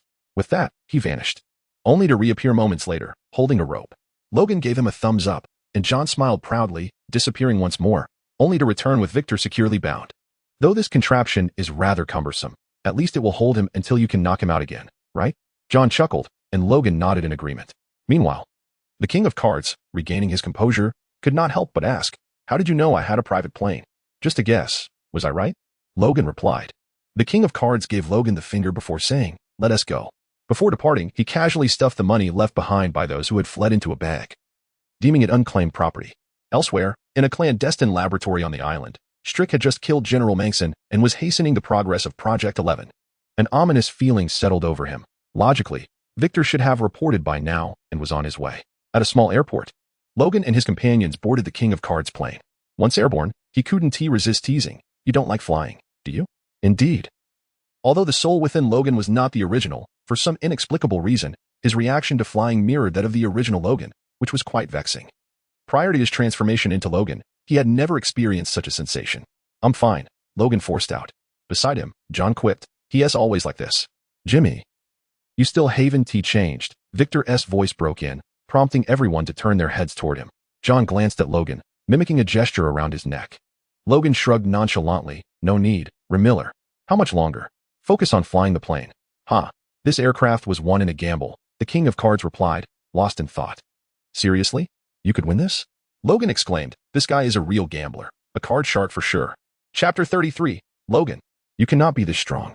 As the plane approached a small island, John grasped Logan's hand and teleported them, returning to retrieve Victor from the aircraft. Meanwhile, the King of Cards circled at low altitude for a while before deciding to land in a concealed spot, eager to witness whether Logan and his companions could bring about destruction here. In the secret base, Strick observed the researchers performing surgery on Subject 11 and inquired, "How much longer?" The researcher replied, "Almost there. We are just missing a portion of the gene." Nearby, Strick remarked, though it may not be perfect. The weapon is on its way. We must first deal with him before refining 11.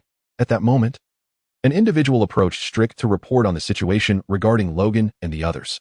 After acknowledging him with a nod, Strick turned to await the arrival of someone, subtly gesturing towards the beauty in the corner, Silver Fox, who was once Logan's girlfriend. At the entrance, John teleported in and opened the door, then glanced at Logan, who was preparing to pry the door open with his claws, and said, "That's not advisable." Logan, looking exasperated, retracted his claws and began surveying the interior. Upon hearing a commotion, the two men concealed themselves. Witnessing two staff members escorting a person whose eyes were bound with bandages towards another room, it was evident that it was Cyclops. "Hey, John, you go rescue the mutant inside. I'll deal with things up top," Logan instructed, recalling that Silver Fox's sister, the future White Queen, was also present, albeit just a young girl at this time. John nodded and stealthily followed the two staff members, while Logan confidently ascended the stairs. Upon reaching the top floor, he found Strick observing a group of individuals performing surgery on Deadpool, Wade Wilson. Without hesitation, Logan strode inside. Strick did not acknowledge Logan but rather addressed him, "Logan. Welcome back to the battlefield." "No, this will be a massacre," Logan retorted disdainfully. Strick, equally dismissive, scoffed and replied, "A massacre? Indeed, the mutant killer, Deadpool, is here to slaughter you. Is that Stitch monstrosity truly a threat?" "It's merely a triviality I could easily best." Logan, not bothering to glance at Deadpool, replied, "I wouldn't even give that creature a second thought."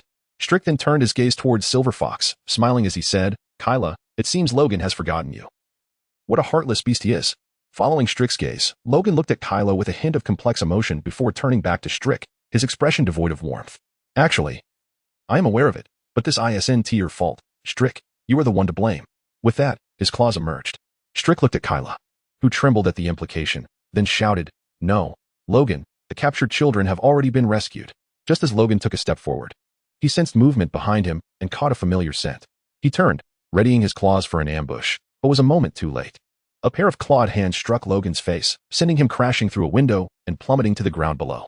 John, who had just freed all the imprisoned mutants, was startled to see Victor descending to assault Logan. He quickly shouted, "Kids, get out of here." The others swiftly sought cover, and as John prepared to assist, a squad of soldiers emerged from the attic, aiming their weapons at him. Fortunately, John reacted in time. Otherwise, he would have taken several shots. "Damn it, Logan. I'll deal with them before coming to your aid," John shouted, and as soon as he finished, he witnessed Victor's hands severed, being seized by Logan like a lifeless dog. And then he dashed up the stairs along the wall. "Well, it seems he doesn't require my assistance," John remarked, and in the blink of an eye, he teleported behind a soldier, seizing the weapon to retaliate. Meanwhile, Silver Fox hesitated. Upon Logan's appearance with Victor in tow, he commanded her, "Go. Take the children and leave with John. I will handle things here." With that, he cast aside the temporarily incapacitated Victor. "Impossible. Logan, how could you be so powerful?" Strick exclaimed, his eyes wide with disbelief. After glancing around, he hastily tapped at the keyboard. The researchers had fled the moment Logan arrived. Logan approached Strick with a look of disdain, recognizing the frantic efforts of the latter as he fumbled with a box. It was evident he was loading a revolver with adamantium bullets. But would it matter? He wouldn't finish in time. Logan advanced deliberately, secretly unlocking 4 doors to ensure he could spring into action the instant Strick aimed his weapon. Observing Logan's ostentatious demeanor, Strick smirked as he completed loading the magazine and raised his gun. However, before he could fire, Logan had already appeared at his side, and before he could react, claws severed his arm. "Strick, it's time to hit the road, ha ha ha." Logan laughed, relentlessly stabbing at non-vital areas of his opponent. To eliminate him in one blow would be far too merciful. Strick howled in agony, preparing a counterattack, but his joints were torn apart by Logan's claws. Collapsing to the ground, blood spilling from his mouth, his eyes vacant as they fixated on Logan. Logan, too, fell into a peculiar state, continuing his assault on Strick. Even as the latter lay dying. After confirming her sister's safety below, Kayla returned upstairs, witnessing Logan's frenzied state. She rushed forward, worry etched on her face, tugging at his arm, exclaiming, "Logan, enough. You are not a beast. You cannot become what they envision. That is how they win." Gradually, Logan ceased his onslaught, gazing at his bloodied claws and the mangled figure of Strick, murmuring, "So, I suppose this avenges my grievances." "Logan?" Kayla tugged at his arm, calling out to him. Logan patted her shoulder, saying, "All right, we must leave this place." But before he could finish, he felt an acute physical pain. "Ah," Kayla screamed, then kicked at the person behind her. Finding her efforts futile, she prepared to use her abilities to control him, but to no avail. At that moment, Victor had also recovered, lowly growling as he charged towards Logan, not aiming at him, but rather to deliver a heart-wrenching blow to Deadpool. Deadpool glanced at Victor with an impassive expression and hurled Logan toward him. The two collided and fell to the ground. "You've recovered?" Logan asked Victor. "Jimmy, you cannot escape me. We are brothers," Victor declared, fixing his gaze on Logan. Deadpool disregarded Silver Fox and charged directly at the two, manifesting two blades from his hands. No. Perhaps it would be more accurate to say they extended forth, both forged from adamantium. "Can this even be activated?" Logan cursed. Having just dispatched Stryker before sealing the 8 gates, he was now limited to reopening only the first 4. His speed so remarkable that Deadpool could do little more than defend himself. After all, while Deadpool's strength was somewhat inferior to Logan's, their speeds were comparable. Deadpool's skill and regenerative abilities, however, surpassed Logan's. Logan recalled their endurance levels, 4 for himself and 7 for Deadpool, making the latter nearly indestructible. He could sever his head. And yet Deadpool would still endure. Yet presently, Deadpool was indeed killable, though Logan's memory faltered on the specifics. Only the Deadpool cursed by the goddess of death was truly invincible. In terms of raw power, Logan stood at 4, while Deadpool was at 3. But with the first 4 gates of the 8 gates opened, Logan's strength surged to level 5, equating to a force between 25 to 75 tons. Their speed remained at level 3, not exceeding 700 miles per hour. Even with all 8 gates unleashed, surpassing level 6, light speed was unattainable. Nonetheless, Deadpool remained unkillable. Victor watched, eyes wide with disbelief, muttering, "Impossible, absolutely impossible. How has Jimmy become so powerful? What on earth has transpired?" After several exchanges, Logan realized he could not best Deadpool and, unwilling to prolong the confrontation, delivered a swift kick that sent Deadpool flying. Instantly, he settled into a stance and bellowed, "Formation of the 8 gates. Open the Do gate. Open the Jing gate. Open the Jing gate. Unleash." Following the opening of the 7th gate, blue steam erupted, pushing Victor aside, while Silver Fox fared worse, plummeting from the building but sustaining only minor injuries. Before Deadpool could touch the ground, the blue steam propelled him further, and Logan, enveloped in the azure mist, swiftly approached from behind, his claws crackling with electric energy. With a swift motion, he severed Deadpool's hand, knowing that unlike his own, Deadpool's bones were not entirely adamantium. Even if they were, a heated adamantium would suffice. Deadpool's eyes transformed instantaneously, unleashing a red beam aimed at Logan's abdomen, but Logan evaded it effortlessly. Too slow. Water release. Water spiral claw. Logan roared, the electricity dissipating as his claws manifested as swirling high-pressure water blade. As Logan's claws pierced Deadpool's abdomen, the blade sliced through him, reducing him to chunks of flesh. Logan exhaled in relief, gazing at Deadpool's head, which was still attempting to activate his laser eyes. He approached and decisively shattered both the head and the eyes. Just as he completed this task, a mocking voice echoed from behind him. "Well, what is the situation?" Upon hearing the sound, Logan turned towards its source. Victor remained still, calmly observing, absorbed in the overwhelming power Logan exhibited. Internally questioning what had transpired over the past few days that could account for Logan's newfound strength. As Logan recognized the figure clad in a red and black bodysuit, he understood it was Deadpool. Approaching him, Deadpool exclaimed, "Wow, no need to get excited, we're on the same side." "Well, you actually killed him. Do you know? It's quite astonishing that the audience before the screen would not believe you just eliminated Wade here." "You were Wade," Logan remarked to Deadpool. Indeed, true to his canine instincts, he could discern this fact. Deadpool, brandishing a firearm, fired several shots into the remnants of his own head, oblivious to the fact that Logan recognized him immediately. Shrugging at Logan, Deadpool commented, "This is how we elegantly resolve matters, ladies and gentlemen. Until we meet again," and with that, he slipped through a side door, his presence dissipating within mere seconds, clearly having exited this timeline altogether. "Hey, Jimmy, I will seek you out again. Our story is far from over, for we are brothers," Victor suddenly declared, subsequently crashing through the wall, leaving Logan in a state of bewilderment. Logan, speechless, had Kira climb up beside him. He cautiously advised, "Hey, Kira, go find your sister. I have matters to attend to. Perhaps we shall meet again." With that, Logan too broke through the wall. Intent on sweeping the area for potential threats to ensure the professor's safe departure, he was not yet inclined to engage with others. Observing the 2 identical breaches, Kira thought to herself that these brothers were indeed remarkable. Perhaps Logan might not partake in the events of the first X-Men film, or perhaps he would. Yet, he needed to take a moment to unwind. He found himself reminiscing about Christina, not for any particular reason, but simply for the fun of it. He wondered when he might return, or if he would ever return at all, who could say. However, Logan now had a task at hand. With Cyclops, Scott, yet to join the X-Men, it implied that the Apocalypse storyline had not yet commenced, or perhaps it had not. He pondered whether there would be any connection. If so, perhaps Apocalypse could be empowered, and he mused whether he might transform into the Death Knight from the comics. Thus, he had to remain vigilant regarding Stryker. If that individual were to perish, as for Apocalypse, whether he would manifest or not, Logan merely needed to survive in Egypt for the time being. After all, there would always be benevolent souls willing to extend humanitarian aid, so financial concerns were of little worry, right? Good Samaritans, perhaps? Yeah, right? Responded the Good Samaritans. After circling the area a few times without encountering any adversaries, John and the gambler approached. "Well, you actually did it," exclaimed the gambler. While John turned to Logan and said, "The children have all departed. We should leave too. The military is on its way." Adhering to the philosophy that it is better to avoid unnecessary complications, Logan nodded and then inquired of the gambler, "Where's the aircraft?" "Idiot," John retorted, grabbing the gambler. And in the next instant, Logan vanished as well. They materialized aboard a private jet, with the gambler occupying the pilot's seat. "Your abilities are truly remarkable," the gambler marveled. Initiating the aircraft with a few taps, soaring above the ocean before the military could reach the island. Before long, they had distanced themselves from the small isle, which, unlike its depiction in the film, had not yet suffered extensive devastation. Approximately 1 or 2 hours later, the military arrived, albeit belatedly, as they had been dispatched due to General Munson's prolonged disappearance. A general stood before the records in the birthplace of Deadpool when a researcher approached him, stating, "General Manson was slain by Colonel Strick, and Weapon 11 has been reduced to fragments.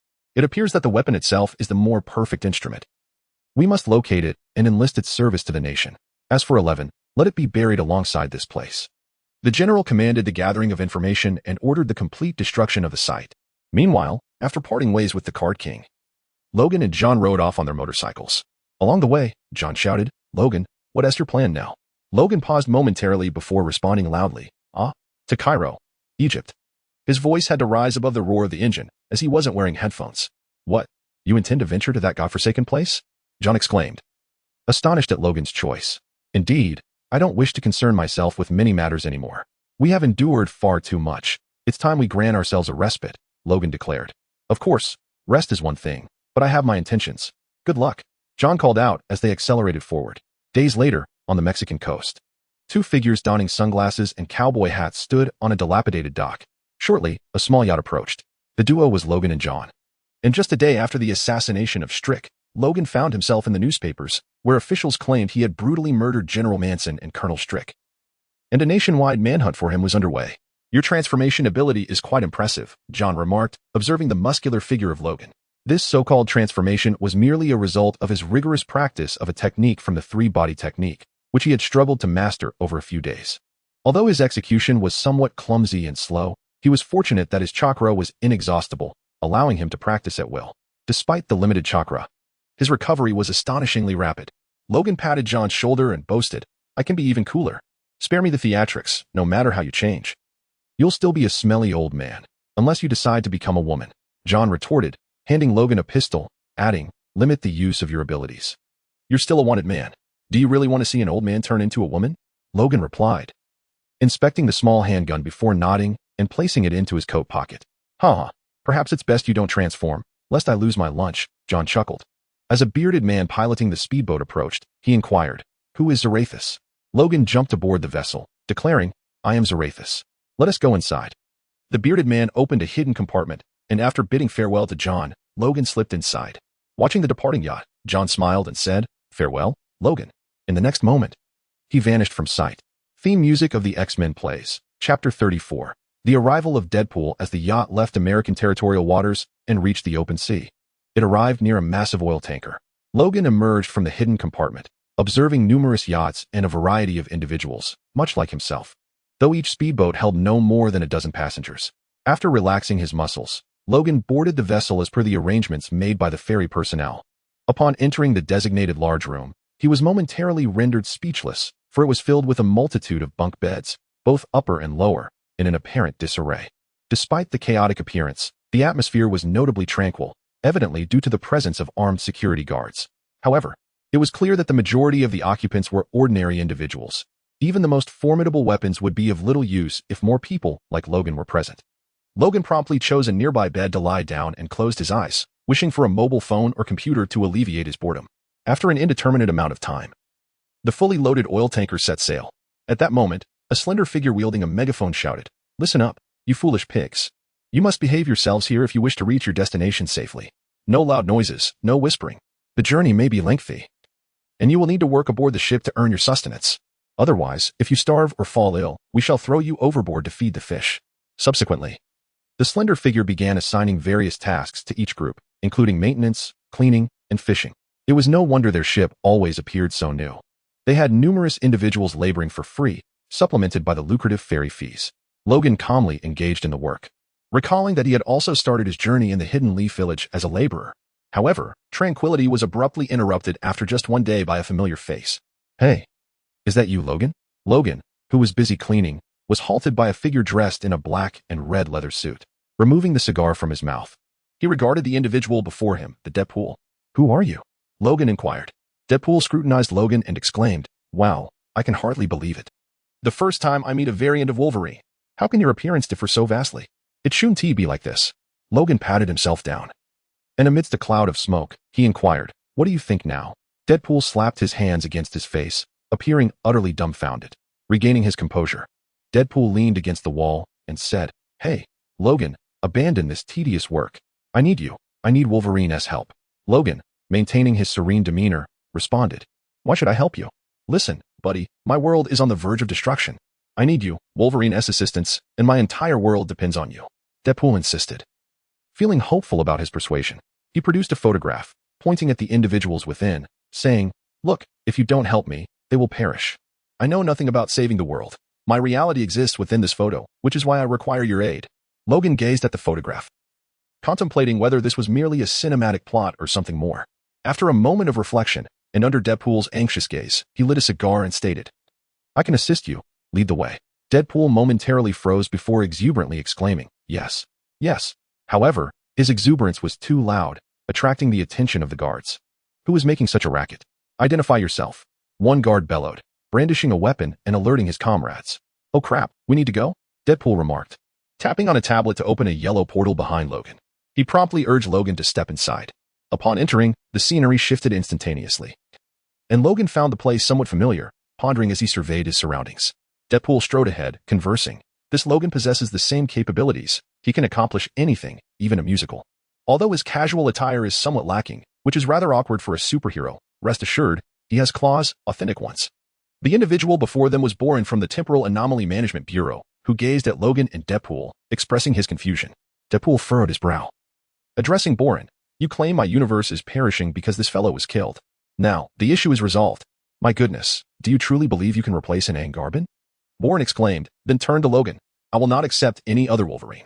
Although I have never encountered this Wolverine before, he cannot possibly substitute for that Logan. Logan is a hero. Deadpool appeared somewhat perplexed as he looked at Borin. All right, what am I supposed to do? I can manage anything. Borin fixed his gaze on Deadpool. I have provided you with the opportunity to achieve greatness because my superior considers you unique. Clearly, you possess no exceptional qualities. Yet you are evidently involved in something significant, your future service purpose. Deadpool interjected. With Thor, he embraced me. Borin disregarded him, pointing at himself. But I have fulfilled my duty. I offered you the chance to become a prominent figure. Instead of accepting my dedication, humanity, and gratitude, you have interrupted me. Sounds great, Deadpool quipped. Assuming the corpse of a hero not only holds sovereignty over his remains, but also his memory. What do you think? Your world is fading, Borin asserted. Then reached for food delivered by a waiter, munching as he continued. And there is nothing to impede this, chewing. Your task is to resolve it swiftly. Deadpool, observing him, asked, Do you feel hungry at the thought of destroying my world? Borin replied indifferently, I am confronting my emotions. Deadpool, visibly disgruntled, stated, I am about to lose everything I care about. Because from that furry thunderous underbelly below, he has finally perished, standing right behind me, ISNT. You are the underbelly. Logan couldn't help but curse, though he was somewhat bewildered. Deadpool had brought him to replace the deceased Wolverine from his world, and he initially thought they were on some mission. Deadpool turned to Logan, shrugging, a metaphor, by the way. Welcome to the Marvel Universe. Your arrival coincides with a low point. He then faced Borin, continuing, As for you, I wish to speak with your boss. I want you to relay to him, or her, that there will be no participation in the contest. At that moment, everyone instinctively gasped, their expressions reflecting panic. Deadpool comprehended something, his face a mask of astonishment as he gazed at Borin and exclaimed, I just heard the symphony of the rectum. You're suddenly in a tight grip. You've disconnected from the grid, and your employer remains oblivious to your affliction. As he spoke, he produced a small tablet and, pointing at Borin, Continued, I have a black belt in Karen, and I intend to ascend. I shall reveal everything about you. Before he could finish, Deadpool vanished, leaving the tablet behind, evidently manipulated by Boron, who held an odd stick in his grasp. Why didn't you let him finish? I was rather intrigued. Where have you sent him? Logan inquired, having seen little of Marvel and thus unaware that the stick in Boron's possession could banish individuals to a dumpster. Boron, appearing unfazed, replied, Wow, silence is truly liberating, splendid indeed. As for you, be off to the dumpster with him. With that, he prepared to strike Logan. Yet the latter evaded the blow and swiftly seized Boron by the collar, taunting, TSK, just an ordinary fellow. Only Deadpool would fall for your tricks. Before Logan could complete his retort, he too vanished, having forgotten that others were present as well. Meanwhile, Logan materialized midair, quickly rolling to adjust his posture and land safely. Oh, F, you stepped on me. Deadpool's voice echoed from below, sprawled out on the ground with Logan's right foot planted firmly on his abdomen. Logan shrugged, grasping Deadpool's shoulders to hoist him up. Do you know where we are? Logan queried. I'm unsure. It resembles something from Mad Max. But that would infringe on intellectual property, wouldn't it? Deadpool quipped, suddenly directing his sarcasm at a sign. Logan turned to see the emblem of 20th Century Fox, which triggered a vague sense of familiarity in his memory, akin to the void, the dumpster, so many names or translations. He had first realized this while watching clips of old Loki and Loki waiting at the station. If possible, Logan wished he could retrieve a set of Infinity Stones. But surely they weren't present in that location, or perhaps he simply hadn't noticed. Listening to Deadpool's incessant chatter, Logan snapped, Shut up. Following this exclamation, his claws sunk violently into Deadpool's abdomen. Oh, shit. I thought you were different from those other Wolverines and wouldn't strike me. Deadpool shrieked. Yet he refrained from retaliating, commencing to recount his previous encounters with Superwolf and Deathwolf. Aware that he could not slay this nuisance, Logan retracted his claws and growled. If you keep babbling, I'm going to have to teach you a lesson. Hey, Logan, calm down.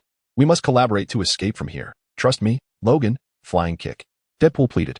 In response, Logan cursed and delivered a kick that sent Deadpool soaring over 20 meters. The latter collided with the Fox sign before finally coming to a halt. Still unperturbed, exclaiming, Wow, you actually uttered the name of your move? That's quite exhilarating. Is this from a particular episode of Wolverine? Enduring Deadpool's incessant prattle once more, Logan could no longer contain himself and bellowed, I'll tear your mouth apart if you keep yapping. Let us see how well you can chatter then. While watching the Deadpool film, I found Deadpool's incessant chatter quite amusing. However, when his incessant rambling turned towards himself, it became rather bothersome. After a lengthy tirade, he was interrupted by Logan, who had delivered a few well-placed blows, by a voice that exclaimed, Hey, stop the fighting. Both men turned towards the source of the voice, where a figure stood atop a platform, gazing down at them. Deadpool, astonished, exclaimed, My heavens, it's him. Captain America? You know him too? Indeed, a superhero preparing comfort food for Molly, Deadpool remarked as he approached. The response from the white man was disappointing. A letdown compared to another A-list star. Deadpool continued, but Logan appeared somewhat perplexed. He had momentarily forgotten the name of the actor who portrayed Captain America. After all, he had never been fond of Captain America. He preferred Iron Man, portrayed by Downey, and Hugh Jackman. Oh, he was now Wolverine, though not as flawless as the original. As Logan lost himself in these thoughts, the figure resembling Captain America pointed towards the distant roar of approaching vehicles, declaring, They are coming. Upon hearing this, both men turned to observe a peculiar convoy. As it drew closer, Logan recognized several individuals, including Sabretooth and Toad.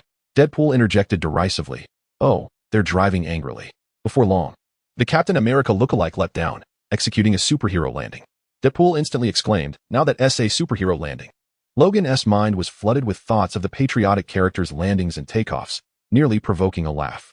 The figure resembling Captain America approached the two, removing his mask and addressing the convoy, stating, I will handle them.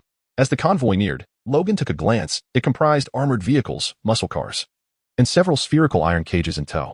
Logan's gaze fell upon Sabretooth, who stood atop a modified armored vehicle, not because of any admiration for his looks, but due to the palpable malice emanating from him, as he had been glaring at Logan with hostility from the outset. The armored vehicle was quite bizarre. Equipped with an added platform, with Sabretooth akin to a charioteer, leading several strange motorcycles. Logan could only utter, Divine Gold. After the convoy circled the trio, the figure resembling Captain America commanded, Stay close to me. Upon hearing this, Deadpool rushed forward to embrace him, earnestly stating, You can do it. Logan felt a wave of awkwardness wash over him, while the Captain America lookalike awkwardly extricated Deadpool's hands from his midsection.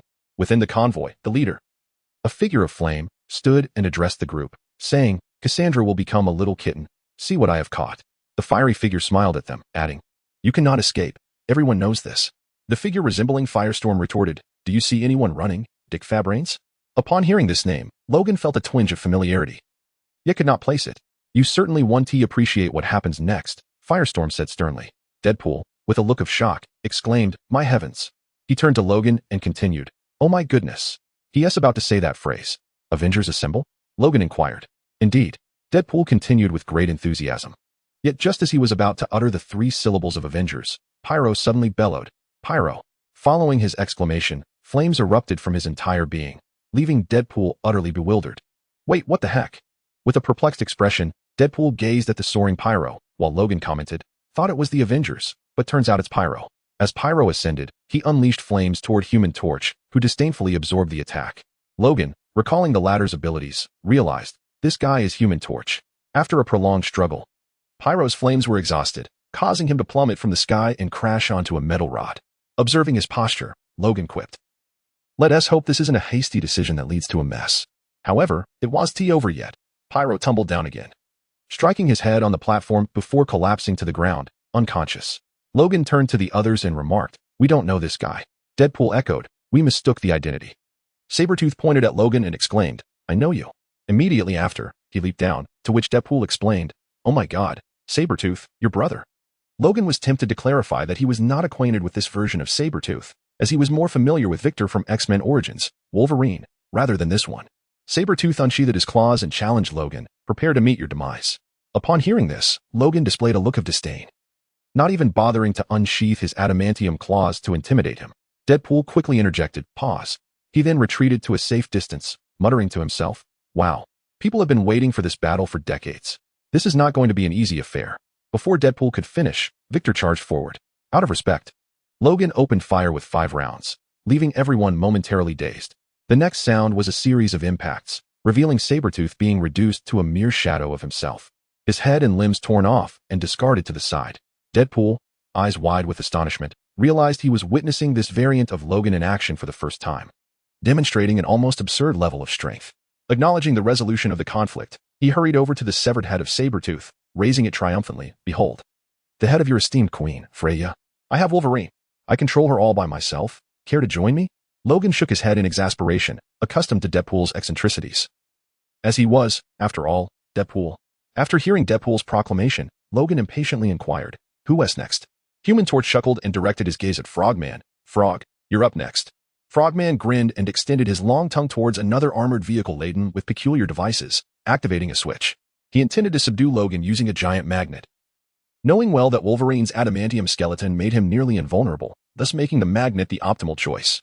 Initially, Logan planned to counter with his wind-slicing claws, but he underestimated the magnetic force's overpowering influence.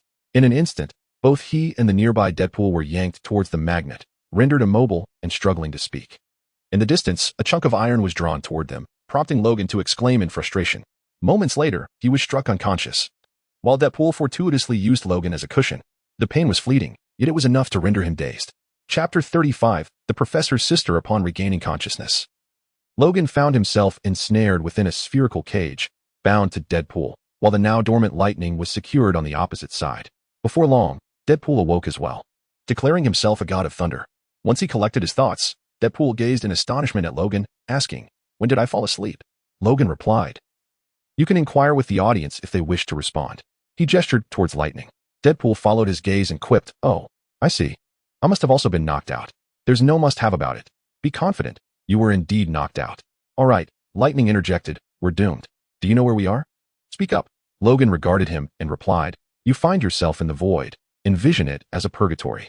Reed refers to it as a metaphysical junkyard, a realm where all useless entities are sent before their obliteration, eternally, dispatching those incompatible with other parts of the multiverse, such as yourself." Logan interjected. Lightning paid him no mind, continuing, "What does obliteration signify? Are there lies within this realm, originating from episode 5 of Loki?" At this point, it was Deadpool's turn to interject.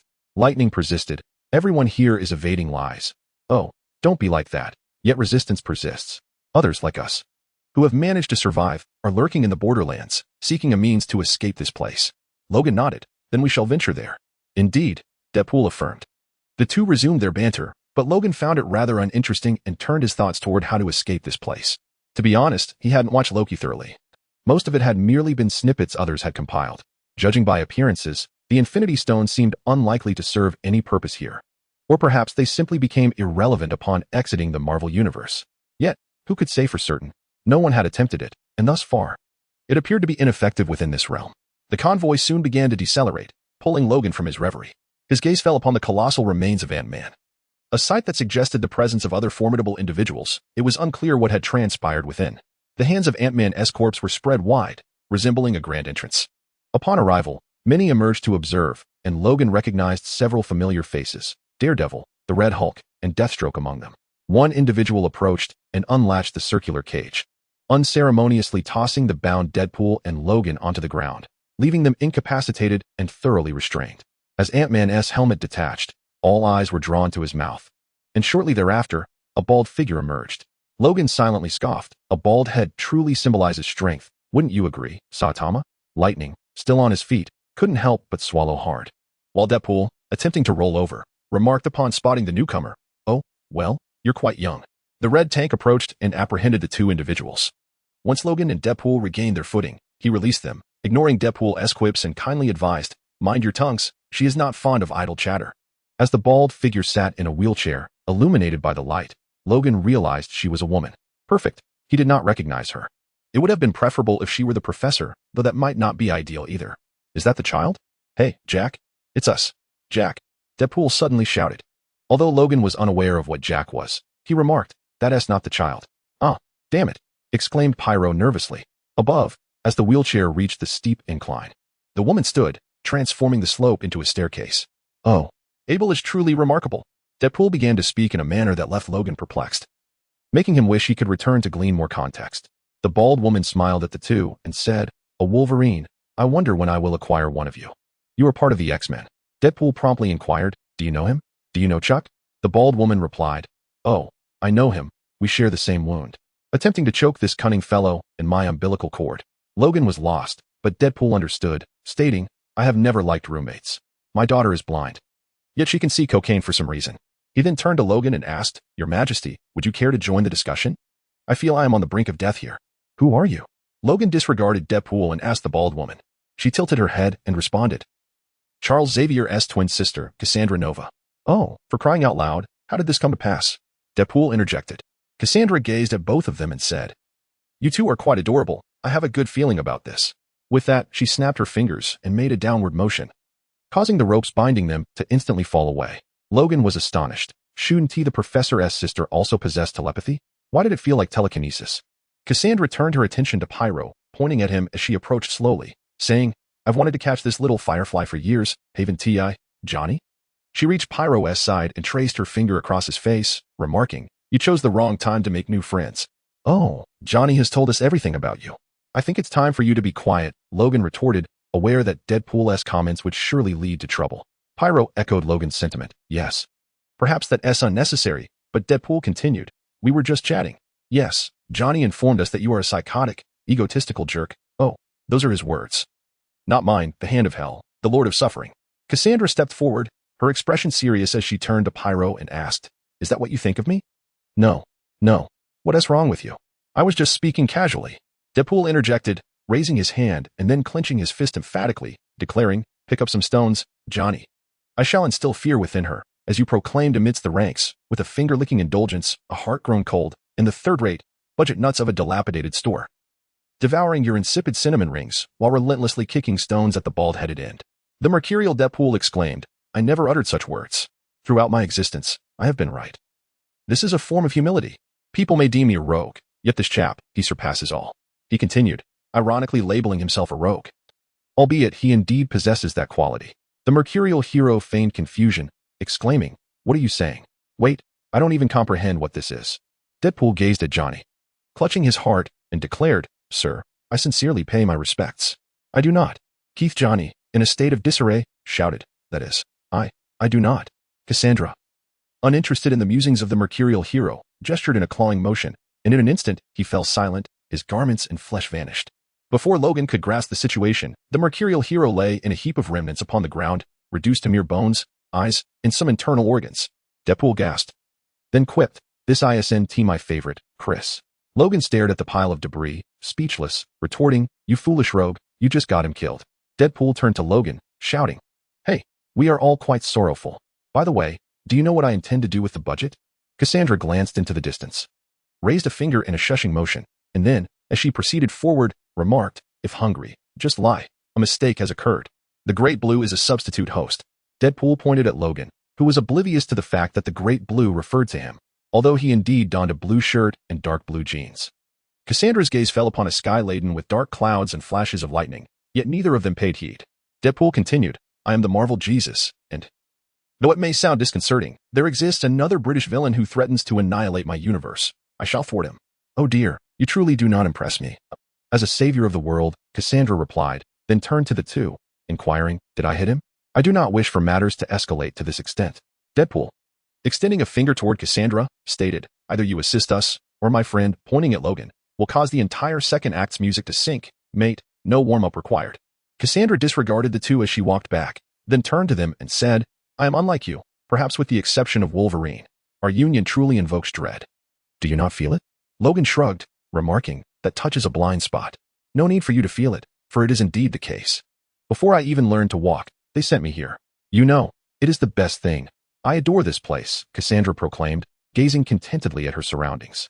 Deadpool reminded her, "You reside in a landfill. I believe we all know who dwells in the refuse. The void is paradise. Here, I may wield my powers without restraint. Regrettably, I am a child untrained in restraint by Xavier. What of your child? Does he protect you? Does he provide you with a sense of security?" Cassandra approached the two while speaking, and Logan, his mind swirling with questions, found himself perplexed. As Wolverine, he had yet to formally meet the professor. And as a Marvel enthusiast with limited knowledge, he struggled to comprehend the situation. Growing increasingly impatient, he did not wish to linger in this dismal place. Observing Cassandra drawing near, Logan resolved to strike first, intending to overpower her. If that failed, he could always rely on Deadpool to intervene. After all, it was better to act first and ask questions later. With this thought in mind, Logan decisively activated the 8 gates, unleashing his claws as he charged towards Cassandra. Already opening the 4th gate, he halted abruptly before her, as if paused by an unseen force, his claws mere centimeters from her. "Ah, you are quite quick for a Wolverine, but lacking in martial ethics," Cassandra remarked lightly, before casually gesturing her hand, sending Logan sprawling to the ground, leaving only his claws protruding. Another flick of her finger pressed him down, as if he were being rubbed into the earth. After dispatching Logan, Cassandra turned her gaze to Deadpool, who quickly stepped back, raising his hands in a gesture of surrender. Whoa, I don't want any trouble. I bear you no ill will. I simply wish to save my friend. I just want to go home." Cassandra made no move to attack, shaking her head as she replied, "In fact, I could send you home, but I choose not to." With that, she vanished, reappearing behind Deadpool, her hand seemingly penetrating his skull, as if searching for something. "What do you desire, Wade Wilson?" Cassandra inquired as she probed. Deadpool, struggling to respond, managed, Your fingers are inside me, but not in a pleasant way." Meanwhile, Logan emerged from the ground, his injuries already mended.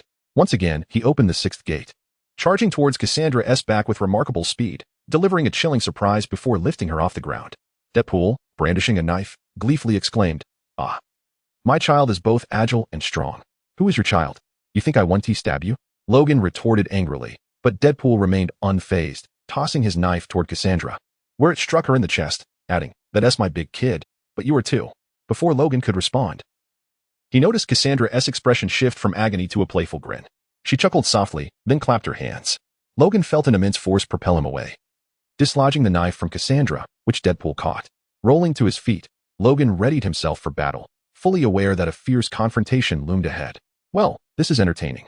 But the big guy needs to eat, and rent must be paid," Cassandra declared, pointing behind Deadpool. The commotion behind them grew louder, and dark clouds, ominously approaching, began to coalesce into the shape of a dragon, advancing toward them. Cassandra then turned and walked toward Ant-Man's remains, glancing over her shoulder at the two. "By the way, you are the rent. Damn it," Logan cursed, glancing around before activating the 7th gate, preparing to make a hasty escape. "Hey, wait a moment." Deadpool saw Logan leaping away and quickly called out to him. Logan, without pausing, continued to run. Deadpool couldn't help but exclaim, "Good grief. What a jerk. That guy." Afterward, he approached a peculiar device and kicked it a few times before launching into the air. Suspended in midair, Deadpool observed Logan sprinting at an astonishing speed, then turned his gaze to the contraption behind him and shouted, "Oh, You foolish, wretched creature. You can't catch me. Stay back and serve as a snack for the monsters. Upon hearing the voice, Logan glanced up at Deadpool, who was slightly faster than him, realizing that perhaps he wasn't running fast enough, though he could still keep up. Although a mountain range lay ahead, traversing the forested terrain posed no difficulty. After a considerable time, it seemed the flying device had crashed into the cliff. But Logan was unconcerned, as his chakra was ample. He quickly caught up, noting that the dragon-like cloud had not pursued them. Upon reaching the cliff, Deadpool finally caught his breath, gazing at Logan with astonishment. My goodness, how did you get up here so quickly? Logan simply replied, I ran up. Nonsense. How could you possibly run up from below? You didn't climb up with your claws, did you? Deadpool clearly found it hard to believe, as Logan was no Spider-Man. After all, Deadpool scrutinized Logan and asked, which version of Wolverine are you? You're absurdly strong. Logan shrugged, replying, it's nothing. When I unleash my full power, I could kick this mountain away. He then surveyed the surroundings, noticing a track leading to a small cabin. I smell food, Deadpool remarked. Hearing this, Logan realized he was indeed hungry, and the two made their way toward the cabin. Inside, after a brief search, they finally discovered cans and water, sitting together.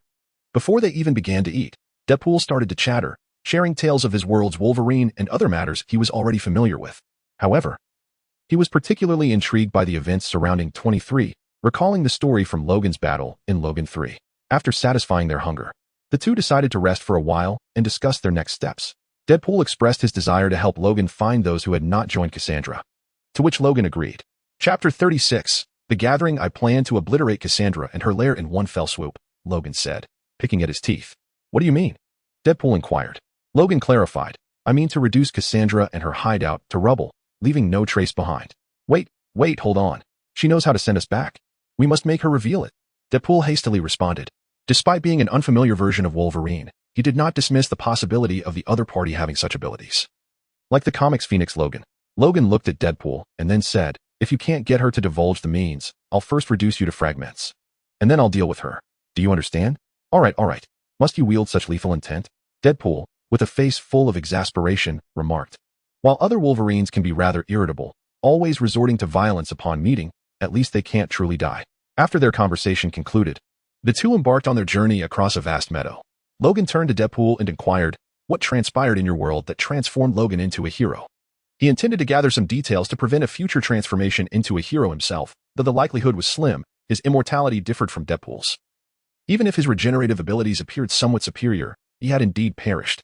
Well, technically speaking, a tree penetrated your chest, Deadpool stated, while Logan, realizing the reference to the plot of Wolverine 3, listened intently. Deadpool continued, but in truth, he merely ran out of power. Attempting to save 23? Yes. A child genetically engineered in a laboratory, referred to as 23. She is merely a child, younger, smaller, yet far more ferocious than you. He died in an effort to save her. He was once quite beautiful. Logan quietly reflected, recalling how he had shed tears while watching Wolverine 3. As they walked, a sudden bark echoed from ahead, prompting both to look forward. Soon, a Deadpool dog appeared. Damn, Logan exclaimed, watching as Deadpool removed his mask. In astonishment, Logan knelt down with open arms as the dog approached, embracing it as it leaped toward him. Standing upright, he held the dog aloft, exclaiming with delight, look at you. You're coming with us. No, it cannot accompany us, Logan responded. How can you refer to her as it? She is a girl. Wow, she will be joining us. Deadpool shot a glare at Logan before continuing. Just then, another voice called out, hey, sorry. Come here, girl. A handsome, unmasked Deadpool approached them.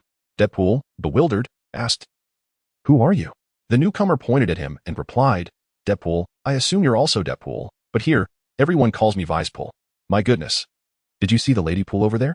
She is stunning. She just had a baby, though I'm not quite sure. Deadpool nodded, saying, I'm not aware. I don't think you are. Vicepool, touching his chest, remarked, it should be said that I consider myself a feminist, right? Deadpool nodded in agreement. Then his gaze fell upon Vicepool's golden twin guns. He quickly asked, are those gold-plated? 50 caliber Desert Eagle pistols? Vicepool, brimming with pride, patted his guns and posed with a peace sign, indicating his ears. To compliment my ears, can I have them? Deadpool queried. Vicepool chuckled and replied, unless I die. You're quite amusing. Unbeknownst to him, Deadpool was already contemplating how to acquire the guns, and of course, the dog. Vicepool continued, I assume you've met Mary Haven? This is Dogpool. She is 90%. Logan, visibly unimpressed, observed the two conversing, but soon, Deadpool posed the question that had been on his mind. We are searching for a group of survivors. However, when it comes to Merc, You best pray that you don't run into Deadpool's core. Indeed, they are deranged. They would slice you into pieces and conceal you within the void.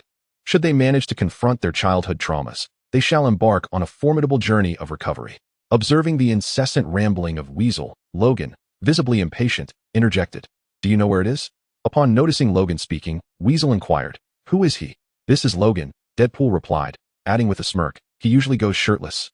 But he has let loose since the divorce. For heaven's sake. Enough already, just answer the question." Logan suppressed his irritation towards Deadpool and turned to Weasel. Weasel gestured to their left, stating, "The Borderlands." "Yes, clicked it 12 times, doest. If you wish, I can offer you a ride." "Lead the way," Logan replied. Weasel nodded, attempting to embrace Deadpool's dog, but was thwarted, leading to his begrudgingly guiding them instead. As for why he was begrudged, being a Deadpool with no combat prowess and the ability to die certainly called for a modicum of caution. The trio and the dog soon arrived at a cornfield, quickly discovering a vehicle covered by a tarp. As Weasel lifted the tarp, Logan intended to return the dog to him, but Deadpool swiftly whisked the dog away, exclaiming, "Oh no, absolutely not. It's my honor." Weasel smiled, then turned to Deadpool, asking, "What is the matter?" Deadpool promptly declined, while Logan insisted, "Get in the car. This isn't car. It's hardly more than a Honda Odyssey, with a sluggish throttle response and an outdated infotainment system." When Honda noticed the resurgence of untreated chlamydia infections, they invented the Honda Odyssey to compete. Logan glared at him. "Get in the car," Weasel assured. "He'll get you there safely. Give him the dog." Logan gestured towards the dog and Weasel. Deadpool, stroking the dog's head, addressed Weasel, "I know. Listen. She's a kid. If you wish to abandon her, or if she needs a new home, or if anything were to happen to you, I would be delighted to be her dad." Weasel chuckled, retorting, "Oh, what could happen to me?" "Plenty." Deadpool shrugged as Weasel glanced at Logan, who appeared exasperated, then prepared to snatch the dog back. "No. We have to escape. Don't do this. The corn is too dense." "Help?" Deadpool struggled, albeit gently, fearing for the dog's safety, and ultimately, the dog was returned to Weasel, who happily accepted it. As Deadpool grumbled while approaching the passenger seat, Logan settled into the driver's seat, noting, "It's been a while since I drove. I'll just need to reacquaint myself. Even if an accident occurs, it's merely the car and terrain that might suffer. What harm could befall us?" After securing the car door, Weasel looked at Logan, pointed at Deadpool's dog, and gave Logan a thumbs up, a gesture of gratitude for reclaiming the dog. Logan, bewildered, thought, "Is this Deadpool truly so weak?" Logan was unaware that this version of Deadpool not only lacked the ability to regenerate, but also suffered from osteoporosis, rendering him ill-suited for combat. Upon starting the vehicle, he drove in the direction indicated by Weasel. After emerging from a cornfield, they traversed a sandy terrain for an indeterminate duration. Logan's expression darkened as he endured a relentless barrage of Deadpool's incessant chatter. It was not so much insults as it was an unending stream of banter that was utterly exasperating. Eventually, the vehicle came to a halt in a wooded area. Logan opened the door and stepped out. Deadpool, eager to inquire, asked, "Oh, are you going to relieve yourself? I wonder if there are any health inspectors around." "Will you?" Before he could finish, Logan yanked him from the vehicle and threw him heavily to the ground. "What's wrong with you?" Deadpool exclaimed, unable to restrain his irritation. "I intend to let you have a good sleep," Logan retorted angrily, raising his fist to strike Deadpool. However, his punch did not render Deadpool unconscious but rather left him momentarily dazed. After enduring a few more blows, Deadpool shouted, "Hey, stop. If you keep this up, I will retaliate." "Retaliate? One punch, stop. I'm calling the police." "Police?" Another punch. Logan continued to pummel Deadpool for 2 hours. Finally, Deadpool could no longer tolerate it. He kicked Logan away and, performing a backflip, drew his sword, shouting, "Enough! You wretched little wolf cub. Have you no respect?" Logan replied coldly, his claws igniting in flames. Deadpool glanced at the fire-enchanted adamantium claws, and then at his own katana, cursing, "Shet. This is unfair." He understood that his adamantium weapon would be no match, as those familiar with Wolverine 2 would know. Logan sneered, "Fairness? What a luxury. This world has never known fairness." As he spoke, he activated his chakra to accelerate. Although it was not as formidable as the 8 gates, it was significantly faster than Deadpool. Even with Deadpool's exceptional combat skills, he struggled to cope. In a desperate move, Deadpool discarded his weapons and resorted to hand-to-hand combat. Faced with Logan's fire-enchanted claws, even his adamantium blade was of no use and would be severed. Rather than risk losing his weapon to Logan, he opted to engage in close combat to mitigate his losses. As they fought, Deadpool lamented, "Shet. Which Wolverine is this? Phoenix Wolverine? That guy isn't this weak." It is worth noting that the Logan imbued with Phoenix Force originates from Thor's personal comic, where the aged Thor encounters a Logan possessed by the Phoenix Force at the universe's edge. Surprisingly, without weapons, Deadpool managed to hold his own against Logan, skillfully evading the claws and employing joint locks to barely avoid being struck. They battled for an entire day and night, and by the next morning, Logan sat exhausted on the ground, while Deadpool lay sprawled on the earth like a dead dog, fast asleep. Suddenly, Logan caught a whiff of an unfamiliar scent. He kicked Deadpool awake and stated, "Someone is approaching." After saying this, Logan surveyed the surroundings and spotted a girl with a shoulder bag appearing not far from them. Observing the two, rubbing his aching head, Deadpool complained, "You wretch. You're just..." He turned to look in the direction Logan was facing and exclaimed, "Oh my heavens, Logan. That's the 23 I told you about." Laura, also known as 23, gazed at Logan and softly called out, "Logan, I am not the Logan from your memories. My timeline has yet to reach that point." Logan furrowed his brow, noting that the Laura before him appeared considerably older than the one depicted in the films. Of course, children do grow up. Laura approached the two in silence, and after a few moments of stillness, she took the driver's seat and said, "Get in the car." Exchanging glances with Deadpool, Logan could not help but warn, "You better be quiet on the road, or else," as he brandished his claws in a threatening manner towards Deadpool. The latter shrugged and replied, "No problem, my queen." Logan then forcefully tossed Deadpool to the ground before taking the passenger seat, while Deadpool swiftly slid into the back, finally quieting down, which brought Logan a sense of relief. At last, serenity enveloped them. Laura started the vehicle, setting off with the two companions. Exhausted after a day and night of exertion, they soon succumbed to sleep. Laura drove them to a dilapidated cabin nestled within the woods, where she and three accomplices pulled the two inside. After a brief discussion, the four departed the cabin, their intentions unknown. After a considerable time, Logan was the first to awaken, feeling a twinge of thirst. However, it seemed there was no water, only alcohol, which he disregarded in favor of indulgence. After downing a bottle, Deadpool began to mumble in his sleep, calling out for Thor. Perhaps he was haunted by some strange dream, perhaps a vision of Thor embracing him. Suddenly, he proclaimed, "I'm the god of thunder," prompting Logan to realize he had misjudged the nature of Deadpool's dreams.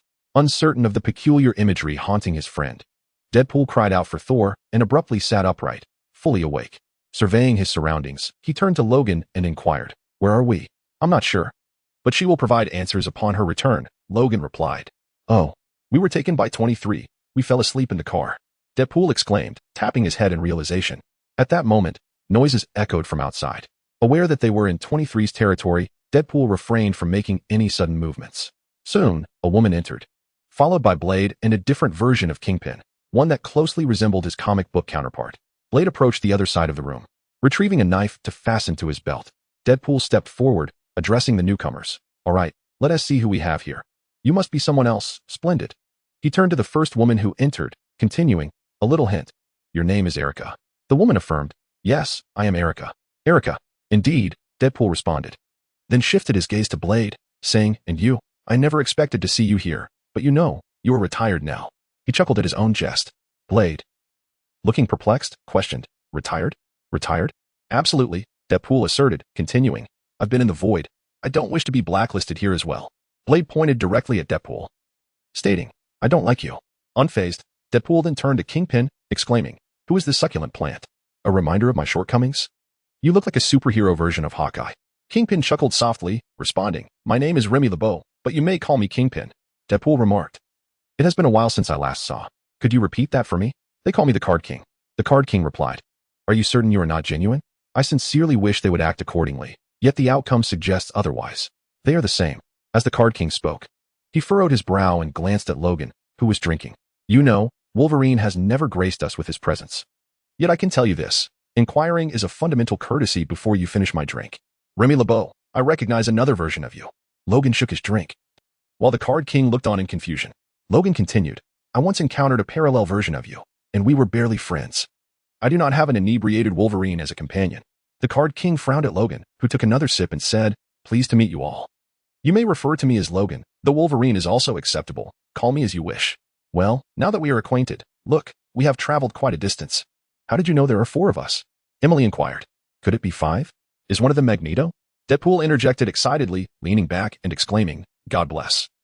It must be Magneto." Blade chimed in, "Because being with him. Damn, has Disney truly become this stingy? Like Pinocchio stuffing his face into my backside and starting to lie profusely." Deadpool ranted, while Logan, bewildered yet intrigued, took another sip and continued to watch.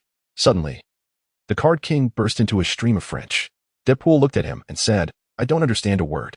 What exactly do you do? I charge cards to make them explode, the Card King revealed, showcasing his cards. Your power concluded that magic. Splendid. Now what of the fourth person, Laura? Deadpool inquired about Laura. Meanwhile, Laura's voice echoed, here. She approached, looking at the two and stated, don't make me regret this. Goodness, Logan. Yesterday I thought I was seeing things. It's her. I know, you fool. Logan cursed, having previously mentioned this once. Only to find that this idiot had forgotten and was now bothering him again. Deadpool's mere presence began to irritate him. Having said that, Logan turned his gaze to Laura, who was scrutinizing him in return. Deadpool, observing the three, asked, how did you end up trapped in the void? Blade replied, someone knocked and sent me here. Me too, Emily echoed, while the Card King remarked, perhaps I was born here, making it hard to ascertain. I believe our universe is perishing. I haven't even had the chance to fight for it, Blade shrugged. Emily added, individuals like us do not leave quietly, knowing this. They removed us. Deadpool made a kissing gesture and declared, the answer is affirmative, I am in. In what way? Blade looked at Deadpool and inquired. A team, you, me, and all of us together. Let us hastily depart from this place. Behold, we have entered the lair of Cassandra. Everyone turns to Deadpool, and Blade rises to his feet. The sole means of escaping the void lies through her. She can return us home, as she has informed us. Blade, casting a glance at Deadpool, inquired urgently, wait, have you been inside?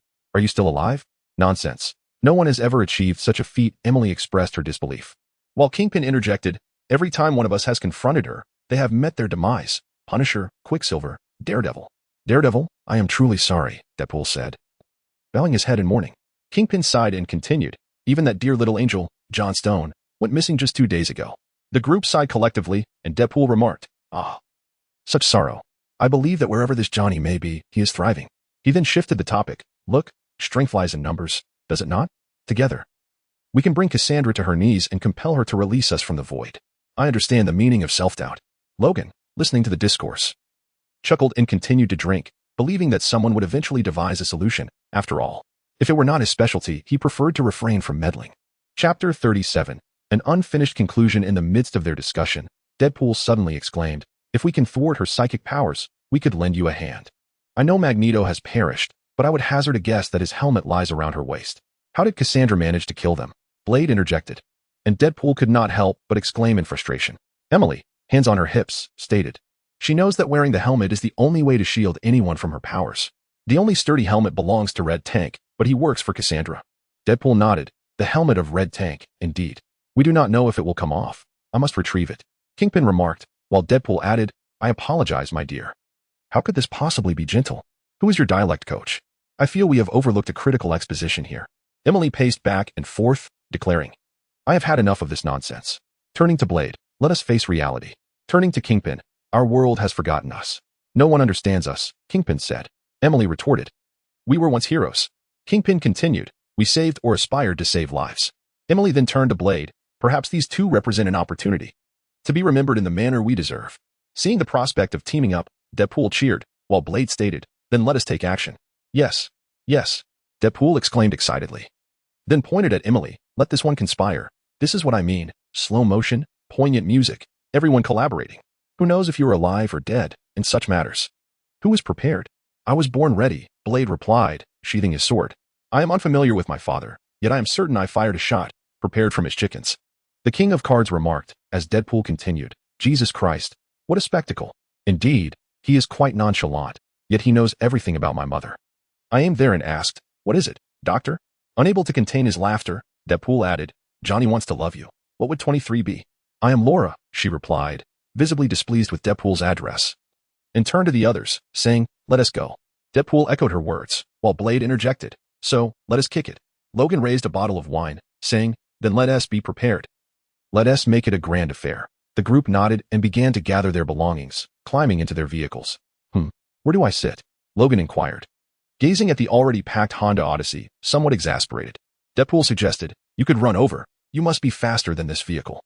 Screw you, Logan retorted, glancing around before ultimately opening the trunk and lying down inside. Deadpool shrugged and gestured for Emily, sitting in the driver's seat, to take the wheel. On their journey, the group discussed their battle strategy. The four of them would engage in combat below, securing the Red Tank's helmet and tossing it into Laura's backpack before sending it up. While Deadpool and Logan would charge in, facing the enemy. Deadpool would feign incapacitation, waiting for Cassandra to invade Logan's memories before executing a surprise attack by placing the helmet on Cassandra's head. Wait, why am I not the one to feign incapacitation first? Logan could not help but ask. Deadpool replied, because it was like that last time. It's my turn now. What if she discovers the plan from my memories? Logan quickly inquired. Just think of something else. Consider other stories, like those with Silver Fox or Sabretooth. As long as you avoid this particular thought. There's a substantial chance of evasion, Deadpool answered. Damn, I understand now, Logan muttered, his disdain for telepaths evident. Well, Magneto is even more loathsome to me. After a considerable time, as the vehicle's fuel neared depletion, they finally reached their destination. In the distance, Ant-Man was visible. Blade opened the sunroof, stood up, and received a rocket launcher from the King of Cards, aiming it at Ant-Man's hand, essentially the entrance, and pulled the trigger. The rocket exploded at the entrance, and Emily floored the gas pedal, subsequently welding the car doors shut. Upon crashing inside, she yanked the handbrake and skillfully maneuvered the steering wheel, executing a beautiful drift. It is worth mentioning that Logan only knew how to drift on a motorcycle. He had never learned in a car. One by one, they exited the vehicle, where Red Tank and other mutants quickly assumed their positions, confronting them. Oh, this will be delightful, Blade said, satisfied as he stretched his neck and shoulders. While the King of Cards excitedly exclaimed, do you know how long I have awaited this? Oh, I shall become renowned here. May I sever your chance at fame? Logan quipped. The King of Cards shot him a glare, responding, no, you cannot. I was initially considering having a drink with you when you leave. He continued as he stepped forward, but now I've changed my mind. I'll have to beat you up instead. The Blade Warrior stepped forward and said, no need for 6. The 2 of you may enter. We shall ensure you retrieve the package. Emily and the Blade Warrior stood resolutely, declaring, we shall attain our destiny. Laura donned a heart-shaped pair of sunglasses, a gift from old Logan. Whether it was a present or a purchase, she could not recall. On the other side, Cassandra's subordinates brandished their weapons, waiting for Logan and his allies to reveal theirs. Upon witnessing this, the opposing minions erupted in furious roars and charged headlong into battle. Logan cast a glance at Deathstrike, recalling their previous encounter. It seemed as though they were attempting to manipulate him, presuming that their self-healing abilities and adamantium claws rendered them formidable. With this thought in mind, Logan ignited his claws with fire, launching himself forward to cleave through Deathstrike and her weapon. Oh hell, thank goodness I didn't use a blade, Deadpool quipped, attacking a mutant while criticizing the situation. Observing Logan's fiery claws slice through Deathstrike, he hesitated to provoke Logan further, fearing for the safety of his cherished weapon. Indeed, Deadpool was only concerned about his own arsenal. As for himself, apologies, but he was not going to perish. Logan had the easiest task. No one could withstand his fiery adamantium claws. A nearby Red Tank had its neck severed, prompting Laura to rush towards the fallen foe while dispatching the lesser minions. As Logan swiftly approached Cassandra's lair, Deadpool hastily dispatched adjacent minions, following closely behind, shielded by the Blade Warrior, while the others strategically blocked the entrance, granting Logan and Cassandra the opportunity for a one-on-one confrontation. Upon entering, they found Cassandra nonchalantly sipping tea with her legs crossed. She set down her cup and remarked, you two escaped, which I can tolerate, but to willingly return? Observing their resigned shakes of the head, boys can be quite foolish. We merely wish to return home, Logan replied. Cassandra placed her cup aside and stood, saying, I fear that is not on the menu.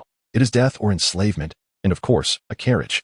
With that, Cassandra abruptly raised her hand, sending Deadpool soaring towards the ceiling with a scream, only for him to be commanded back down, limbs twisted before being cast against the wall. Logan, realizing negotiation was futile, lunged forward with his claws, only to be restrained instantly. Fortunately, he had dispelled the fiery enhancement before entering. Otherwise, he might have inadvertently harmed himself.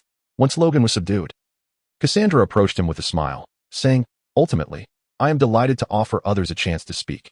You are quite an intriguing individual, are you not? Crouching before Logan, she continued, I find you remarkably unique, captivating my interest. Now, let me see. Jet, let me see. Cassandra pointed her finger at Logan's forehead and pierced it, eliciting a painful growl from him. As she delved into the memories he inadvertently projected, Cassandra's expression shifted to one of surprise. The Wolverine before her had begun traversing the multiverse, revealing sights she had never witnessed before. And she watched with keen interest as Logan's memories from the world of ninjas unfolded. Outside, Laura clambered into the eye socket of Ant-Man's skull after stowing her helmet in her backpack. As she removed her pack, she felt a sudden tug from behind and was swiftly pulled down. Fortunately, she had thrown the backpack upward, and Deadpool caught it with ease. Casting a glance at Cassandra, he discreetly opened the bag, donned the helmet, and stealthily approached Cassandra from behind.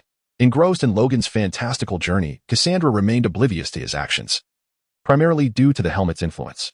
As she observed the ninjutsu and other phenomena, Cassandra's curiosity piqued. However, she soon sensed something amiss. Veins bulged on her forehead. Her mental prowess suppressed, and she rapidly retreated within herself, emitting an enraged scream as she struggled against the restraints. Deadpool clung tightly to Cassandra, ensuring she remained under control. While Logan sighed in relief, a triumphant smirk gracing his features. "You will either return us home, or I shall sever your head," Deadpool threatened. Cassandra dismissed his warning, cackling ominously. "What is so amusing?" Deadpool inquired, frowning. "Unless you remove this from my head, I cannot take you home," Cassandra retorted defiantly, quickly adding, "Once you do, I shall boil your brain matter at an atomic level while directing my energy towards the box." "Another set of gear?" Deadpool glanced at Logan, bewildered. "How should I know?" Logan replied, gesturing towards Cassandra. "You, return us, for we still have the chance to be friends." "Friends? No, I require slaves. Either you kill me, or I shall kill you." "Both are splendid options," Cassandra guffawed maniacally. Deadpool turned to Logan, asking, "Do you want me to take action?" "No." "Then what are we to do? This stalemate is untenable," Deadpool exclaimed in frustration. However, the situation did not persist for long. Gunshots rang out from behind Logan, and Cassandra sustained several bullet wounds to her abdomen. Turning around, Logan saw a fireman approaching Cassandra with a handgun, his face alight with exhilaration as he declared, "You have no idea what that feels like. Day in and day out, cleaning up and taking flesh." Cassandra glared at fireman with fury. If the helmet were removed, she would likely pummel him first. Logan perceived this as an opportune moment, delivering a punch that knocked fireman to the ground while quipping, "I despise incessant chatter. And what qualifications do you possess to lecture?" Logan then turned to Deadpool, stating, "She will die." "Very well." Deadpool looked down at Cassandra, asking, "Hey, if I remove the helmet, can you guarantee you won't kill anyone?" "I assure you, I shall kill you first," Cassandra replied. Deadpool, exasperated, exclaimed, "Why are you like this? I wish I knew." Observing the two engaging in this banter, Logan could no longer contain himself and bellowed, "Enough. I'm utterly fed up." With that, he plunged a claw into Cassandra's chin, piercing straight to her brain. Her eyes widened in disbelief as she stared at Logan, astonished by his directness, and she fell silent. Logan severed Cassandra's head and hastily bandaged it, fearful it might fall off and still somehow survive. "Oh, what the hell? How are we supposed to return?" Deadpool lamented, clutching his head in despair. Logan did not engage him. Instead, he began to rummage through Cassandra's pockets, soon uncovering a familiar object. "This pendant?" Logan murmured, observing the peculiar trinket. "What? Is that some wizard's gadget? Can you open a portal?" Deadpool inquired hastily, only to realize the futility of his question. Wolverine was hardly a master of portals. Yet, recalling the other shape-shifting abilities, he felt a flicker of hope. Logan regarded Deadpool and said, "We can give it a try. Who are you most familiar with in your universe?" "Peter." "Yes, Peter," Deadpool exclaimed after a moment's thought, initially intending to mention his girlfriend but ultimately opting for Peter's name instead. Logan nodded, reminiscing about the spell-casting style of Ned, the chubby character from Spider-Man: No Way Home. However, he did not close his eyes or draw upon any external powers. Instead, he directly channeled the chakra within him, muttering, "Peter, the one who knows Wade Wilson." As Logan twirled the pendant in his hand, a portal began to materialize before Ant-Man's eyes. Both Logan and Deadpool were taken aback with astonishment. But upon witnessing the external chaos, they hurriedly dashed toward the portal. As they entered, Blade and the others exchanged relieved smiles. Their mission had reached its conclusion, and the adversaries had been vanquished, marking the end of a chapter. Meanwhile, Peter was in the midst of introducing vehicles to 4 clients when suddenly, Logan and Deadpool crashed onto a car, wrecking it entirely. The group was startled, and Deadpool tumbled from the front of the vehicle, grimacing as he quipped, "Feels like a pivotal carnival, doesn't he it?" The 4 clients, a family, included a boy who recognized Deadpool and Logan. "Oh my gosh, that's Deadpool, that's Wolverine," he exclaimed, and before he could finish, 2 more figures descended, another Deadpool and a different Wolverine. "Wow, 2 Deadpools and Wolverine." The children's eyes sparkled with excitement. "Oh, for Pete's sake, Logan, what have you done?" Deadpool asked, turning to Logan, who shrugged in reply, "Just see if he is Peter." Deadpool paused, then scrutinized Peter, declaring, "Indeed, it is Peter." The Wolverine clad in yellow immediately fixated on Logan, sensing an uncanny resemblance to a younger version of himself. However, this was consistent with the timeline. After explaining the situation to the children, Deadpool turned to the other Deadpool and Wolverine, asking, "Shall we proceed together?" "Let us go." Deadpool acknowledged the urgency, and the quartet swiftly set off towards the destination he was aware of. Logan followed cautiously, ensuring the pendant was secure. If it was useful, it could be a valuable asset, perhaps even a means to return to Earth. In comparison to the perilous ninja world, Logan preferred the relative safety of Earth, though it too had its dangers. With a powerful magnet, those adversaries could easily ensnare him. They were not foolish. As they navigated several streets and turned a corner, they spotted a familiar face, Borin, who rushed down the stairs, yelling, "No. Stop. Get away. You're too late." The Wolverine in battle armor glared at Borin, declaring, "You're finished." Two Deadpools posed the same question. Why is there crying? This left Logan and Wolverine bewildered, wondering what sort of absurdity this was. "How dare you? No one can return from the void," Borin exclaimed in disbelief. Wolverine scoffed, "Go tell that to Cassandra Nova." Just as he finished speaking, an odd sound echoed, and a portal gradually opened. Borin glanced at the others before stepping forward. Soon after, a fiery figure emerged, declaring, "Borin, we have trouble?" Without warning, a hand reached out from the figure's head, gripping it tightly before snapping the fiery one's neck. Following this, a bald man without a coat stepped through the portal. "Borin?" Upon seeing Borin, Cassandra displayed a satisfied smile, tossing the fiery figure back into the portal and pointing at Borin, saying, "You are darker than the fireman imagines. Do you wish to kill my two Wolverines?" "Forget it." Cassandra was slightly surprised, but chose not to dwell on it. She noticed Borin attempting to flee and seize control of him, stating firmly, "You have come for the king. You better kill the king." The two Deadpools simultaneously chuckled. "Oh ho ho, welcome to the Skeleton Club." Borin then turned to the Wolverine he had found, complaining, "You know she doesn't wash her hands." Suddenly, Deadpool recalled something and suggested, "Oh no, we are in the midst of something. Let us head down and dismantle that thing right now." "We've got you. Darling, continue playing the piano." Cassandra looked at the four of them and said, "I do not wish to destroy it. I want to use it. Now shoot, Mommy and Daddy are talking." With that, she pointed at the four, causing them to be hurled backward into a shop, crashing through it and collapsing the building. Chapter 38. The matter is settled. Kicked out of Marvel after Cassandra and Borin had left for some time, the collapsed shop suddenly erupted, and a figure enveloped in blue-green steam leaped from the wreckage. "Cassandra, I swear I will kick you to death," Logan bellowed. "Oh, shit. He is really fierce," Deadpool 2 remarked, getting up while rubbing his waist. Then turned to Wolverine and asked, "Do you know this move?" "Get lost." Wolverine replied irritably, while the other Deadpool commented, "He is indeed fierce. I wouldn't dare to fight him with a weapon. It would be bad." Deadpool looked at the portal and raised his hand, stopping the others, saying, "Stop. For the sake of extra sticks, let us go." He gestured for the surrounding crowd to hurry and leave. Soon, barking emanated from the portal, and both Deadpools shouted in unison, "Oh my gosh." Immediately, the Deadpool dog appeared. Both Deadpools knelt in excitement, exclaiming, "Come here, girl." However, the dog paused in front of them, unsure of whom to approach. They exchanged glances and then simultaneously lifted the dog, who, unfazed, licked both of their faces repeatedly. Logan, unsure of how to comment, wondered why only a dog had emerged. Surely, the Viserion would also appear, right? Indeed. The joy of the two Deadpools was abruptly interrupted as Viserion dashed over, apologizing profusely. The two Deadpools glared at the approaching figure, simultaneously cursing, "Damn. What is the CAF grateful for here?"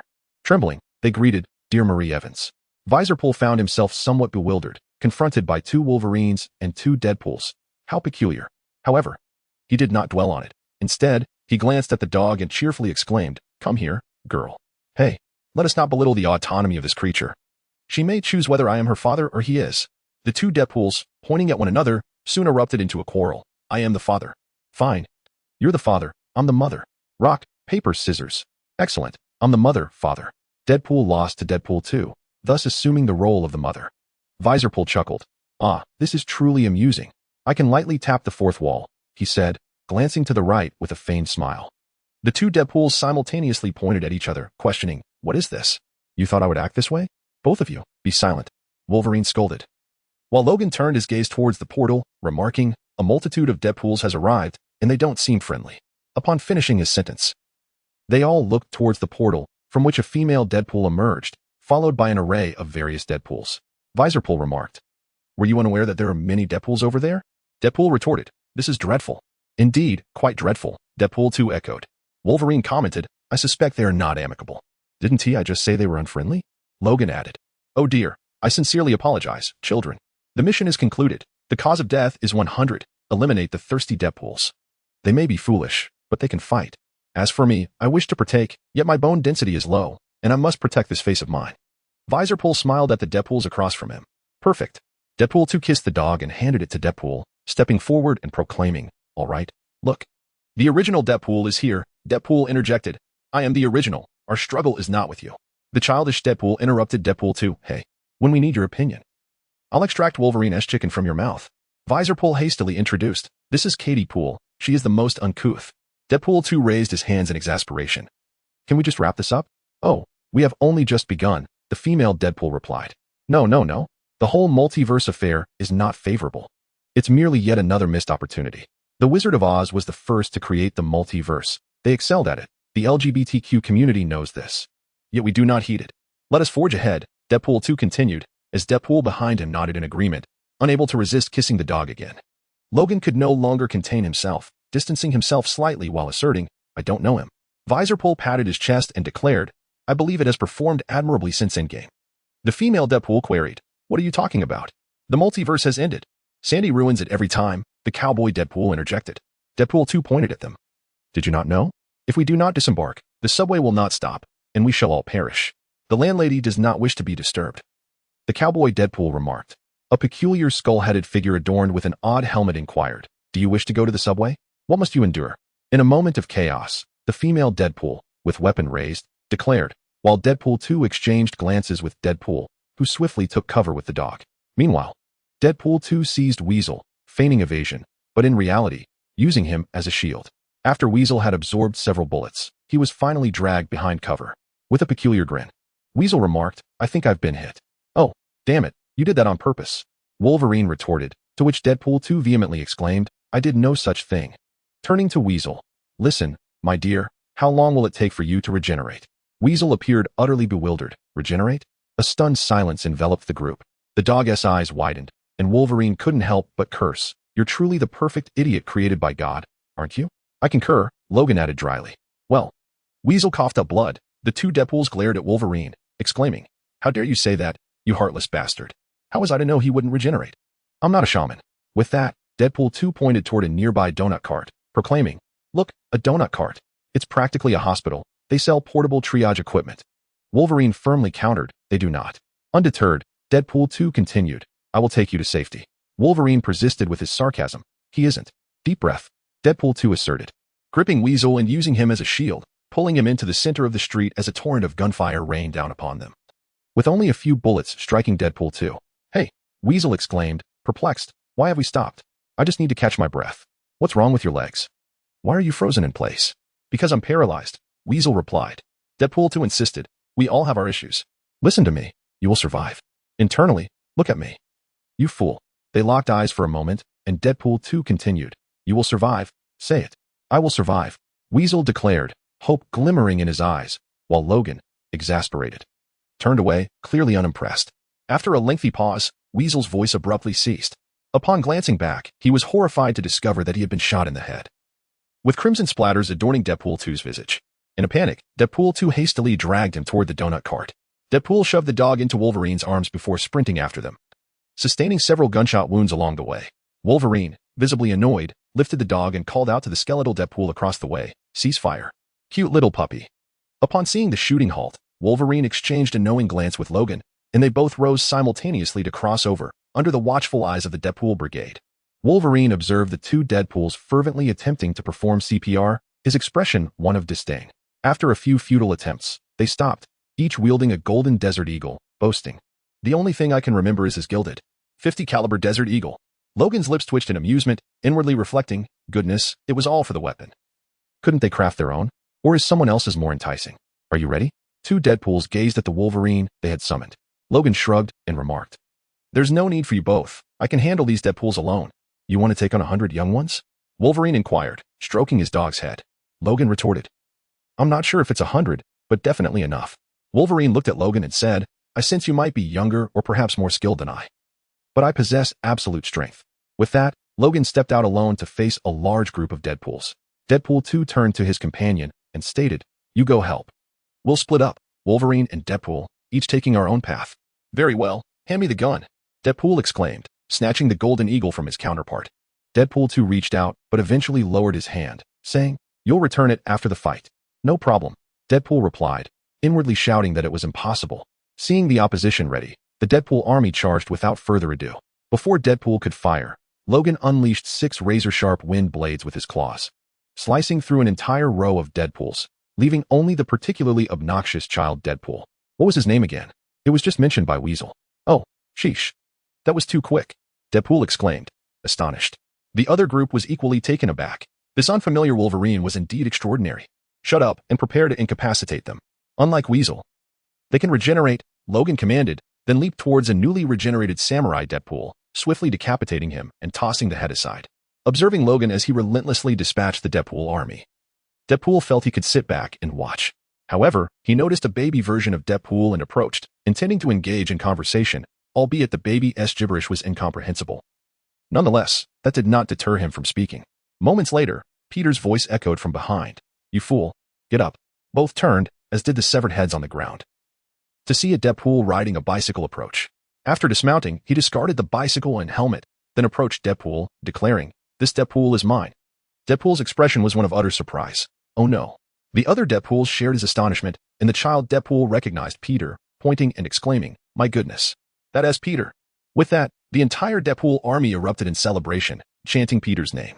Logan looked on in confusion as Peter removed his mask, joyfully regarding everyone. Deadpool, bewildered, asked, Wait. You all know Peter? A female Deadpool quipped, Are you kidding? Every Deadpool has a Peter. The cowboy Deadpool twirled his hat and solemnly stated, Sheesh, Peter is a legend. The samurai Deadpool added, In every fool's world. Most of the Deadpools, having recovered, gathered around Peter in joyous revelry. Logan suddenly recalled Weasel's earlier words about how, if they could confront their childhood traumas, they would embark on a challenging path to recovery. This so-called childhood trauma likely referred to Peter. Perhaps something unfortunate had befallen him in their world, akin to the uncle of a spider being? Logan recalled that Peter was indeed a counterpart to Uncle Ben. He turned to Deadpool and said, They may not stand a chance against Cassandra. We must go lend our assistance. No sooner had he spoken than an explosion erupted nearby.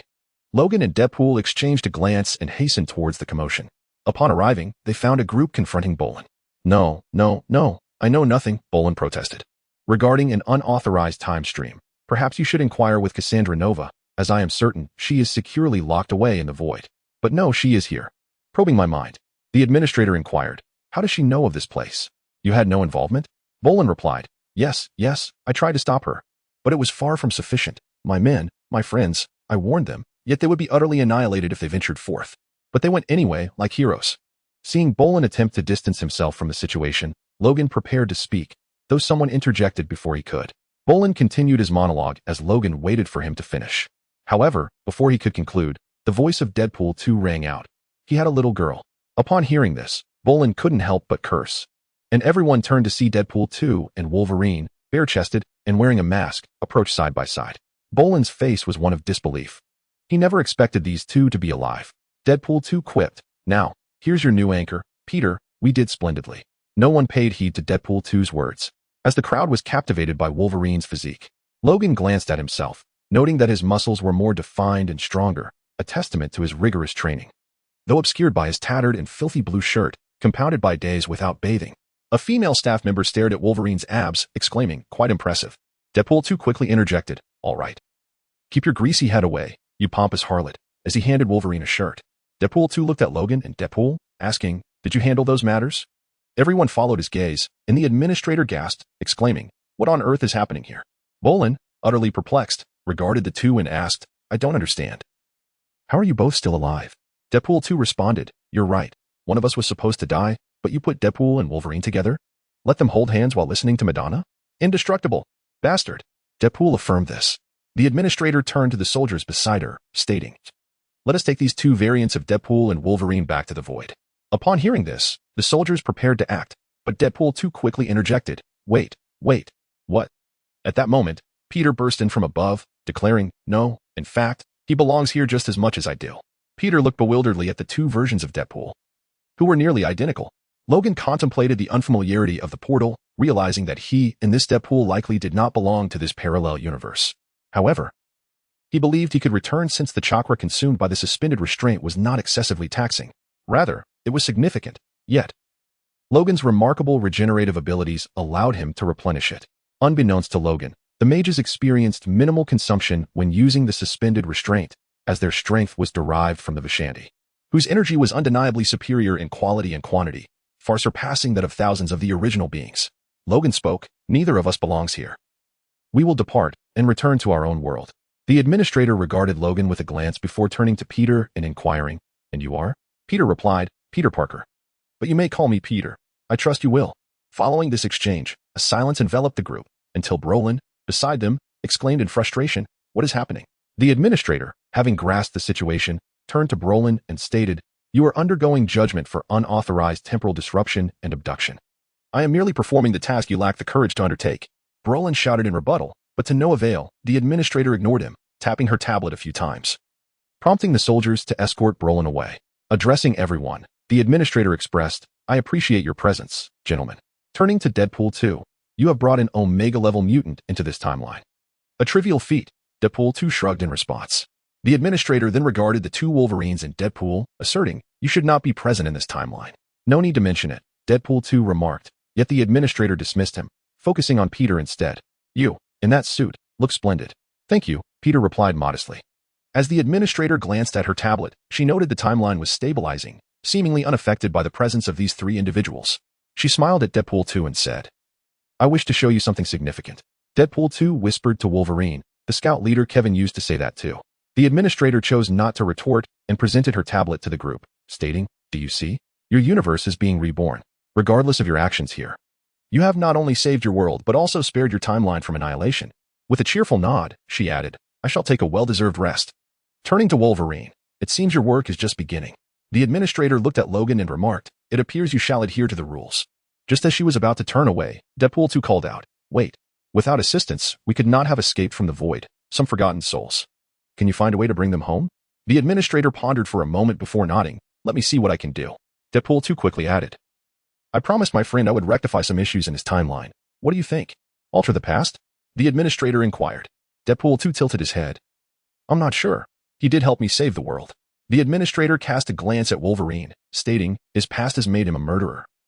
There is nothing worth altering, Mr. Wilson, Logan. After speaking, she cast a glance at Wolverine before turning away. Wolverine understood her intent. And soon the group departed from the area. Outside, after having some bread, Logan turned to Deadpool and remarked, hey, fellows. It's time for us to leave and return to our rightful places. Aren't we going to stay for a while? Deadpool 2 inquired. Logan looked at the two and replied, no, we must undergo your experiences, his timeline, you see. Oh, got it. Good luck, Deadpool 2 said, taking a bite of bread.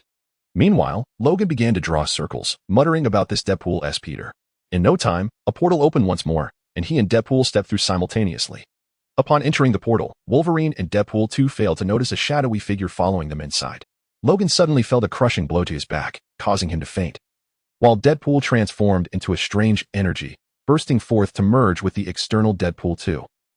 I forgot to retract the suspended ring. Never mind.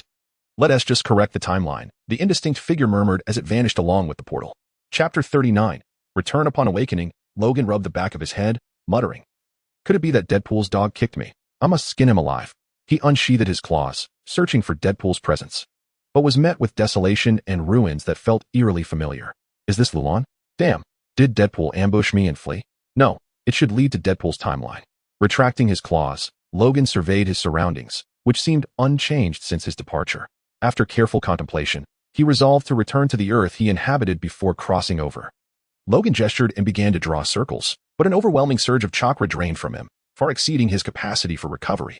Damn, Logan cursed, abruptly halting his attempt to open the portal. Is it this taxing to traverse the real world? Or is the suspended ring inadequate for breaking the fourth wall? After a brief respite, once his chakra was replenished, Logan decided to set off for Konoha, realizing he needed to enhance his chakra reserves. His current amount was even less than Kakashi's. He needed to train and devise a plan. Time swiftly passed, and a few days later, clad in garments pilfered from the road, he arrived at the gates of Konoha, only to be halted by the guards.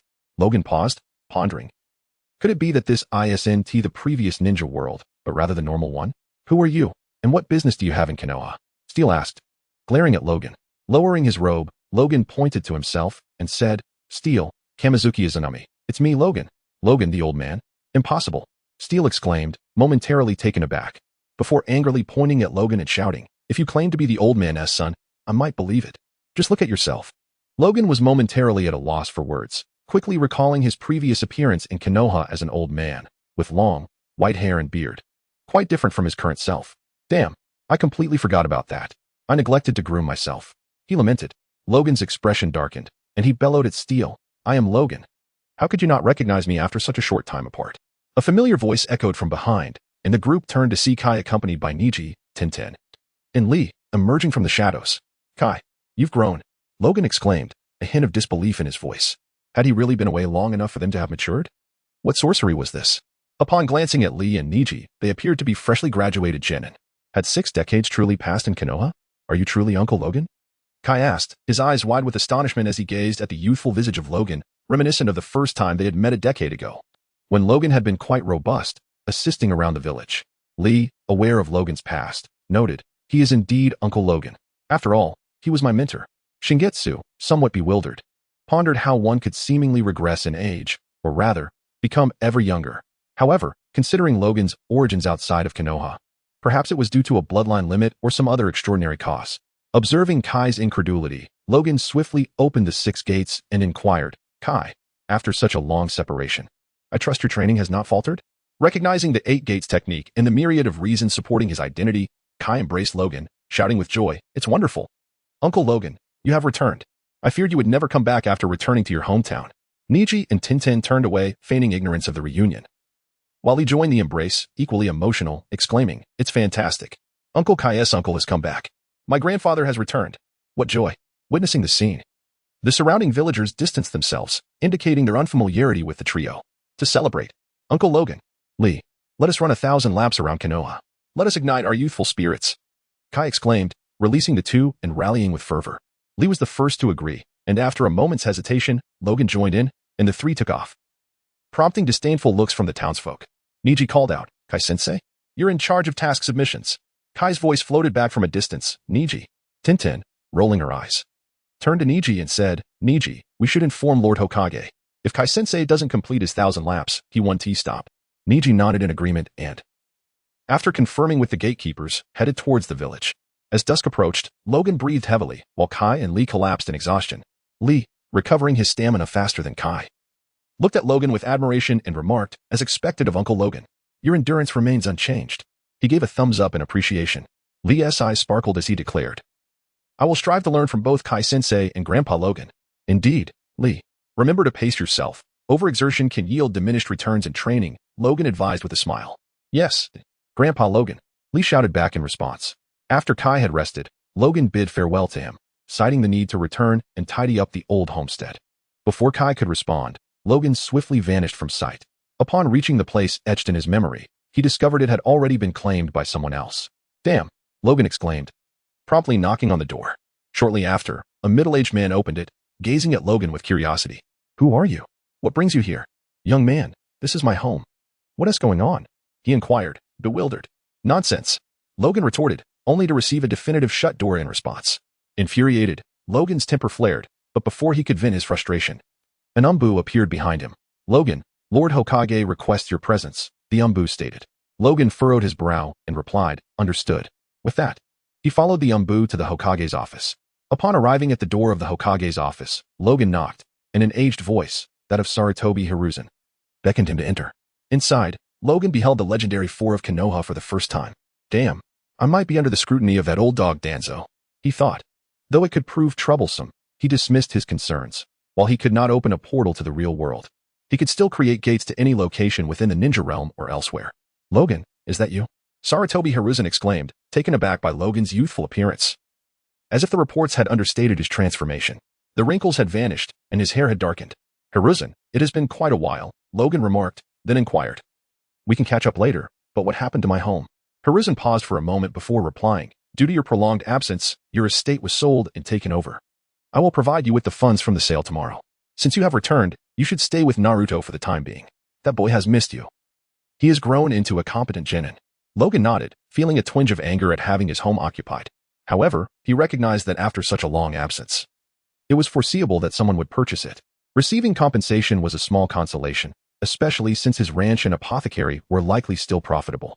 Yet, unbeknownst to Logan, without his oversight, the ranch would gradually return to a state of mediocrity under new management, losing its previous advantages. Consequently, the ranch's business could only be deemed mediocre. The apothecary, lacking Logan's unique essence, had perished, leaving only the Akimichi clan's cooperative ranch to dominate the market. Logan, how have you become so youthful? Danzo suddenly interjected, scrutinizing him intently, eager to discern any deception. Taken aback, Logan pointed at the Hokage and asked, Hiruzen, who is this? This is the Hokage's advisor, Shimura Danzo. Young man, I too am curious about your transformation, Hiruzen replied. Although Danzo had not prompted the question, he was equally intrigued. After a moment of contemplation, Logan resolved to fabricate a tale. He turned to the four and said, "There was an incident back home. It's rather complicated." They expressed interest in hearing more, and Logan proceeded to recount a modified version of events involving the Avengers. The four listened in astonishment, particularly when they heard of the being named Thanos, who wielded the Infinity Stones to annihilate half of all life. Their expressions turned grave, not only struck by Thanos' terrifying power but also in awe of the might of the Infinity Stones. In the midst of their conversation, the inquisitive Xiaochun from Team 4 could not restrain herself and asked, "Could you please elaborate on how you managed to regain your youth?" Logan paused momentarily, realizing that he had strayed far from his narrative, and after a brief, awkward cough, he replied, "Due to my use of ninjutsu, I attracted the attention of my enemies, who then dispatched formidable adversaries to defeat me and subsequently captured me for reconditioning." Aware that he needed to provide substantial evidence for his claims to gain their complete trust, Logan raised his hand to reveal his claws and declared, "I endured immense suffering," before recounting the cinematic tale of Wolverine for them. Upon hearing Logan's tragic experiences, Team 4 exchanged glances, reflecting expressions of sympathy for his misfortune, as they considered how unfortunate it was for him to encounter such calamities upon his return. Realizing that Logan's plight could not be replicated in their current situation, Sarutobi Hiruzen comforted him, saying, "Well then, Logan, you have worked hard. Welcome back. Have you considered mentoring a new generation of students? It seems I can only teach them physical techniques." Puzzled, Logan replied, as the four of them recalled that they could not replicate Logan's abilities, for their adversaries were only akin to Kai. Ultimately, Sarutobi Hiruzen advised Logan to undertake additional missions to elevate his rank to Jonin, and after a brief exchange of pleasantries, he allowed Logan to depart. Once Logan had left, Sarutobi Hiruzen turned to the other three and inquired, "To what extent can we trust Logan's words?" Hiruzen, you ought to heed my advice. We should capture him and interrogate him at the root. I firmly believe we would uncover the truth," Danzo remarked, his tone brusque. Sarutobi Hiruzen frowned and retorted, "Logan is our ally. Although he is not from the land of fire, his contributions over the years are evident to us all, Danzo. Your perspective is too grim." "I will not consent to that." Danzo scoffed, "You shall come to regret this. I am the Hokage." Sarutobi Hiruzen issued a warning, "Enough of this. Let us return to discussing Logan. According to intelligence, he vanished with those children in the land of Winsluon. Yet there are no records of anyone named Logan or any information regarding those children. Clearly, there exists a spatial passage similar to the one leading to their ancestral homeland." Danzo analyzed. The others nodded in agreement, considering that Logan's account appeared to align with the evidence presented, as he had displayed his indomitable adamantium claws. Whether they were indeed as unyielding as he claimed would remain to be seen, but the consistency with his assertions lent credence to his story. Based on his narrative, he had grown weary in that realm and ultimately chose to return alone to Konohagakure. The question of whether he had become an enemy spy or informant remained uncertain, and they resolved to observe and evaluate his actions closely. However, was it truly wise to allow him to interact with the Jinchuriki of the Ninetales? Mito Kazumi questioned the trio. "There are concerns, yet with the Umbu monitoring him, it should not pose a significant threat," Sarutobi Hiruzen replied. The group nodded in agreement, continuing their discussion on various matters before dispersing to rest. Meanwhile, Logan, following the directives of the Umbu, arrived at Naruto's residence, a modest two-story house, which appeared to be occupied solely by Naruto. After bidding farewell to the Umbu, Logan approached the door and knocked. Moments later, Naruto, clad in pajamas and brushing his teeth, opened the door and inquired, "Who is it?" "Huh." As he spoke, he furrowed his brow, scrutinizing Logan, engaged in a process of recognition. Logan chuckled softly and remarked, "Naruto, you've grown." Naruto's mouth fell agape, his toothbrush clattering to the floor, disbelief etched across his face, tears welling in his eyes. He approached Logan, stammering, You are Grandpa Logan. Haha, little Naruto still remembers me." Logan replied joyfully, though it was evident he hadn't recognized Naruto at first, only recalling him upon hearing the voice he had long yearned for. Initially expecting Naruto to embrace him, Logan was taken aback when Naruto instead delivered a fierce punch to his stomach. "You deceitful old man," Naruto shouted after landing the blow. "You promised you'd return soon. It's been years. Do you have any idea how I've managed all this time?" Listening to Naruto's ramblings, Logan smiled, gently ruffling Naruto's hair, and said softly, "I apologize. Little one, from now on, I will reside here. Your toothbrush has fallen. Go wash up first." Naruto nodded, wiped his tears, and picked up the toothbrush, heading toward the house. After a few steps, he turned back to Logan, a look of confusion on his face, and asked, "Grandpa Logan, how have you become so young?" "We'll talk later. First, go brush your teeth." Logan pointed at the white foam on Naruto's mouth. Naruto nodded and proceeded into the house. Logan entered, closing the door behind him, and soon found Naruto sitting across from him, who inquired, "Grandpa, what have you been doing all these years?" Unable to suppress a complaint, "Why have you just returned? What about Sister Shirori and the others?" Logan chuckled and replied, "Little Shirori and the others are living with their parents and families. As for me, I couldn't help but worry about you, my dear boy," he said, poking Naruto's forehead playfully. Naruto smiled and listened as Logan recounted the tales he had shared with Sarutobi Hiruzen. Upon hearing Logan's hardships, Naruto couldn't help but shed tears, vowing to protect his grandfather, proclaiming that he had grown up and was now a man. Once calm, Naruto suddenly looked at Logan with eager anticipation and asked, "Grandpa, did you bring me any gifts upon your return?" At this, Logan instantly broke into a cold sweat, glancing around before finally retrieving a cord that he threaded through a pendant, hanging it around Naruto's neck. "This is a gift from Grandpa. It is quite precious, Naruto. You must strive hard from now on," Logan said, looking at Naruto. The reason he fashioned the pendant into a necklace was that he couldn't think of anything else to give him at the moment, and a necklace seemed less likely to be lost. He remembered that Naruto had worn the first Hokage's relic for quite some time. It had only broken during Pain's invasion of Konoha, so there should be no issue during this period. Despite the rather unappealing appearance of the pendant necklace, Naruto did not express any disdain. Instead, he joyfully donned it, confidently declaring, "I will work hard. I will always wear Grandpa's gift." Logan nodded, secretly contemplating making a more suitable one for him in the future.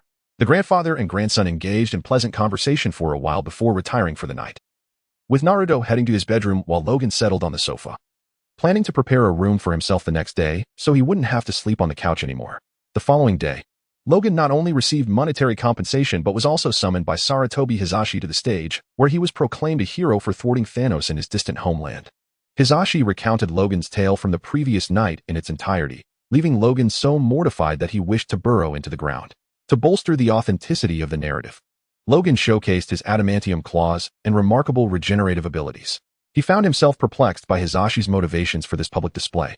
The intention behind Hisashi's announcement was to swiftly integrate Logan, a fabricated hero, into the community of Konoha. This information had been deliberated upon the night prior, aimed at enabling spies to relay messages back to their respective villages. The plan was to solicit assistance from other villages in locating the coveted Infinity Stones, for such immense power could not fall into the hands of others. However, the region in question belonged to the Land of Wind, specifically the territory of Sunagakure, making overt investigations challenging. Should the news spread, it would undoubtedly prompt all parties to dispatch their own scouts for inquiries, with the ruins of Lulan soon becoming a frequent haunt for such spies. As for Logan, his burgeoning fame would inevitably attract a myriad of complications. Chapter 40. The CHNEN exams arrived. Terms such as Infinity Stones, Thanos, and the Avengers soon graced the tables of the leaders of various villages. It wasn't long before a shared notion emerged. That location bore resemblance to a sanctum for summoning beasts, and discovering the means of entry would prove arduous. The Dragon Vein might serve as a clue, though it had inexplicably fallen silent years prior, coinciding with the time Logan had vanished with those young girls. Thus, to further explore that place, locating Logan became essential. However, since he was not widely recognized, it was only known that he had joined Konoha after the Ninetales incident. While others sought to probe for intelligence, the Raikage contemplated whether to employ similar tactics to compel Konoha into surrendering Logan. Yet, they soon reconsidered, as Konoha had begun to release pertinent information, indicating that energy from the Dragon Vein was necessary to reach their destination. Otherwise, they would need to uncover a hidden passageway. Ultimately, they decided to deploy scouts in the vicinity of the Lulan ruins, leading to many of their ninja spies finding a place to rest, only to fall into an unending slumber. Upon Logan's return to Konoha, Naruto became increasingly vivacious, brimming with cheerfulness each day, often training alongside Logan. As a result of Logan's heroism and his association with Naruto, the villagers' perception of Naruto improved significantly, a development that surprised the Third Hokage. Logan's life in Konoha remained regimented. He engaged in relatively time-efficient yet challenging assassination missions daily, utilizing his free time to practice Hunyuan Taijikwan. At times, Naruto would join him in training, or he would dispatch shadow clones and teammates for missions while he himself trained with Logan, akin to a sticky candy, clinging to him. This behavior stemmed from Logan's prolonged absence, and it was anticipated that it would normalize over time. After a fortnight of tranquility, the clandestine observers were withdrawn, and the Third Hokage ceased to keep a watchful eye on Logan, as they had other matters to attend to. The Dark Faction naturally returned to their covert activities, while the Third Hokage indulged in voyeurism. One day, over a month later, Naruto cheerfully bounded home exclaiming, "Grandpa, I am going to participate in the Chunin exams." "Oh," Logan remarked, taking a sip of water, only to inadvertently spray it onto Naruto's face, exclaiming, "Chunin exams? Is that true? Huh, Grandpa, you're so dirty." Naruto wailed, wiping his face. Logan, feeling somewhat embarrassed, retrieved a cloth to clean Naruto, apologizing, my apologies, little Naruto. I was merely excited. I never participated in the Chunin exams myself." "Then how did you become a Chunin?" asked Naruto. Logan replied, "Your grandfather, the third Hokage, forcibly appointed me and sent me on missions." Recently, Logan had found himself rather idle, as he needed to retrieve the research specimens he had previously studied from their former abode, only to discover that everything had been taken. Although he was unaware of the perpetrator's identity, he decided to place the blame on Danzo, who, after all, was indifferent to any additional charges against him, having already committed numerous misdeeds. What Logan did not know was that not only had Danzo taken those items, but also the land and several other research specimens had fallen into his hands. Since the specimens were irreplaceable, Danzo deemed them as unexpected resources, thus categorizing them as strategic assets. He had sealed this old relic within specialized scrolls, carrying it with him due to its remarkable efficacy, which possessed the regenerative capabilities akin to Logan's for several minutes. If Danzo were to discover that Logan's blood was the primary material, Logan would find himself in grave danger. Despite being agile, he remained unaware of when he might be betrayed. Fortunately, no one was privy to this knowledge, and thus, they continued to coexist, or rather, remain indifferent towards each other. Danzo paid little heed to Logan, who only possessed a modicum of taijutsu. However, had he known that Logan could unleash the 8 gates without facing death, the circumstances would have been vastly different. After Naruto departed, Logan fell into contemplation at the training ground regarding Orochimaru's plan to dismantle Konoha. Should he intervene to eliminate Danzo? After all, there had been no direct conflict between them thus far, nor was one anticipated in the future. Unbeknownst to Logan, Danzo had secretly betrayed him, leaking information to Orochimaru, who found this revelation exceedingly intriguing and planned to target Logan after the collapse of Konoha to ascertain whether he was indeed as fascinating as Danzo had described.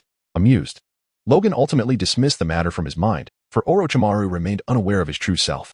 Despite having garnered a reputation as a hero, it was merely a title, and its authenticity was questionable. Furthermore, as he would not be participating in the Chunin exams, he had no reason to worry about exposure.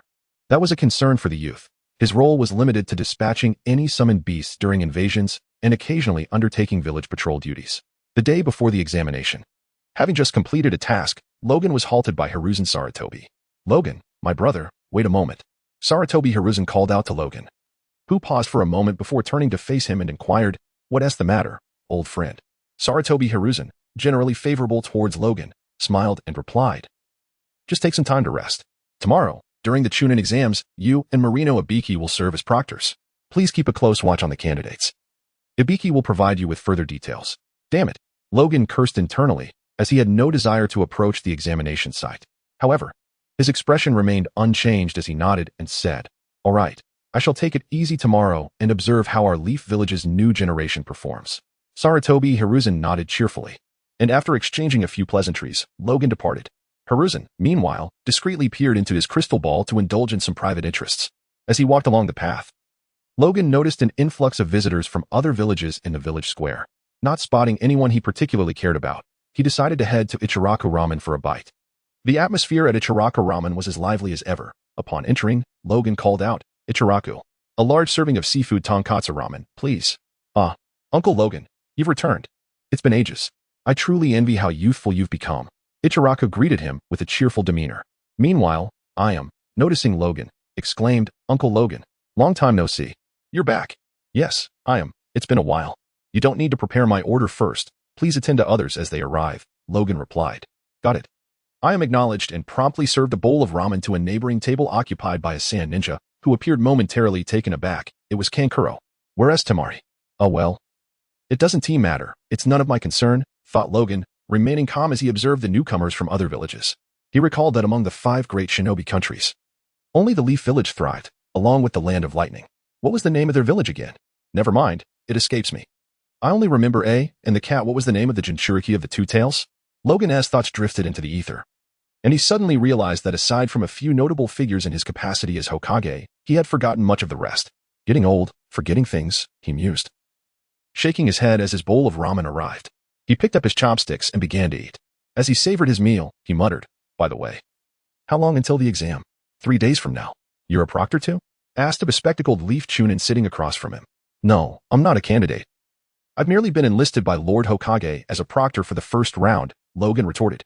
Upon recognizing the individual before him, he realized it was Kabuto, the Dream Weaver. My apologies, esteemed proctor. Do you know the content of the first exam? Kabuto asked with a smile, as the surrounding candidates perked up their ears. I'm not certain yet. I will need to confer with the main examiner to find out. I was just appointed as a proctor, Logan shrugged, not minding sharing the exam details. Although he was indeed well acquainted with the content, as it was etched clearly in his memory. The pharmacist adjusted his glasses and remarked, I see. However, as an invigilator, you are likely unaware of the content, only there to catch cheaters, right? Logan chuckled, indeed. But I can reveal that as long as cheating goes undetected, it is permissible. Those who overheard this brightened momentarily, but quickly feigned ignorance. Sanai Ibiki entered with a scowl and addressed Logan. Hey, how can an invigilator provide hints to the candidates? Logan nonchalantly replied, oh, don't mind that. Successfully cheating is a skill in itself. If one possesses the ability to cheat without being caught, why shouldn't they? Sanai Ibiki's expression darkened further as he retorted. Finish eating and come with me to discuss your duties. Logan glanced at the remnants in his bowl, which were minimal, promptly finishing his meal before settling the bill. Noticing Logan's eagerness, Sanai Ibiki's demeanor softened. The two proceeded to a conference room filled with a group of CH Neen and Special J Neen, where discussions commenced. It was quickly decided that Logan would be assigned to supervise from a seat by the window in the examination hall. This arrangement aimed primarily to familiarize the new invigilators with the CH Neen exams, ensuring smoother operations in the future. 3 days later, Logan had become acquainted with the examination venue. Shouldn't he have a bit more to do? At that moment, he was making his way towards the examination hall with the test papers in hand.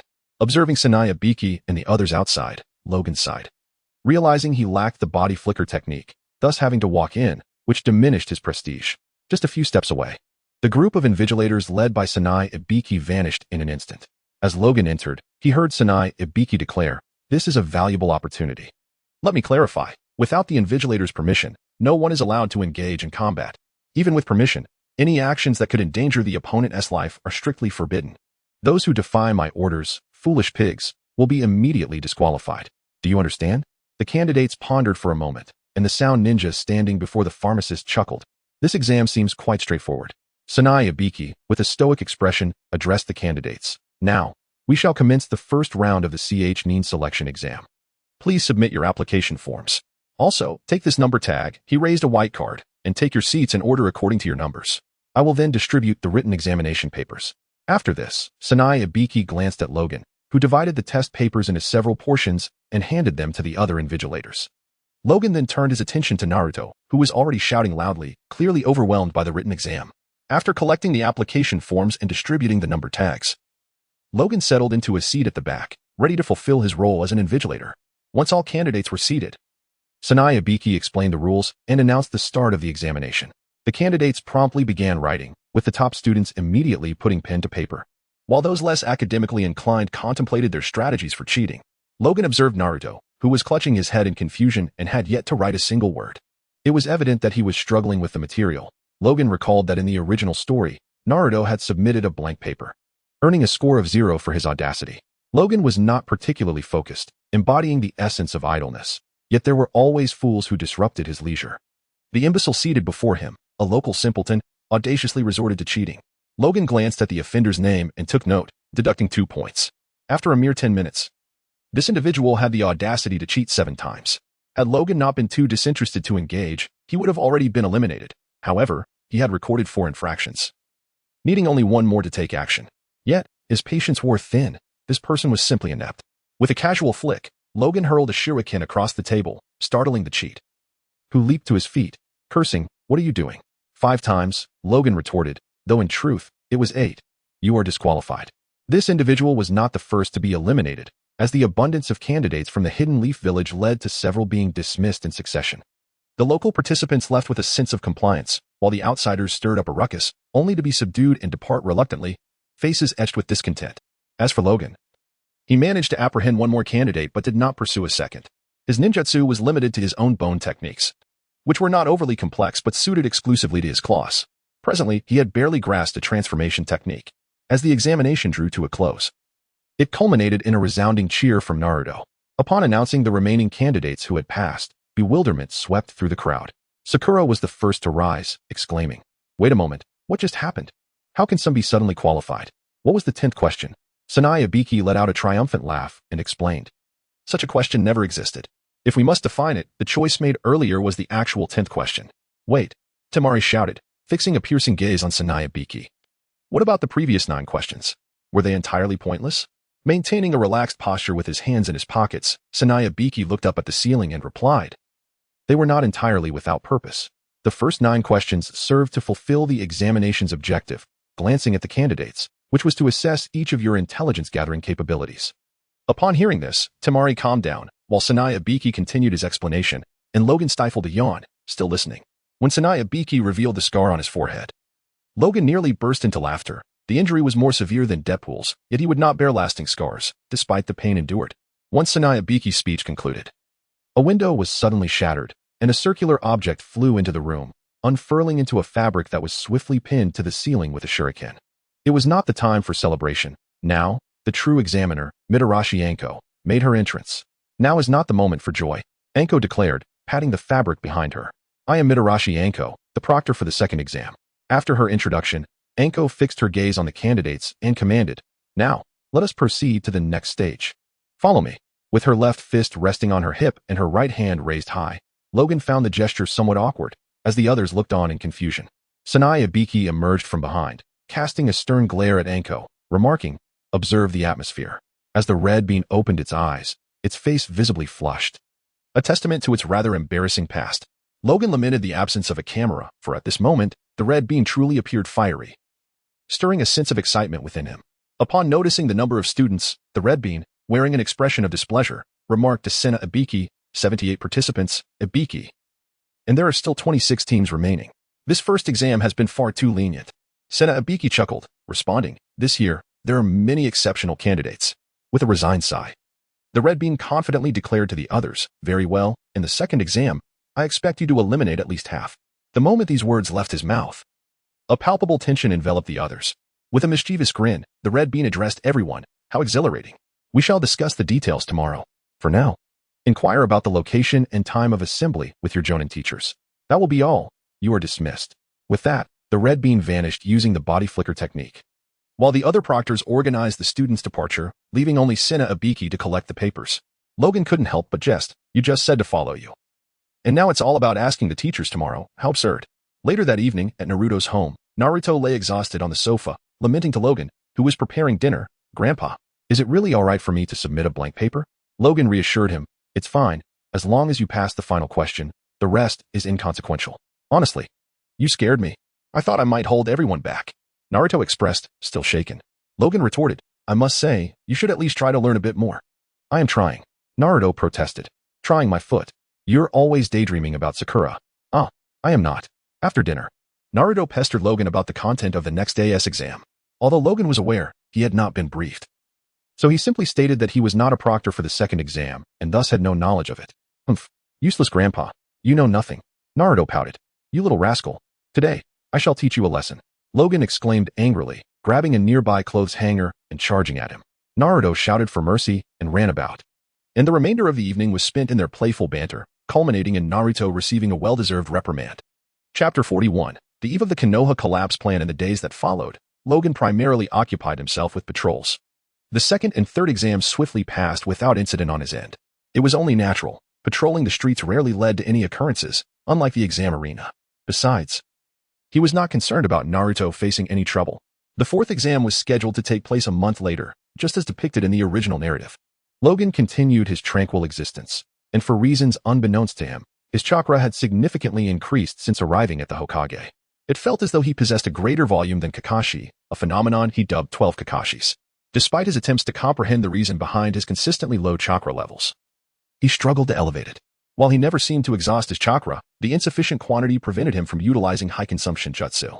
Even when he could, mastering them remained elusive. To this day, he could barely manage the transformation technique. Fortunately, I still possess a distinctive character, Logan reassured himself. At the very least, he need not fear an inexplicable demise or succumbing to poison, which is rather comforting. The longer one lives, the more one learns and grows. As for ninjutsu, with ample practice, one can certainly improve. While his combat skills may be lacking, this is only in the context of the ninja world. He finds himself capable of contending with the likes of the Avengers or the police force. However, engaging in battles with other ninjas would be beneficial, and after numerous experiences, Logan has shed his fear of confrontation. There are, however, certain individuals he would prefer to avoid, such as Orochimaru and Nagato, as they pose significant threats to him. He would only wish to confront them if he had a means of countering their abilities. Orochimaru, for instance, is manageable if one opens the 8 gates. It's a strategy that no one would relish facing. By all accounts, he should have had an opportunity to encounter Jiraiya this month. Yet he has not seen him at all. Jiraiya, aside from instructing Naruto, often frequents certain bathhouses, thus avoiding Logan's patrol routes. 2 days before the examination, Logan arrived at the Hokage building to receive his mission, observing Sarutobi Hiruzen rummaging through documents. Just as he was about to drift into a daydream, he heard the Hokage say, "Apologies, my young friend, but there are no patrol tasks available in the village. However, there is a short-range mission to deliver supplies to the Land of Waves and hand them over to Ilum. Would you like to accept it? How long will it take? Round trip?" Logan inquired, hoping it wouldn't consume too much time, as he wished to return in time to bolster his reputation for defending the village. After a moment of contemplation, Sarutobi replied, "If you run at full speed without pause, you should make it back in time for lunch." "All right, I'll take it. It's south quite close." Logan nodded, pleased that it would serve as a good opportunity for exercise, after which he could practice other skills. Sarutobi nodded and handed over the sealing scroll and the exit permit, which Logan accepted before turning and sprinting away. Watching Logan depart, Sarutobi muttered, "How delightful. I never expected this old chap to be as impulsive as the youth. If only I could regain my youth." His thoughts began to fill with frivolous fantasies. Upon concluding this thought, he began to entertain another notion, intending to discreetly suggest to Danzo that they explore some research. After all, the allure of rejuvenation is immensely captivating. Little did this elder realize that Danzo had already covertly allied with Orochimaru. This mission was a trap designed to lure Logan out of the village. Initially, Logan had only considered accepting patrol tasks within the village, leading the old man and Orochimaru to devise a plan. Danzo dispatched root ninjas to complete the village patrol duties, subsequently arranging a short mission to the Land of Waves, believing Logan would take the bait, as he routinely accepted lower-tier missions and avoided those of higher rank or distance. In truth, Logan indeed contemplated such straightforward tasks, as they only required a day for round trip, albeit with the possibility of encountering bandits along the way. Within an hour, Logan reached the site of Naruto's first confrontation in the Land of Waves, only to be obstructed by several white bones. He first glanced at the white bones protruding before him, then looked ahead. The white hair and the ability to launch bones left no doubt. It was Kimimaro. "Why is Orochimaru's subordinate obstructing my path? Damn, who are you, kid? Do you dare to block my way?" Logan squinted and inquired, then glanced around, intending to locate Orochimaru's presence. In the shadows, Orochimaru licked his lips, pondering, quite vigilant. Doesn't appear to be an old man. His vitality is remarkably robust. But I wonder if he is truly as formidable as Danzo claims. No need to look further. To deal with you, this uncle, I, Kimimaro, am more than sufficient. Kimimaro coldly regarded Logan, then drew a bone spear from behind. Upon realizing that Orochimaru was absent, Logan's confidence surged. Orochimaru was a tough opponent, but a straightforward fighter like Kimimaro would be easily manageable. Among the entire ninja realm, he feared not those who lacked flamboyant techniques. With a dismissive snort, Logan revealed his claws in response to Kimimaro's bone weapon, slightly bending forward and coldly remarking, "Enough, arrogant Nephilim. How dare you?" With that exclamation, he charged forward. Kimimaro hurled the bone spear at Logan, but upon witnessing it being effortlessly sliced apart, he quickly retreated, directing his fingers at Logan and coldly declaring, "10-finger puncture." His fingers instantaneously fired sharp bone projectiles towards Logan. Refusing to evade, Logan braced himself against Kimimaro's onslaught, aiming his claws at the opponent's heart and head for a piercing strike. Kimimaro's eyes narrowed. Dance of the Larch. His body erupted with protruding bones, instantly riddling Logan with numerous wounds, yet to no effect. He merely needed to clear away these obstructions to retaliate, an annoying task. Seeing Logan drenched in blood yet undeterred, Kimimaro was momentarily taken aback, only regaining his composure after Logan had inflicted 3 deep gashes upon his shoulder. Faced with such a persistent adversary, Kimimaro had no choice but to activate his curse mark, transforming into a form that was neither entirely human nor ghostly. Observing Kimimaro's transformation, Logan swiftly lunged to pierce his abdomen, but the latter deftly evaded, having evidently grown stronger in this cursed state. Dance of the Iron Flower of the Corpsebone Clan. Kimimaro wielded his bone whip to ensnare Logan's physique, while his other hand morphed the bone into a spear that swiftly lunged towards Logan's stomach. Since he could not defeat his opponent outright, he resolved to proceed without mercy, aiming to incapacitate him promptly and fulfill Orochimaru's directive. "You naive child," Logan retorted with a cold smirk, gathering his strength to unleash the 5th gate. shattering the constraining bone whip, and then delivering a swift kick that propelled Kimimaro away at a speed he could not react to. Kimimaro cried out in pain, spitting blood as he was hurled until he crashed against two trees, coming to a halt. Upon seeing Logan vanish once more, Kimimaro ceased hiding, roaring as he plunged his weapon into the ground, proclaiming, "Dance of the early fern." Upon uttering this, the earth quaked, and bone spikes erupted violently from below, swiftly carpeting the surrounding area with sharp protrusions. Poor Logan let out a pitiful scream as he was launched into the air. The reason for his anguished cry was clear. It was a painful experience, despite the fact that he would eventually recover. Logan, in agony, stood atop a bone spike, fiercely scanning his surroundings as he sought after that rascal Kimimaro, vowing vengeance. Eighth gate of the Lotus, open. The fifth gate, open. Logan roared, steam billowing from his body. And in an instant, he vanished. Junmaro, who had just surfaced with a spiral bone spear, was momentarily taken aback. The next second, Logan's furious voice echoed behind him, "Day Tiger." As Junmaro turned, he was seized by a massive white tiger, his body shattered, flesh and blood exploding in an instant, turning the area into a rain of blood and shattered bones. Orochimaru, watching the entire battle from a distance, fell silent for a few moments before beginning to calculate. He realized that dealing with Logan was no simple task. The latter's speed and lethality had surged after unlocking the 8 gates, compounded by his immortal nature, making him a formidable opponent. Orochimaru excitedly extended his tongue, licking his face as he muttered, "What a delightful surprise, Logan-san, truly the perfect candidate for reincarnation." Just as he prepared to turn and leave, he noticed Logan exiting the 8-gate state. Orochimaru pondered for a moment and resolved to launch a surprise attack to place a cursed seal on Logan. Meanwhile, Logan had just changed his trousers when he felt a sharp bite on his neck. Letting out a pained scream, he swiftly retaliated, slashing at his assailant. Yet the blow missed its mark. "You, Orochimaru. Damn it, there's a path to heaven that you refuse to take. Seeking death, are you?" Logan bellowed, clutching his neck in fury, while Orochimaru looked on with smug satisfaction, ready to taunt him. However, his triumph was short-lived as the cursed seal vanished. Observing Orochimaru's bewildered expression and his attempt to place the cursed seal, Logan sneered. "A cursed seal? A futile endeavor. Prepare to meet your end." With that, he lunged forward and cleaved him in two, only for Orochimaru to transform into a puddle of mud. "Earth clone, quite swift, little snake," Logan mocked, warily scanning his surroundings. Below, a small white snake emerged, biting Logan's calf and injecting venom. Logan frowned and swiftly severed the snake, yet it stubbornly continued to latch on, injecting poison. Indeed, when a snake splits its head, both the head and body can still function independently. Snakes possess a unique nervous system unlike other creatures.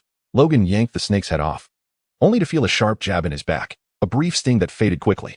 As he removed the needle, various attacks ensued. After enduring numerous assaults, Logan shouted angrily at his surroundings, "Little snake, if you're a man, come out." Hee, truly an enigma, Logan-san. Capturing you through ordinary means is impossible. I look forward to our next encounter. And by the way, I am a woman now. Orochimaru's voice echoed from all directions, making it difficult for Logan to pinpoint his location. "With the ability to ambush, why can't you muster the courage to face me directly?" Logan cursed, yet Orochimaru remained elusive, his voice fading into silence, indicating he had retreated. After several minutes, Logan departed with a dark expression. Moments later, Orochimaru reappeared, collecting Junmaro's flesh and blood before finally leaving. Throughout his journey, Logan pondered deeply, suspecting that Orochimaru had been keeping an eye on him for quite some time, only choosing to act after he had left the village. Nevertheless, shattering one of the key players in Orochimaru's plans for Konoha was no small consolation. However, Junmaru was not included in the Konoha collapse plan. It was merely that Logan had forgotten. In the depths of Konoha, Danzo perused the intelligence sent by Orochimaru, his envy for Logan's abilities intensifying. The remarkable regenerative capacity, formidable resistance to abnormal states, and the powerful 8 gates technique, which perhaps even allowed access to the Death Gate, rendered him beyond the reach of ordinary means. That wretched individual, concealing his strength instead of serving Konoha. It was evident that he could not be allowed to remain. I must take action to eliminate this potential threat. Danzo began his self-justifying musings, albeit with a sense of frustration. Indestructible, immune to poison, and unaffected by anesthetics, was it necessary to bind him with iron chains? Would I need to summon many to restrain him? Yet, once the 8 gates were unleashed, who would be binding whom? For the first time, Danzo found himself grappling with such a challenging adversary. Though not on par with the first and second Hokage, Logan still posed a significant challenge, primarily due to the inability to control him effectively. He pondered whether Genjutsu might work, contemplating the secret techniques of the Naka and Nara clans. Perhaps they could be tested. Capturing him and handing him over to Orochimaru for further investigation. Danzo's mind raced at an unprecedented pace, quickly realizing that such control would be futile. Perhaps the Hyuga clan could seal his chakra points, sealing techniques. Thus, various methods began to swirl in Danzo's mind, leading to the creation of a smooth sequence of moves designed to capture Logan. Admittedly, a considerable portion of this sequence was rather trivial, even redundant. As Logan had not mastered the art of Genjutsu, he was more susceptible to illusions than Orochimaru, who would not be easily ensnared by minor illusions. If Logan had not opened the 8 gates, he indeed might fall victim to them. At noon, Logan returned to Konoha, considerably ahead of schedule. Propelled by the 8 gates technique, which granted him remarkable speed. Had he not lingered in a shop in the Land of Waves, he would have arrived even sooner. He had purchased a silver necklace and a gemstone matching the color of the suspended ring, intending to create a counterfeit to replace the one around Naruto's neck. When the time came, he could merely suggest replacing the string of the necklace, and Naruto would not suspect a thing. However, he would need to work late that night while Naruto slept, crafting it to resemble the suspended ring, a bothersome task. Observing the general appearance of the suspended ring, Logan wondered aloud, does the suspended ring also contain embedded gemstones? Looking at the red and green gems, he momentarily failed to recognize them as the Time Stone and the Reality Stone. He had inadvertently acquired 2 objects he had originally sought. Note, Cassandra's suspended ring was obtained by killing a peculiar doctor and bore 2 gemstones. Without further deliberation, Logan extended a steel claw to begin cutting, realizing that the finer details would need to be polished later. By the end of the night, he had shaped the exterior, having only polished a small portion.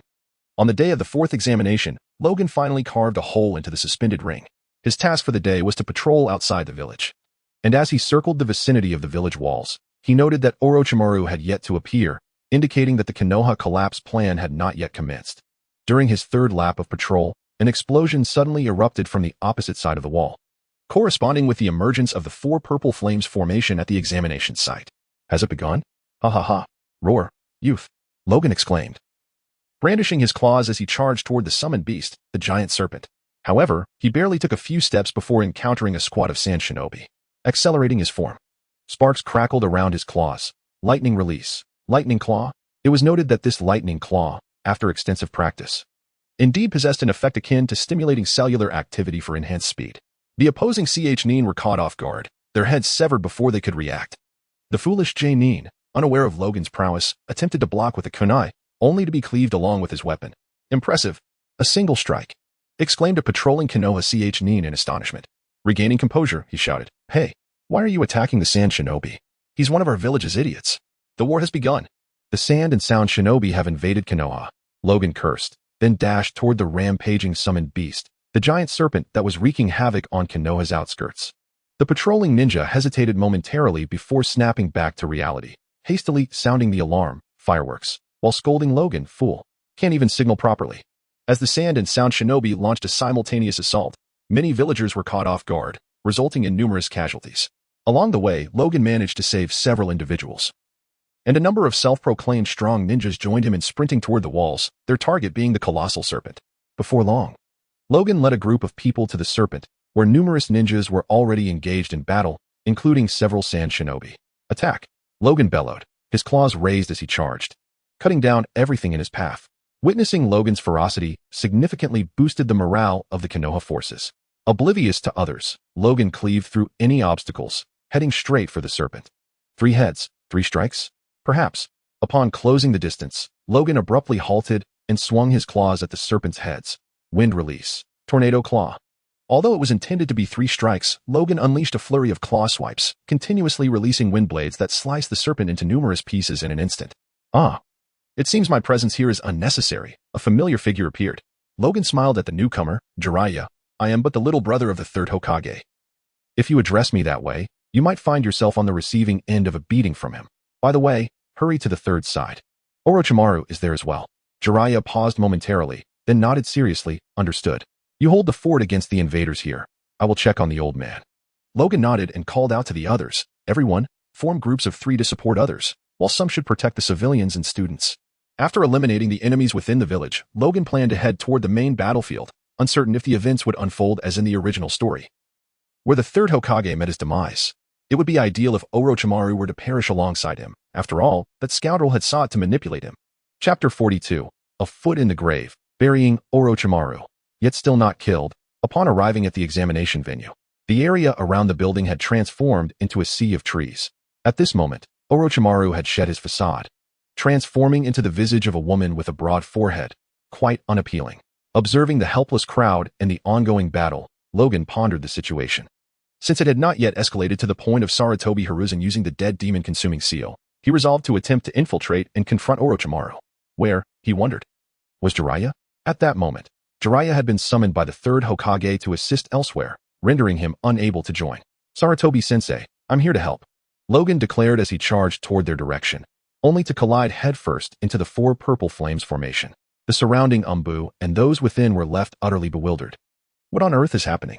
Do you really intend to crash in here? His brother shouted. Orochimaru, on the other hand, was not in a hurry to engage. Curious to see how Logan planned to enter. Rebounding from the impact, Logan quickly regained his footing, claws digging into the four purple flames formation. And to the astonishment of the onlookers, he penetrated through. This is absolutely delightful. Logan, I will surely acquire you and make you my new vessel. Orochimaru cackled, watching Logan's claws enter while his body remained outside, finding it utterly amusing. Eighth gate of the 8 gates. Open the shock gate, Logan roared, forcing himself through to the 7th gate, pushing his way inside with tremendous effort.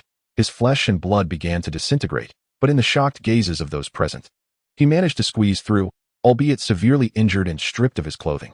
As Logan's body rapidly recovered, some female ninjas covered their eyes, leaving a small gap to sneak a glance.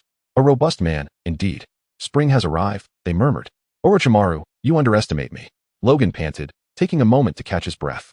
Sarutobi Hiruzen, exasperated, tossed him a scroll and kindly released the seal. Logan, you shouldn't have come.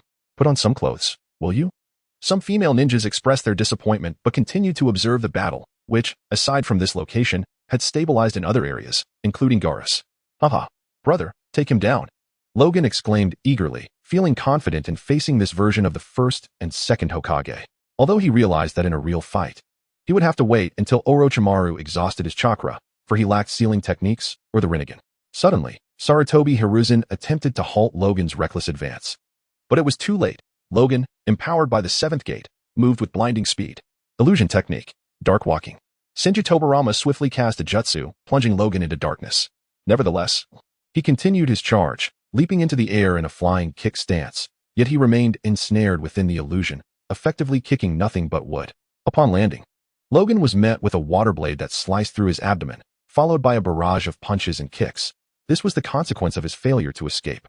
Inside, Logan held in agony. So you want to mess with my kidneys, huh?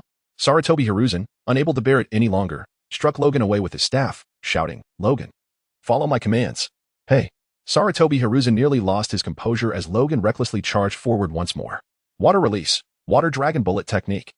Senju Tobirama swiftly formed hand seals and subsequently unleashed a water blade aimed at Logan. The latter, unwavering, met the water blade head-on, striking Tobirama's head. Without pause, Logan frantically clawed away, reducing Tobirama's body to mere fragments, and seizing the moment before his opponent could recover, he charged towards Senju Hashirama. Well done, Logan, Sarutobi Hiruzen remarked, momentarily at a loss for words, ultimately offering a commendation. Observing the confrontation between Logan and Hashirama, Hiruzen quickly shouted, Logan, do not allow yourself to be ensnared by wood release, or your chakra will be drained. After speaking, he turned towards the now recovering Tobirama and raised his staff, preparing to shatter him once more. Suddenly, the staff bore eyes, and the old monkey sage inquired, what is that fellow's origin? A traveler from a foreign land. Yet he is now a CH Nin, or perhaps even AJ Nin of Konohagakure. Hiruzen regarded Logan, a rare sense of relief washing over him. Logan's presence afforded him a moment to breathe. What shall we do next? The old monkey sage queried. Those resurrected through Edo Tensei cannot be killed. Do you have any strategies? The effectiveness of Edo Tensei, a forbidden technique conceived by Tobirama, was indeed remarkable. We might have to resort to that technique again. Hiruzen replied contemplatively. He then restrained Tobirama's recently restored leg, preparing to execute a sealing jutsu. Not the impure world reincarnation, of course, as Logan's assistance might render it unnecessary. Sensei, I'm here too, Orochimaru declared, having regained much of his strength, and he unleashed the Kusanagi sword from his serpent-like tongue, aiming for Hiruzen's chest. Curse that Orochimaru. The old monkey sage cursed, feeling the sting of pain as Hiruzen attempted to use him as a shield against the divine weapon. It appeared that sealing Tobirama would not be a simple task. Meanwhile, Logan and Hashirama exchanged blows, with Logan's sharp claws, enhanced by fire chakra, easily slicing through Hashirama's wood release techniques. The heated adamantine claws prevented chakra from leaking, rendering Hashirama's wood ineffective. Under Orochimaru's cautious guidance, Hashirama maintained his distance from Logan, struggling to break free from the dual threats. Does this fellow possess such an abundance of chakra? I cannot sense it, Orochimaru mused, feeling a complex mix of admiration and disdain towards Logan. Outside, while the battle had largely concluded, Jiraiya had yet to arrive, having rushed to Naruto's location where another skirmish was ongoing. However, he anticipated that it would soon come to a close. Though my speed far exceeds this creature, why can I not close the gap? Logan pondered, pursuing Hashirama while analyzing the situation. Despite appearing less agile, Hashirama utilized wood-release techniques for movement, such as when he was propelled away by a tree jutsu, creating distance once more. Logan realized that retrieving his claws, embedded in the wood, required a momentary delay, impeding his ability to accelerate in pursuit. In response to the situation, Logan anticipated that he could maintain the state of the Death Gate for approximately 10 seconds, which should suffice to conclude the battle. However, he intended to rest briefly afterward to allow his body to recuperate. Considering the unpredictability of ninjutsu, he decided to wait for an opportune moment. The combat quickly escalated, yet it would not endure for long as Sarutobi Hiruzen, the third Hokage, was an elderly man. Even though Logan had improved significantly by learning Tai Chi, he remained, nonetheless, an old man. Unbeknownst to him, a multitude of Konoha ninjas had gathered around, their attention drawn to the confrontation between Logan and Sarutobi Hiruzen. While they were astonished to see Logan involved, their primary concern lay with the third Hokage. Due to a momentary lapse in Sarutobi's vigilance, Orochimaru managed to rescue the shattered Senju Tobirama, plunging him back into a fierce struggle. Logan furrowed his brow, contemplating. If this continues, the old fellow won't be able to endure much longer. Prolonging this is pointless.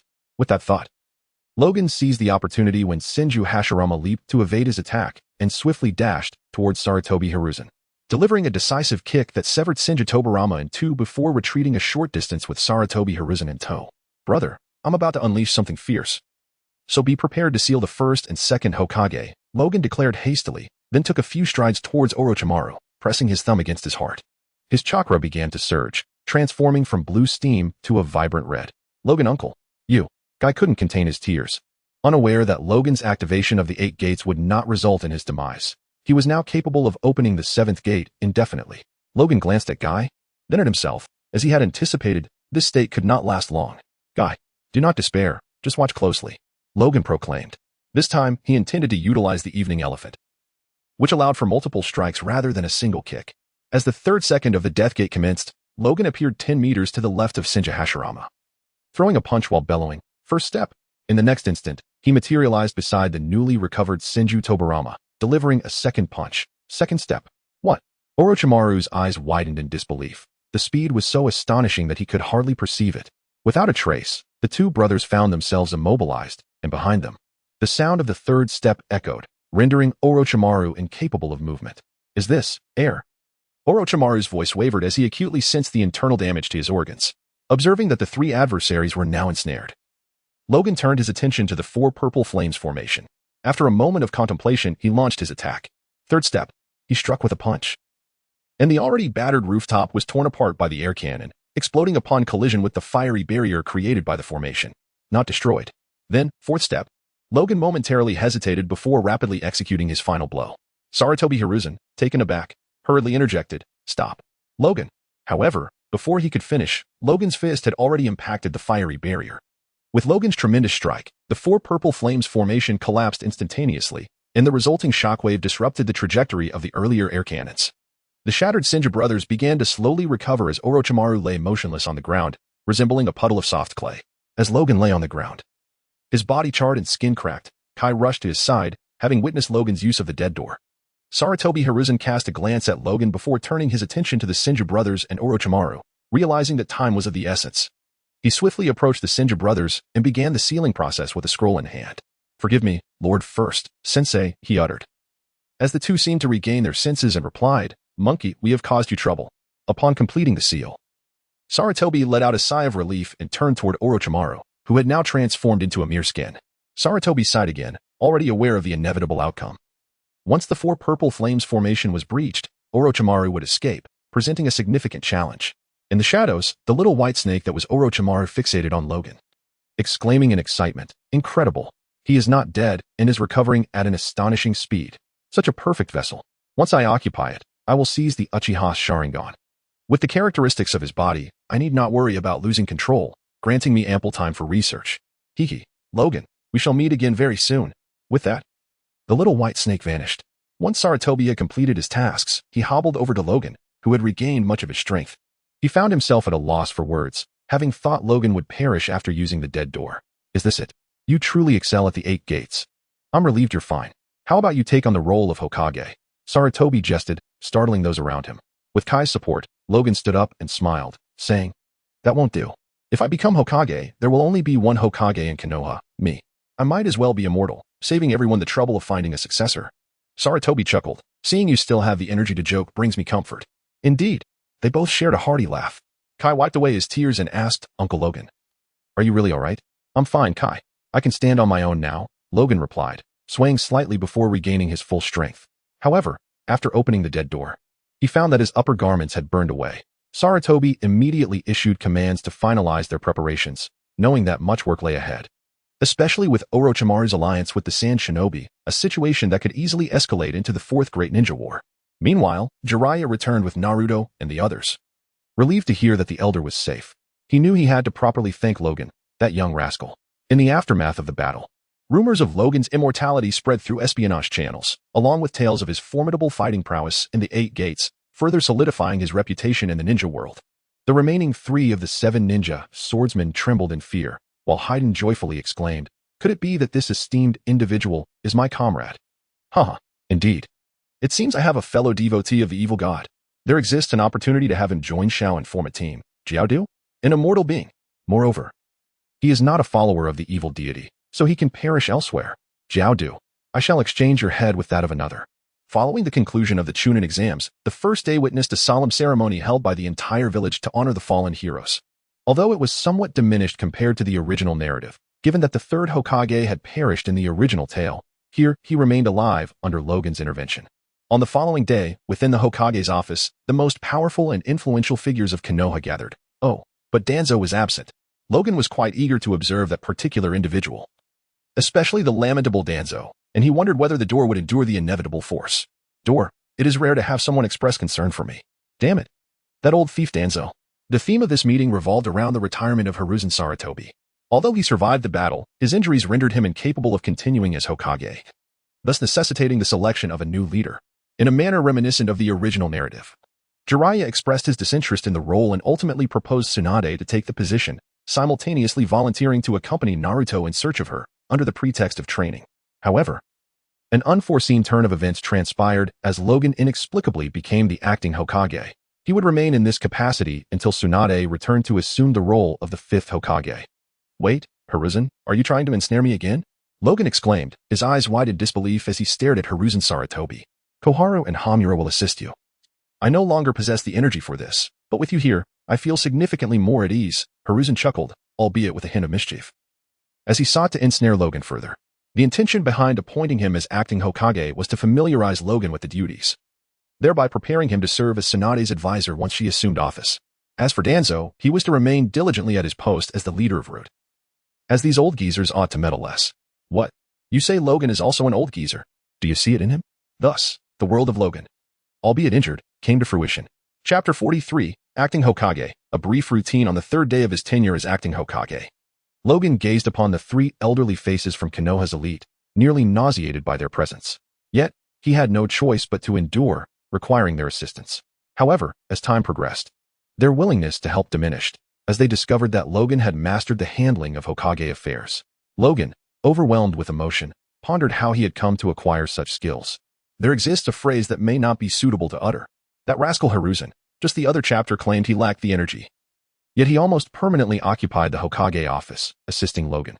There was a singular aspect that Logan found somewhat agreeable. But Logan, my dear brother, your hand seals. Hiruzen began to scold, finally understanding why his physical prowess was so commendable. He could not utilize ninjutsu, and thus focused solely on taijutsu. However, unlike Lee, he possessed a commendable quality of chakra, endowed with 5 elemental chakra types, rendering him capable of inheriting Logan's legacy and emerging as a new professor in the shinobi world. Nevertheless, in regard to hand seals, even the simplest transformation jutsu would fail 6 out of 10 attempts, let alone the more intricate seals. Ultimately, Hiruzen attributed these shortcomings to Logan's peculiar bloodline limit, which granted individuals animal traits but rendered them physically frail and adorable. As he pondered this, he found himself reminiscing about the 3 little girls, wishing that one of them might become the wife of his grandson. Get lost, Logan retorted. While it was true that Konohamaru would grow into a handsome young man, the sentiment remained. Ultimately, Sarutobi Hiruzen merely imparted to Logan a technique that required little to no hand seals. He had previously employed this technique to maintain order within the village, while also catering to his peculiar inclinations, such as the voyeuristic technique that required only a single seal, utilizing a crystal ball as a medium. Therefore, Logan mastered it. Unfamiliar with many villagers, Logan's use of the voyeuristic technique was limited to observing Naruto, Might Guy, Kakashi, and a few others, as he was acquainted with their chakra signatures. Currently, its primary utility lay in surveying various locations within the village, except for the women's bath, which Sarutobi had retained for himself, only instructing Logan on how to monitor areas requiring attention. As long as the paperwork was completed, Sarutobi intended to teach Logan the intricacies of hand seals. His current focus was on teaching him the Shadow Clone technique and the 5 Nature Transformation Great Ball technique. It could be said that Sarutobi was quite favorable toward Logan, nurturing him as a disciple, and had also facilitated Logan's signing of the summoning contract with the Sarutobi clan. However, improvement was necessary in the realm of hand seals. Otherwise, summoning the Sarutobi would remain elusive. During the first week that Jiraiya took Naruto to seek Tsunade, Sarutobi observed Logan diligently reviewing documents in the Hokage's office. After a moment, he gazed into the distance and muttered, "I wonder how Jiraiya and the others are faring." Logan glanced at the old man and calmly replied, "They will find her. However, given Jiraiya's character, I will likely be stuck here working for over a month." "Oh, is that so? You seem quite confident. If they fail to find her, you might just have to step up as Hokage," Sarutobi chuckled. Having spent time with Logan, he had begun to entertain the notion of him becoming Hokage if Tsunade was not located. "Should they fail to find her, I will hold you, the third Hokage, responsible for my continued service." Logan shouted at Sarutobi before returning to his task of reviewing documents. Sarutobi laughed heartily, "My dear brother, I lack the energy for such a responsibility. It falls to you, my young friend. You must strive harder.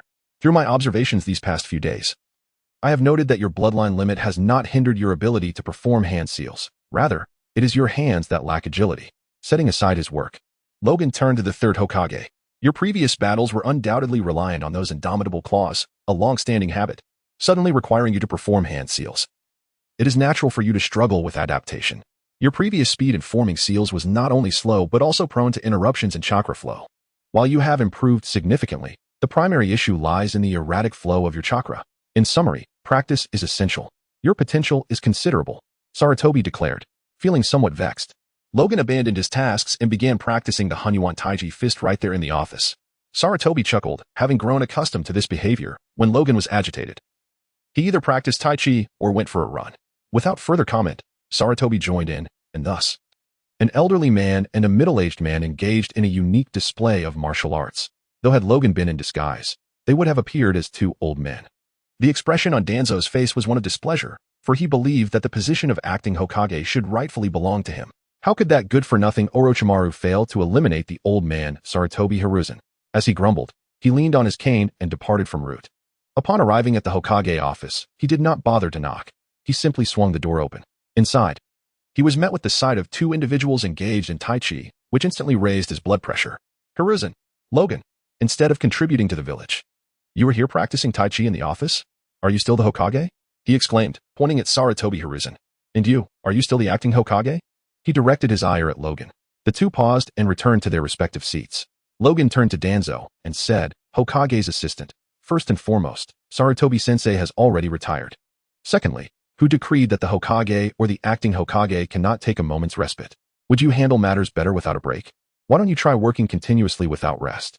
You, Jiraiya has been away with the Jinchuriki for far too long. We still have not located Tsunade. Hiruzen, I shall send route to find her." Danzo attempted to continue, but Logan interrupted. "Enough, Danzo. Focus on your responsibilities. Jiraiya is quite capable. He has taken Naruto with him. And considering their bond, he is far more reliable than your root. Furthermore, I am the acting Hokage. You." Danzo pointed at Logan, his hand trembling with rage. Finally, he shouted at both men, "Hiruzen, Logan, you will regret this. Enough. Logan is the acting Hokage, and this decision comes from me, a Hokage nearing retirement. Danzo, temper your ambitions." Sarutobi Hiruzen retorted. After his outburst, Hiruzen felt a sense of relief, as did Logan, while Danzo's face darkened. After a few muttered threats, he stormed out in fury. Haha. Logan could not help but laugh, and Hiruzen joined in, reminiscing about the moment, albeit with slight differences. with spirits lifted. Logan returned to his paperwork, and soon he found himself finishing tasks with remarkable speed, a skill he had honed over the past few days. Hiruzen marveled at Logan's efficiency and contemplated the notion of appointing him as the fifth Hokage. However, he dismissed the idea, recalling Logan's previous remarks about the potential consequences of such an appointment. Knowing that Logan's tenure could overshadow generations of leaders from rival villages and even extinguish many promising talents from his own village. After a brief respite in the office, two figures entered, Guy and Lee, the latter still wrapped in bandages. Guy, with a furrowed brow, glanced at Lee's injuries before turning to Logan and inquired, "Uncle Logan, do you have a way to help Lee recover?" Logan met Lee's hopeful gaze, recognizing the unique potential he possessed. After a moment of contemplation, Logan recalled a particular matter and turned to Hiruzen, asking, "Do you remember the potions I stored at my old residence?" Hiruzen pondered for a moment and replied, "Those potions of uncertain efficacy?" "Indeed." Logan nodded, indicating that it was indeed that object. Sarutobi Hiruzen summoned the Umbu, gave them a few instructions, and soon after, they returned with 2 vials. "What purpose do these serve, my dear Logan?" Sarutobi inquired, observing the 2 vials. While someone had previously utilized them, their effects appeared to be rather unremarkable. However, Danzo had secretly discerned their true effects. As a life-saving remedy, these vials had been covertly acquired by Sarutobi from Danzo. Logan inspected the markings on the vials and was relieved to find that both remained in use. The vials he retained were those he had previously prepared for Shiori's genetic enhancements, rendering them ineffective for individuals with robust health. At best, they possessed formidable healing properties, specifically capable of replicating Logan's regenerative abilities, albeit for only a few minutes. Logan was uncertain of the precise duration, as he could not test it on himself.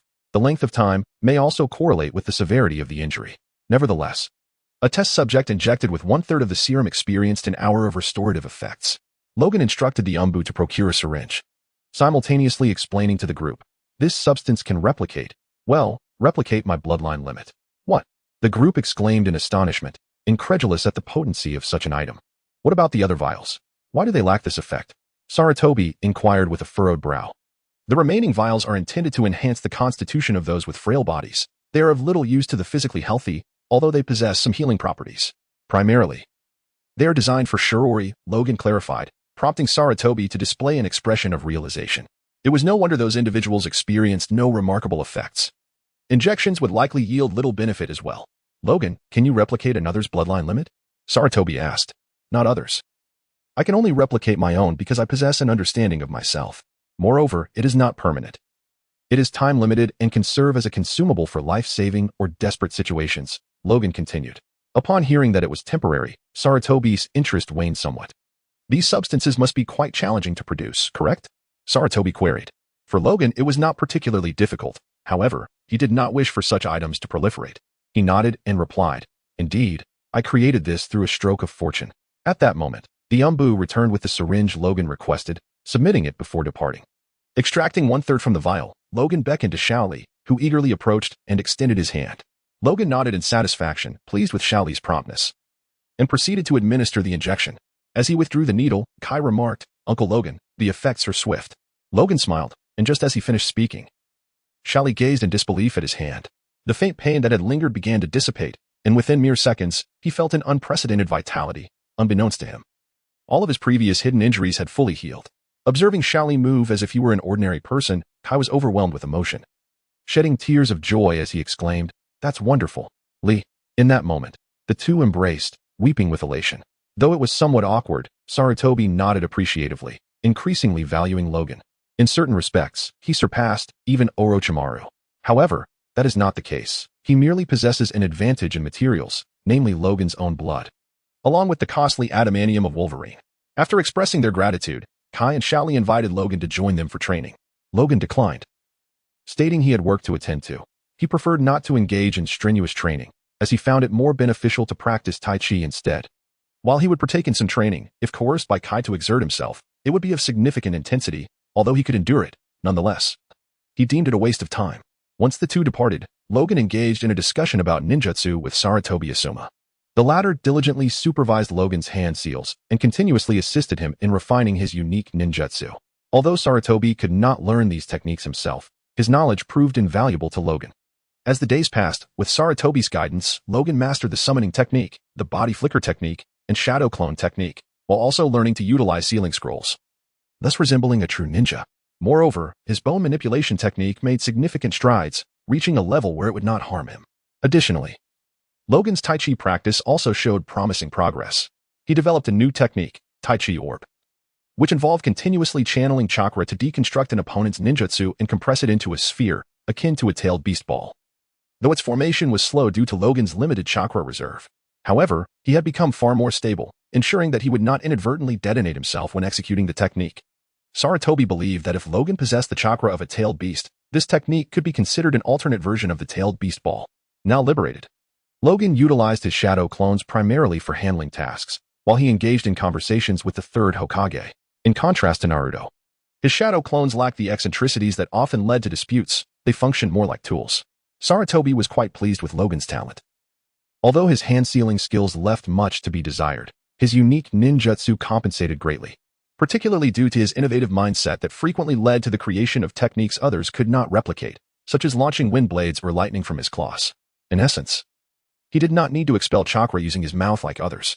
Furthermore, Sarutobi observed that once Logan perfected his control, he could potentially release a ninjutsu with a single claw. However, as of now, he could only execute the technique using 3 claws, one from each hand. After a month or so, Jiraiya and Naruto returned, accompanied by Tsunade and Shizen, as well as the little pig, Tuntun. One might wonder if Logan was somehow involved with Peppa Pig, but that thought was quickly dismissed. Upon seeing Logan, Tsunade inquired, "Are you the old man's youthful companion?" Logan was left speechless. Indeed, the term youthful companion held some truth, as his age surpassed that of Sarutobi, Tsunade, and Jiraiya combined. "Tsunade, my dear, do not be deceived by appearances. I am nearly 200 years old." Logan remarked, "Well, since my regenerative abilities have been revealed, age is of no consequence." What?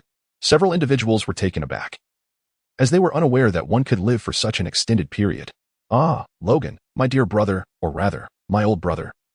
I seem to be at a loss for words," remarked Sarutobi Hiruzen. Logan retorted, "Brother Sarutobi, there is no need for such concern, while my age is indeed considerable. The vitality of youth within my heart remains unscathed." A few awkward chuckles ensued, and they decided not to pursue this topic further. Nor did they intend to broach it with outsiders. In any case, they needed to prepare for the forthcoming matters, particularly drafting a letter to the Land of Fire's daimyo regarding the appointment of the fifth Hokage. Following the original narrative, this should proceed without difficulty. As Tsunade is a princess of the Land of Fire, which is beyond dispute, the succession ceremony would naturally await the response from the Land of Fire. However, preliminary preparations could commence, for Tsunade's ascension to the role of fifth Hokage is an immutable fact, one that no one can alter. Anyone who attempts to would surely incur Logan's wrath. Chapter 44. Sasuke departed in the Hokage's office. Sarutobi Hiruzen had taken his leave, leaving Logan behind. The reason being, Sarutobi Hiruzen said, "Tsunade, now that you have assumed office, feel free to consult Uncle Logan. He is well versed in these matters." About a week after Tsunade's inauguration, she gazed incredulously at Logan, who was practicing Tai Chi within the office, while several shadow clones assisted in managing the paperwork. However, she refrained from voicing her frustrations, as the situation was considerably more relaxed compared to the original narrative. In the original story, Tsunade faced a multitude of tasks upon her appointment, but during Logan's tenure as acting Hokage, he had diligently managed the workload, ensuring that no backlog awaited her. Moreover, the following day, Tsunade lamented the overwhelming responsibilities, while Logan languidly practiced Tai Chi in the office. Subsequently, he dispatched 4 shadow clones to assist her. And with Shizune's support, Tsunade found moments to inquire about Logan's Inyang Tai Chi. Additionally, Jiraiya occasionally visited the Hokage's office. He, too, refrained from wandering into the ninja world and chose to remain in the village to lend a hand.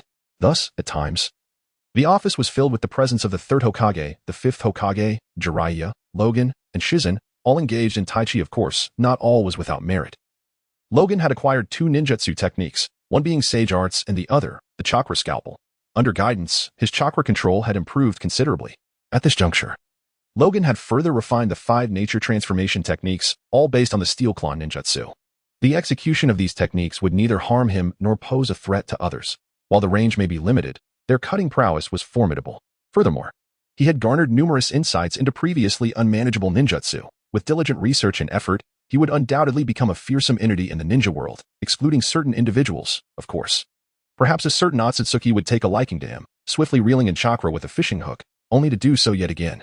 The tranquil days did not last long. One day, while enjoying a reprieve at home, Logan was summoned to the Hokage's office by the Umbu. Inside, several familiar faces awaited him. Sarutobi Hiruzen, Naruto, Inazuka Kiba, the rather plump Akimichi Choji, or rather, Akimichi CHG, Shikamaru, and Naruto's uncle, Niji. Grandfather Logan. Naruto greeted Logan, who nodded in acknowledgement. Though he had some inkling of the situation, he still asked, "What happened?"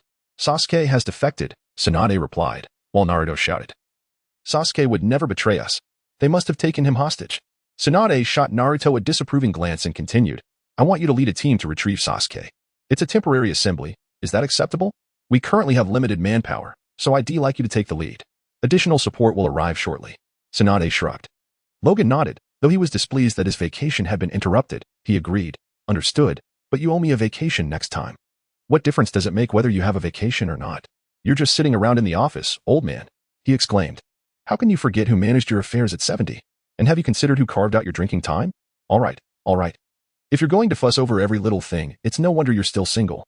Tsunade retorted dismissively. Logan was nearly infuriated, desperately wanting to punch her. "Oh, wait. Single?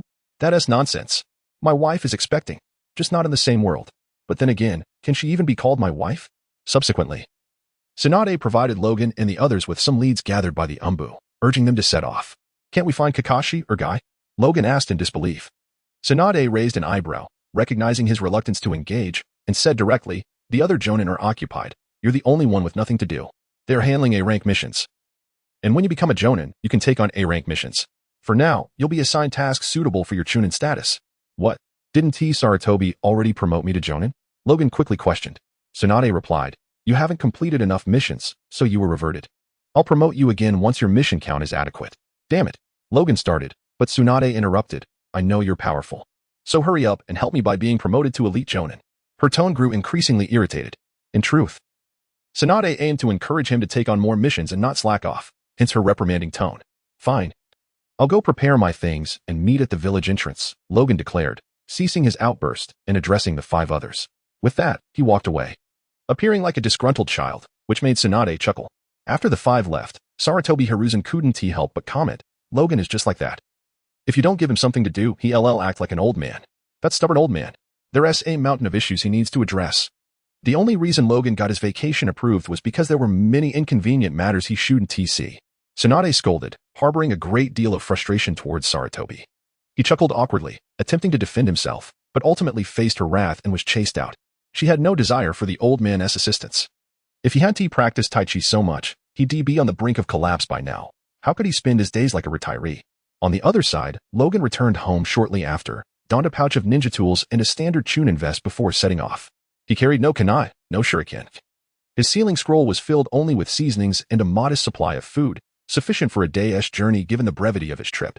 What else had he intended to do? Never mind. He would recall it later, Logan mumbled to himself as he stepped outside.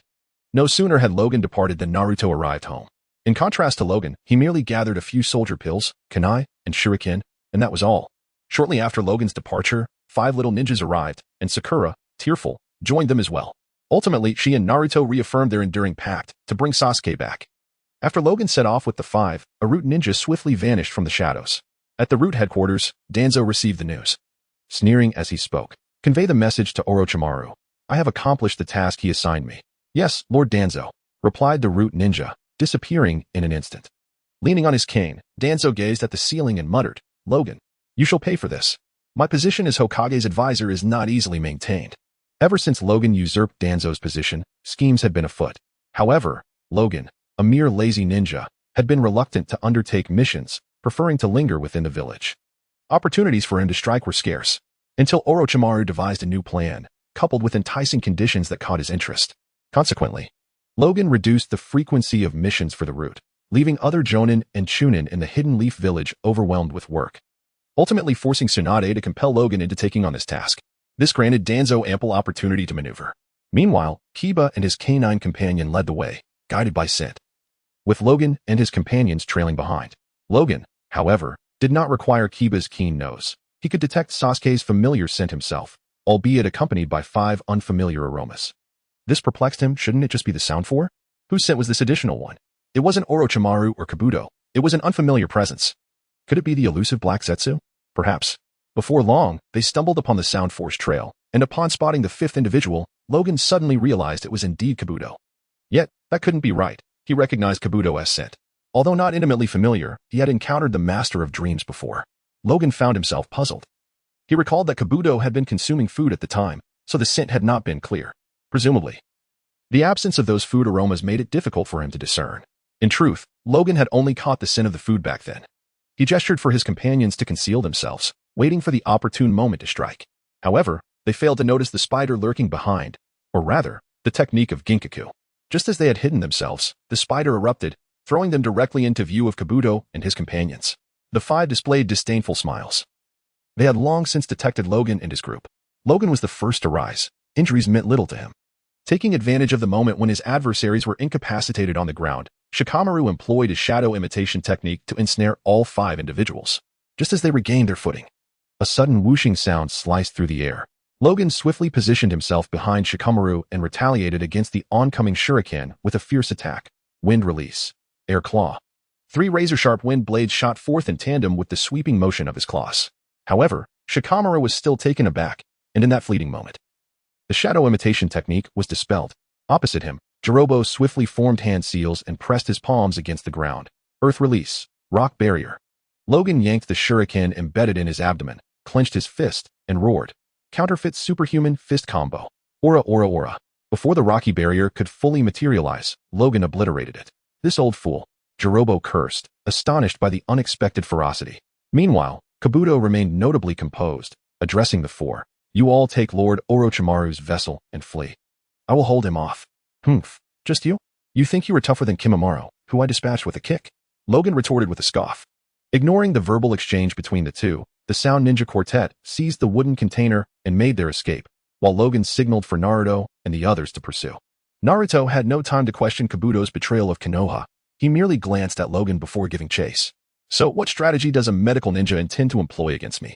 Do you possess any remarkable techniques? Logan inquired with curiosity as he regarded Kabuto. Kabuto narrowed his eyes and replied, as a vital vessel for Lord Orochimaru. I lack the capability to defeat you. But what do you mean by but? Logan pressed, settling into a Tai Chi stance. Kabuto swiftly formed hand seals and summoned the summoning technique, calling forth Orochimaru's myriad snakes. Fortunately, I do not suffer from a phobia of colossal creatures, Logan quipped, preparing to hone his skills beyond the 8 gates. If he could prevail without opening the 8 gates, then surely he could dominate with them unleashed. The myriad snakes roared at Kabuto. Hey, where is Orochimaru? If you fail to provide me with 100 sacrifices after this, I shall devour you. With that, the immense creature lunged at Logan, its overwhelming mass requiring no formal attack. It simply barreled forward. Logan braced himself to push the multitude of snakes aside, but their size and weight were insurmountable. He merely managed to deflect the creature's head while the serpentine body, akin to a heavy truck, bore down upon him. Goodness gracious. The light from another realm is calling me. Logan exclaimed, trapped beneath the weight. The once triumphant myriad snakes, now stricken, donned a mask of anguish and twisted away, revealing 3 gaping wounds in its abdomen, blood splattering everywhere. Logan, brandishing his bloodied claws, lamented, that truly hurts. This wretched serpent is exceedingly heavy. Enraged by the unexpected injury, the myriad snakes raised its tail to strike at Logan, but halted mid-swing. Logan, expressionless, raised both hands, his demeanor gradually morphing into a whimsical grin reminiscent of Tom.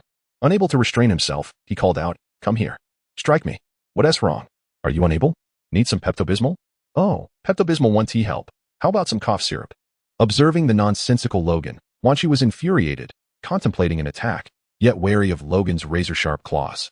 Just as Logan was reveling in his arrogance, Yakushi Kabuto launched a surprise assault from behind, severing the nerve in Logan's right shoulder, causing his arm to drop limply. Damn it, Logan cursed, swiftly swiping his left claw backward. Yakushi Kabuto, aware of the danger posed by Logan's claws, promptly leapt back, while Wanchi seized the opportunity to strike, his tail crashing down upon Logan. Caught off guard, Logan found himself propelled into the air, akin to being struck by a volleyball, feeling as though his internal organs had shattered, leaving only his bones intact. Nevertheless, he reassured himself that he would recover swiftly, indeed, even more rapidly. With a cold smirk, Logan pressed his hand against his chest, activating the healing palm technique. As he landed and regained his footing, Yakushi Kabuto hastily distanced himself. The healing palm technique? I didn't anticipate that you two had mastered medical ninjutsu, Yakushi Kabuto remarked, narrowing his eyes, surprised by this revelation. Indeed. The previous injury would have required a considerable amount of time to heal, whereas the healing palm technique would suffice in mere seconds, as Logan stretched his shoulders and remarked. A bead of cold sweat trickled down Yakushi Kabuto's forehead. The already formidable Logan had now become even more challenging to contend with. Yet, there remained a glimmer of hope. The opponent underestimated both him and Quan Chi by not employing the Eight Gates technique. If the adversary resorted to it from the outset, he would have no choice but to retreat. Ah, how amusing. You think a mere snake and a child can contend with me? Do you fancy yourselves as Sun Wukong? Logan taunted Quan Chi and Yakushi Kabuto, then inquired, are you waiting for Orochimaru? Even if he arrives, you shall still have to flee, perhaps you won't even escape. I and Quan Chi can handle this without Lord Orochimaru's assistance, Yakushi Kabuto asserted, beginning to circle around Logan while discreetly dropping some talismans. Haha. Logan cackled, his claws clashing together. Crackling with electricity, and soon, a dragon of lightning materialized. Standing firm in a crossed claw stance, the lightning dragon unleashed a torrent of electric attacks upon Quan Chi and Yakushi Kabuto. What a unique ninjutsu. It must be his exclusive technique. Yakushi Kabuto mused, observing the lightning dragon. The dragon's attack involved a distinct wind-up, raising its head and then whipping it toward the target, allowing Yakushi Kabuto to evade with relative ease, while the unfortunate Quan Chi had to endure the electric onslaught. Albeit fortunate enough to be unfazed by paralysis. Otherwise, the situation would have been dire. Chapter 45. A turn of events. Ha! Foolish challengers. Logan laughed heartily. After a prolonged assault from the lightning dragon, he switched tactics, plunging his claws into the ground. The earth trembled violently, fissures erupting within a 30-meter radius, flames surging forth, forcing Quan Chi to abandon his summoning technique and retreat. Meanwhile, Yakushi Kabuto hurled shurikens at Logan while simultaneously tending to his wounds. Yet the shurikens embedded in Logan's muscle were quickly expelled, landing uselessly on the ground. Feeling somewhat drained, Yakushi Kabuto gazed at Logan in disbelief, muttering, "What manner of monster is this? So much chakra." With that, he thrust a shuriken into Logan's eye. "Damn it!"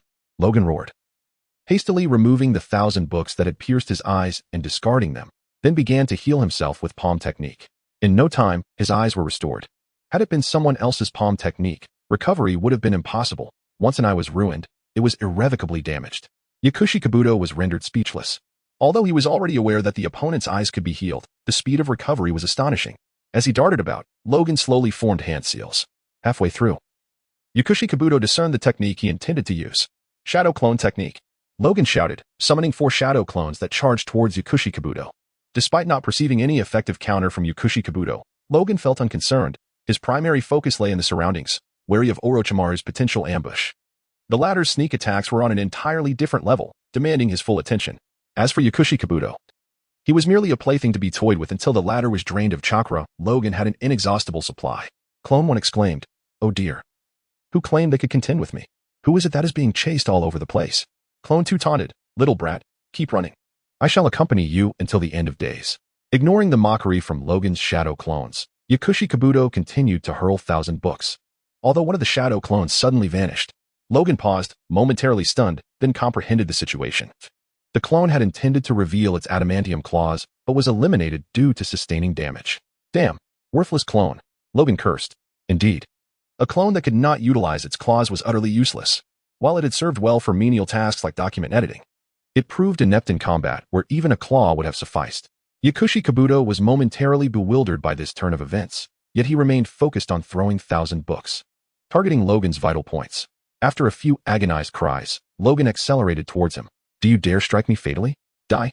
Logan bellowed, wildly waving his hands as wind blades flew towards Yakushi Kabuto without restraint. The latter was compelled to abandon his offensive, ducking for cover while resorting to the substitution technique. However, due to the peculiar scent emanating from him, Logan quickly picked up the trail and pursued. Midway through the chase, Logan abruptly halted, sniffing the air, and frowned at Yakushi Kabuto. "You little brat, have you poisoned me?"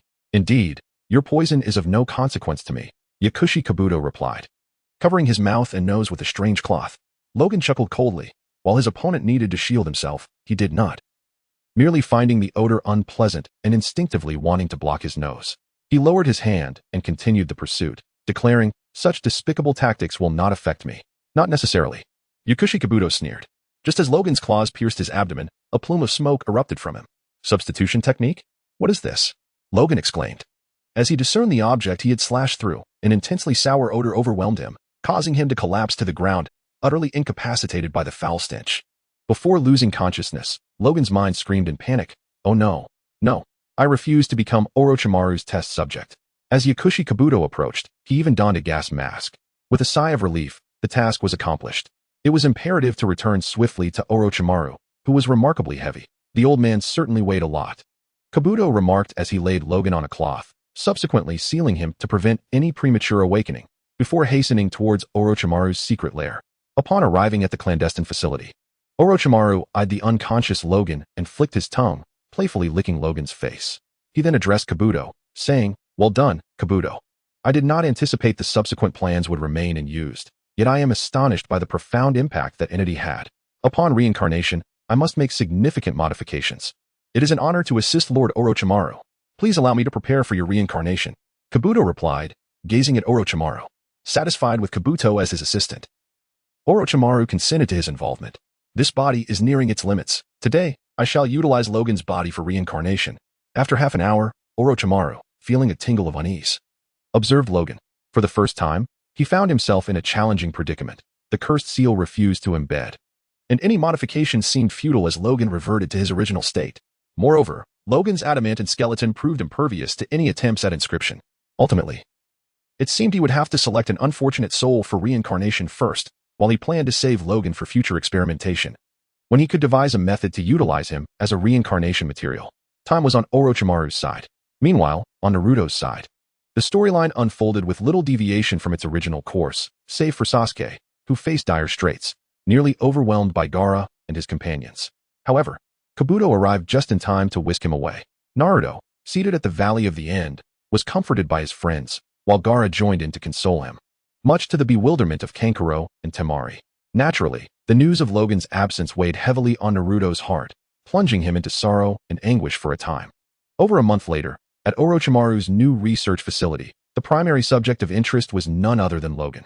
A remarkable individual, with a wondrous bloodline limit, Orochimaru mused, licking his own face, before continuing his experiments on Logan, an indestructible specimen, indeed invaluable.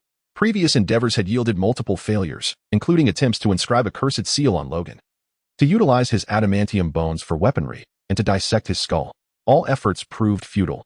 Thus, Orochimaru resolved to delve deeper to fully comprehend Logan, starting from the fundamentals in hopes of discovering an appropriate entry point for his research. As he could not dissect Logan, Orochimaru resorted to examining a clone of Logan in its infant form. He theorized that Logan's bones could not remain so resilient indefinitely. However, the clone's bones were not metallic, but rather constituted normal bone, albeit significantly harder than typical bones. Orochimaru explained, "This fellow's bones will evolve as he matures, gradually becoming as formidable as Logan's current structure." After numerous rounds of testing, Orochimaru became convinced that Logan's bones were likely not his own, but rather had been successfully replaced by someone else. The bones of a clone merely hardened, lacking any metallic properties. Although Orochimaru's hypothesis was somewhat misguided, it was not entirely off the mark, for Logan's bones were enveloped in a layer of adamant and steel, a substance unfamiliar to Orochimaru. Through comparative analysis, he deduced that the weight of the steel bones in Logan's body was approximately 47 kilograms, a conclusion drawn from comparisons between Logan's original self and his clone of the same age.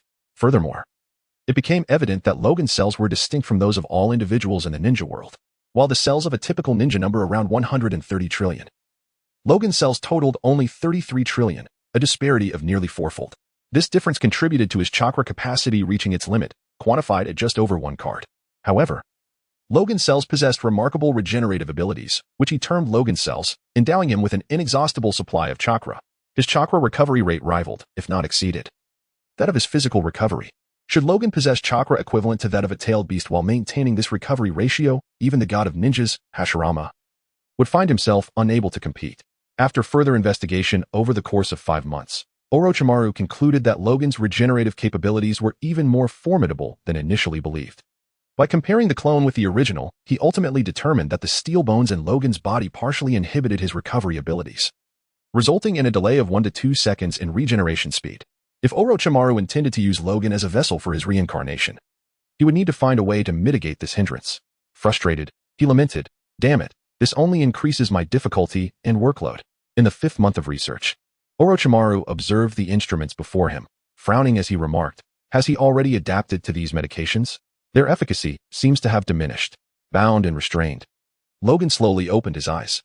Upon seeing Orochimaru, he instinctively displayed his claws, but alas, he found himself immobilized. He intended to unleash the 8 gates to break free, only to discover that his chakra was seemingly suppressed by some external force, rendering him unable to mobilize it. "Damn you, Orochimaru. Release me," Logan bellowed, subsequently voicing his displeasure with a torrent of invectives. My apologies, Logan-san, but I cannot release you. I find you far too intriguing, Orochimaru replied, gesturing for Logan to observe his surroundings, where a multitude of clones of Logan could be seen, some lifeless, reduced to mere skeletons. Logan-san, would you care to share your origins?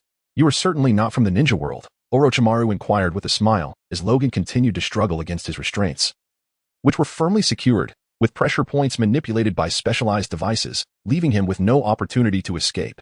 Get lost. Logan glared fiercely at Orochimaru, cursing. If only I had known, I would have unleashed the 8 gates and killed Kabuto right then and there. Damn it, this is the last situation I wanted to encounter. Orochimaru mused to himself. As for how I discerned that you are not from the ninja world, it is due to the fact that your clone possesses no chakra whatsoever, rendering it incapable of refining chakra. Upon further investigation into your related deeds and conducting experiments, I discovered that your frequent consumption of food containing a certain amount of chakra over approximately 6 months allowed your extraordinary cells to accept the existence of chakra, enabling you to refine it. Logan fell into silence, realizing the truth of the matter.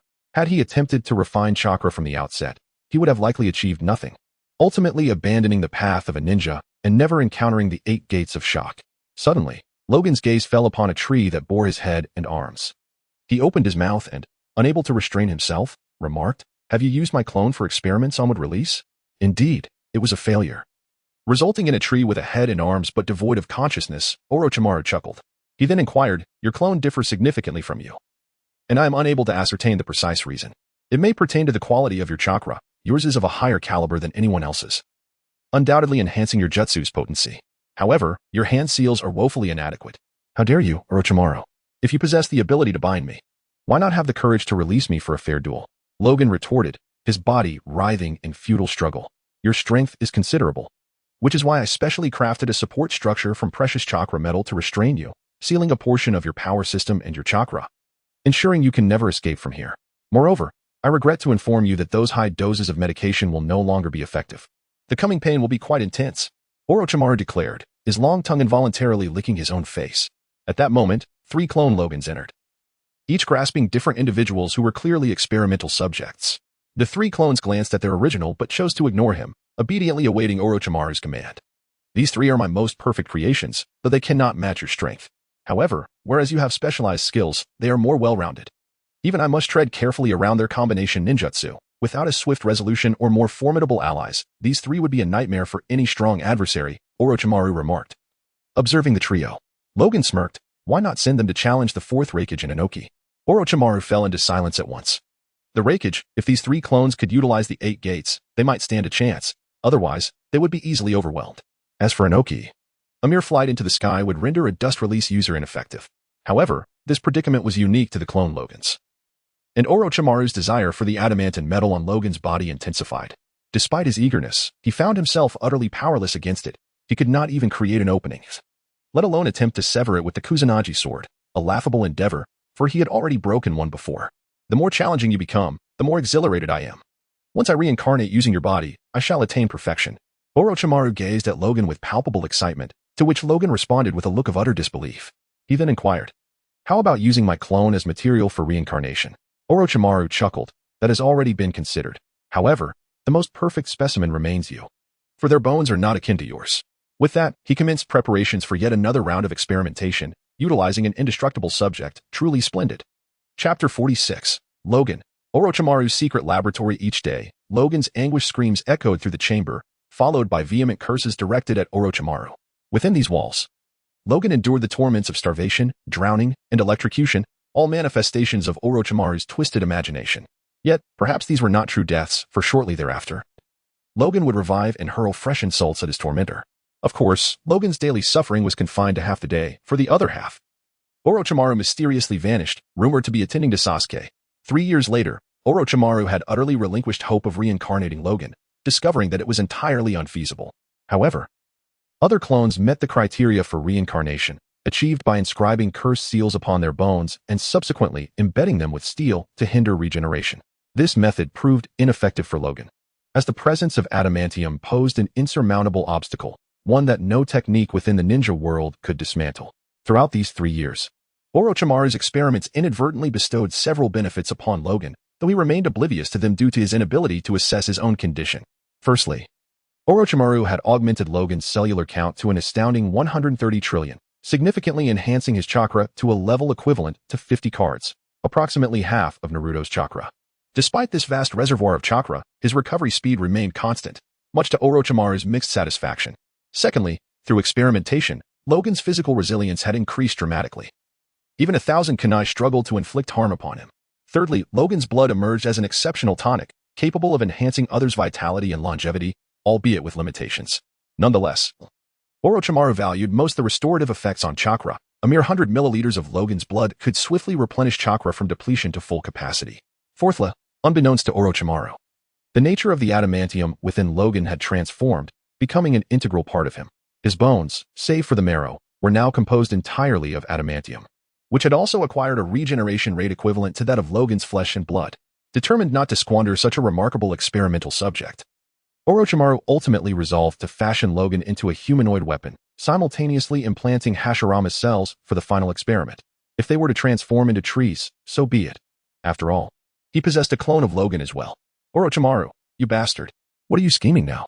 Logan cursed, only to find himself fitted with a peculiar helmet reminiscent of a suit from an animated series, albeit metallic in nature. As he struggled, Logan continued to berate. You scoundrel. Logan-san, prepare yourself for even greater agony than before. Do try not to perish. Orochimaru replied with a gleeful grin, leaving Logan in a decidedly unpleasant state of mind. Convinced that this wretched creature had no good intentions in store for him. As Orochimaru's assistant brought forth a vial of fresh Hashirama cells, Logan's expression shifted dramatically. He harbored an innate dread of these cells, knowing full well that even his clones were incapable of withstanding their effects, transforming instead into mere trees. Stop. Such a large quantity could be lethal, Logan bellowed, unable to contain his alarm. Meanwhile, Orochimaru busied himself preparing a needle. For Logan's skin had transcended the capabilities of ordinary instruments. This small needle alone was worth a fortune. With tubes affixed, 3 needles were inserted into Logan's heart and carotid artery. Once everything was ready, Orochimaru donned a cheerful demeanor, pressing the switch to initiate the rapid infusion of Hashirama cells, which surged through Logan's body in tandem with his heartbeat. At that moment, a fierce internal battle ensued between Logan's cells and the newly injected Hashirama cells. Initially, the Hashirama cells appeared to falter, but as their numbers swelled, a precarious equilibrium was established within him, causing trees to sporadically sprout from his body before receding once more. Logan, overwhelmed by pain, could only grit his teeth and let out muted roars, while Orochimaru meticulously monitored Logan's physiological data. To his astonishment, the substantial dosage had enabled Logan's body to reach a peculiar balance. Fascinating. If he survives, he shall emerge as a formidable weapon, Orochimaru mused, observing Logan's agony. With a mischievous glint in his eye, he decided to enhance the experiment further, equipping Logan with a pair of Sharingan eyes. These eyes appeared to forge an inexplicable alliance with the Hashirama cells, launching a combined counteroffensive against Logan's own cells, tilting the scales of victory towards these two powerful bloodlines. Just as Logan seemed on the brink of collapse, his adamantium skeleton emitted an unusual resonance, invigorating his cells as they rallied once more against the Hashirama cells and Sharingan. Growing weary of the spectacle, Orochimaru directed clone number 5 to monitor Logan's condition. Should the experiment succeed, the control mechanism would be activated. If it failed, the clone would terminate Logan and repurpose his bones into weaponry. Orochimaru was confident that even in failure, Logan's skeletal remains would remain intact. Trembling, Logan's cells began to recognize the vulnerability of the Sharingan, prompting his eyes to revert toward their original state. Meanwhile, the would-release cells, sensing their allies' distress, rushed to assist, leading to a chaotic skirmish around his ocular region. The most grotesque manifestation of this conflict was the incessant growth and disappearance of flesh tumors on Logan's head. Truly disgusting, clone number 5 remarked, though a sense of admiration for their original body lingered. Indeed, Logan was a testament to strength. Such an immense dosage of Hashirama cells would have transformed them into mere trees long ago. The clone body lacks certain martial techniques such as bone martial arts and primordial tai chi, yet it possesses a plethora of ninjutsu abilities, devoid of curse seals since they would be healed away. After a considerable duration, Logan has grown accustomed to a portion of the agony. However, the residual pain still renders him unable to articulate, his mouth only capable of producing a continuous series of anguished cries. It is uncertain how long this state will endure. Yet he discovers that he can still cultivate. Engaging in primordial tai chi does not necessitate physical exertion, even lying down or sitting suffices, though he prefers to exert himself unnecessarily. Subconsciously, Logan channels the energy of primordial tai chi, integrating the energy from his Hashirama cells and his Sharingan. In that moment, his body attains a semblance of equilibrium, allowing him to calm his turbulent spirit. Clone number 5 immediately focuses intently, summoning a small white snake to inform Orochimaru. At this juncture, aside from the occasional twitching of his muscles, Logan appears almost lifeless, bound to the experimental table. Upon receiving the notification, Orochimaru hastily sets aside matters concerning Sasuke to rush to Logan's side, with Sasuke, driven by curiosity, trailing behind. When Orochimaru arrives, he witnesses clone number 5 orchestrating various movements from Logan. Has he succeeded? Orochimaru inquires, while clone number 5 promptly halts its activities to report. Indeed, the chakra levels have surged dramatically. The sensation is even more terrifying than that of a tailed beast. However, the Sharingan has vanished, replaced by ordinary eyes. Orochimaru's expression shifts to one of surprise, yet he rationalizes that the Sharingan, being an external entity to Logan's body, would naturally dissipate or be assimilated, which was anticipated. What truly matters is the wood release. As Sasuke gazes upon Logan, he finds himself lost in memories. Logan had treated him relatively well, and he harbored no desire to sever their bond, primarily due to the impossibility of defeating him. My initial thought was correct, Orochimaru muses. To seal Logan's memories and implant new ones through jutsu. Alas, the 8 Gates technique is not an option. The 8 Gates technique? This method involves unlocking the pathways that constrain chakra within the body, temporarily granting immense power. When all 8 gates are opened, it is known as the 8 Gates formation, which can instantly multiply the user's strength exponentially, depending on the user's inherent power. Therefore, the potency of the 8 gates varies among different individuals. However, opening the 8th gate, the Death Gate, results in the complete consumption of one's life force, leading to death, a perilous forbidden technique. Yet, this individual might survive even upon opening the Death Gate. Orochimaru reflects, recalling the vivid crimson steam from that moment. Initially, Sasuke contemplated whether to learn this technique. But upon hearing Orochimaru mention the decades of refinement required to master such martial arts, he fell silent, no longer wishing to pursue the topic. Sasuke, focus on perfecting your technique. It holds great potential. I have matters to attend to, Orochimaru states, leading Logan deeper inside, while Sasuke departs without uttering a word. In the laboratory, Orochimaru inscribed several would-release jutsu into Logan's external memory storage, intending for him to function as a humanoid weapon, obediently following commands without the need for independent thought. Given Logan's unique characteristics, he could be equipped with various high-consumption techniques, transforming him into an exceedingly formidable artillery piece. Furthermore, even without unlocking the 8 gates, Logan's body could unleash remarkable speed. Coupled with techniques like the body flicker technique, he would be a truly terrifying entity. As for his lack of agility, Orochimaru was unconcerned. He believed no one in the ninja world could defeat Logan, and he felt assured regarding Logan's adamantium skeletal structure. Before long, Logan's appearance underwent a dramatic transformation. He donned a sleeveless garment reminiscent of a serpent, beneath which lay a tight black suit. His helmet morphed into one that obscured his eyes and part of the back of his head, with tubes inserted into his neck to siphon chakra from within, serving as the energy source for his equipment. After outfitting Logan, Orochimaru recalled something and remarked, there's one more thing. He extracted some of Logan's blood and summoned a clone, intending to implant Logan's cells into it, hoping to replicate Logan as present form. However, once the clone received the cells, it instantly contorted in agony and transformed into a tree, losing even its head and hands in the process. Orochimaru was taken aback, quickly resuming his research. Days later, Orochimaru's expression soured as he discovered that after merging with Hashirama's cells, Logan's cells had evolved into an even more formidable and destructive variant, rendering them unsuitable as supplements or for medicinal purposes. Cloning was now futile, meaning he could only replicate the standard version of Logan, which, though possessing some regenerative abilities, was inferior to the original. Very well, let Logan create more value for me, Orochimaru declared with a sinister smile. If Logan were aware of this, he would undoubtedly curse Orochimaru as a heartless fiend. Yet, Orochimaru would not send Logan off unprepared. He intended to equip him with a transmission device on his back, along with a mask and surveillance equipment for constant monitoring. Additionally, to facilitate retrieval, he planned to use summoning techniques, ensuring that if Logan were to be defeated or countered, he could be summoned back effortlessly, an undeniably perfect plan. With these thoughts in mind, Orochimaru set to work, his interest in treating Logan as a reincarnation target waning. The prospect of such an impossible endeavor held little appeal. It would be far more promising to directly modify a clone. Within a few days, Logan 10 was completed, with the initial mission being to venture to the Hidden Rain village. However, circumstances had shifted slightly. Orochimaru instructed Logan to conceal himself near the village, as he was to meet with Kabuto, an old comrade from his Akatsuki days, the scorpion of the Red Sand. After observing Logan, he decided not to expose him when confronting a scorpion, opting instead to set an ambush at the border. Once the plan was finalized, He and the pharmacist Du parted ways with Logan. In Chapter 47, the Akatsuki organization assaults the elderly. Logan arrived near the rain-hidden village, strategically avoiding the rainy areas and lying in wait amidst the grass, undisturbed by any mosquitoes that seemed to sense the peril of bloodsucking. After several days of waiting, Orochimaru, having concluded the battle at the Heavenly Bridge, hastily contacted Logan and instructed him to infiltrate the rain-hidden village. Upon storming into the village, Logan swiftly eliminated a rain ninja, who barely had time to mark Logan with a kunai before being pierced through the heart and perishing. The alarm was raised only after this initial kill, prompting the village's ninjas to mobilize towards the commotion.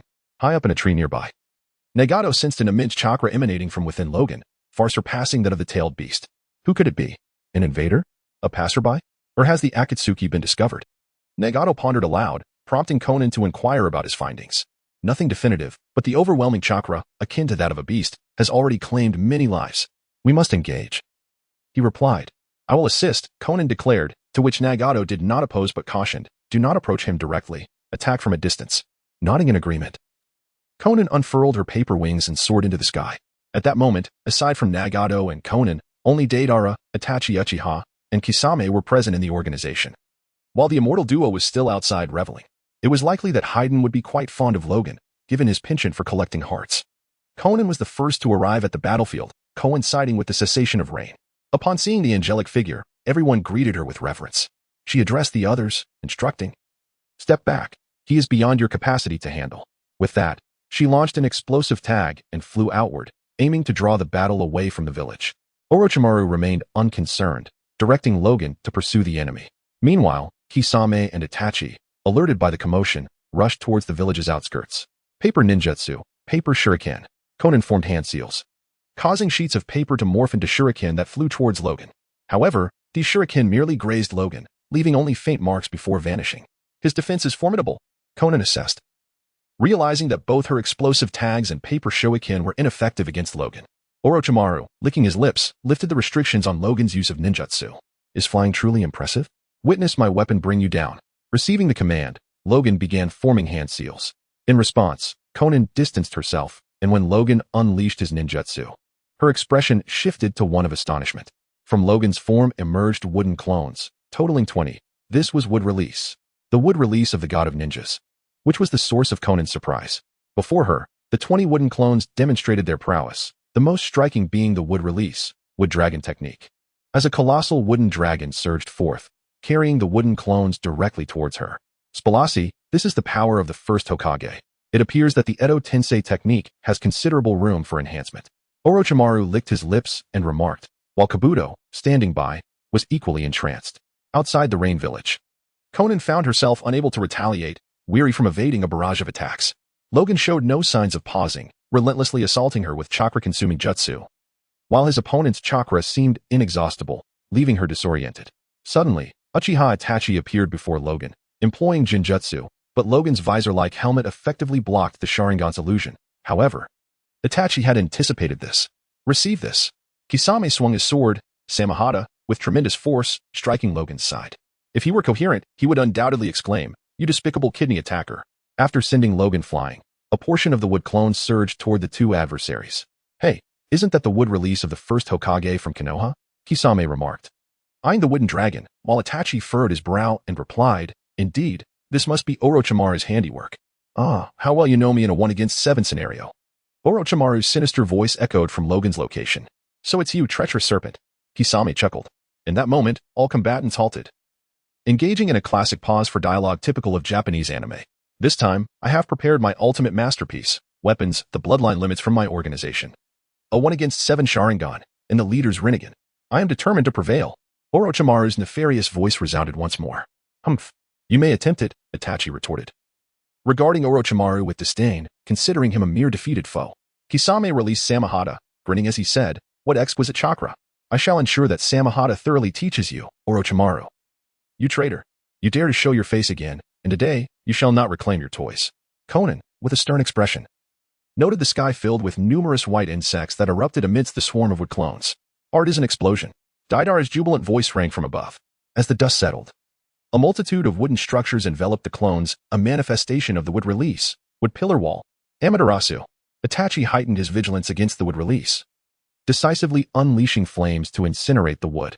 During the onslaught of Amaterasu, Konan soared into the sky, spotting the newcomer, Akatsuki, cheering for Deidara, and sighed, awaiting her moment to strike. Deidara, perched atop a great white bird, gazed at the inferno below, exclaiming, "Hey, with a fire this immense, it can't possibly be extinguished all at once, can it?" However, no sooner had Deidara spoken than a figure emerged engulfed in black flames, charging directly at Kisame. Aware of Itachi's Amaterasu, Kisame swiftly turned to flee, intending to wait until Logan was consumed by the flames. Yet, the rate at which the fire burned was slower than Logan's regeneration, merely scorching away his equipment and clothing. Observing Logan, imbued with the cursed flames of Amaterasu, chase Kisame in a frenzied manner, the onlookers found themselves at a loss for how to proceed, stifling laughter. "Hey, is it true? He has been on fire for so long and is still unharmed." Deidara expressed his disbelief, stating that logically, after burning for such a duration, it should have turned to ash. Uchiha Itachi, pressing against his eyes, found himself unable to endure any longer and promptly closed his Manjiki Sharingan. This was the first time he encountered something that could withstand such flames. Logan interjected, "Does Amaterasu burn to death?" To which Amaterasu replied, "Let those lesser-known entities try it. They would be incinerated in no time." Logan conceded, "That's true." After dispelling the fiery enchantment of Amaterasu, Logan found himself entirely unscathed, his hair having already regrown. Witnessing this, the onlookers felt a chill run down their spines, simultaneously recalling an individual, Logan, who had vanished 3 years prior. They failed to recognize him initially as his signature techniques were not employed, but upon noticing his regenerative abilities, the clues pointed unmistakably to Logan. He was the only one capable of such feats. After 3 years, it turned out he had fallen into the clutches of Orochimaru. To have survived 3 years under Orochimaru's torment was no small feat, Kisame remarked, then began to form hand seals. Water release, great exploding water colliding wave. Upon witnessing a deluge of water, Logan swiftly formed his own seals. Would release, advent of the tree world. The ground trembled as a multitude of trees and vines sprouted forth, reaching out towards the crowd. Kisame, upon being ensnared, instantly transformed into a puddle, his water clone. As for Uchiha Itachi, he transformed into a crow to evade capture, while Konan and Deidara continued to ascend into the sky. Observing the verdant transformation of the outskirts of Amagakure, the crowd exclaimed in awe, marveling at the prowess of the first Hokage's would release. Incredible! Even more formidable than the first Edo Tensei would release. Orochimaru exclaimed, his eyes wide. Indeed, it became apparent that Edo Tensei required refinement. Otherwise, it was uncertain whether it could invoke even a fraction of the original strength, which could be quite lacking. Orochimaru felt a twinge of annoyance, as the flames of Amaterasu had damaged the voice transmission module, leaving the surveillance with only a blurry view. Fortunately, the opposing voice reception system remained intact. Meanwhile, with Amaterasu offline, dozens of wood clones unleashed a barrage of attacks upon the group. Kisame, relatively unscathed, wielded Samahata to absorb chakra. The two aerial figures dodged frantically from water dragons and fire dragons, while Uchiha Itachi opted for simplicity, taking refuge behind Kisame and launching the Phoenix Fire technique. It was not that he lacked strength. Rather, the earlier use of his Manjiki Sharingan had drained him significantly, allowing him to conserve energy. Orochimaru. Konan sneered from the shadows, then dispatched her 6 paths clones. Upon the arrival of the animal path, it summoned the remaining 5 paths. The Deva path addressed the others, instructing, withdraw. With that command, everyone retreated to a safe distance to observe the battle. Receiving the order, Logan initiated a concentrated assault on the Deva path, while the Hungry Ghost path stepped forward to absorb all incoming attacks. What? Orochimaru gasped in shock, not expecting such a contingency. The Deva path extended a hand toward Logan's main body. Universal pull. Logan resisted briefly, but was drawn toward the Deva path, who brandished a black chakra rod, ready to impale him. Mid-flight, Logan clenched his fist toward the Deva path, his claws extending. Should he be drawn in, he would inflict a grievous wound in return. As the realm of Azura began its transformation, it prepared to intercept the impending assault, while the realm of Preta stood ready to absorb chakra at any moment, aiming to deplete Logan's combat strength. Swiftly approaching, Logan used his claws to shred the arm of the Azura, simultaneously severing one of the heavenly path's limbs. The Preta, eager to ensnare Logan, commenced its chakra absorption, albeit to no avail, merely trailing behind in its futile attempt. Despite being ensnared by the Preta, Logan retained considerable agility, launching clawed assaults. The wooden clones soon arrived, yet before they could make an impact, they were reduced to mere timber by the heavenly path Shinra Tensei. Observing the situation, Logan attempted to form seals, only to be interrupted as the Preta sought to restrict his movements. Nevertheless, Logan's hands continued to inch closer together, determined to execute his jutsu. The human path and animal path hurriedly intervened to pry Logan's hands apart, preventing him from completing the seals. While the Hell Path summoned the King of Hell to commence repairs on both the Azura and Heavenly Path. Once the repairs were complete, the Heavenly Path approached Logan with a chakra rod, beginning to thrust it repeatedly into him. After penetrating Logan with numerous black rods, Nagato felt a twinge of numbness. Unfathomably, Logan still remained animated. Some of the rods were even expelled from his body. Was this truly human? Meanwhile, Orochimaru found himself in a quandary, although Logan was suppressed. The ability to contain so many shadow-level opponents was impressive. However, facing the Rinnegan proved to be taxing, yet it seemed feasible to outlast them, prompting him to allow Logan to continue fighting. This, however, was a mere illusion on Orochimaru's part, as the Preda continued its absorption, and Nagato reveled in the bountiful chakra emanating from Logan. Thus, the Heavenly Path's relentless thrusting of chakra rods persisted, leaving Konan in silence, Itachi Uchiha turning away, and Kisame Hashigaki expressing admiration for Logan's resilience. Meanwhile, Deidara and Tobi expressed curiosity regarding how much longer Logan could endure. After a considerable duration, observing the vibrant Logan juxtaposed against the scattered chakra rods, it became apparent that the Heavenly Path was unfazed while Nagato himself felt fatigued. Truly the most resilient man in all the shinobi world. Indomitable, utterly indomitable. A change in strategy was imperative. After a moment of contemplation, the Heavenly Path addressed the others. Prepare for the sealing technique. Damn. Orochimaru cursed, decisively opting to summon Logan back, recognizing that a sealing technique could indeed target the currently controlled Logan. However, there was no lack of gains. The Akatsuki had gleaned significant intelligence through Logan's efforts. With a well-crafted plan, relying solely on Logan would surely lead to capturing them next time, transforming the entire Akatsuki into his experimental subjects. Yet this was not destined to succeed, as Sasori's oversight would prove fatal. Chapter 48, Title of Dolua. Upon summoning Logan back through the summoning technique, Orochimaru began to assess his condition. Yet, his examination was not of Logan's physical state, but rather of the equipment he bore. After thorough inspection, Orochimaru remarked, "Excellent. Everything requires repair." Deploying Logan into battle was efficient in terms of manpower, albeit somewhat costly in materials. It was never Logan himself that bore the wear and tear, but rather the items he carried. Orochimaru commenced calculations, preparing to adjust the necessary materials to minimize expenditure. Otherwise, funds from his research budget would once again be diminished. Upon realizing that Logan would be temporarily subdued by the leader pain, one could initially focus on Uchiha Itachi. However, after dealing with Logan, Orochimaru unexpectedly coughed up blood. He glanced down at the crimson stain on his hand and murmured, "It seems this body can no longer endure. Sasuke, after nurturing you for so long, it is time for you to repay me." With that, Orochimaru sealed Logan away, concealing him in a place where no one would find him, knowing he could summon him at will later.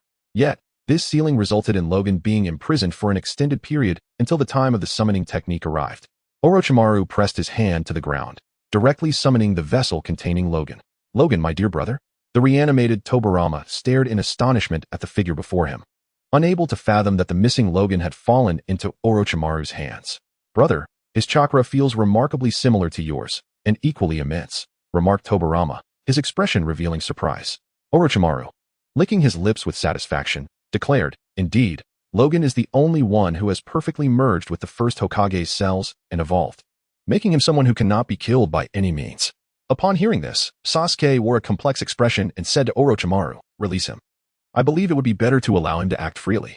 Orochimaru proposed, believing that a controlled Logan would unleash even greater power, utilizing more than just a few techniques, as he was a veritable cannon of inexhaustible chakra.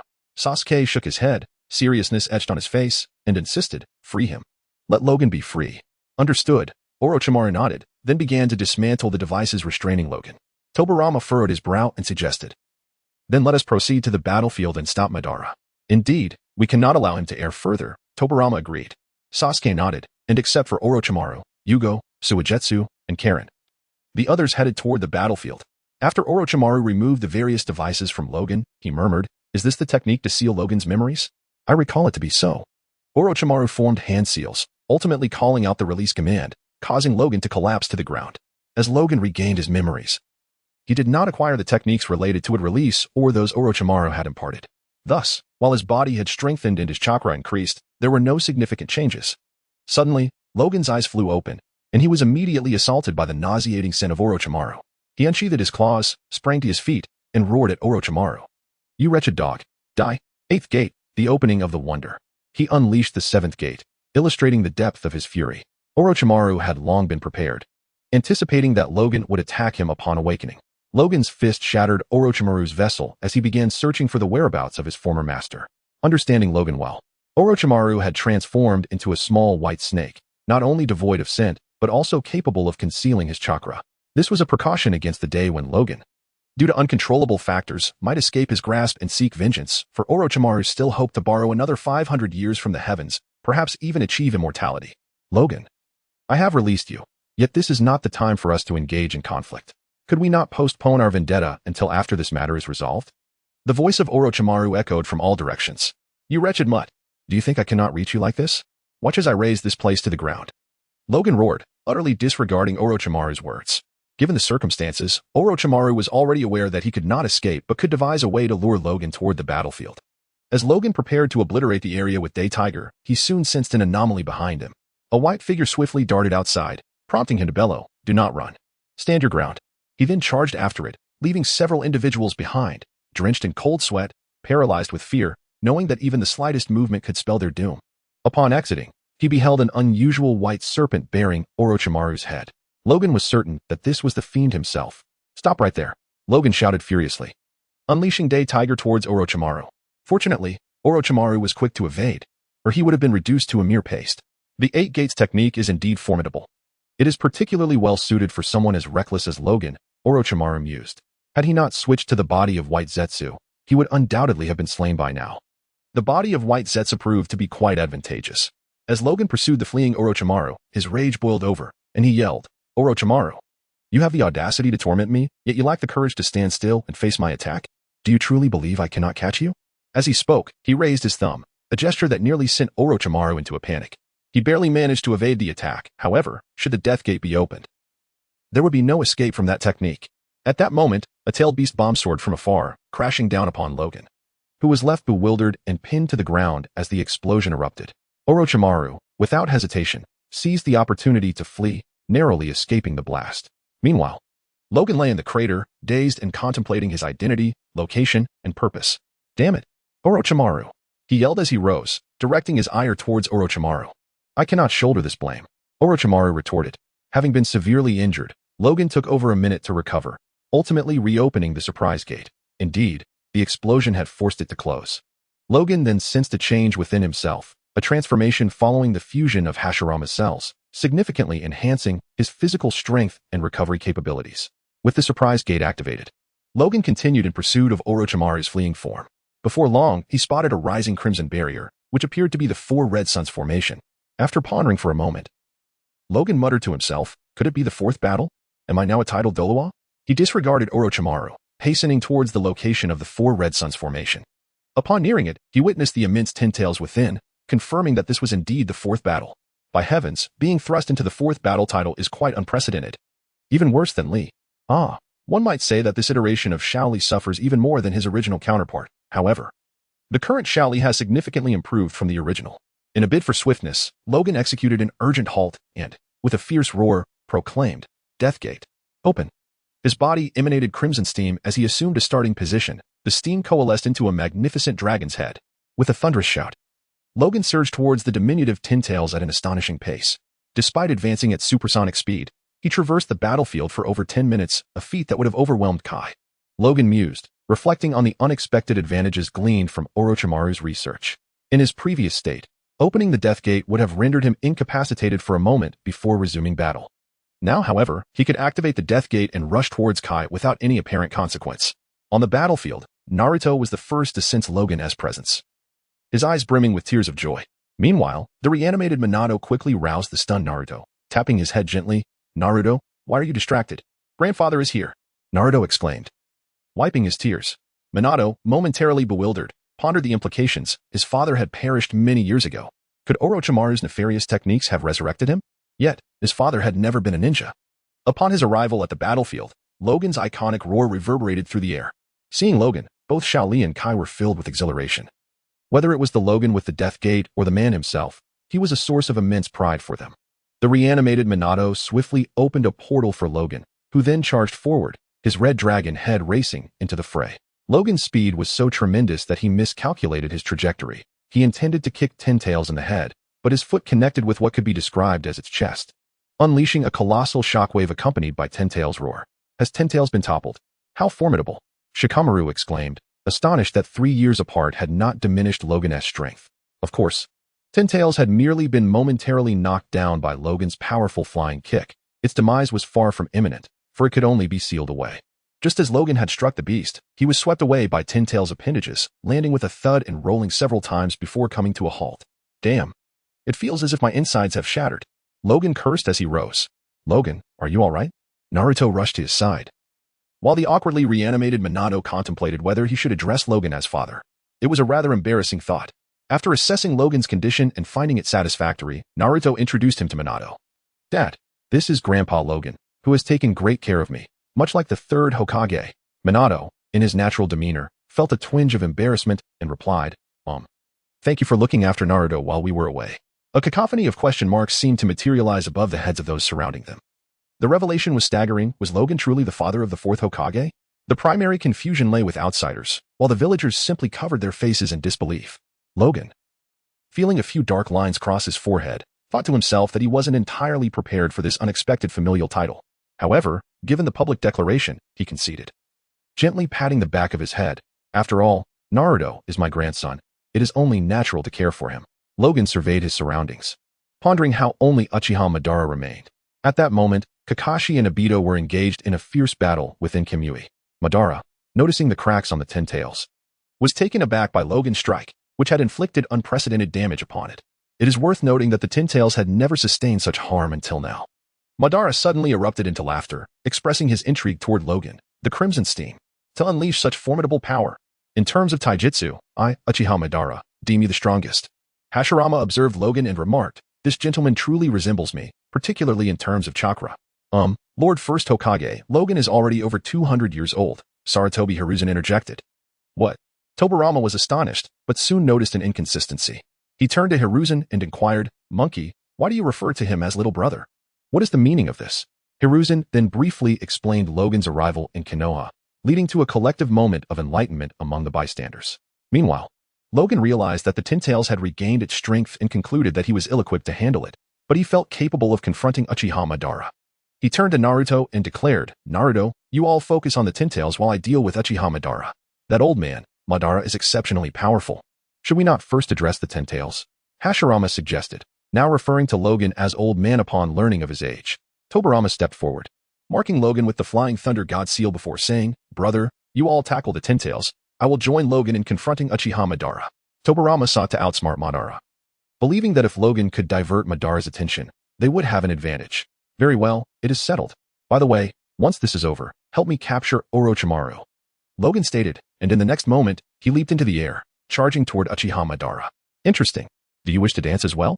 Let me witness the power of the Crimson Steam, Madara exclaimed, sensing the immense chakra within Logan, reminiscent of his old friend Hashirama, making him extremely curious about Logan. The primary allure was that Logan evoked feelings akin to those he experienced with Hashirama, igniting his excitement. Had he been revived, his exhilaration would have been even greater. However, Logan, in truth, was quite different from Hashirama. His only remarkable features were his claws and night guy. Nonetheless, Madara could not fully relish this encounter, as he knew that facing Logan would likely result in his own obliteration. As Logan approached, Madara inhaled deeply and unleashed a torrent of scorching flames, enveloping Logan entirely. Logan sneered, disregarding Madara's blazing inferno, and charged forward with his claws bared. Upon emerging from Madara's flames, Logan saw Madara wielding a fan of flames to defend himself. The fan, indeed a legendary artifact, only suffered minor cracks upon contact with Logan's claws. Observing this, Logan began to heat his claws. In a matter of seconds, he was astonished to discover that his claws were fully heated. Unbeknownst to him, since the Edelweiss steel within him had completely fused with his bones. The process of heating required merely 2 seconds, as did the dissipation of heat. As Logan regained his senses, he was swiftly sent flying by a slap. Uchiha Madara mocked him, Are you dazed while battling me? Do you think you can dance like this? Well, you little rascal. Infuriated and amused, Logan rolled and charged once more towards Madara's position, his heated claws unhesitatingly reaching out to strike. This time, Madara's flame fan could not withstand the attack and was effortlessly sliced through, akin to a hot knife gliding through butter. What? Madara's expression turned to one of shock, leaving him no time to react as Logan's claws tore through his shoulder and neck. Following the decimation of Madara's head, Logan began to shred his body, relentlessly preventing any chance of recovery, thereby pinning Madara to the ground. Incredibly, he actually subdued Uchiha Madara. This fellow is truly remarkable. Tobirama was astounded, never expecting that such a 200-year-old being could possess such formidable prowess. The clash between Logan and Madara concluded in a flash, while the shadowy figure of Kage donned a mask of agony, lamenting his thwarted plans. If no one could impede Logan, how could he possibly resurrect Madara? Was he to rely on Obito? It seemed that was the only option left. As long as Madara remained unsealed, there still existed a glimmer of hope.